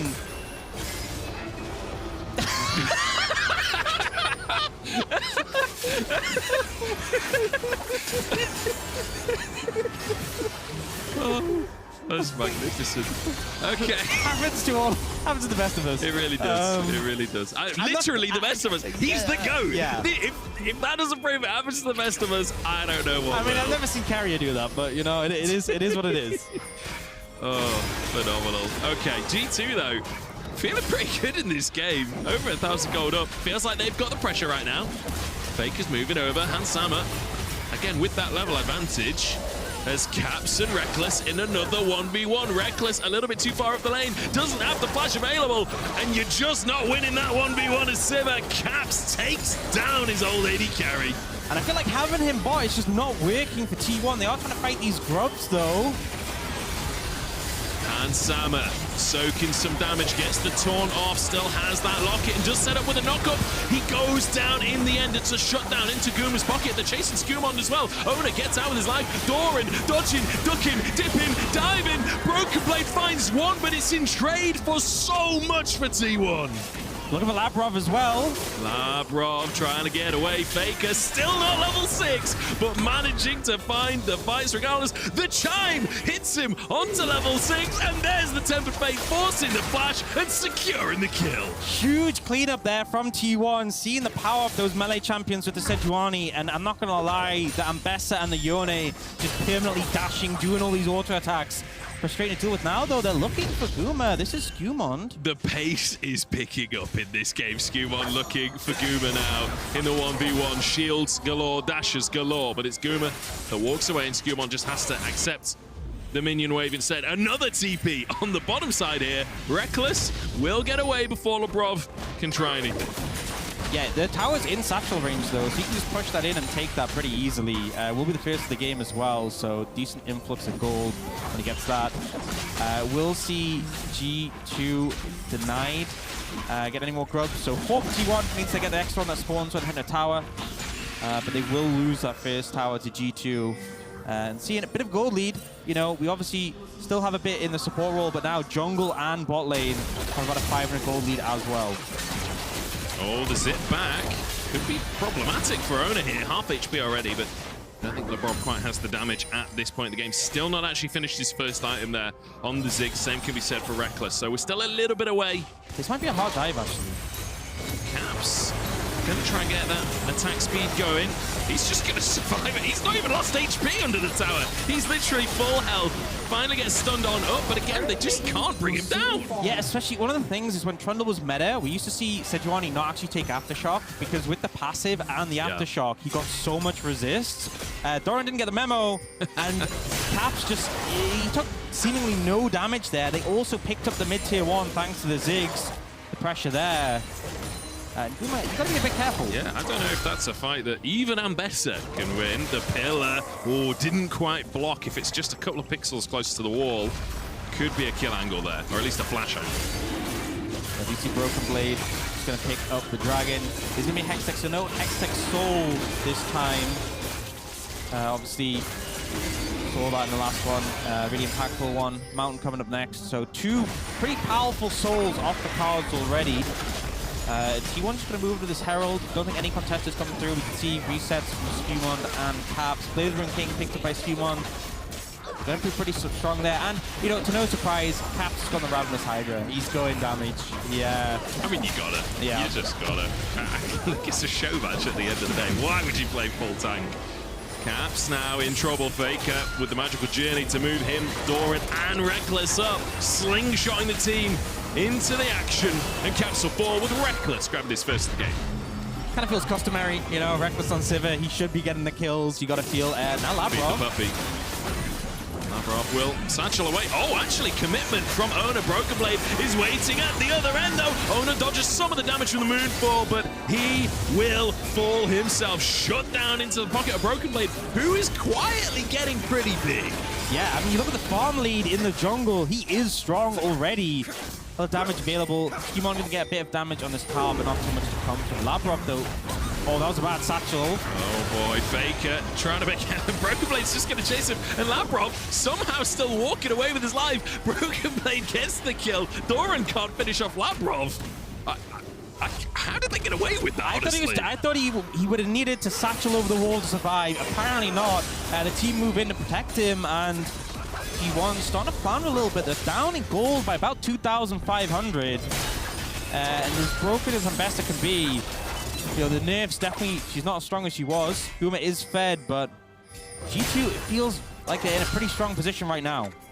The question now, can Guma do what Faust has been doing in the Los Ratones scrims with this Ambessa, the 1v3s, the crazy plays? I'm excited to see the team fights later with this champion. It's the first time I actually get to cast Ambessa as well. I'm excited to see the absolute ridiculousness later on. Yeah. Yeah, especially just some of the... It's one of those things where, you know, we always make jokes about the length of, like, the text that champions have, but, like, the stuff she gets from her ult, which is, like, the passive armor pen and healing is kind of absurd. Now, looking potentially again for Caps here, and they found it. Well, he's gonna go in. Ona is looking for the 2v1, although gets chunked pretty heavily. Caps backs away. He's waiting by the clone. He might just be able to get in a flash force out from Ona, and Caps is winning the 1v1 with Doran. The lifesteal is insane. The knock-up's there, but they can't quite finish the kill just yet. He heals over the cannon. REKKLE called in as reinforcements. Ona still nearly goes down. See a play coming to the bot side as well. Looks like G2 trying to punish Guma here. Will get his flash and his ult. Oh, Broken Blade went down! The taunt onto Guma, but Guma's getting some damage out. Hans Sama trying to buy space for Skewmond. I don't know if he's going to be able to get away with this one, though. Faker looking to chase as well. Skewmond goes back in, but Hans Sama is down, and Skewmond doesn't have the damage. Stuck over the wall and forced to flash Guma. Won't chase over the wall here, but REKKLE might. The tempered fate sets it up, and REKKLE looks for the damage. Skewmond down. Huge cleanup there from T1. Guma managing to catch Broken Blade, the critical factor. And then Faker's there, Rekkless is there. They managed to get all these kills in return, and that goal lead just shrinks out of nowhere. It's about 500 in favor of G2 still, and things are feeling a lot better. We're starting to see some of that Ambessa being unleashed. I think the fun thing as well is both T1 and G2 are like comeback teams. You know, these are two of the teams that you're always watching the scoreboard. You're always thinking, just maybe they can make it happen because they've done it so many times before. When you got two of them in the same game, maybe it's a disadvantage then to have the lead, you know, because they're always looking to be the underdogs to make the comeback, and it's like G2 are slightly ahead, so they don't have that advantage. They need to drop a little bit further behind. And this is kind of crazy. You can see how strong the Trundle is just by ulting the Sejuani. The extra resist. Ona just doesn't seem to be doing any damage to him. And then he's getting the healing. Heals a bit off the minions as well. It's hard to say, but if Rekkless wasn't here, this might have ended up being a 1v2. I think they were waiting for cooldown, so maybe they would have been able to get him, but definitely the security was appreciated. And here, Broken Blade just didn't realize... You hate to see it. You really do hate to see it. You know, see more action top. Oh, Ona denied his ultimate to escape, but Caps can't follow it after the Q3. Ona will get away with his life. A lot of these 1v1s have been incredible. I mean, Caps is 1 and 4. It doesn't feel like Caps is 1 and 4 this game. It just feels like he is ready to throw down at any time. And even if he doesn't necessarily win it because, you know, extra health there, it does start well. Skewmon with the wind wall, jumps to the other side of it, gets a knock-up, dashes to the Void Grub, and still goes down anyway. But you know what? It looked cool. It was so unfortunate because he actually repositioned, had the wind wall between him and Doran, so the stun hit the wind wall initially, but then the ult's used from Doran to secure it. And they will pick up the dragon off the back of that. Now, Broken Blade looking for Guma. Yeah, Guma trying to defend up on the top side. Actually finds a 1v1 with Broken Blade, who can't really win the longer fight here, but with some reinforcements, he finds it. G2 committing 4 members to the top side now. They're going to try and rush down to tier 2. And they can with the Ziggs so easy. And a Trundle, their tower-taking potential is pretty absurd. You can see Rekkless on the other side. He's going to take one here, but they're losing that tier 2. The G2 contingent in the crowd are loving every second of this as G2 come alive on the server. 2,000 gold lead for them. T1 do respond with a tier 1 in the bottom side. It's not quite even. I feel like kind of the story of this game has been everyone is down to fight, but often there are extra people there. So Ona will look for an all-in, and then Broken Blade's there. And then, you know, Guma will look for an all-in, and then Hansama is there. It's just a lot of fighting, and then... Ooh! Caps' recall is denied. Ona looking for the 1v1 as the TP comes in. Faker arrives. Caps does go down. Faker actually takes it away. That should have been an Oda solo kill. Faker sneaks it. You know, Faker does as Faker does, right? He feels like he deserves it. Fair play. It is going to be a Chemtech Soul, so, I mean, there's a decent amount of healing on these teams, but not the highest value Soul, which hopefully just means more fighting, right? When you have that lower purchase. Oh, yeah, it's 21 minutes. Actually, they're a minute late, if we're being honest with ourselves. They were too busy killing Caps up in the top side. Baron down to half health. G2 trying to contend with this one as Caps does have the TP available when he's up in 5 seconds time. T1 still committing to this one, not letting it reset. They're tanking quite a lot of damage in the meantime.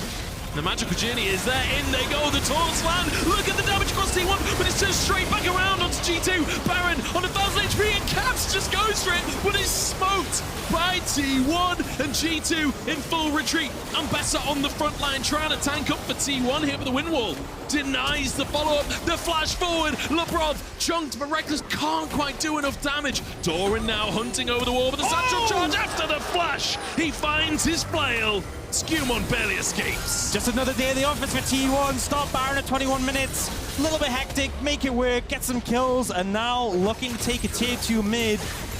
Starting to get a bit of a lead. Red Bull Baron power play come in. 3,000 gold already, 3,700 from this, and this could be T1's first win of the day. That just sounds insane to say. 3,500 gold Red Bull Baron power play in 30 seconds. That is just absurd. And this is a very hectic play, and it's a cool idea from G2, but unfortunately, Rekkless and Ona kind of disengaged from that mass. The Baron's doing a lot of damage, a lot of AoE. and we see Caps tries to kill the Baron, but, you know, we just see Doran pick it up with a smite. Ona in a 2v1, Broken Blade trying to survive with his life. He's chunked, but he doesn't quite go down. The cannon minion nearly finishes him, but Faker's looking to finish the job instead. The shield's coming through from the minions, but he will finally fall, and Faker gets another one. That's 4 kills on the board as REKKLE is chasing for Caps here. Tempered Fate will disable the tower, but not going to be enough. Yeah, I know it's a for-fun match, but these players have to play together beyond this, and Faker taking all the kills. There might be some resentment there. Oh, nice taunt from Hans Sama trying to buy space for his team, but now he's kind of caught underneath the tower, and Doran is happy to tank this all day long. A little bit of CC could keep him under the tower. The bomb over the top is, I mean, he's just invincible, man. He's got Warbox as well, so it's all going to come back. He is pretty tanky. Doran definitely doing a little bit of limit testing there. Wait, I kind of thought he was going to hit the blast cone and interrupt the recoil from Faker, but he's new to T1, right? He doesn't want to mess with that. Oh, onto Lebrov. I mean, yeah. Anyway, as you were saying. I was just saying, you know, he's new to T1. He's still trying to be respectful. He doesn't want to cause any issues. But yeah, I think everyone else is also new to T1 in Faker's eyes. That's why he's coming around and sweeping up all the kills. Like, listen, I'm the boss here, okay? I'm the guy. You guys are around, like... He is the guy. Faker and 4 wards. I don't think that's particularly the case when he's on the part. Here we go, Kuma. Oh, nice flash over the wall. Dodges away from Hans Sama. And barely takes any damage. Yeah, Human's here, but he has to get the knock-up if he wants to keep the fight going. REKKLE giving Guma some movement speed. I love how Guma just wins the trade against Skumon on the way out. Yeah, I love how REKKLE, you know, he's playing AD carry, still has the support mindset, right? Ults to save his teammate. Doran going to try and interrupt some recalls just so they get some pressure on the bot lane. And I think Hans Sama, he doesn't have ult. I think he's just gone. Yeah, I mean, Hans Sama has had a fantastic game on this Galio, but there's only so much you can do when the whole gang from T1 is coming to deal with you. Gets a little bit of healing, but will fall. Another kill for Guma on the Ambessa, who is looking good. And Ona over the walls trying to escape. The Scorch, I mean, the Comet flies on through after the bomb finishes the job. Does manage to get him. Now, I think one of the things, though, Lavrov, he's going to struggle to cut through these front lines. Super bulky right now. I know Caps obviously can help with that. Oh, the ult comes in, flash from Skumon. We're just getting non-stop action. And I love how we have the Chemtech Dragon. Oh, hang on. Trundle Warfare is in play. Caps takes half the tower in half a second. The tower's just gone. Caps annihilating these objectives. Will he Scion all out like boss last game? I don't think he has that ability. But it just takes the inhib. He doesn't even need to leave. Just chunking through the wave as well. Guma now arriving. Doran looking to try and get some CC into play. Caps gets himself some healing to sustain from the ultimate. The lifesteal coming into play as well. Finally falls down. Has the whole break it. Now the Triforce. I think they know the new game plan for G2 right now.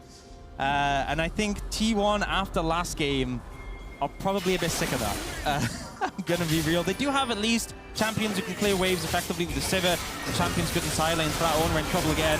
Ona's got a lot of damage, but not when he's CC'd up for the entire fight. Easy pickup for G2 as they find themselves another foothold on the map. Caps not for another 20 seconds, but there's not really a lot T1 can do right now. I think we go to, dare I say it, the coveted LCK lull state for a few seconds. Potentially, but it hasn't felt like that in this game. It feels like whenever you think you have time to talk, something happens. Someone decides they're going to fight. Ona, unfortunately, feels like he hasn't had a fair fight this game. It feels like there's always someone there trying to turn it around. Speaking of always someone there, Broken Blade face checks in. Does have a Zhonya's, and with Hans Sama there, will actually survive. To be honest, I thought he was just going to get one tapped. I didn't even see the Zhonya's in his inventory. Yeah, just picked it up actually there. Not sure if he had the Seekers before that. Hans Sama is threatening, but... Oh, Skumon's coming in. Taunt from Hans Sama. I mean, Doran and Hans Sama not exactly damage machines on either side of the board there. Walk away with their lives. Honestly, this one's... It's been a bit memey. I feel like it's been high action. It's not necessarily been outright just memes. Like, I feel like these teams do want to win here today. Gumi, you see in the 1v1 against Caps Season 1 versus Season 14. Caps trying to get the sustain off, but it's a public execution, and Gumayusi is making it look easy. Or is he? The sustain comes back up through. Rekkless has arrived. Faker has arrived. Caps just can't get his 1v1. No matter what he does, he's chased down by hundreds of players. And in the meantime, the rest of G2 look towards the Baron. Caps flashing, finally falls in the end. 50-second on the death timer as G2 try and burn the Baron down. Flash from Lebrov. Doran over the wall, looking to get in and get the smite still, but he can't find it. G2 with the Baron. Hans Sama gets interrupted. Doran flashes to find more on Broken Blade. And the Tempered Fate on 3 as well. Maybe Ona can follow up on this one. Broken Blade with the knockback, the Moonfall, and he finds one on the exit. T1 desperate to deny the Baron buffs, desperate to chase down for more. Lebrov behind a rock in a hard place and will be taken out. Yeah, multiple members of T1 up, but still there were Barons secured for G2. Managed to get that exit kill on Ona as well. When the game started to feel like it was slipping out of their control, they make a bit of a comeback one. Unfortunately, though, Caps won't get that Baron buff. I think that's the pivotal thing. The fact that he was down, he's not going to be able to receive that. And this ended up a little bit hectic. I do think one thing was Labrov probably should have played a bit closer to the wall. You know, the game plan's definitely let's get the Baron and get out. So had to be in flash early there. We see the interrupt from Doran onto Hans Sama's ult, but he just ends up flashing out. And then this Tempered Fate from Faker was beautiful just to keep the action going. Yeah, really, really nice. And then Ona can obviously follow up. Faker's there to look for the stun as well. Broken Blade, fair play. That is a lot of burst damage in the exhaust. A little bit later. Yeah, a little bit. Like, you're already dead. Oh, yeah, I have this ability, you know? And then Labrov using the satchel at the end. He knows he's dead. He's like, go free, Skumond. I will save you. I love how the damage from the teamfight is literally just the 1v1 that happened on the other side of the map. Yeah.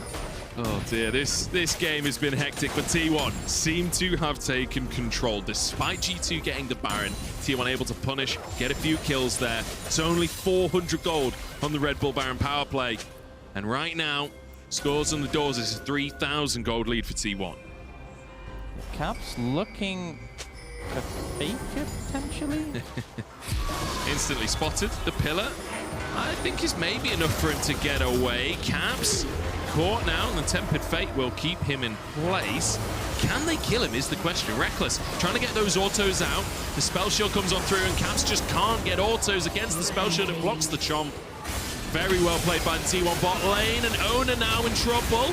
Is G2 trying to make a play on the opposite side of the map, but the CC is just too much for them. They don't seem to be able to turn it around. Hans Sama slams down, and Ona is found. Doran next on the chopping block. As in goes Gumayusi, but he doesn't have the damage. Skumon somehow surviving. The redemption comes on through, and they can't finish the kills. But Hans Sama so low. Doran barely surviving. His Broken Blade might just fall as well. Faker somehow on board, turning it around. A triple for Faker. Comes in clutch with the triple. A hectic fight. And it felt like so many members were just on slivers of HP for such a long time. Faker now with 8 kills on the board. Honestly, flashbacks to Faker's World Championship final game on Bard there, where he comes in and somehow survives and takes all the kills. Unbelievable. Actually unbelievable. Yeah, and focusing down onto Guma, but he buys so much time with the Ambessa with the mobility. Ona then goes in, he becomes a new focus, and it just feels like the damage hasn't quite split here, which is why members survive for so long, but it kind of goes in both directions. The AoE also meaning everyone on G2's low, but no one's going down yet. And it looks like G2 actually going to live and just take out Dart, and then Faker comes in with a flash, and he's just playing cleanup. It's just crazy that they have the damage, like between a Sejuani and a Bard, they have the damage to finish these kills. Broken Blade nearly flips it around. All that time spent collecting meeps and not being in lane, that's what allowed that to happen. Oh, poor Faker as he sinks into the bot. Look at the bodies. The bodies just littering the bot lane. It's an absolute massacre. 28-18 as G2 now, they're on to base defense. And Rekkless, he's not quite at the 400 CS point, but he's nice with Hans Sama there. He's Flame Horizon Glabrov. And he's nearly full build on Sivir. And if obviously can go full build, can get the boots upgrade as well. We're really hitting that fantasy right now. Rekkless is extremely strong. Level 18. The only other person who's level 18 is Guma, but tied highest level in the game. I mean, the fact that he's almost 100 CS ahead of all of the solo laners in the game as well. Everyone else has been just fighting the whole game. Rekkless has just been like, he's the Teletubbies Nunu, you know? He's just charging around, sucking up the farm around the map. And Caps, for the 10th time this game, will be found in the side lane and will be taken out. Just starting to pick up these kills. They know they have the damage now. Rekkless going to start pushing in this top tower. G2 need to move Skumond over if they want to contest this, although no Baron wave with the Ziggs. You can clear the wave out pretty well. Oner taunted. I think we might be looking at potentially the end of the game if T1 feel like it. They might push for more. Tempered Fate doesn't quite connect. Still 30 seconds on Caps. But it looks like T1 not willing to over-push this one. They're just leaving Rekkless in the top side to take the inhib as Skumon tries to make the play in the mid lane, but Guma survives. He gets out. The inhibitor is taken, and Rekkless will walk free as well. Yeah, and at this point, I think G2 definitely, you can see that they're feeling the pressure. Caps is struggling to get out on the maps, apply that split push pressure, and with the build he has, with the Hull Breaker as well, not really built for team fights as such, so struggling a bit in that department. And right now, Baron coming up in 10 seconds. Looks like T1 going to head over there. The Dragon have kind of been on the wayside, you know. They've picked up some, but it's Chemtech. They don't really care. But they could probably just start this Baron as soon as the likes of Rekkless gets over there. They're going to push this wave in first. I mean, Rekkless will shred it so fast at this point in the game, not to mention Oner as well. Doran looking to start the fight, finds the stun and the public execution onto Broken Blade. The Moonfall doesn't find anything. Broken Blade trying to escape, but there's nowhere to go, and in charge T1. They are looking for blood. They are looking for revenge for what has been happening today. They are looking for that first win of the day, and Oner, ults like that aren't the things that are going to get you it. Yeah, they will just be able to back off, and I think, well, I know with Broken Blade dead, no smite, they will just be able to take the Baron, so they got what they wanted, although obviously looking for a bit more there. And this could be a situation where last year, G2, the only team to win against them, could it be G2, the only team to lose against them? Surely not. I mean, look, the script writers are not lazy, I'll give them that. Flip the script entirely. Another, I think the third Red Bull Baron power play of this game. Yeah, and they look initially for Handsome. He's pretty tanky, that extra gold. He's put to good use, but then, you know, it happened. He tried, right? And I love that Lavrov threw the ult as a follow-up. Like, he was like, you've got this, buddy. He did not have this. He did not have this. Anyway, T1 unfortunately couldn't find any more than just Broken Blade, but you know what, with Baron, it feels like T1, they're taking this late game a little bit serious, you know. They're going, they've took the top inhib, they've took the Baron, they're dotting the I's and they're crossing the T's. Now they go to the bot lane. They're looking to close out. They need that win on the board. It almost feels like they didn't enjoy losing 3 games in a row. That's really surprising. You know, I feel bad for Antara, who obviously had pop-up performances in the Teemo, and then isn't able to get a win today at all. So what you're telling me, Antara was the problem? Is that where we're going with this one? Don't you dare put this on him. Maybe Teemo was the problem rather than Antara. Skumon goes in looking for the all-in, looking for the damage. They just don't do any damage though. T1 are still full HP. Skumon dives back into the action and falls immediately. Caps in a 1v1 with Oner once again. And the turret shot's not quite enough as LeBron will fall just by the fountain. And with that, it will be the full ace for T1, the triple for Guma, and finally, T1, very much in a league of their own, get that first win of the league of its own. I think a lot later than most people expected, had to have the super sub come in of Rekkless to get this one, but they do get the victory. They do take down G2, but obviously a chaotic game, but they clearly wanted that win. They desperately wanted that win, I think, at the end of things, and, you know, pretty clean ending to things. I love that it was just chaos. I love that Rekkless was literally just like, he was the cleanup crew. Wherever there was action, he just ult and run towards it. You just need one person to be serious and just to farm everything while everyone else is having fun, and then he just comes in later and says, okay, I'm fed now, let's win. Yeah, literally. Do you know who has like 100% win rate in this tournament so far? There's one player with 100% win rate. Rekkless. Yay! way. I mean, there are other players of 100% win rate. Yeah, but he's played more than one game. Like all of NNO. Okay, yeah, that's fair. That's fair. Well, now after this result, G2 are going to be the only team Oh no. with a 0% win rate. Ooh, nasty way to go. That's what they get for beating T1 last time. They've been good. It was personal. Next time around. It's their turn again next time around. But what I really enjoyed about this game was the fact that as well as T1 being off rolls, G2 also was off rolls, and then very heavily fed into the chaos that we just witnessed. Yeah, I feel like everyone had their own like personal game plan. Like, yeah. You know, we saw Hans Sama like, I'm gonna get kills, make things happen early. We had Caps like, I'm gonna split push, I'm gonna do a Baus cosplay, and it didn't really work. Yeah, I think Caps unfortunately didn't realize that he's not actually got Scion passive if he's playing Trundle, so maybe thought he was on Kog'Maw. I don't know, trying to utilize that like Jackie Love. Yeah, I mean, definitely did a lot of the dying, which, you know, that's part of the recipe, but not the whole recipe. The recipe to success, I guess, in that regard. Either way, T1 are going to be winning their first game here when it comes to playing off-roll, so that's a good start for them to go. This is kind of what I would say, the positivity that they would need going up against KC next, because that's going to be like, for real, for real. Yeah, I'm excited for that final game because, my goodness, that's going to be spicy. I'm actually kind of glad for KCORP because I think if T1 had lost this game, the final game would have been brutal. It would have been full on, like, personal. It would have been like World's Finals energy, like we are crushing them into the dirt. So, you know, maybe T1 got the win now. We'll see how they view that last game, how they come into it. But this one, so much chaos, so much action.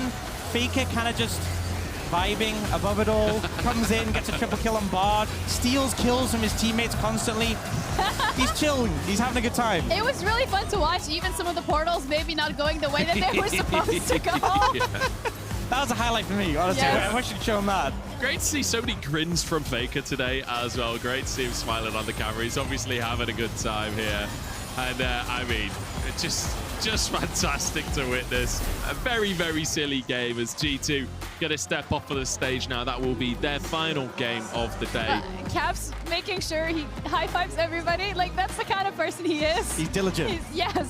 He's really making sure to thank all the fans. And, I mean, G2, this is their walk off the stage, right? That's them done for today. I mean, when next time we're going to be seeing them is in January. Yeah, next time we'll see them is in the LEC. And we'll see what changes. Obviously, we talked about it earlier. There's going to be some significant patches before the LEC. The Rift will be changing into the Noxus Rift that we've all seen online. So excited to see how that's going to happen and excited to see G2 take to the stage in the LEC then. But we're not just going to LEC yet. We've still got another banger on the cards. I was going to say, that is probably the most look forward to game this evening in this arena. Fans are already riling up because we have KC going up against T1. There's no funny business. There's no Nemesis Draft. There's no off-roll. This is it. T1 going up against KC coming up next. And we also have an interview with Los Ratones.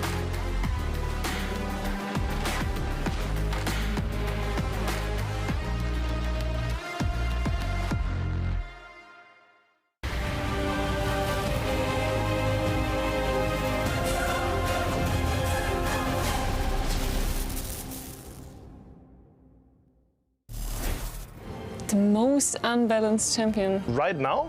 It's Arcane season, yeah. So Ambessa is for sure one of the stars. Yeah, maybe Victor also, I will say. I would say Victor. 이번에 빅토르가 굉장히 많이 버프를 먹었기 때문에 빅토르가 엄청 강하지 않을까 생각합니다. Victor, he got changed after the show Arcane got released, and I think Riot did a good job on making him seem like the character in the series. So we have a high chance of seeing him this weekend, probably dominating a few games. It was Warwick. Yeah, it should have been Warwick. Warwick was very unbalanced. he just got buffed. He does way too much damage and he heals a lot. Warwick, he got overbuffed. Only because of Arcane, right? We see you, right?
back, everybody, to League of Its Own. I'm Jeannie, and I'm joined with the Los Ratones representative of today. Thank you so much, Crowny, for taking the time out of your busy schedule to join us here on the couch.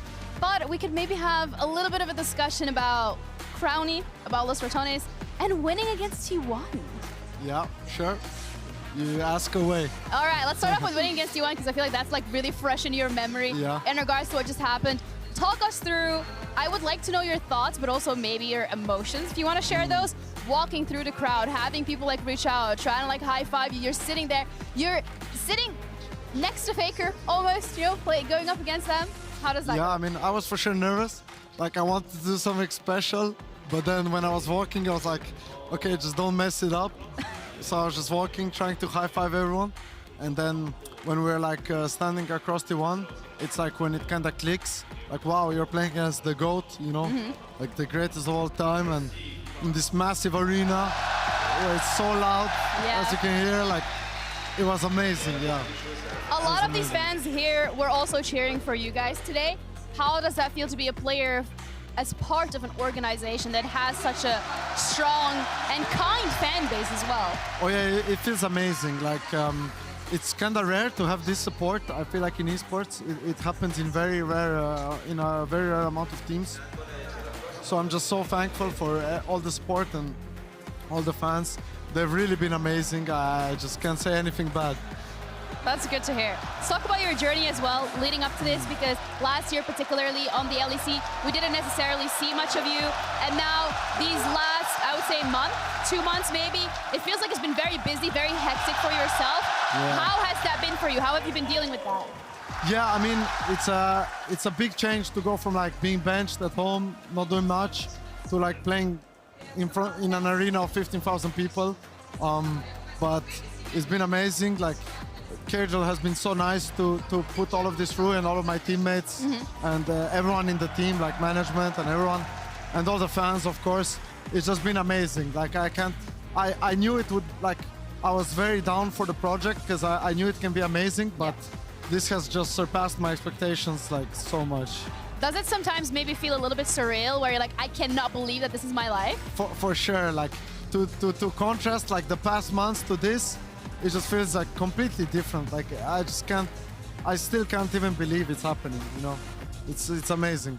You're talking about the feelings and just the emotions now that you're competing on a team that has such a great fan base and all the support that you've been given along the way. But it didn't necessarily come from like nowhere. You've had maybe a year that was a little bit rocky. You've had your setbacks, as you mentioned as well. So potentially for people who are watching this interview right now that aren't necessarily in the place where they want to be, what would your #1 advice be to those people?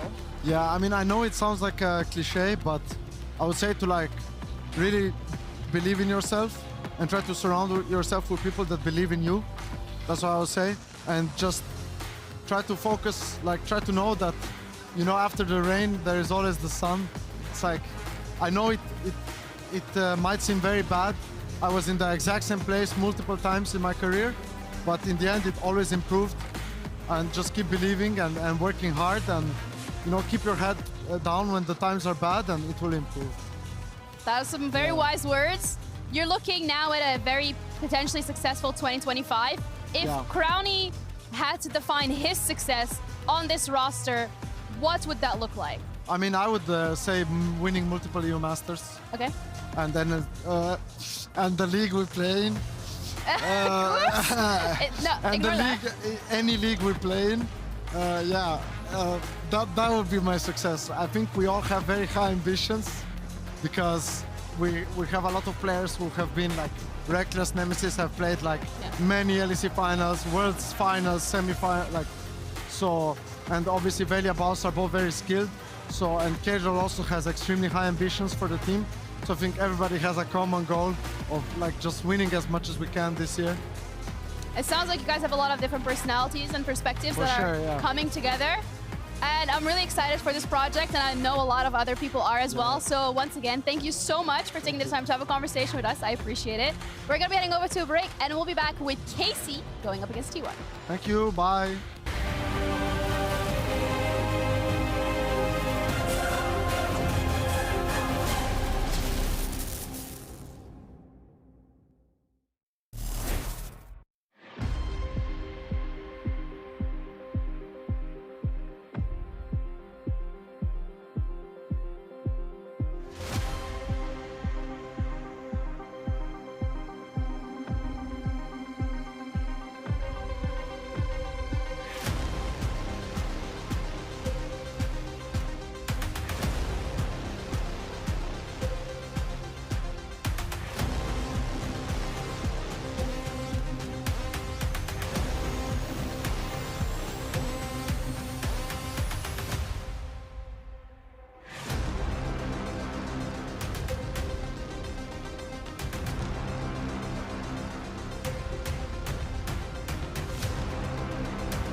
Allez, on est parti pour le match le plus important de la soirée.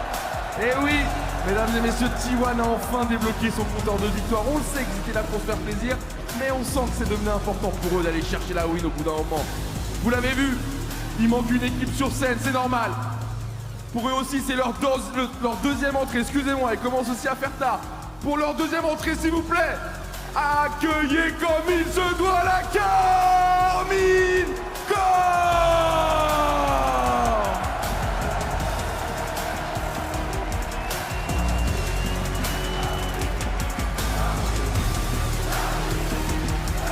Tout ça part d'un homme qui a cru à fond en son rêve et s'est donné les moyens pour lui donner vie. Il a su s'entourer avec les années et pousser de plus en plus le club.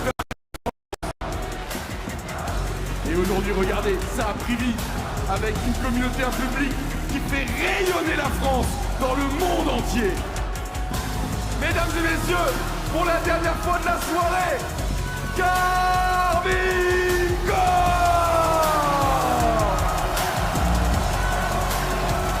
Et pareil, pour tout ce qu'ils ont proposé tout au long de l'après-midi, ils se sont donnés en spectacle pour vous, ils n'ont pas lâché, ils gardent même le sourire. Mesdames et messieurs, une dernière fois, pour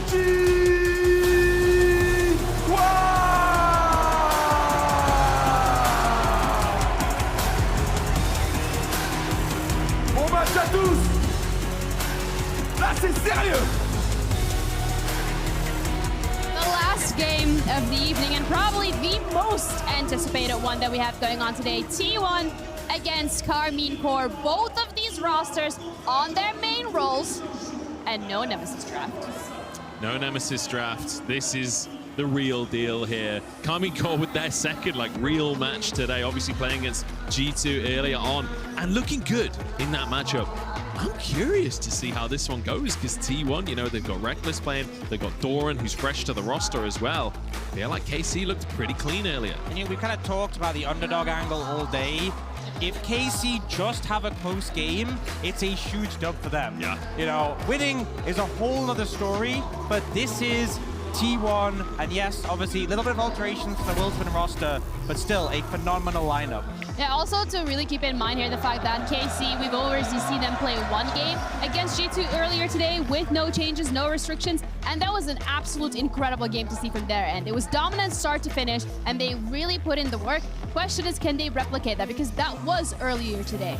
They have already played a game, they sat down, maybe a little bit of a fatigue kicked in, and now they need to lock it back in as they're going to be going up against T1. Yeah, I mean, if I'm going to be honest, we're talking fatigue, I think T1, they might be in for that one. Obviously, REKKLE's coming in, so he's a bit fresher. But I think an interesting storyline here is we have the post-Zeus top laner in Doran, and we have the pre-Zeus top laner in Kana. Interesting to have a KCORP player who's going up against his old team in T1. And before we even head further into the T1 and what we can be expecting from them, which obviously will be a lot, let's have a check-in with KC, who gave us their thoughts ahead of the matchup.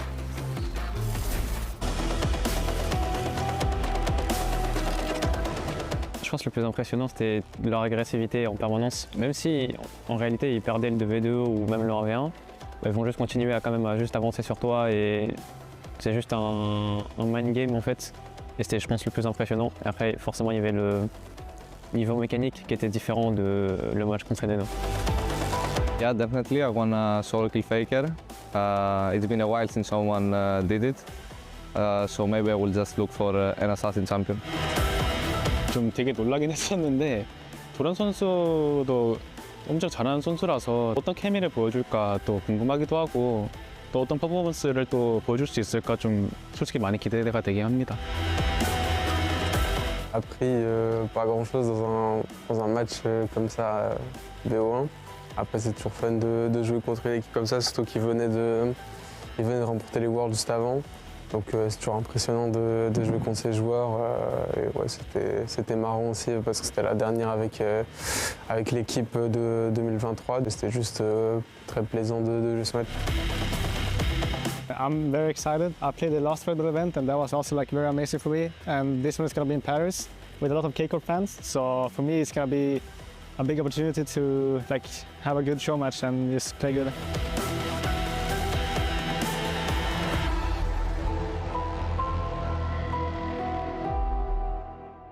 Yike, the only player who could potentially claim back-to-back victories against T1 here in League of its own. Did it last year on G2. Maybe this time around on KC. I guess we're going to have to wait and see how that's going to be playing out. But T1 here, they are back in their roles, and I think that's something to highlight. It felt like having different players in different roles, maybe a little wonky, but they still had a lot of fun. Question is, are they going to have fun with this one, or are they going to try? Maybe a bit of both. Maybe a bit of both. I think definitely a little bit more serious than a lot of the games we're seeing. Obviously, it's been off-roll. It's been like Nemesis Draft. It was always going to get a bit silly, right? I feel like this is a good opportunity for T1 to kind of show us what they want to be next year. And I'm especially curious to watch that top lane matchup with Doran versus Kana. Like, there's no way that's not going to be at least a little bit personal. I feel like from my perspective is it's going to be pride on the line. Because when you have these caveats in play, it doesn't mean that much if you end up losing a match where you roll off roll or there's a Nemesis Draft. But when there's none of that, when it's just, you know, main roles, you're locked in, I think T1 will want to crush this matchup because they don't have any external factors that are adjusting the outcome. They don't have those things, so I expect them to take it seriously. I mean, we'll see. We're going to start off with the picks and bans. Victor already taken away immediately. That's one of the champions that we highlighted earlier today in regards of how we don't want to see that being played. Mbessa was another one of those, but they go through. Yeah, Mbessa just slammed first pick, and rightly so, because it just seems insane. Yeah, even with the nerfs that got in this patch, that's also another interesting dynamic. The patch has only been out for about 5 days. Won't really been that much time to practice on it, so definitely still adjusting to those. Obviously, things like the Victor being banned, they know that's strong, but we do see Yike hovering the Velvet there. You know, just a hover for now, but going for some aggressive early pressure with the Caitlyn and Renekton. There is 2 lanes, bot on top, that you can really push through and look to try and take over. And I like the Caitlyn lock-in as well, because it's kind of a denial from Guma as well. This is something that he's just a bit of a specialist in. It's also what G2 played against KC earlier on today, and I mean, in the early lane phase, it was absolutely dominant. Yeah, and you often see Caitlyn paired up with range supports, and REKKLE is a very good player at these range supports. It's something he's lent on heavily. We do see the Jhin coming out for Guma, a bit of a pocket pick, a bit of a favor for him. It has obviously been quite meta this year, but he's lent on it at times, despite that, when it hasn't been as meta. Does struggle sometimes into bulkier, tankier compositions, though. Yeah, I guess that's from the side of KC that we're going to be looking when it comes to the jungle and the support. Are you going to go for that range support to match the Caitlyn and get that pressure into the early on in the lane? Or do you want to go for something maybe a little bit more tanky and put a spanner in the work? Also have to keep into consideration, we have the Mbessa. Yeah, I'm just going to move the conversation on a second. Yeah, go ahead. Faker's locked in Ari. Is he going to play it with the Ari, with the Faker skin? Will he slam his skin? Will he go default? Only time will tell. And Vladdy had a good Sylas game earlier. He could bring that out here into the Ari, and he's going to do that. He's going to lock it in. I think for T1, denying the Sejuani would be pretty big here when you got the double melee solo lanes in this situation. And I think for the side of KCORP, maybe targeting some of REKKLE's champion pools, some of those, or actually even not just that, but like you have the Vi, you have the Diego, both picks that Owner really likes to lean on that pair well with the Ari. Karma taken off of the board instead. This is feeling like quite a mechanical game so far with the Sylas versus Ari, the Mbessa versus Renekton at the top side as well. And now supports being taken away. As we mentioned before, REKKLE loving those range supports and anything that pairs well with Jhin. But I wonder if they do just go, as you were saying before, Ginny, for something hard engaged down the bottom side. I don't know how comfortable REKKLE is doing that. I mean, he definitely did play it, like on T1 Academy, and I know he has a preference and leans in the other direction, but it's not like he wouldn't play those, you know, bringing out the Alistar was something he did, so we do see the Vi ban coming out, so not want to give her the Vi Ari, but the Viego Ari still potentially on the cards. Did we just miss a ban? Also, realistically, the disengage from the side of T1, would that be something that we're looking forward to? You're looking at a Renekton, you're looking at a Sylas, you have an immobile Yuma Yushi on that Jhin. Wouldn't you want to be able to peel for that Jhin to a certain extent? Yeah, you can either try and play it further back like that, kite backwards, or with the Ari there as well, with the Ambessa in the front line, you can also just have it so you're going forwards and Jin doesn't have to be near the action, right? He can just fire that artillery in from behind. You can even use Jin as almost an engage tool in that context. But you're getting the Viego, which makes diving that backline just so much more easier and dangerous. Yeah, they actually deny the Viego as well. I feel like that would have been a great pick for T1. So not off the Bannet, taking that one away. But now seeing the Lee Sin, Ari Lee Sin, this is such a skill check duo. If you land one skill shot, you can set up the other. Yeah. But if you're not sharp, they'll both miss. Just look at this mid-jungle 2v2. Ari Lee Sin versus Silas Viego. There's just no way it's not a banger. And REKKLE will be going for that Rakan here. So a good pick to set up these engages. You got follow-up on a lot of these mobile champions, but it is sometimes a pick that can be pressured. If we end up seeing something, a range support, the hovering, the Nico, you can really make Rakan's life hell. If you dodge his Q in lane, he just gets whittled down so quickly. It's like they're toying the idea with going for an engage support themselves. We'll see what they end up opting for. Oh, the Rel. I mean, I know Targamas has had success on that Rel particularly. It's a tanky, very beefy front line from the side of KC. Is that the answer that we were looking for? I don't know, I can understand it, wanting to have that lockdown, but something to be said is, this is a whole new Rel from the Rel we saw at Worlds. They completely kind of shook up the kit. A lot of things have changed, more stuns, less knockups. Like the Q stun got changed quite a bit to be shorter. So it'll be a bit different of a sort of environment for that, but I think they added a lot of damage to the kit of Rel as well, so maybe looking for more 2v2 power. But I think like the team fighting, like Q flash, massive ult, isn't quite as there. And when I look at the team comp of T1, it's going to be hard to land. Like, even old Rel might struggle to get those engages, but I think new Rel, you might struggle to connect on the right targets.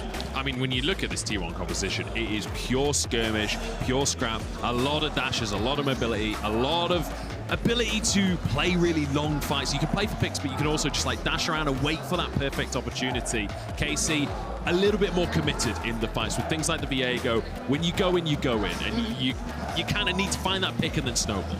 Yeah, and we're going to see how this composition is going to be playing out because we're ready to head into the final game of the evening. T1 against KC. Gentlemen, take it away. Thank you very much, Ginny. As we head into our final game, I can't believe the day is almost over already, but what a way to finish things out here in Paris. We get KC on the stage one last time, and we get T1 on the stage for their final time as well. It's going to be a big one, and I feel like for T1 as well, you know, a lot more banking on this one in terms of the pride, the reputation. Going up against Kana as well, I feel like it's an interesting storyline. It's been a long while since they've obviously paired up with him on the roster. And Doran, you know, I think everyone looked at this event, and it wasn't so much about Doran proving his place on T1. I feel like that's going to be done more next year in the LCK. It's more about how is he gelling the team, how are the vibes. But this is us seeing, you know, that top side is intact from what we're going to see next split. Doran is going up against a top laner who until very recently was in the LCK. This is the biggest test he's going to have today. It certainly is. I mean, the top lane matchup is going to be fun. Honestly, the top three on both sides, I think it's going to be a bit of a bang. I think Gumayusi and Khalees might just be abandoned on the bottom side. That might just be like, you guys clear some waves. We're going to go fight top side for grubs. Wouldn't be the first time. We see that with some 80 carries. Vladi already trying to get interesting with it. Reckless will be found. There's a knock-up. I don't think Reckless will have to use any summoners or anything here. Just walks on out of that one. But I mean, this is a really good opportunity now to highlight Vladi, because earlier on today in the G2 match, his Silas looked absolutely beautiful. It's something that's a bit of a takeaway from Faker as well.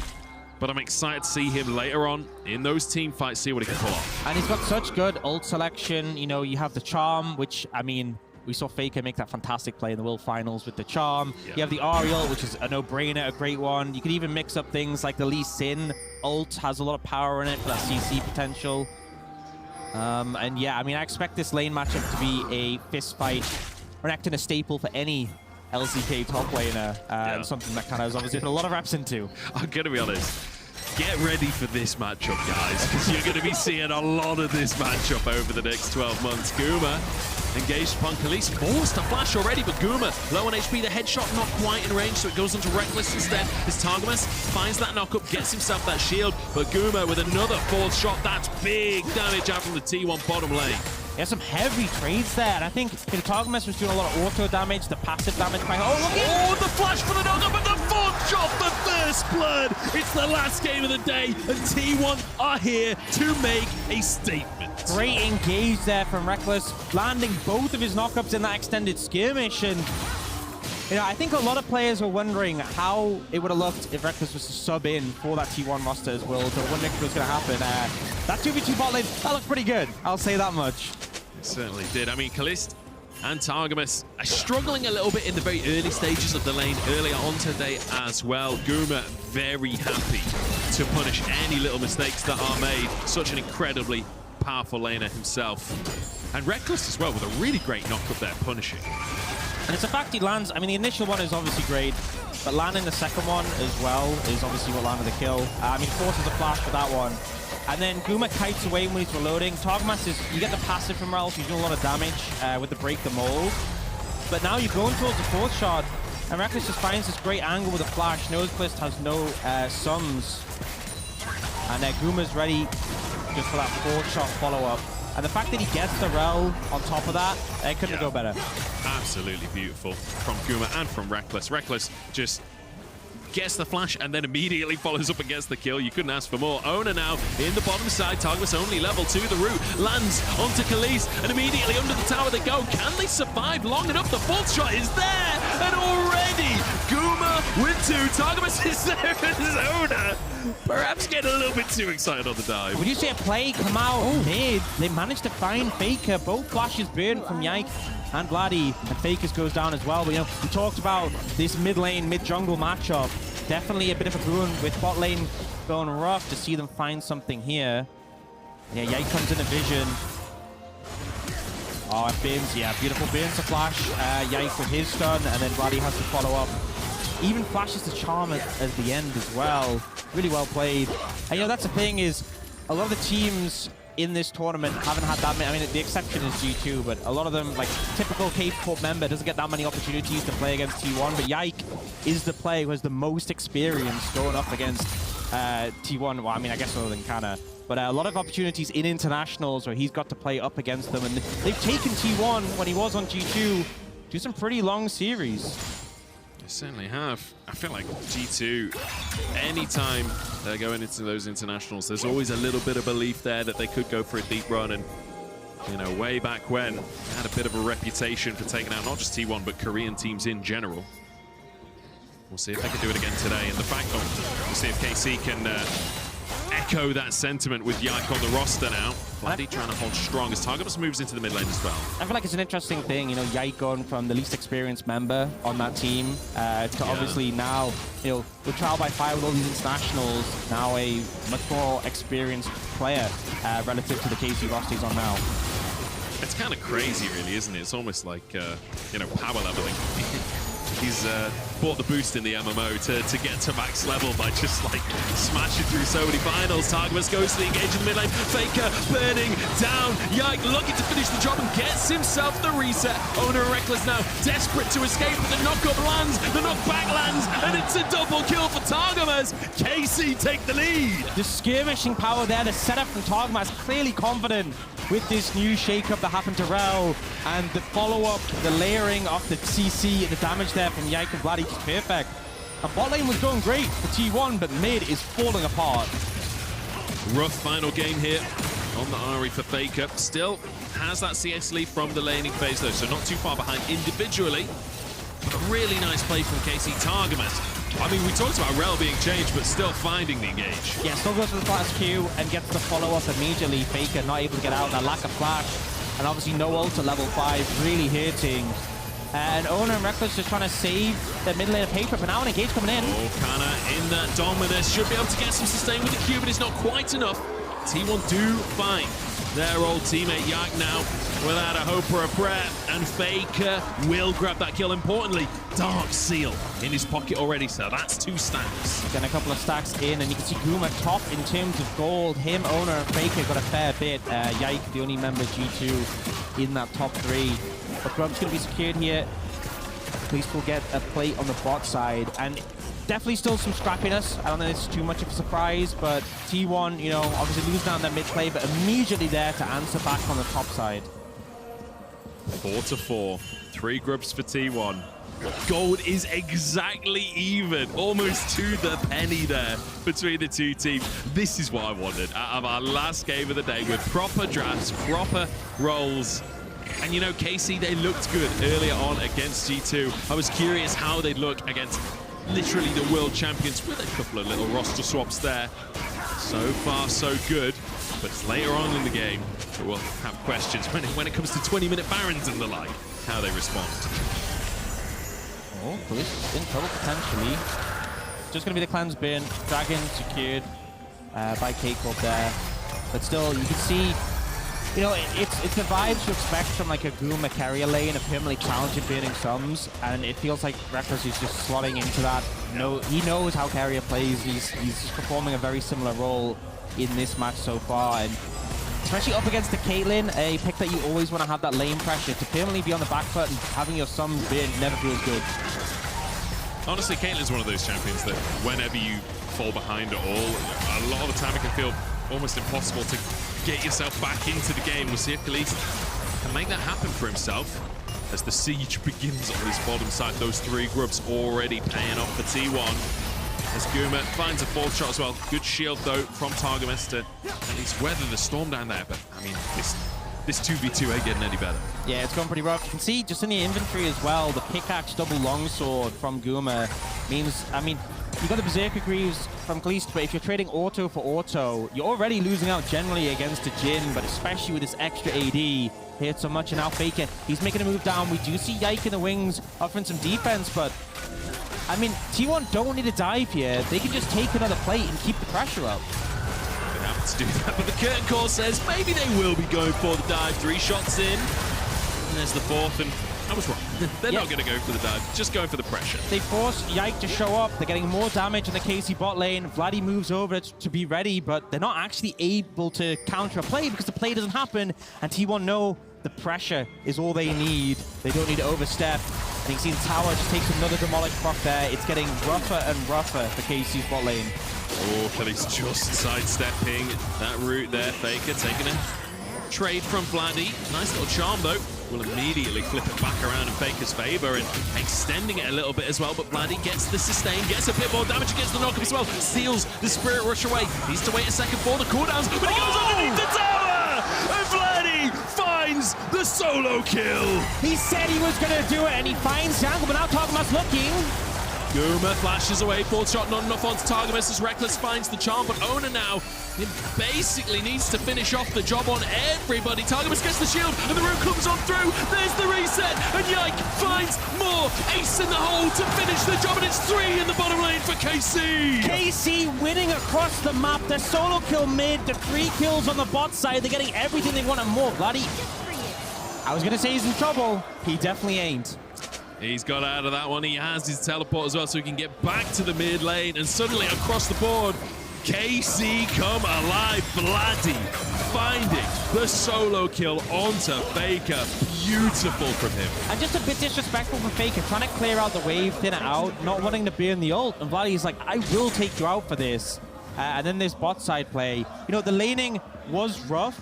Oh, we're going to get some more action first. Make a spot on a wall, does get the charm. Rekkless is here to try and follow it up as well, but they don't quite have the damage. The Q lands and Ona goes in, but Yike is here to try and defend his support as well. Yike now the one on the front line, and he's kicked back into the Raptors. Faker grabbing that one, and the chickens is a little bonus on top. You can never hesitate against T1, even when it feels like you've just had a massive win, and they did just get a massive win with all those kills.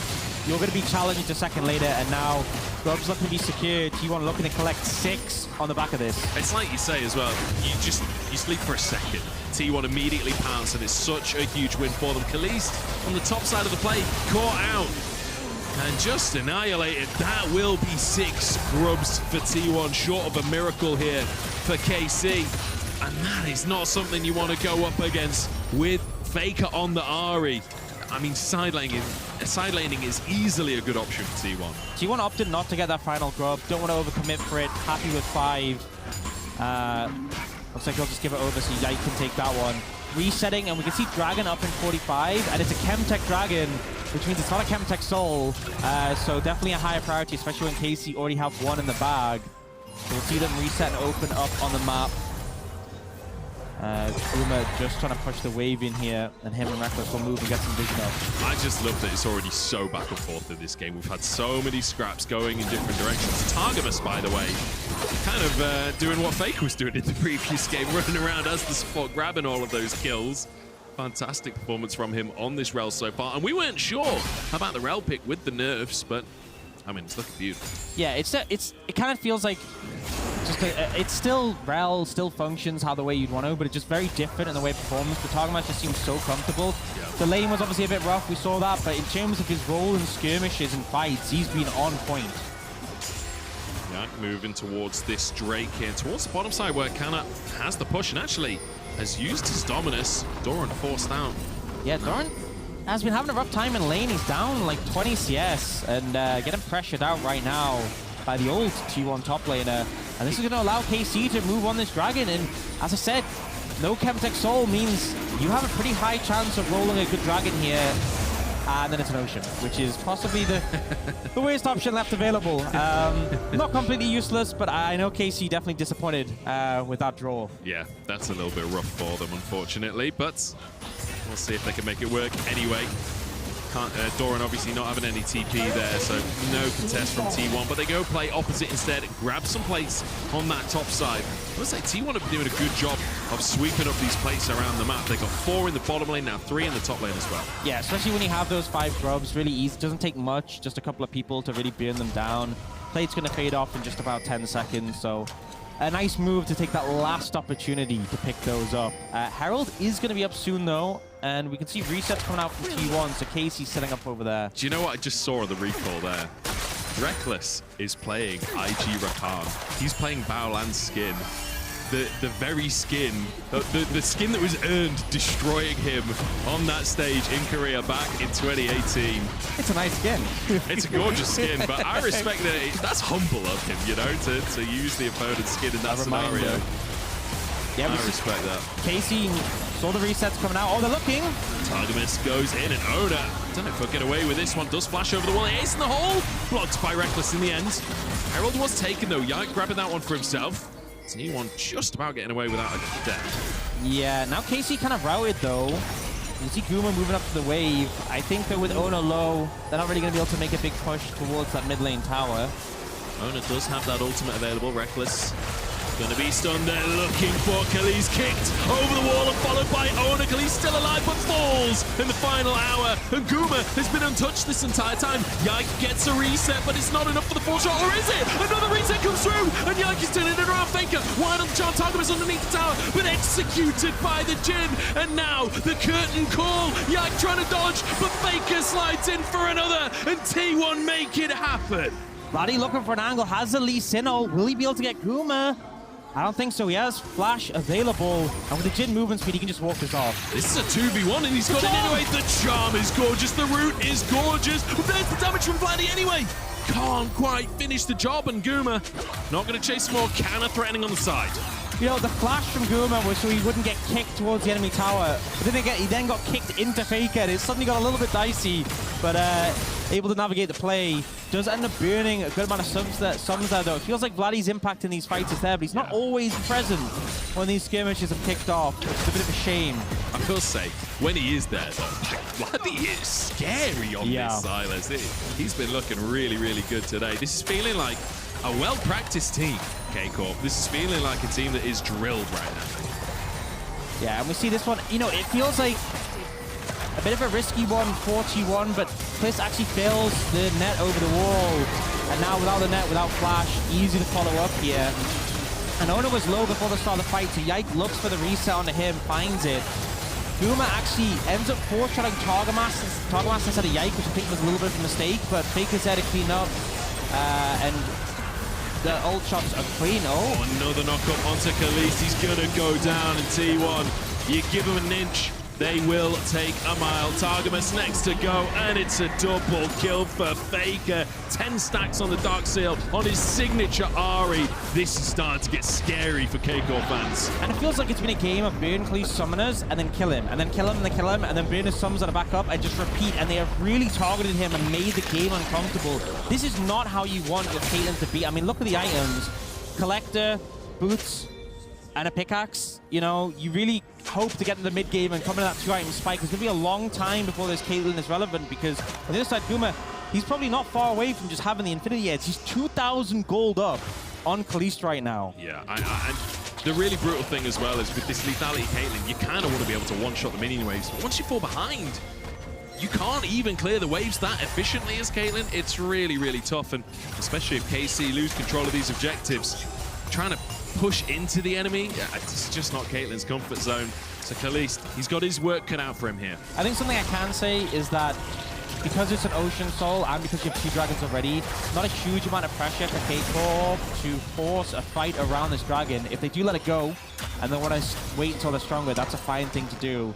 So now that they are trying to apply some pressure here and just keep T1 away, who are going to look some resets themselves. So a moment of calm in what has been a pretty chaotic game. Well over a kill a minute so far between the two teams. And I saw these 2 drafts. I was like, there's going to be action. There's going to be scrapping. There was only one way this could go. KC, though, start this Drake off. This is T1. risky. They do want to contest. They want to go for this fight. The TP down to the bottom lane from Canna, but he's still quite far away from the play. T1 might have a man advantage for just a moment here. Drake down to 3,000. It's a root coming through onto Guma, and it's a little chunk as well. Ona looks to go for the 50-50, and he finds it every time. Doran with a public execution and zips out of the backside of the fight once again. Charm comes in, Canna knocked up. Dominus has to come on through, but the kick is gorgeous as well. Yike over the wall, barely getting away. Targamas won't be so lucky. Canna flashes just to save his team as Yike gets underneath the tower, but KC pushed away again. That's kind of the risk. We're trying to contest the dragon. They do end up losing it to T1, but they lose a couple of members, and now T1 can just look to get some damage down this mid tower. Khalees is there. Looks like they're not going to commit more members to force Khalees away.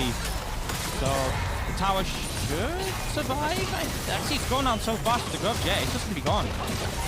Even without minions, who needs? I guess they had one, like half of a caster minion remaining. The grubs protected it. Vladdy behind enemy lines, and look at this, reinforcements on the way. Targamas, Yike heading on over Doran, the target here. Vladdy has that Spirit Rush to stay on his target. Doran chunked. There is no tower here for Doran to run to, and with Yike arriving, it's an easy pickup for KC. What else can they get on the map? Yeah, nice pickup there. The reset timings there for T1 means they can kind of react to whatever KCORP want to do, so it might just end up being that kill and a bit of a push in. But yeah, I think ultimately the price for contesting that Drake was pretty big. Oh no, Vladdy's staying around.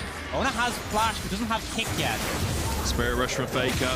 Ona trying to get on into the play. Vladdy a little bit wide on his knock-up. He's not going to last long in this one. A shutdown into Faker's pocket. He's 7-3-3 on the Ari. Already 2 items and now a chunk more gold as well. And considering how the mid lane started in this game, it was kind of a disaster. It was KCORP winning those skirmishes, coming out ahead, and Faker's just been cleaning up kills time and time again in these fights and getting a lot of value from this pick. And it's once again like we see a positive play happen for KCORP, and it feels like they kind of they feel a little safer than they actually are. Vladdy stays just one way too long, immediately T1 pounds on him. Yeah, it feels like, you know, they put in so much effort to get these positive plays, and it's great, and it's really positive they're doing that, but then, oh, now Engage comes in. Big Engage onto 2 here. Rekkless and Guma trying to escape with their lives, but, I mean, barely even taking any damage. The TP from Vladdy just gets away from the charm. That was close. Doran on the top side. The public execution goes in to 4 players here. Casey still walking away. Oh, it's a flash whip, but Ona makes it happen anyway. Khalees found. Ona is a heat-seeking missile, and Canna the next target. Rooted up as Guma looks for more. Targamas saves his top laner. It's a good charm, and Yike gets into the action and finds a reset. Ona can't get into the mix, and Faker sent out on the top side. Vladdy chasing for more, and KCORP turning around. They're making it happen after all. Faker's out of position. They might look for him too. The charm lands onto Vladdy. Yike is over the wall and finds the the shutdown, 15-15, and it's a certified banger. KCORP get the comeback and now are looking towards that Baron. 20 seconds on Ona, about 10 on Gloomer. They don't have the AD carry up, but they're going to try and make it happen. Can Doran play interruption? Can he make a miracle happen? Guma not up for 5 more seconds. Ona nowhere to be seen. It's Doran versus the world. Even REKKLE is still just leaving the base. But they are very slow. They're taking this Baron. It's still on 8,000 HP. Khalees can't get into the action because of Doran. And Kana is so chunked. This could get dicey for KC if they can't finish this Baron and get out. And Khalees is getting 1v1 by Doran right now. Baron still on 2,000. Oh no! Kana goes down and REKKLE stops the reset. T1 are getting the Baron. How has this happened? It's T1's Baron. Everyone needs to know that. It's their objective, and they're just going to take the free handout from KCORP. You make a phenomenal play, and you pay for it dearly. KCORP with a bit of a flub, unfortunately. The plot armor for T1 is just too thick as they begin their Red Bull Baron power play, and KC will have their head in their hands after this.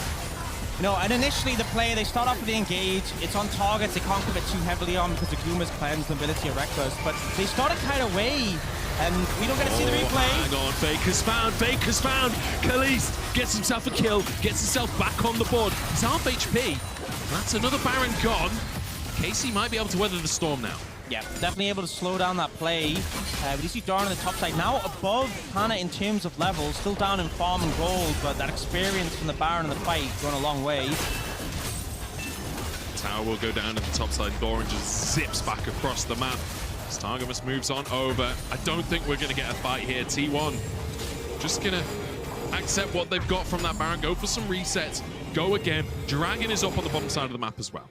Yep, can lean towards that one. Obviously, they're still a long way away from Soul, Ocean Soul, not the biggest priority, but there, Guma trying to find a pick, maybe? I can't believe he just got away with that. He just goes for the 4th shot and just strolls away. Fleet footwork, the movement speed for the crit, you know. I'm saying these things, but it still doesn't really make sense. Definitely an interesting play, but a lot of confidence on the Jhin, and now they know they have the pressure, they know they have the lead. Despite the kills being in favor of KCORP, they feel confident, and they will just pick up this Dragon. And it really feels like KCORP will put so much work into making these fantastic plays happen, and then you make a sliver of a mistake, and you're immediately cut down. The map play is just fantastic from T1, and their ability to just punish minute mistakes. Oh, he just about gets the blue buff. I think that was 29 HP it got down to. I think, honestly, that's what makes a team like T1 so hard to play against, because it's not about just one fantastic play. Yeah. You have to make a series of fantastic plays without making mistakes. And it's not just a team like KCORP. We've seen some all-time fantastic teams like JDG that rule a mistake that ended up costing the series. Sorry to bring that one up. Don't remind me, man. Come on. I just about forgotten that one. No, you didn't. No, I didn't. I lay awake at night staring at the ceiling. What if? What if? Oh, man.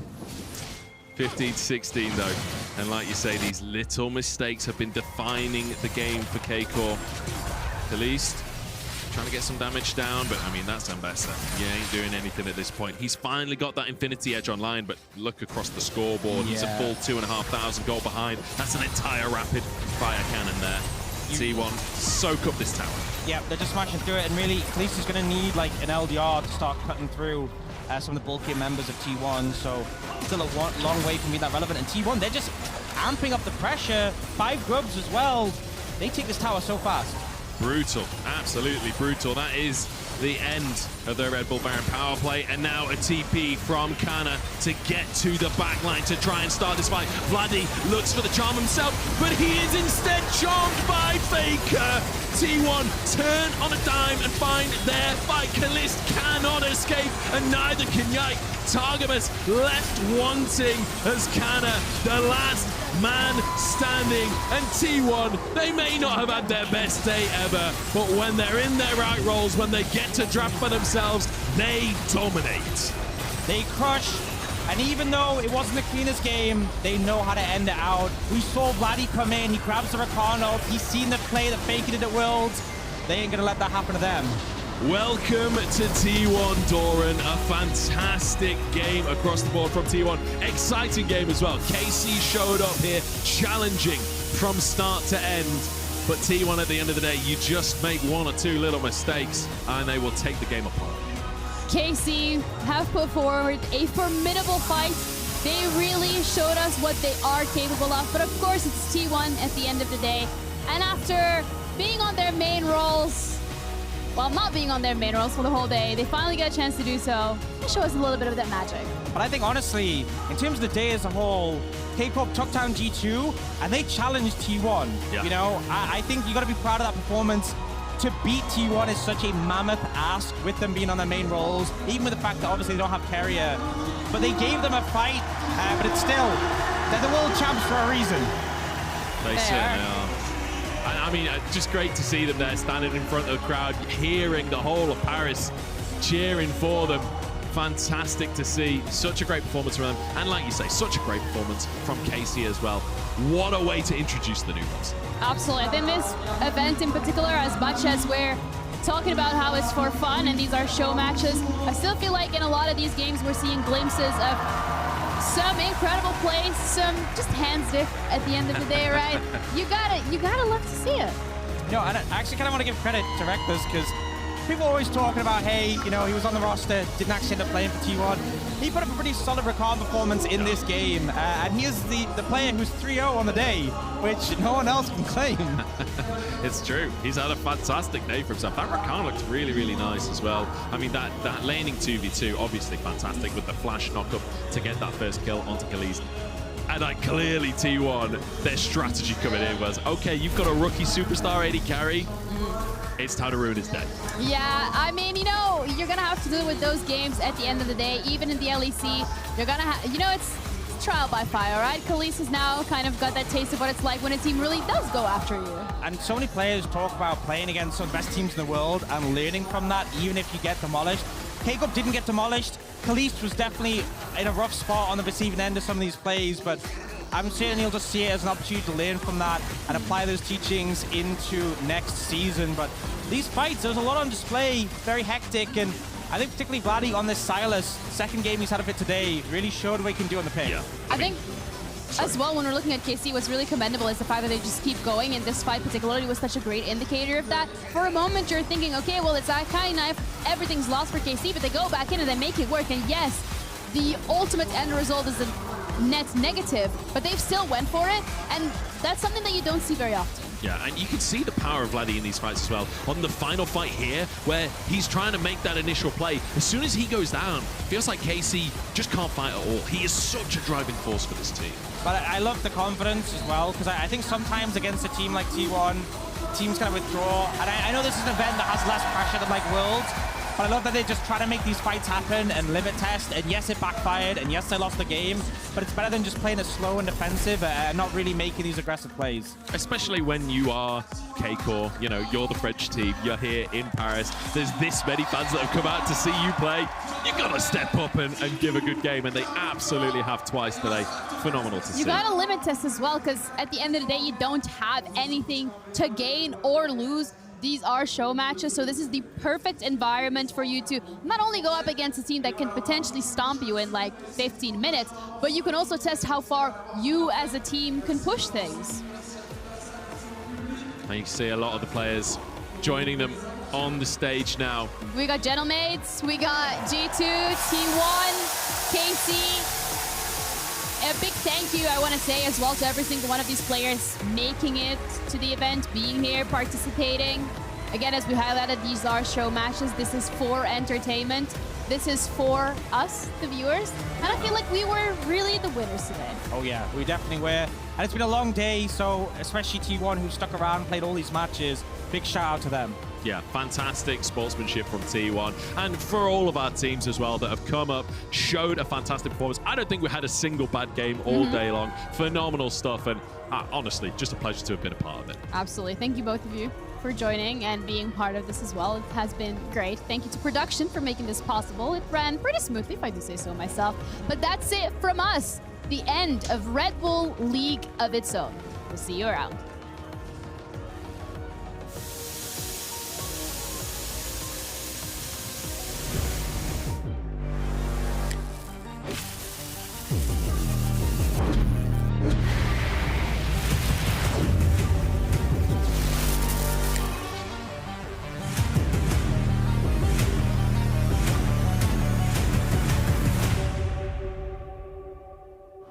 le show commence!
Mesdames et messieurs,